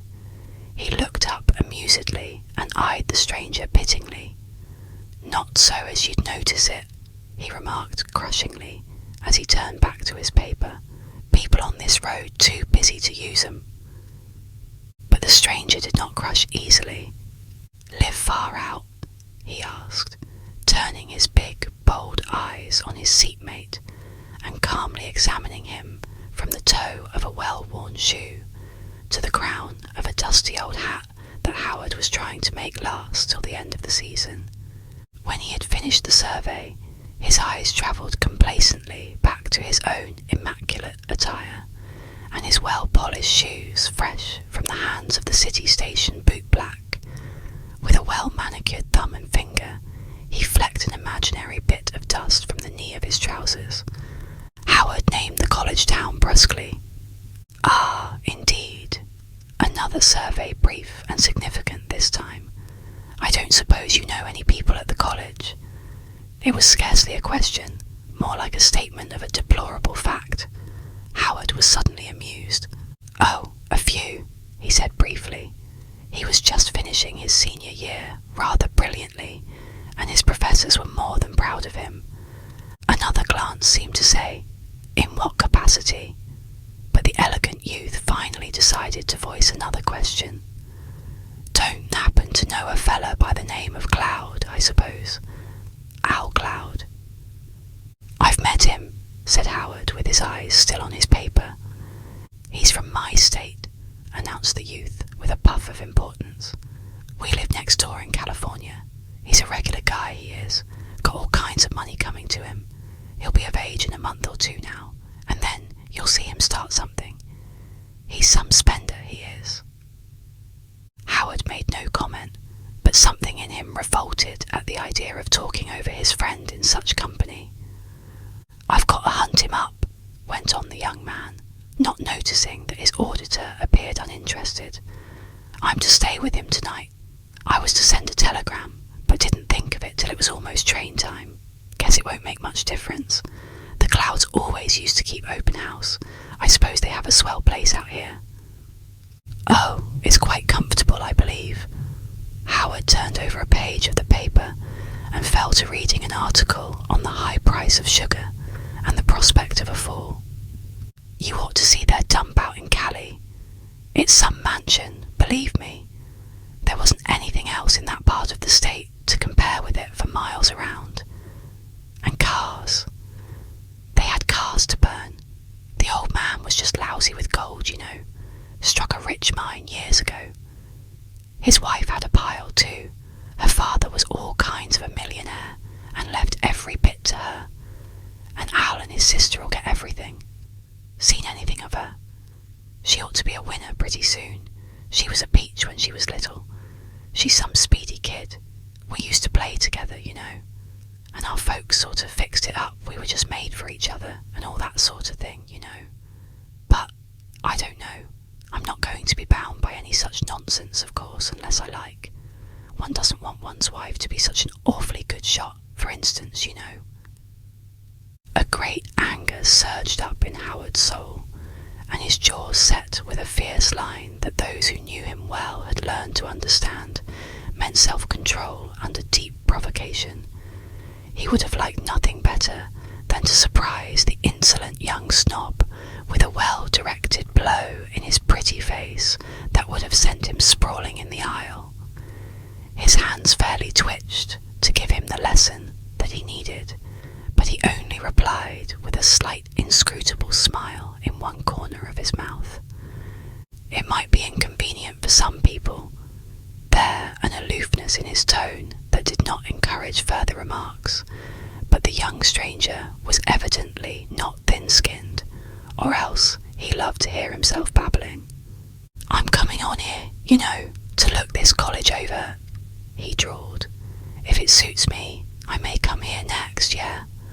Got fired from 3 institutions out west for larking, and father thought I'd better go east a while. Any fun doing out this way?" "I suppose those that go to college looking for it can find it," answered Howard non-committally. "Well, that's what I'm looking for. That's about all anybody goes to college for anyway. That and making a lot of friends. Believe me, it would be a beastly bore if it wasn't for that. Al Cloud used to be a lively one. I'll wager he's into everything. See much of the college people down in town, do you?" He eyed his companion patronisingly. "Suppose you get in on some of the spots now and then?" "Oh, occasionally," said Howard with a twinkle in his eye.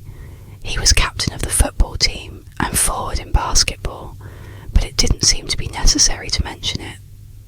"Any fellows with any pep in them out here?" "I suppose there must be, or Al wouldn't stay unless he's changed. He used to keep things pretty lively. That's one reason why I told Dad I'd come out here. I like a place with plenty of ginger. It gets my goat to be among a lot of grinds and sissies. This is a co-ed college, isn't it? That suits me all right if the girls have any pep and aren't too straight-laced. Any place around here where you can go off and take a girl for a good dinner and a dash of life. I couldn't stand for any good little boy stuff. Know any place around here where you can get a drink of the real thing now and then? Some place near enough to go joyriding to, you know. I shall bring my car, of course. One can get away with a lot more stuff if they have their own car, you know, especially where there's girls. You can't pull off any devilment if you have to depend on hired cars. You might get caught. I suppose they have some pretty spicy times down at the frat rooms, don't they? I understood the frats were mostly located down in the town." Howard suddenly folded his paper, looking squarely in the limpid eyes of his seatmate for the first time, with a cold, searching, subduing gaze. "I really couldn't say," he answered coldly. "Oh, I suppose you're not interested in that sort of thing, not being in college," said the other insolently. "But Al Cloud'll put me wise. He's no grind, I'll wager. He's always in for a good time, and he's such a good bluff he never gets found out. Now I, somehow, always get caught, even when I'm not the guilty one." The boy laughed uproariously as if it were a good joke, and his weak chin seemed to grow weaker in the process. Howard was growing angry and haughty, but it was his way to be calm when excited. He did not laugh with the stranger. Instead, he waited until the joke had lost its amusement, and then he turned soberly to the youth with as patronising an air as ever the other had worn. "Son, you've got another guess coming to you about Alison Cloud. You'll have the surprise of your young life when you see him, I imagine. Why, he's been an A student ever since he came to this college, and he has the highest average this last semester of any man in his class. As for bluff, he's as clear as crystal, and a prince of a fellow. And if you're looking for a spot where you can bluff your way through college, you better seek elsewhere. Bluff doesn't go down in our college. We have student government, and I happen to be chairman of the student exec. Just now, you better change your tactics if you expect to remain here. Excuse me, I see a friend up at the front of the car." With which remarks Howard Letchworth strode across the sprawling legs of his fellow traveller and departed up the aisle, leaving the elegant stranger to enjoy the whole seat and his own company. Thus did Clive Terence introduce himself to Howard Letchworth and bring dismay into the little clique of 4 young people who had been enjoying a most unusually perfect friendship. Howard Letchworth, as he stood the rest of the ride on the front platform of the car conversing with apparent interest with a fraternity brother, was nevertheless filled with a growing dismay. Now and then he glanced back and glared down the aisle at the elegant sprawling youth, and wondered how it was that a being as insignificant as that could so upset his equilibrium. But the assured drawl of the stranger as he spoke of Leslie and called her a speedy kid had made him boil with rage. He carried the mood back to college with him and sat gloomily at the table, thinking the whole incident over, while the banter and chaffing went on about him unnoticed. Underneath it all, there was a deep uneasiness that would not be set aside. The young man had said that the Clouds were very wealthy, that Leslie was especially so, that when she was of age she would have a vast inheritance. There had been no sign of great wealth or ostentation in their living, but if that was so, then there was an insuperable wall between him and her. It was strange that the question of wealth had never come up between them. Howard had known that they were comfortably off, of course. They had a beautiful car and wore good clothes and were always free with their entertaining, but they lived in a modest house and never made any pretences. It had not occurred to him that they were any better off than he might be some day if he worked hard. They never talked about their circumstances. Of course, now he came to think about it, there were fine mahogany pieces of furniture in the little house, and wonderful rugs and things, but they all fitted in so harmoniously with their surroundings that it never occurred to him that they might have cost a mint of money. They never cried out their price to those who saw them. They were simply the fitting thing in the fitting place, doing their service as all right-minded things, both animate and inanimate, in this world should do. It was the first serpent in the Eden of this wonderful friendship at Cloudy Villa, and it stung the proud-spirited young man to the soul. Alone in his room that night, he finally gave up all pretense at study and faced the truth. He had been drifting in a delightful dream during the last 2 years, with only a vague and alluring idea of the future before him. A future in which there was no question but that Alison Cloud and his sister Leslie should figure intimately. Now he was suddenly and roughly awakened to ask himself whether he had any right to count on all this. If these young people belonged to the favoured few of the world who were rolling in wealth, wasn't it altogether likely that when they finished college they would pass out of this comradely atmosphere into a world of their own, with a new set of laws whereby to judge and choose their friends and life companions.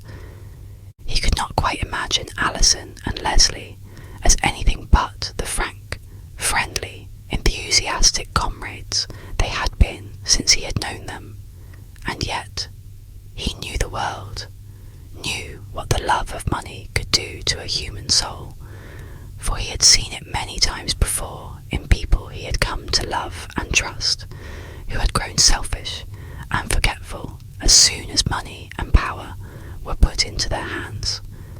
He had to confess that it was possible. Also, his own pride forbade him to wish to force himself into a crowd where he could not hold his own and play his part. They would simply not be in his class, at least not for many years to come, and his heart sank with desolation. It was then, and not till then, that the heart of the trouble came out and looked him in the face. It was not that he could not be in their class, that he could not keep pace with Alison Cloud, and come and go in his company as freely as he had done.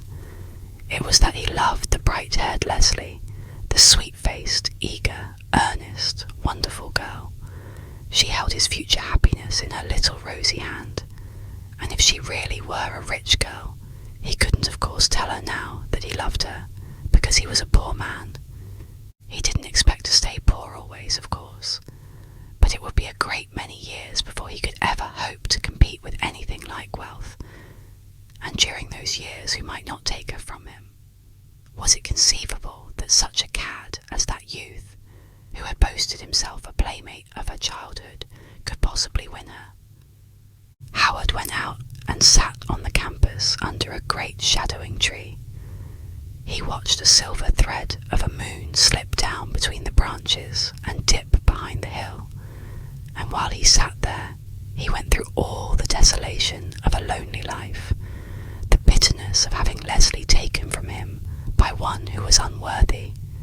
He persuaded himself that he loved her enough to be willing to step aside and give her up to a man who was better than himself, but this little whiffet, ugh! The chimes on the library pealed out 9 o'clock, reminding him of his work half done, yet the shadow of engulfing sorrow and loss hung over him. With a jerk he drew himself up and tried to grasp at common sense. How ridiculous of him to get up all this nightmare out of a few minutes' talk with a fellow who used to be the Clouds' old neighbour. He might not have been telling the truth, and anyhow, it was a libel on friendship to distrust them all this way, as though riches were some kind of a disease like leprosy that set people apart. It wasn't his night to go down to the village, but just to dispel this nonsense and bring back his normal state of mind, he would go and drop in on the Clouds for a few minutes. A sight of them all would reassure him, and clear his brain for the work he must do before midnight. Leslie Cloud was very young yet, and much can happen in a year or two. He might even be in a fair way to make a fortune himself somewhere. Who knew? And as for that little cad, it was nonsense to suppose he was anything to fear. Besides, it wasn't time yet to think about being married when he wasn't even out of college. He would forget it and work the harder. Of course, he could never quite go back, and forget that he had admitted to himself that he was in love with Leslie, but he would keep it like a precious jewel hid far in his heart, so carefully locked that not even for his own delight would he take it out to look at now at this time. Having thus resolved, a weight seemed to have rolled from his shoulders, and he sprang up and walked with a quick tread down to the village. There was a cheerful clang of victrolas, player pianos and twanging guitars as he passed the fraternity rooms, and he went whistling on his way toward Cloudy Villa. But as he neared the tall arched hedge and looked eagerly for the welcome light, he saw that the big living-room windows were only lit by a soft play of firelight. Did that mean they were all sitting in the firelight around the hearth? A fearful thought of the stranger intruded just here upon his fine resolves, and to dispel it he knocked noisily on the little brass knocker. It was very still inside, but a quick electric light responded to his knock, and in a moment he could hear someone coming downstairs to the door. His heart leaped. Could it be Leslie? Ah, he must not. Yet how wonderful it was going to be to look at her this first time, after really knowing his own heart in plain language. Could he keep the joy of her out of his eyes, and the wonder of her from his voice? Then the door opened, and there stood Cherry in negligee of flaring rosy cotton crepe, embroidered with gorgeous peacocks, and her pigtails in a clips, behind an arrangement of cheap lace and pink ribbons. "No, sir, Mr. Howard, they ain't none of 'em here. They got company, some young fella from back to California way. They done took him out to see the town." Howard's heart sank, and he turned his heavy footsteps back to college. The worst fear had come to pass. Of course, reason asserted itself, and he told himself that he was a fool, a perfect fool. Of course, they had to be polite to an old neighbour, whether they liked him or not. And what was he to presume to judge a stranger from a 5-minute conversation, and turn him down so completely that he wasn't willing to have his old friends even like him? Well, he was worse than he had thought himself, and something would have to be done about it. What he did about it was to stay away from Cloudy Villa for almost a week, and when Leslie at last, after repeated efforts to get hold of him by telephone, called him up to say there was an important committee meeting at the church which he ought to attend, he excused his long absence by telling how busy he had been. Of course he had been busy, but Leslie knew that he had always been busy, and yet had found time to come in often. She was inclined to be hurt, and just the least bit standoffish. Of course, if he didn't want to come, he needn't.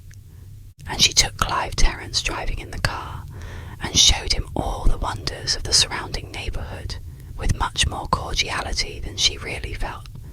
It was her way of bearing her hurt. At last she got Alison by himself, and asked him quite casually why Howard hadn't been down.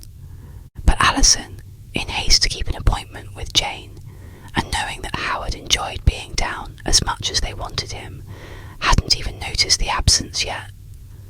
"Oh, he's up to his eyes in work," responded Alison. "He's likely busy as a one-armed paper hanger with fleas. He's a senior, you know. Wait till next year, and you'll see me in the same boat." And he hurried away, whistling. Clive Terence hung around.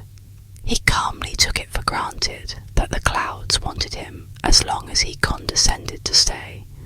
In fact, it wouldn't have troubled him whether they wanted him or not if he wanted to stay. He had discovered that Leslie was the very same kind of a peach which her younger days had promised her to be, and there was plenty of good fun, so he stayed. He said he wanted to see what the college was like before he made his decision, and day after day went by with apparently no plans whatever for leaving in the near future. Julia Cloud didn't like him. She admitted that much to herself the very first evening, and for that reason she was twice as cordial to him as she might have been if she had liked him better. She reasoned that it was unfair to take a sudden dislike that way, and perhaps it was only a sign he needed a bit of their home all the more. So she made him welcome and treated him as she did any other boys who came. But more and more as the days slipped by, she did not like him. At first she was a bit worried about his influence on Alison, till she saw that he merely annoyed Alison. Then she began to be annoyed by his constant attendance on Leslie, and finally she grew exceedingly restless and anxious as day succeeded day, and Howard came no more. Finally, one evening, just before dinner, she went to the phone and called up the college. It happened that she caught Howard just as he was going down to dinner. She told him they were homesick for him, and there was roast lamb and green peas and strawberry shortcake for dinner. Wouldn't he come? He came. Who could refuse Julia Cloud? But the face of Clive Terence was a study when, unannounced, Howard entered the living room. Julia Cloud had seen him coming and quietly opened the door. Such a storm of delighted welcome as met him warmed his heart and dispelled the evil spirits that had haunted him during the week. In the chatter of talk while they were being seated at the dinner table, the visitor was almost forgotten, and he sat watching them glumly while Alison and Leslie eagerly discussed plans for some society in which they seemed to be interested. At last he grew weary of being ignored, and in the first pause he languidly drawled, "Leslie, I think you and I'll take the car and go in town to a show this evening. I'm bored to death." Leslie looked at him with flashing eyes, and then extinguished him with her cool tone. "Do you? Well, think again. I'm having a lovely time," and went on talking to Howard about the senior play that was to come off the next week. It did not suit Clive in the least to be ignored, so he started in to tell about other senior plays in other colleges where he had been and quite made himself the centre of the stage, laughing at his own jokes and addressing all his remarks to Leslie until her cheeks grew hot with annoyance. She wanted so to hear what Howard and Alison were talking about in low, grave tones. She watched the strong, fine face of Howard Letchworth, and it suddenly came over her that he seemed very far away from her, like a friend who used to be, but had moved away. Something in her throat hurt, and a sinking feeling came in her heart.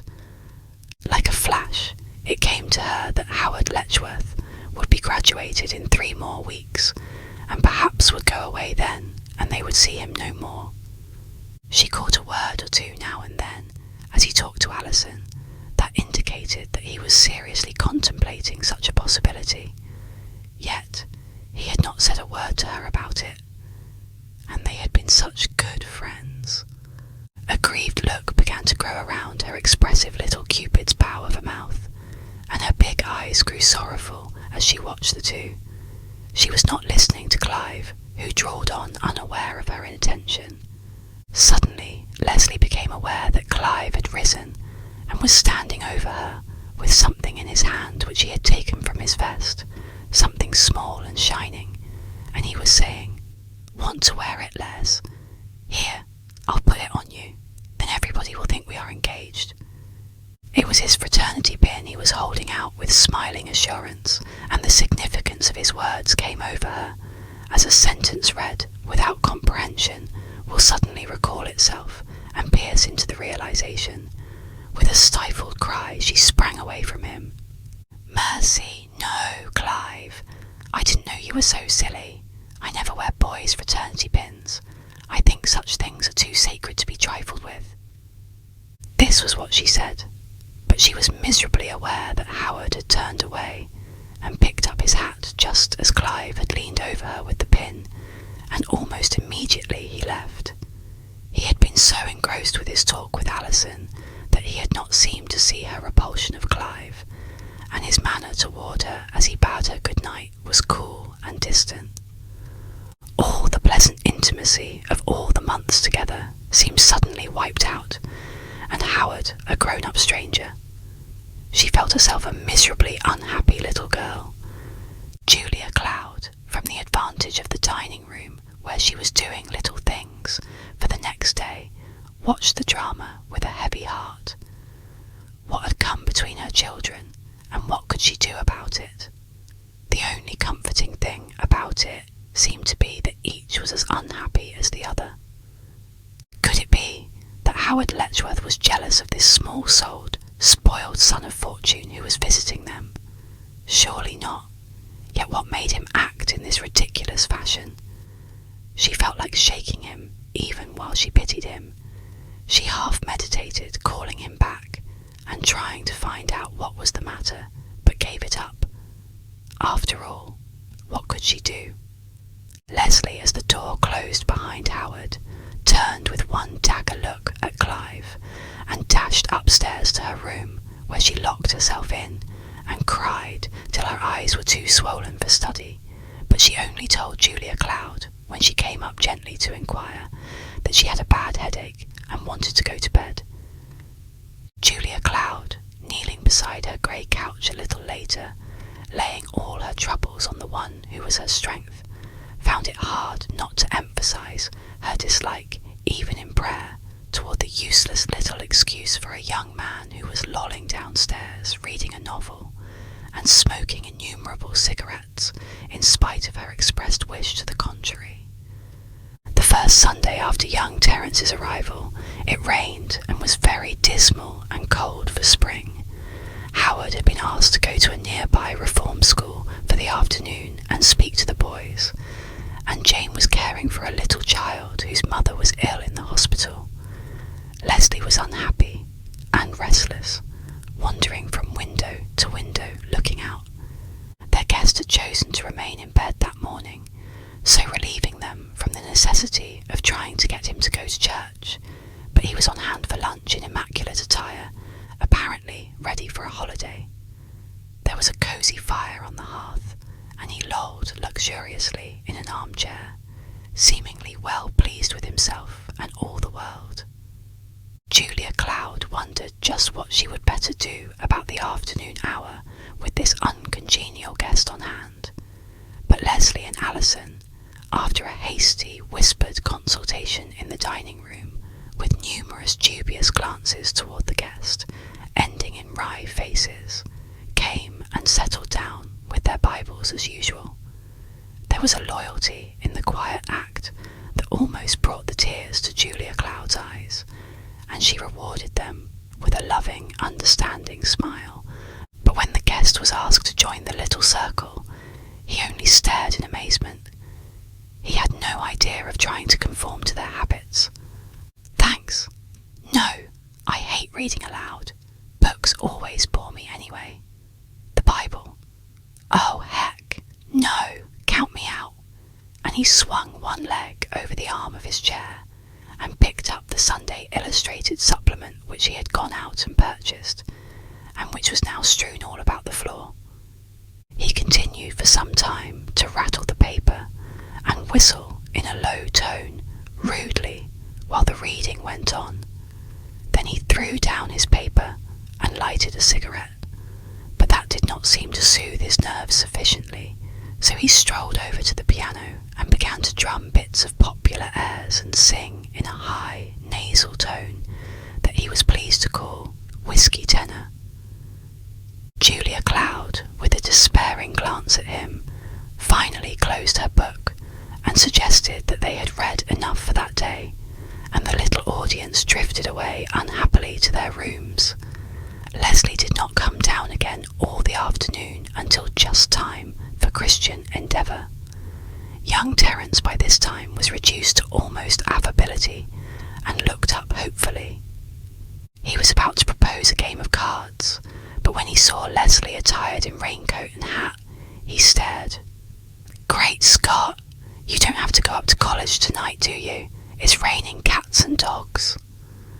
Alison and I are going to Christian Endeavour, answered Leslie quietly. Would you like to go? She had been trying to school herself to give this invitation, because she thought she ought to, but she hoped sincerely it would not be accepted. It seemed as if she could not bear to have the whole day spoiled. For answer, young Terence laughed extravagantly.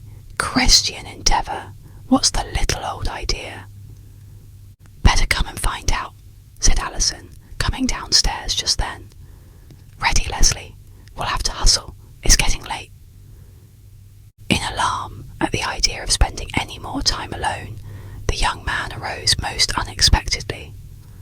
Oh, sure, I'll go. Anything for a little fun.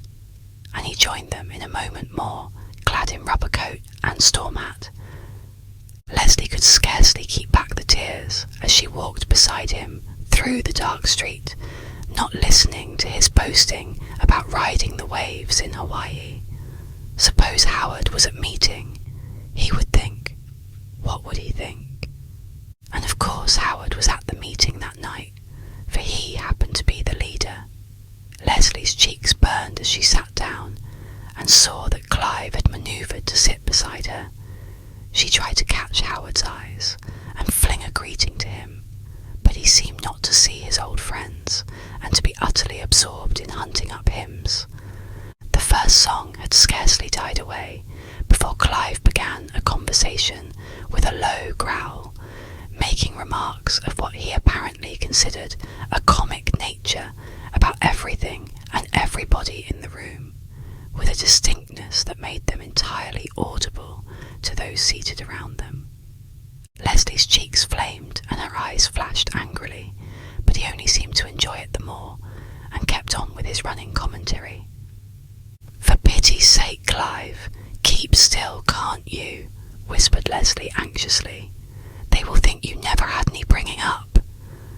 "I should worry," shrugged the amiable Clive comically, with a motion of his handsome shoulders that sent two susceptible young things near him into a series of poorly suppressed giggles. Clive looked up and gravely winked at them, and the two bent down their heads in sudden hopeless mirth. Clive was delighted. He was having a grand time. He could see that the leader was annoyed and disgusted. This was balm to his bored soul. He made more remarks under cover of a bowed head during the prayer, and stole glances at the two giggling neighbours. Then he nudged Leslie and endeavoured to get her to join in the mirth. Poor Leslie, with her burning cheeks, her brimming eyes, and her angry heart. Her last vision of the leader as she bowed her head had been a haughty, annoyed glance in their direction as he said, "Let us pray." She felt that she could not stand another minute of this torture. Almost, she felt she must get up and go out, and she made a hasty little movement to carry out the impulse, and then suddenly it came to her that if she went, Clive would follow her, and it would look to Howard as if she had created the disturbance, and they had gone off together to have a good time. So she settled down to endure the rest of the meeting, lifting miserable eyes of appeal to Alison as soon as the prayer was ended. If only there had been a seat vacant up front somewhere, a single seat with no other near it, where her tormentor could not follow. She would have gone to it swiftly, but the seats were all filled, and there was nothing to do but sit still and frown her disapproval.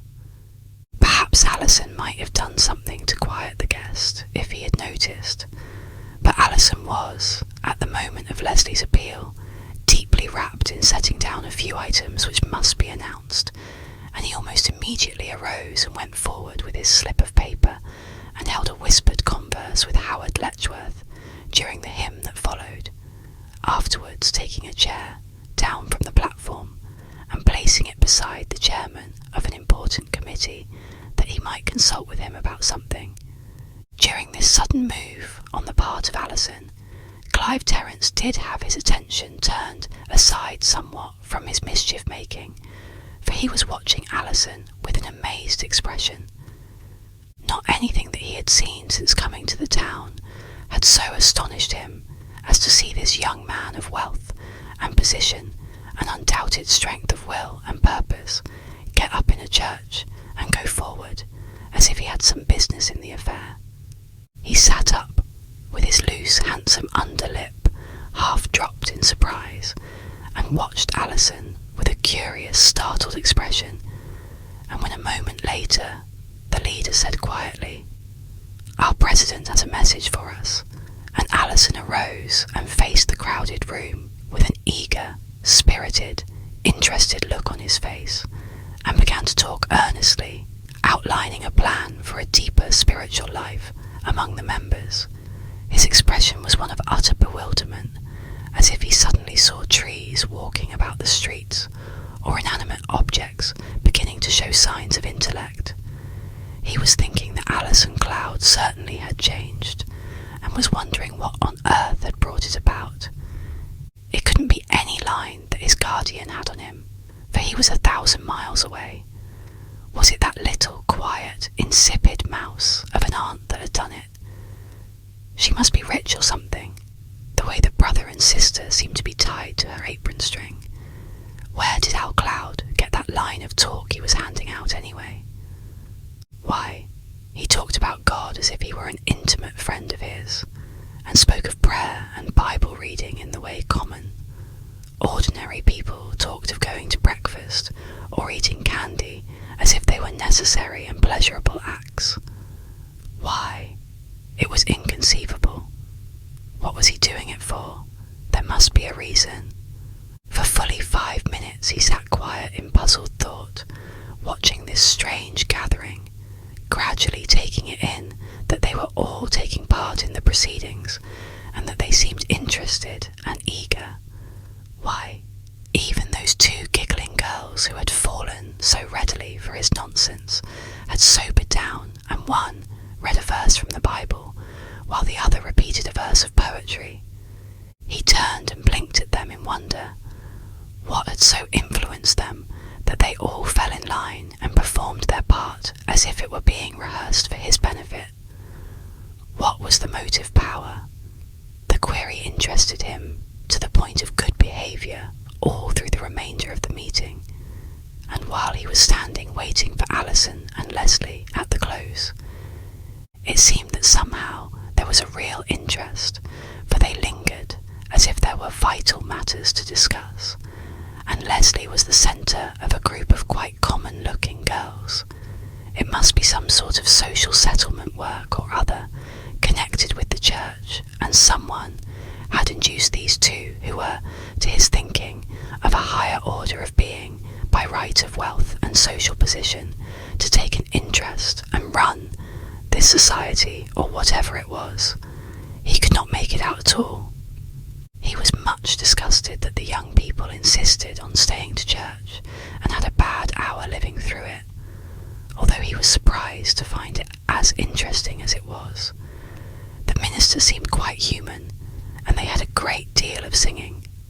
Still, it was all a bore, of course. He found a great many things in life to bore him. As soon as he and Alison were out on the street, he broached the subject. "What's the little old idea, old man? Are you a sort of grand mogul or high priest or something to this mob? And what do you get out of it?"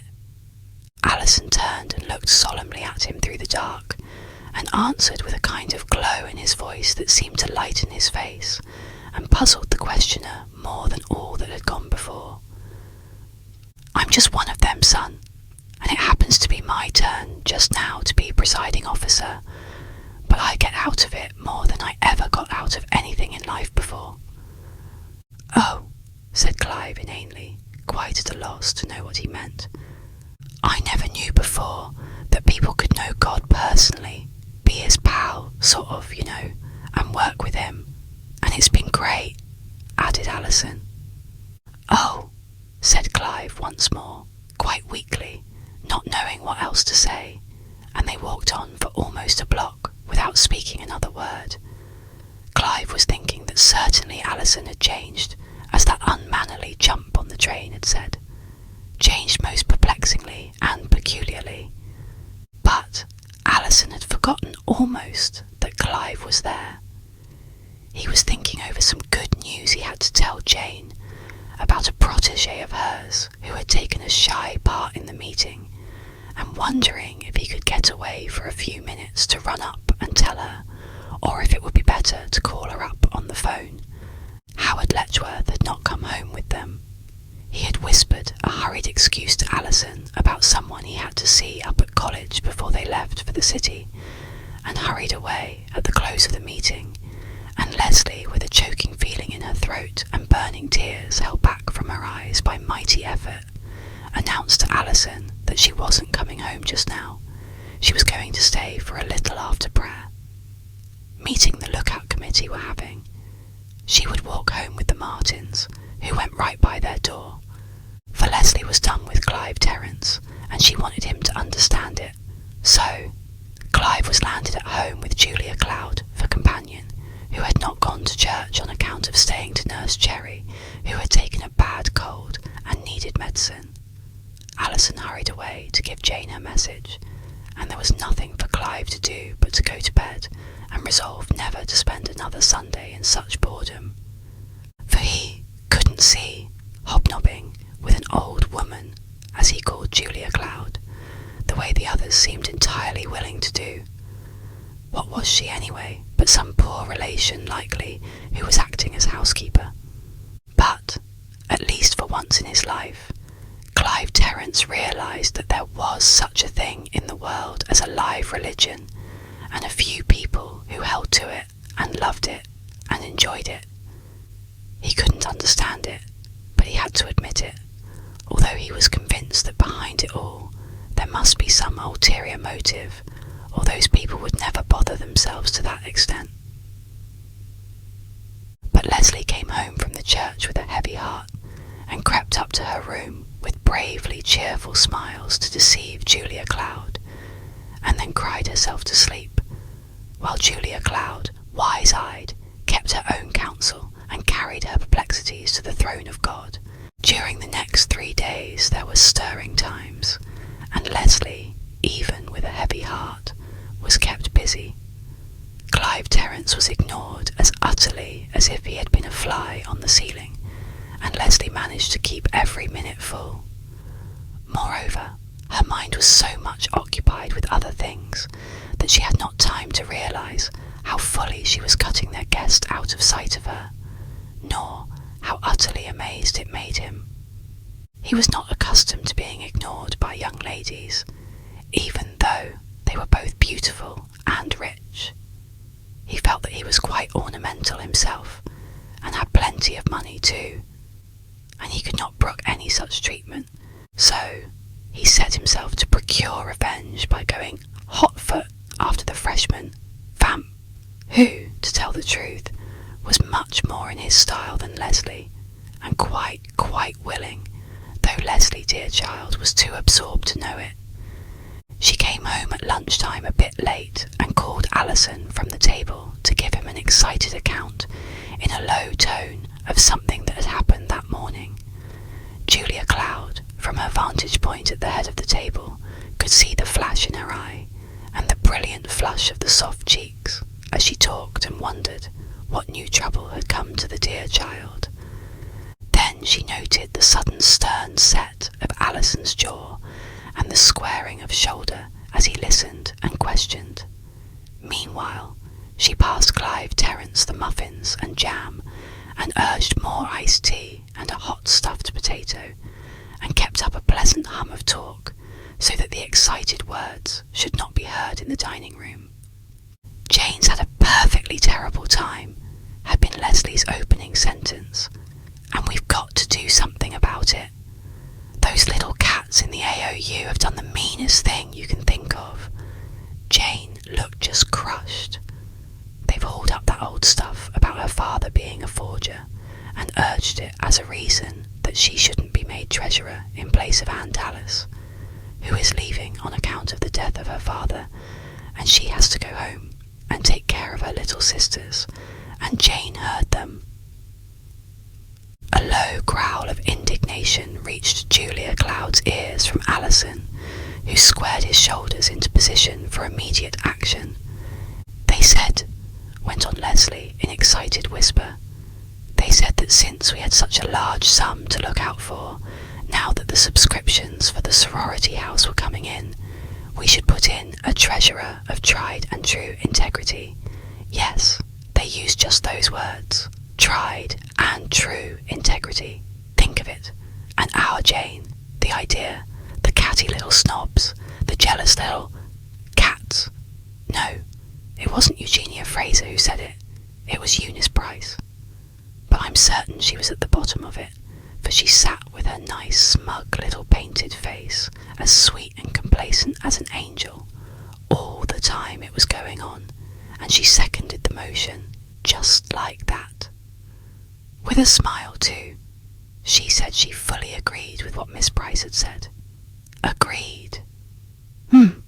As if everyone didn't know she had started it, and got it all fixed up with enough girls to carry the motion before the rest of us got down from an exam. Yes, they had it thought out as carefully as that. They knew all the sophomore girls would be up in that exam, till almost 12 o'clock, for it's always as long as the moral law. Anything with Professor Crabs, and they counted up, and had just enough to a name to carry their motion. They even got Marion Hobbs to cut a class to get there. They hadn't counted on my getting in time to hear, I guess, or else they didn't care. Perhaps they wanted me to hear it all. I'm sure I don't know. I suppose that must have been it. They thought perhaps I'd tell you, and that would stop you from going with Jane. You know Eugenia and Eunice are both crazy about you, especially Eugenia." An impatient exclamation from Alison reached the dining room thunderously. Where was Jane? Julia Cloud caught that anxious question, and then Clive, who had evidently heard also, roused himself to ask a question. "Who is this Jane person they talk so much about? I don't seem to have seen her. Where is she?" "She is Miss Bristol," said Julia Cloud, stiffening just a little at the young fellow's tone of insolence. "She is in college and very busy, but has been unusually busy since you have been here, because she is caring for a little child whose mother has been very ill." "Oh, you mean she's a sort of servant?" He drawled the question most offensively, and Julia Cloud had a sudden ridiculous impulse to seize his sleek shoulder and shake him. Instead, she only smiled and quoted a Bible verse. "I have seen servants upon horses, and princes walking as servants upon the earth." Clive eyed her with a puzzled expression. "I don't get you," he answered finally, but Julia Cloud made no further comment than to pass him a second cup of coffee. She could hear the soft, excited whispers still going on in the living room, and she longed to fly in there and leave this ill-bred guest to his own devices, for she knew something must have happened to trouble her children, and that if this intruder were not present, she would be at once taken into their confidence. Still, she had to sit and smile and keep him from hearing them. Leslie was talking more softly now, with cautious looks toward the dining room. Jane had finished her exam and hurried down because she thought there would be a lot of business, and she wanted Emily Reeder to be put in treasurer and was trying to work it, and hadn't an idea Alice and I were working it to put her in. We didn't think she would get there, and meant to have it all finished before she came, but someone turned around and gave a queer little cough just as Eunice finished her nasty speech, and we all turned quickly, and there in the open door stood Jane, as white as a sheet, with her great big blue eyes looking black as coals, and such suffering I never saw in a human face, and she just stood and looked at them all, a hurt, loving, searching look, as if she was reading their souls, and no one spoke nor moved, only Eunice, who got very red, and Eugenia, who straightened up and got haughty and hateful, looking as if she was glad Jane heard it all. She had a kind of glitter in her eyes, like triumph, and it was very still for a whole minute, and then Jane put out her hands in a little quick, pleading motion, and turned away quickly, and was gone. "And what did you do?" Alison's tone had hope, threat, condemnation, and praise, all held in abeyance on her answer. Leslie drew herself up eagerly, her eyes shining. I wanted to run after her and comfort her, but I had something else to do. I jumped up and offered my resignation to the AOU, and said I wished to withdraw my subscription to the sorority house, that I couldn't have anything to do with a bunch of girls that would stand for a thing as contemptible and mean as that. "Of course," said Alison, with a proud look at his sister. And Phoebe Kemp jumped up and withdrew hers until they all apologised to Jane, and then Alice Lowe said she'd have to withdraw hers too. She's given the highest amount subscribed, you know. She has slews of money all in her own right, because she's of age, you know.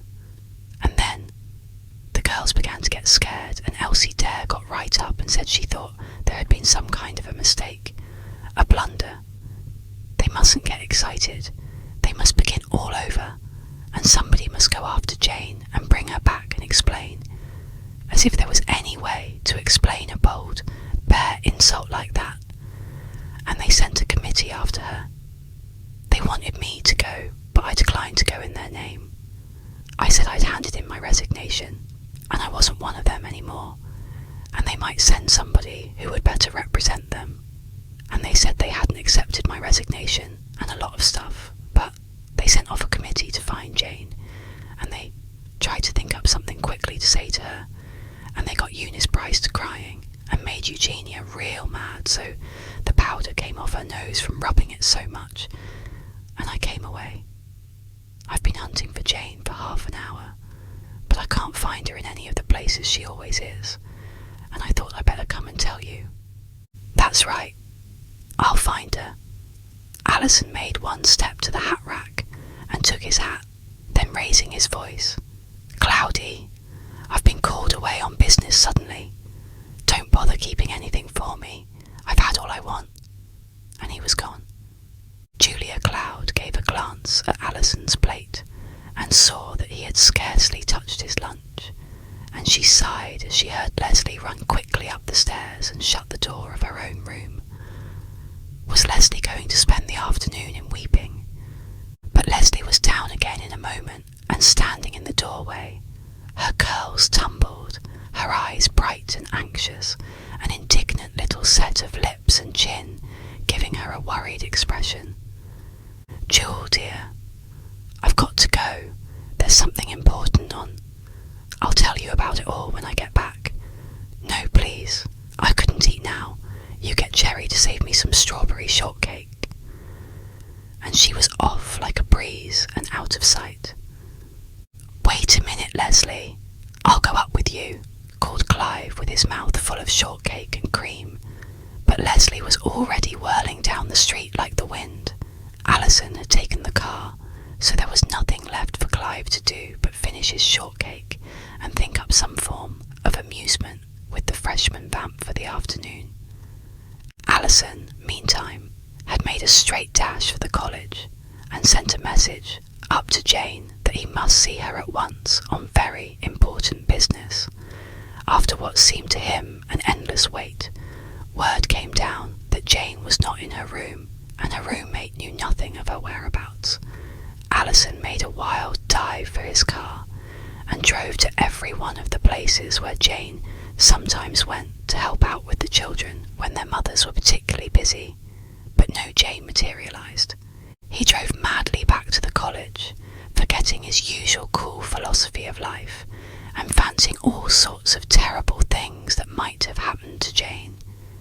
He swept past Eugenia Fraser without even seeing her, and brought up in front of the office once more, intending to send up and see if Jane had yet returned, but on the steps stood Leslie waiting for him. She's gone to the woods, up above the old quarry, she said anxiously. I've just found out. Benny, the kitchen boy, told me. He says he saw her go out between chemistry hall and the boys' gym about an hour ago. She must have gone right after she left the meeting. Nobody seems to have seen her since. Nobody but Benny knows anything about her going to the woods, and I gave him some money and told him not to say anything about it if anyone asked. I was just going to hunt her. That's all right, kid.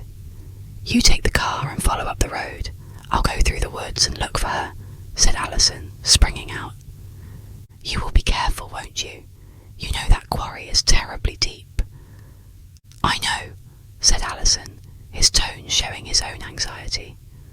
And Jane hasn't scrambled around here as much as we have. She hasn't had the time. And there is so much undergrowth close up to the edge, one could come on it unaware, especially if one was excited and not paying attention. I better beat it. Jump in and drive me around college and I'll get off at the gym. Leslie sprang in and Allison stood on the running board. His sister cast a wistful glance at him as she started the car. Allison, I think maybe you needn't worry, she said softly. You know Jane is real. She isn't weak like some people. She won't go all to pieces like I would. God means something to her, you know. I know, said Allison gravely, gently. Thank you, kid. Well, I get off here. Meet me at the top of the second hill in half an hour, and hang around there for a bit. I may whistle, see? So long. He dashed off between the buildings and disappeared between the trees in the edge of the woods.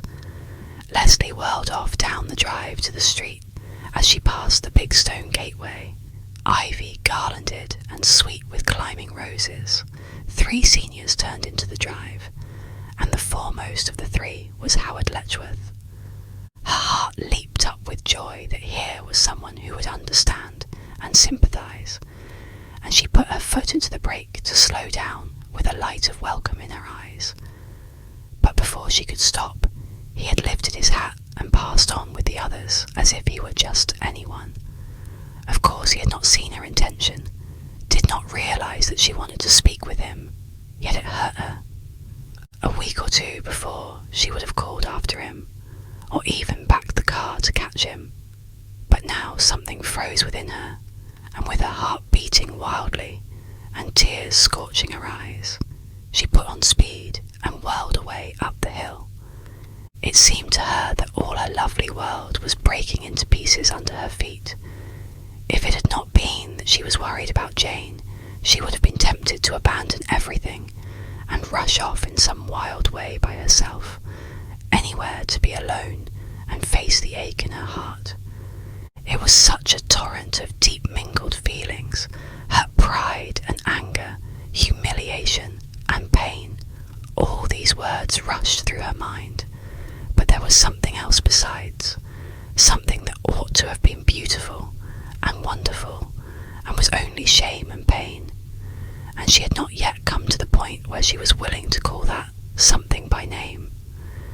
She knew that soon she must face the truth and have it out with herself, and so her cheeks flamed and paled, and the tears scorched and hurt in her eyes and throat, and she tried to put it all away and think about Jane, poor hurt Jane. Jane gone into the woods to have it but with herself. But Jane was strong, and Jane trusted in God. Her God was strong too. Jane would come through only the sweeter. But what would become of her? Little fiery, tempestuous Leslie, who always did the wrong thing first and was sorry afterwards, and who forgot God when she needed him most. These thoughts flitted like visions through her brain, while she put on all speed and tore away up the hill at a much faster rate than she had any business to do. But the road was clear ahead of her, and there was some relief in flying along through space this way. It seemed to clear the mists from her brain and cool down her throbbing pulses. Yet, just when she would think she had control of her thoughts, that stern, distant expression on Howard's face would come between her and the afternoon brightness, and back would roll the trouble with renewed vigour. What a world this was, anyway, and why did people have to live? Just trouble, trouble, trouble, everywhere. And who would have thought there would come trouble between her and Howard, such good friends as they had been now almost 2 years, 2 wonderful years. And again her weary brain would beat over the question, what had been the matter? What made Howard act that way? Surely nothing she could have done.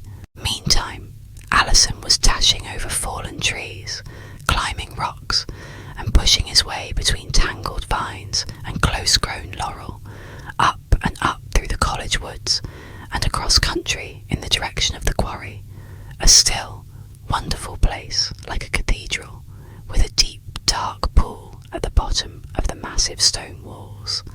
There were overarching pines, hemlocks, and oaks for vaulted roof, with the fresco of sky and flying cloud between. It was a wonderful place.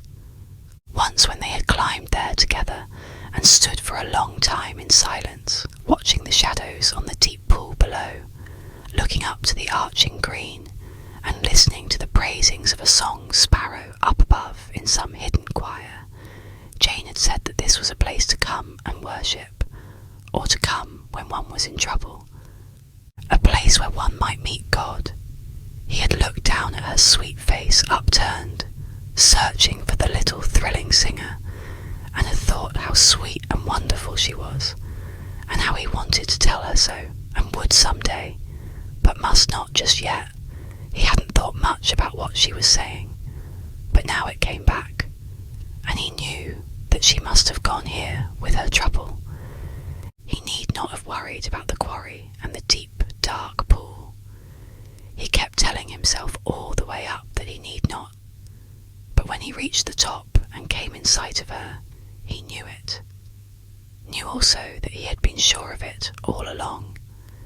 She was sitting on a great fallen log, quietly, calmly, with her back against an old gnarled branch that rose in a convenient way, and her head was thrown back and up as if she was seeing wonderful visions somewhere among the green and the blue and white above.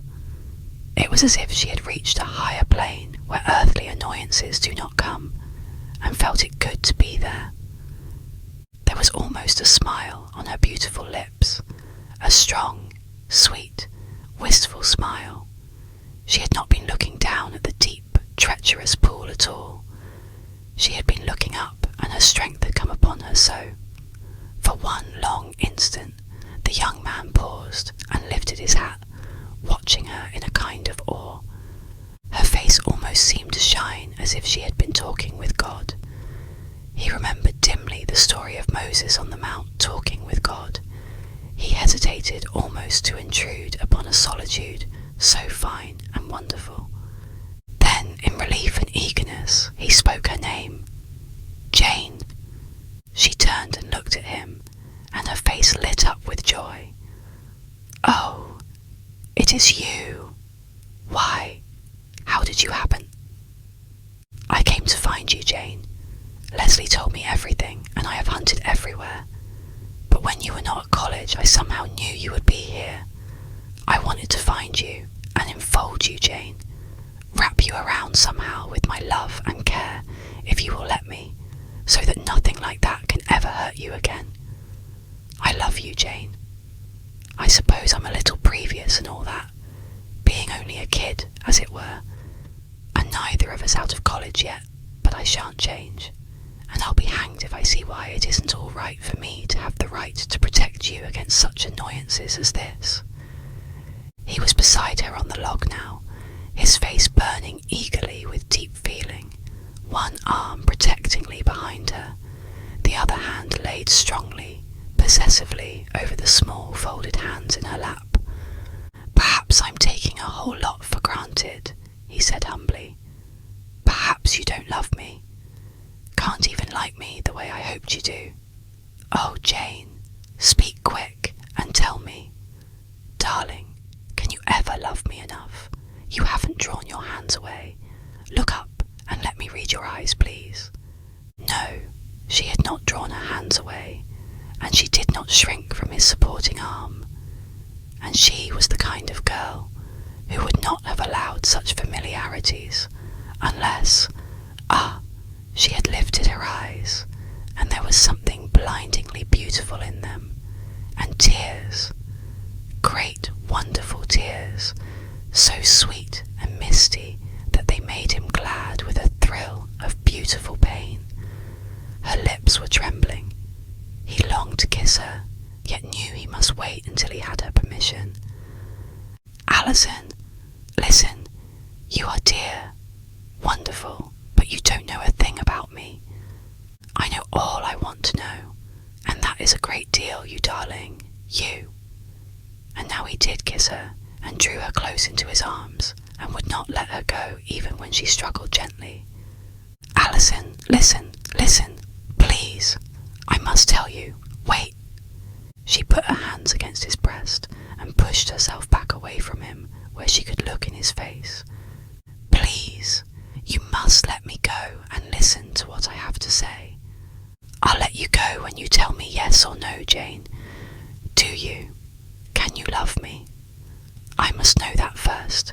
Then you shall have your way. Jane's eyes did not falter. She looked at him. You promised, you know. Yes, Alison, I love you, but no, you must not kiss me again. You must let me go and listen. You promised, you know.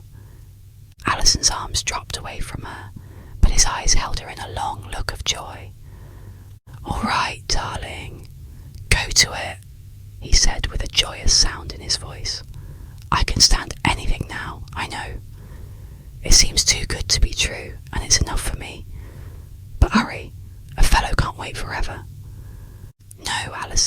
You must sit back and be serious. It isn't really happy, you know, what I have to tell you." Alison became grave at once. "All right, Jane, only I can't imagine anything terrible enough to stop this happiness of mine, unless you're already married and have been concealing it from us all this time." In spite of herself, Jane laughed at that, and Alison breathed more freely now the tenseness was gone out of her voice. His hands went out and grasped hers. "At least I can do this," he pleaded, and Jane lifted her eyes, now serious again, and smiled tenderly, letting her hands stay in his passively. "Listen, Alison, my father—" "I know, Jane dear, I heard it long ago. Your father was a forger. What do you suppose I care? He probably had some overpowering temptation and yielded, never dreaming, but he would be able to make it right. You can't make me believe that any parent of yours was actually bad, and besides, if he was, it wouldn't be you." "Alison, listen," broke in Jane gravely, stopping the torrent of words with which he was attempting to silence her. "It isn't what you think at all. My father wasn't a forger. He was a good man." "He wasn't," exclaimed Alison joyously. "Then what in thunder? Why didn't you tell him so, Jane?" He tried to draw her to him, but she still resisted. "That's just it, Alison. I can't. I never can." "Well, then, I will. You shan't have a thing like that hanging over you. But that is just what you must not do. And you can't do it either if I don't tell you about it, for you wouldn't have a thing to say, nor any way to prove it. And I won't tell you, Alison, ever, unless you will promise." Alison was sobered in an instant. "Jane, don't you know me well enough to be sure I would not betray any confidence you put in me?" "I thought so," said Jane, smiling through her tears. "Dear," said Alison, in a tone that was a caress, full of longing and sympathy. Jane sat up bravely and began her story. "When I was 12 years old, my mother died. That left father and me alone, and we became very close comrades indeed. He was a wonderful father." Alison's fingers answered with a warm pressure of sympathy and interest. "He was father and mother both to me, and more we grew to confide in one another. I was interested in all his business, and used to amuse myself asking him about things at the office when he came home, the way mother used to do when she was with us. He used to talk over all my school friends and interests, and we had beautiful times together. My father had a friend, a man who had grown up with him, lived next door and went to school with him when he was a boy. He was younger than father and, well, not so serious. Father didn't always approve of what he did and used to urge him to do differently. He lived in the same suburb with us, and his wife had been a friend of mother's. She was a sweet little childlike woman, very pretty and an invalid. They had one daughter, a girl about my age, and when we were children we used to play together, but as we grew older, mother didn't care for us to be together much. She thought it was better for us not to, and as the years went by, we didn't have much to do with one another. Her father was the only one who kept up the acquaintance, and sometimes I used to think he worried my father every time he came to the house. One day, when I was about 14, he came in the afternoon, just after I got home from school, and said he wanted to see father as soon as he came home. Couldn't I telephone father and ask him to come home at once, that there was someone there wanting to see him on important business? He finally called him up himself, and when father got there, they went into a room by themselves and talked until late into the night. When, at last, that is, the man, went away, father did not go to bed but walked up and down the floor in his study all night long. Toward morning, I could not stand it any longer. I knew my father was in trouble, so I went down to him, and when I saw him, I was terribly frightened.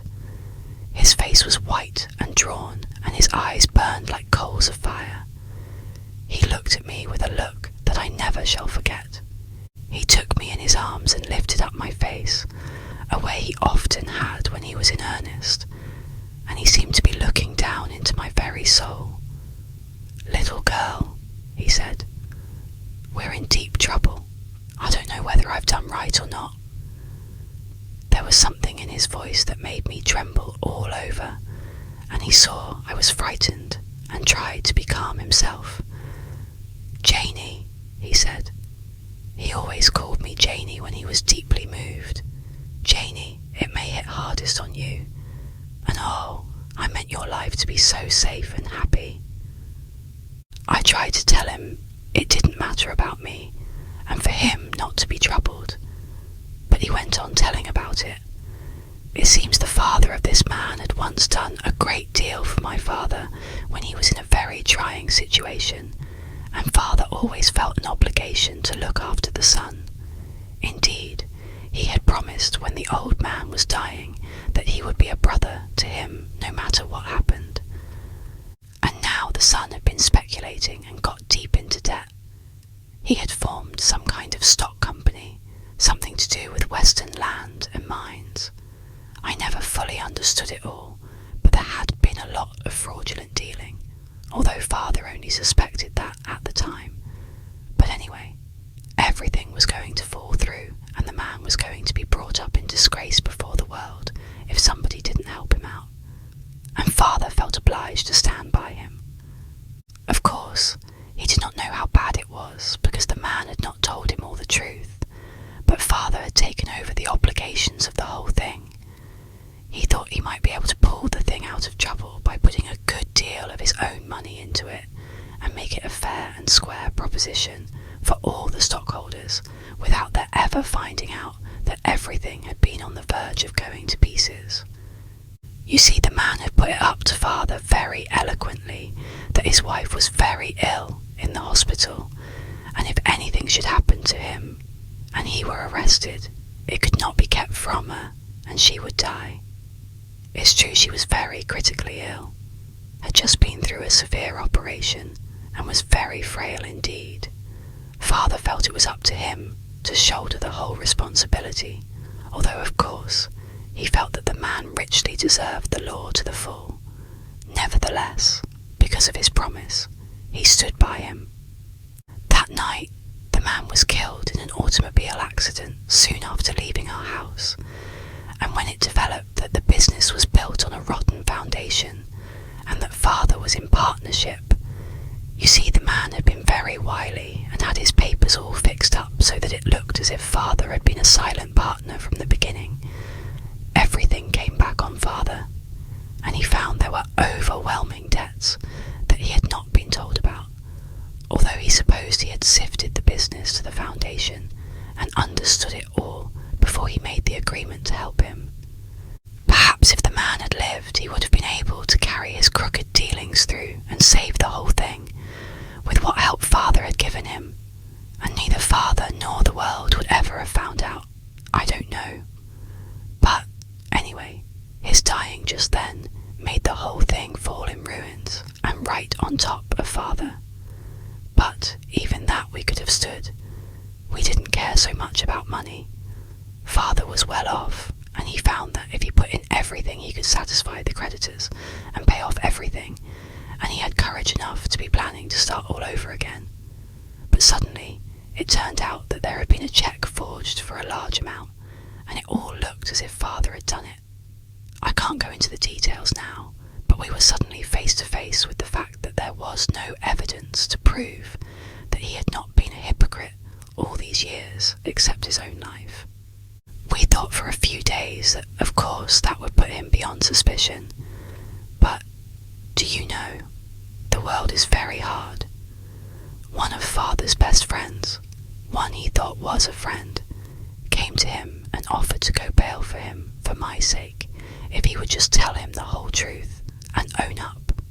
There was only one way, and that was to go to the man's wife and try to get certain papers which father knew were in existence because he had seen them, and which he had supposed were left in his own safe the night the man talked with him, but which could not be found, as the wife had just been brought back from the hospital and and was still in a very critical condition, Father would not do more than ask if he might go through the house and search. And that woman sent back a very indignant refusal, charging Father with having been at the bottom of her husband's failure, and even the cause of his death, and telling him he had pauperized her and her little helpless daughter. And the daughter began treating me as a stranger whenever we chanced to meet. Alison's face darkened, and his eyes looked stern and hard. He said something under his breath angrily. Jane couldn't catch the words, but he drew her close in his arms and held her tenderly. "And were those papers never found, dear?" he asked after a moment. "Yes," said Jane wearily, resting her head back against his shoulder. "I found them after Father died." "You found them?" "Yes, I found them slipped down behind the chest in the hall. It was a heavy oak chest, a great carved affair that had belonged in the family a long time, and it was seldom moved.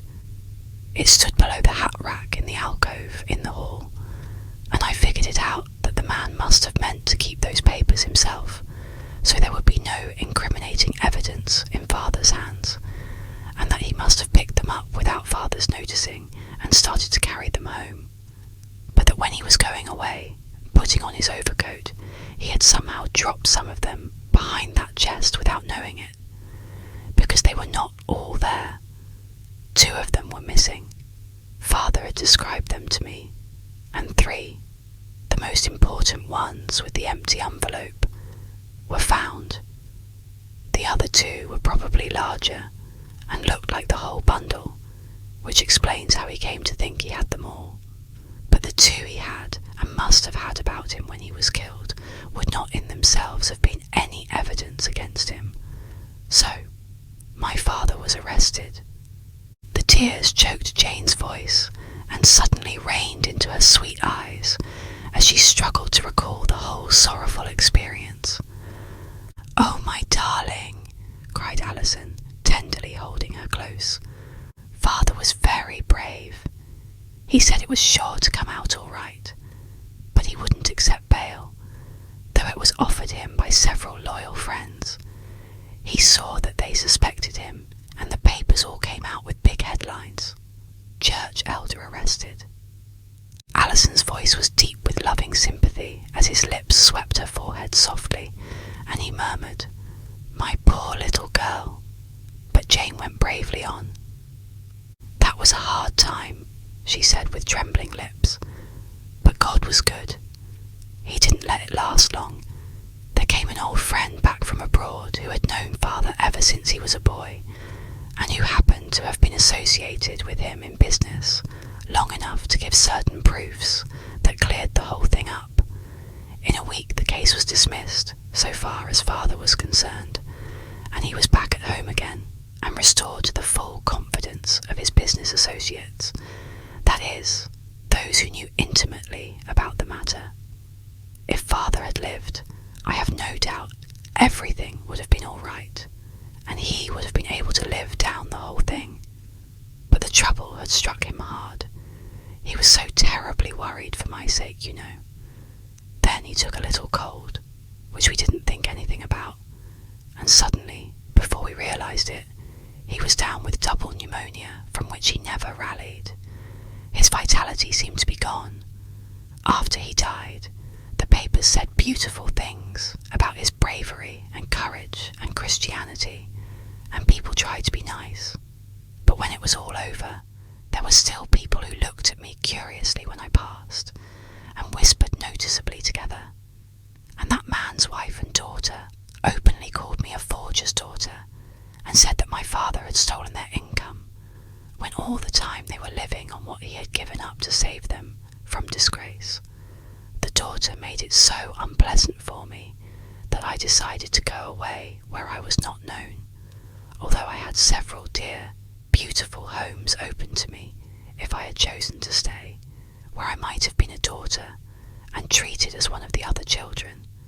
But I thought it was better to go away and make my own life. "But you had evidence.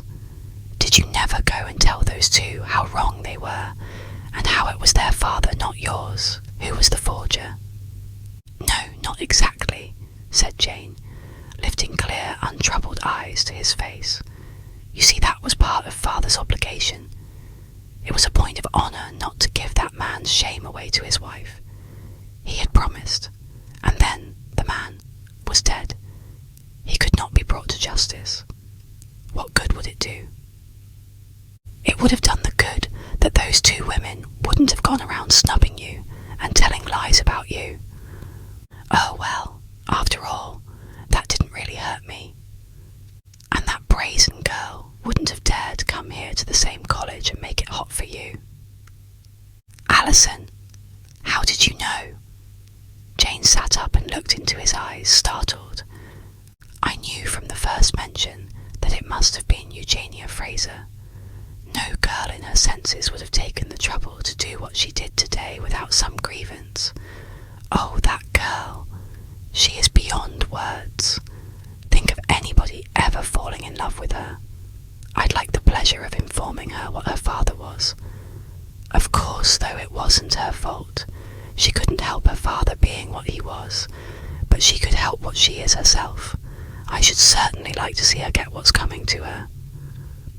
Don't, Alison, please. It isn't the right spirit for us to have. Perhaps I'd be just like her if I were in her place. I see you being like her. You angel. And Alison leaned over again to look into the eyes of his beloved. Well, dear, we'll get the right spirit about it somehow, and forget her. But, I mean, she shall understand right where she gets off before this thing goes any farther. No, you needn't protest. I'm not going to give away your confidence, but I'm going to settle that girl where she won't dare to make any more trouble for you ever again. And the first thing we're going to do is to announce our engagement. I feel like going up to the college bulletin board right this minute and writing it out in great big letters. Alison! Jane sat up with shining eyes and her cheeks very red. Then they both broke down and laughed, Jane's merriment ending in a serious look. Alison, you really want me? Now you know what people may think about my father. Jane, I've known all that since I first saw you. Our beloved pastor kindly informed me of it the night he introduced us, so you see how little weight it had with any of us.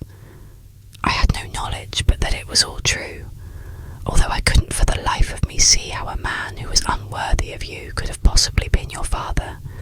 But it was you and not your father I fell in love with the first night I saw you. I'm mighty glad for your sake that he wasn't that kind of man, because I know how you would feel about it. But as for what other people think about it, I should worry.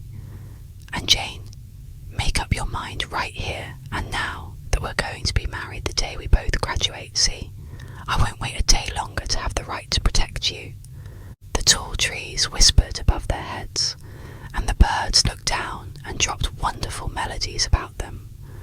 And Leslie stormily drove her car back and forth on the pike, and sounded her klaxon loud and long.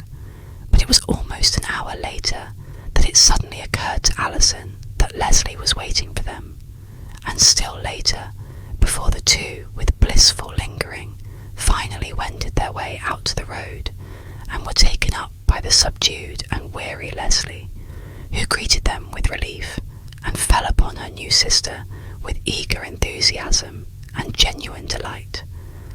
An hour later, Alison, after committing his future bride to the tender ministries of Julia Cloud, who had received her as a daughter, took his way collegeward. He sent up his card to Miss Fraser and Miss Price, and requested that he might see them both as soon as possible, and, in a flutter of expectancy, the two presently entered the reception room. They were hoping he had come to take them out in his car, although each was disappointed to find that she was not the only one summoned. Alison, in that few minutes of waiting for them, seemed to have lost his carefree, boyish air, and have grown to man's estate. He greeted the two young women with utmost courtesy and gravity, and proceeded at once to business. "I have come to inform you," he said with a bow that might almost be called stately, so much had the tall, slender figure lost its boyishness, "that Miss Bristol is my fiancée, and as such it is my business to protect her. I must ask you both to publicly apologise before your sorority for what happened this morning." Eunice Bryce grew white and frightened, but Eugenia Fraser's face flamed angrily. "Indeed, Alison Cloud, I'll do nothing of the kind. What in the world did you suppose I had to do with what happened this morning?" "You had all to do with it, Miss Fraser. I happen to know all about the matter." "Well, you certainly don't," flamed Eugenia, "or you wouldn't be engaged to that little Bristol hypocrite. Her father was a common—" Alison took a step toward her, his face stern but controlled. "Her father was not a forger, Miss Fraser, and I have reason to believe that you know that the report you are spreading about college is not true. But however that may be, Miss Fraser, if I should say that your father was a forger, would that change you any? I have asked Miss Bristol to marry me because of what she is herself, and not because of what her father was. But there is ample evidence that her father was a noble and an upright man, and so recognised by the law and by his fellow townsmen, and I demand that you take back your words publicly, both of you, and that you, Miss Fraser, take upon yourself publicly the responsibility for starting this whole trouble. I fancy it may be rather unpleasant for you to remain in this college longer, unless this matter is adjusted satisfactorily." "Well, I certainly do not intend to be bullied into any such thing," said Eugenia angrily. "I'll leave college first." Eunice Bryce began to cry. She was the protégée of a rich woman and could not afford to be disgraced. "I shall tell them all that you asked me to make that motion for you and promised to give me your pink evening dress if I did," reproached Eunice tearfully. "Tell what you like," returned Eugenia grandly. "It will only prove you what you are, a little fool.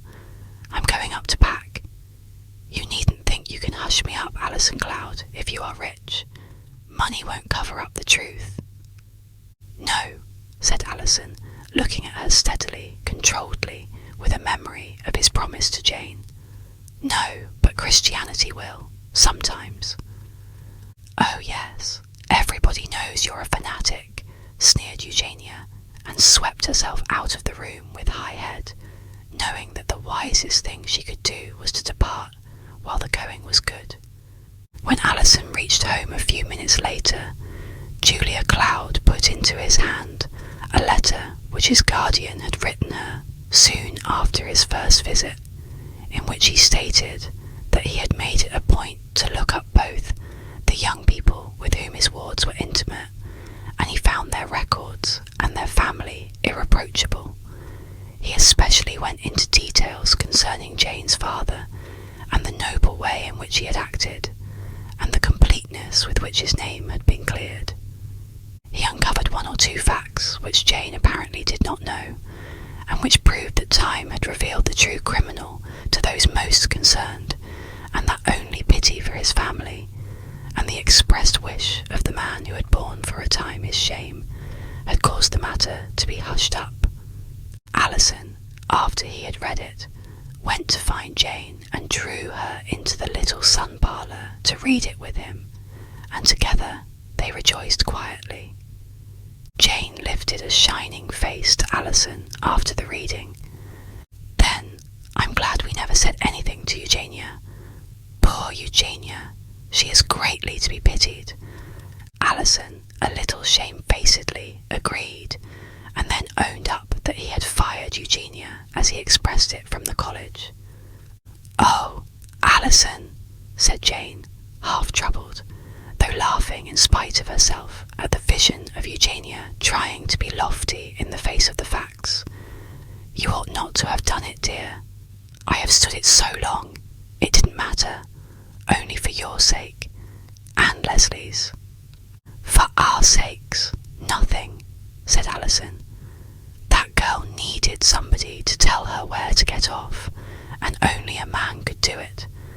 She'll be more polite to people hereafter, I'm thinking. It won't do her any harm. Now, Jane darling, forget it, and let's be happy. Be careful, Alison. Someone is coming. I think it's that Mr. Terence. Doggone his fool hide, muttered Alison. I wish he'd take himself home. I certainly would like to tell him where to get off. Leslie's as sick of him as I am, and as for Cloudy, she's about reached the limit. Why, Alison, isn't Leslie interested in him? He told Howard that they were as good as engaged. Leslie interested in that little cad? I should say not. If she was, I'd disown her. You say he told Howard they were engaged. What a lie. So that's what's the matter with the old boy, is it? I thought something must be the matter, that he got so busy all of a sudden. Well, I'll soon fix that. Come on up to Cloudy's porch quick, while he's in his room. Cloudy won't mind. We'll be by ourselves there till dinner is ready. But matters came to a climax with Howard Letchworth before Alison had any opportunity to do any fixing. The next afternoon was class day, and there were big doings at the college. Howard kept out of the way, for it was a day on which he had counted much, and during the winter, once or twice, he and Leslie had talked of it as a matter of course that they would be around together. His class day had seemed then to be of so much importance to her, and now she was going to attend it in Clive Terrence's company. Terence had told him so, and there seemed no reason to doubt his word. She went everywhere with him, and he was their guest. Why shouldn't she? So Howard went glumly about his duties, keeping as much as possible out of everyone's way. If he had not been a part of the order of exercises, and a moving spirit of the day, as it were, he would certainly have made up an excuse to absent himself. As it was, he meditated, trying to get someone else to take his place, and was on his way to arrange it, just before the hour for the afternoon exercises to begin, when suddenly he saw, coming up the wide asphalt walk of the campus, young Terence and the girl who had come to be known among them as the freshman vamp. His eyes hastily scanned the groups about and searched the walk as far as he could see it, but nowhere could he discover Leslie. With a sudden impulse, he dashed over to Julia Cloud, and forgetful of his late estrangement, spoke with much of his old eagerness, albeit trying his best to appear careless and matter-of-fact. Isn't Leslie hereabouts somewhere, Miss Cloud? I believe I promised to show her the ivy that our class is to plant. It was the first excuse he could think of, but Julia Cloud was full of sympathy and understanding, and only too glad to hear the old ring of friendliness in his voice. She lowered her tone and spoke confidentially. She wouldn't come, Howard. I don't just know what has taken her. She said she would rather stay at home. Is she down there now? Julia Cloud nodded. Perhaps you. I will, he said, and was off like a flash. On his way down the campus, he thrust some papers into a classmate's hands. If I don't get back in time, give those to Halstead and tell him to look out for things. I'm called away. Never in all his running days had he run as he did that day. He made the station in 4 minutes, where it usually took him 6, and was at the Cloud Villa in 2 more, all out of breath but radiant. Something jubilant had been let loose in his heart by the smile in Julia Cloud's eyes. Utterly unreasonable, of course, but still it had come, and he was entertaining it royally. It was rather disheartening to find the front door locked and only Cherry to respond to his knock. Isn't Miss Leslie here? He asked, a blank look coming into his eyes as Cherry appeared. Miss Leslie done skittered across the backyard with a paddle in her hand. I reckon she's gone to the crick. Miss Jewel, she'll be powerful upset if she comes back and finds out. She don't like Miss Leslie go down to them canoes all by her lonesome. That's all right, Cherry, said Howard, cheering up. go down and find her. Got an extra paddle anywhere? Or did she take them both?" "No, sir, she only took the one. Here's the other. I reckon she'll be right glad to see you, Mr. Howard. We all has missed you a mighty powerful lot. That there little fish-eyed lady man visiting us ain't no kind of substitute at all for you." Howard beamed on her silently and was off like a shot, forgetful of the chimes on the clock of the college, which were now striking the hour at which he was to have led the procession down the ivy walk to the scene of festivities, over 2 fences, across lots, down a steep rocky hill, and he was at the little landing where the cloud canoe usually anchored. But Leslie and her boat were gone. No glimpse of bright hair either up or downstream gave hint of which she had taken, no ripple in the water even to show where she had passed. But he knew pretty well her favourite haunts upstream, where the hemlocks bowed and bent to the water, and made dark shadows under which to slip. The silence and the beauty called her as they had always called him. He was sure he would find her there rather than downstream, where the crowds of inn people played around, and the tennis courts overflowed into canoes and dawdled about with ukuleles and cameras. He looked about for a means of transport. There was only one canoe, well chained to its rest. He examined the padlock for a moment, then put forth his strong young arm and jerked up the rest from its firm setting in the earth. It was the work of a second to shoot the boat into the water, fling the chains, boat rest, and all into the bow, and spring after.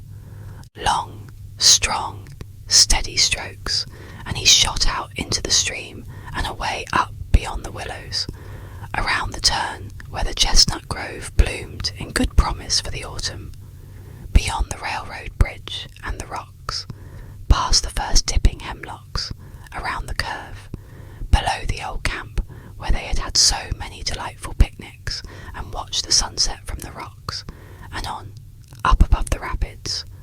The current was swift today.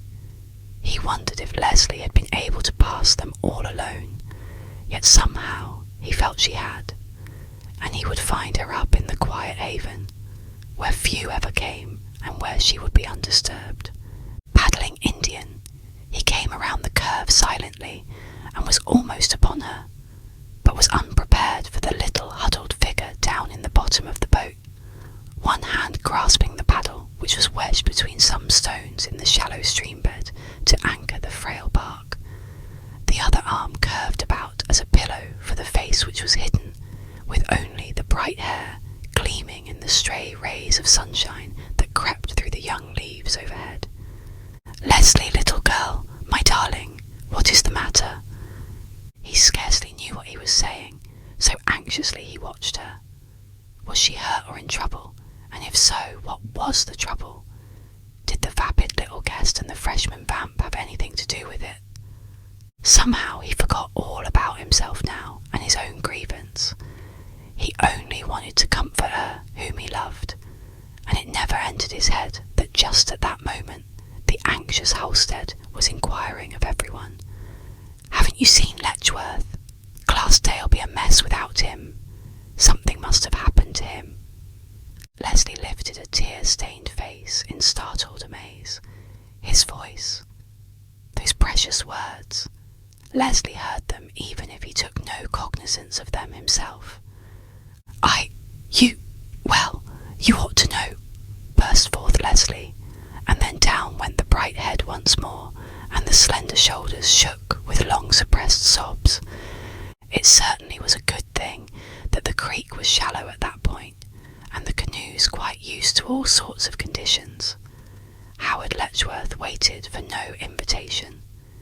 He arose and stepped into Leslie's boat, pinioned his own with a dexterous paddle, and gave attention to comforting the princess. It somehow needed no words for a while, until at last Leslie lifted a woe-begone face that already looked half appeased, and inquired soberly, "What made you act so perfectly horrid all this time?" "Why, I," began Howard lamely, wondering now just why he had. Leslie, you had company and... Company? That? Now, Howard, you weren't jealous of that little excuse for a man, were you? Howard coloured guiltily. Why, you see, Leslie, you are so far above me. Oh, I was I? Well, if I was above you, where did you think that other ridiculous little simp belonged, I should like to know? Not with me, I hope. But you see, Leslie, somehow the great question that had loomed between them these weeks dwarfed and shrivelled when he tried to explain it to Leslie. Well, I've just found out you are very rich. And here his voice trailed off. Well, she asked. Well, I'm poor. But I thought you just said you loved me, flashed Leslie indignantly. If you do, I don't see what rich and poor matter. It'll all belong to us both, won't it? I should hope not, said the young man, drawing himself up as much as was consistent with life in a canoe. I would never let my wife support me. Well, perhaps you might be able to make enough to support yourself, twinkled Leslie with mischief in a dimple near her mouth. Leslie, now you're making fun. I mean this. Well, what do you want me to do about it? Give away my money? Of course not. I was a cad and all that, but somehow it seemed as though I hadn't any business to be coming around you when you were so young, and with plenty of chances of men worth more than I. More what? More money? Leslie, this is a serious matter with me. Well, it is with me too, said Leslie, suddenly grave. You certainly have made me most unhappy for about 3 weeks, but I'm beginning to think you don't love me after all. What is money between people who love each other? Only something that they can have a good time spending for others, isn't it? And suppose I should say I wouldn't let you support me. I guess after all, if you think so much of money, you don't really care. Leslie! Their eyes met, and his suddenly fell before her steady, beautiful gaze. Well then, Howard Letchworth, if you are so awfully proud that you have to be the richest, I'll throw away or give away all my money and be a pauper. So there. Then will you be satisfied? What's money without the one you love anyway? I see, Leslie. I was a fool. You darling, wonderful princess. No, keep your money, and I'll try to make some more, and we'll have a wonderful time helping others with it. I suppose I knew I was a fool all of the time, only I wanted to be told so, because you see that fellow told me you and he had been set apart for each other by your parents. A sudden lurch of the canoe roused him to look at Leslie's face. Oh, that little liar. Yes, he is. He is the meanest, conceitedest, most disagreeable little snob. There, we'll spare him, laughed Howard. I see I was wrong again. Only, Leslie, little princess, there's one thing you must own is true. You're very young yet, and you may change. Now, I like that, cried Leslie. You don't even think I have the stability to be true to you. Well, if I'm as weak-looking as that, you better go and find someone else. But he stopped her words with his face against her lips, and his arms about her, and at last she nestled against his shoulder and was at peace. Chiming out above the notes of the wood robin and the thrush, there came the faint and distant notes of the quarter hour striking on the college library. It was Leslie who heard it. Howard was still too far upon the heights to think of earthly duties yet awhile. Howard, isn't this your class day? And haven't you a part in the exercises? Why aren't you there? He turned with startled eyes and rising colour. I couldn't stay, Leslie. I was too miserable. I had to come after you. You promised to be with me today, you know. But your class poem, Howard. Quick, it must be almost time to read it. He took out his watch. Great Scott! I didn't know the time had gone like that. Leslie's fingers were already at work with the other canoe, tying its chain to the seat of her own. Now! She turned and picked up her paddles swiftly, handing Howard the other one. Go, for all you're worth. You mustn't fail on this day anyway. Beat it with all your might. It's too position. It's not too late. It shan't be too late. Paddle, I say, now. 1 and 2 and they settled to a rhythmic stroke. It was so wonderful back there, Leslie, said Howard wistfully. We oughtn't to let anything interfere with this first hour together. This isn't interfering, said Leslie practically. It's just duty, and that never interferes. Here, we'll land over there, and you beat it up the hill. I'll padlock the boats by that old tree and follow, but don't you dare wait for me. I'll be there to hear the first word, and they'll have waited for you, I know. A little to the right there. Now, step out and beat it. He obeyed her, and presently came panting to the audience room, with a fine colour and a great light in his eyes, just as Halstead was slipping down to inquire of Alison. Where in thunder is Letchworth? Seen him anywhere? Heavens, man, hasn't he showed up yet? Cried Alison, startled. Where could he be? Julia Cloud beside him leaned over and quietly drew their attention to the figure hastening up the aisle. Halstead hurried back to the platform, and Alison, relieved, settled once more in his seat. But Julia Cloud rested, not in satisfaction, until another figure breathlessly slipped in, with eyes for none but the speaker. Then into the eyes of Julia Cloud there came a vision, as comes to one who, watching the glorious setting of the sun, sees not the regretful close of the day that is past, but the golden promise of the day that is to come.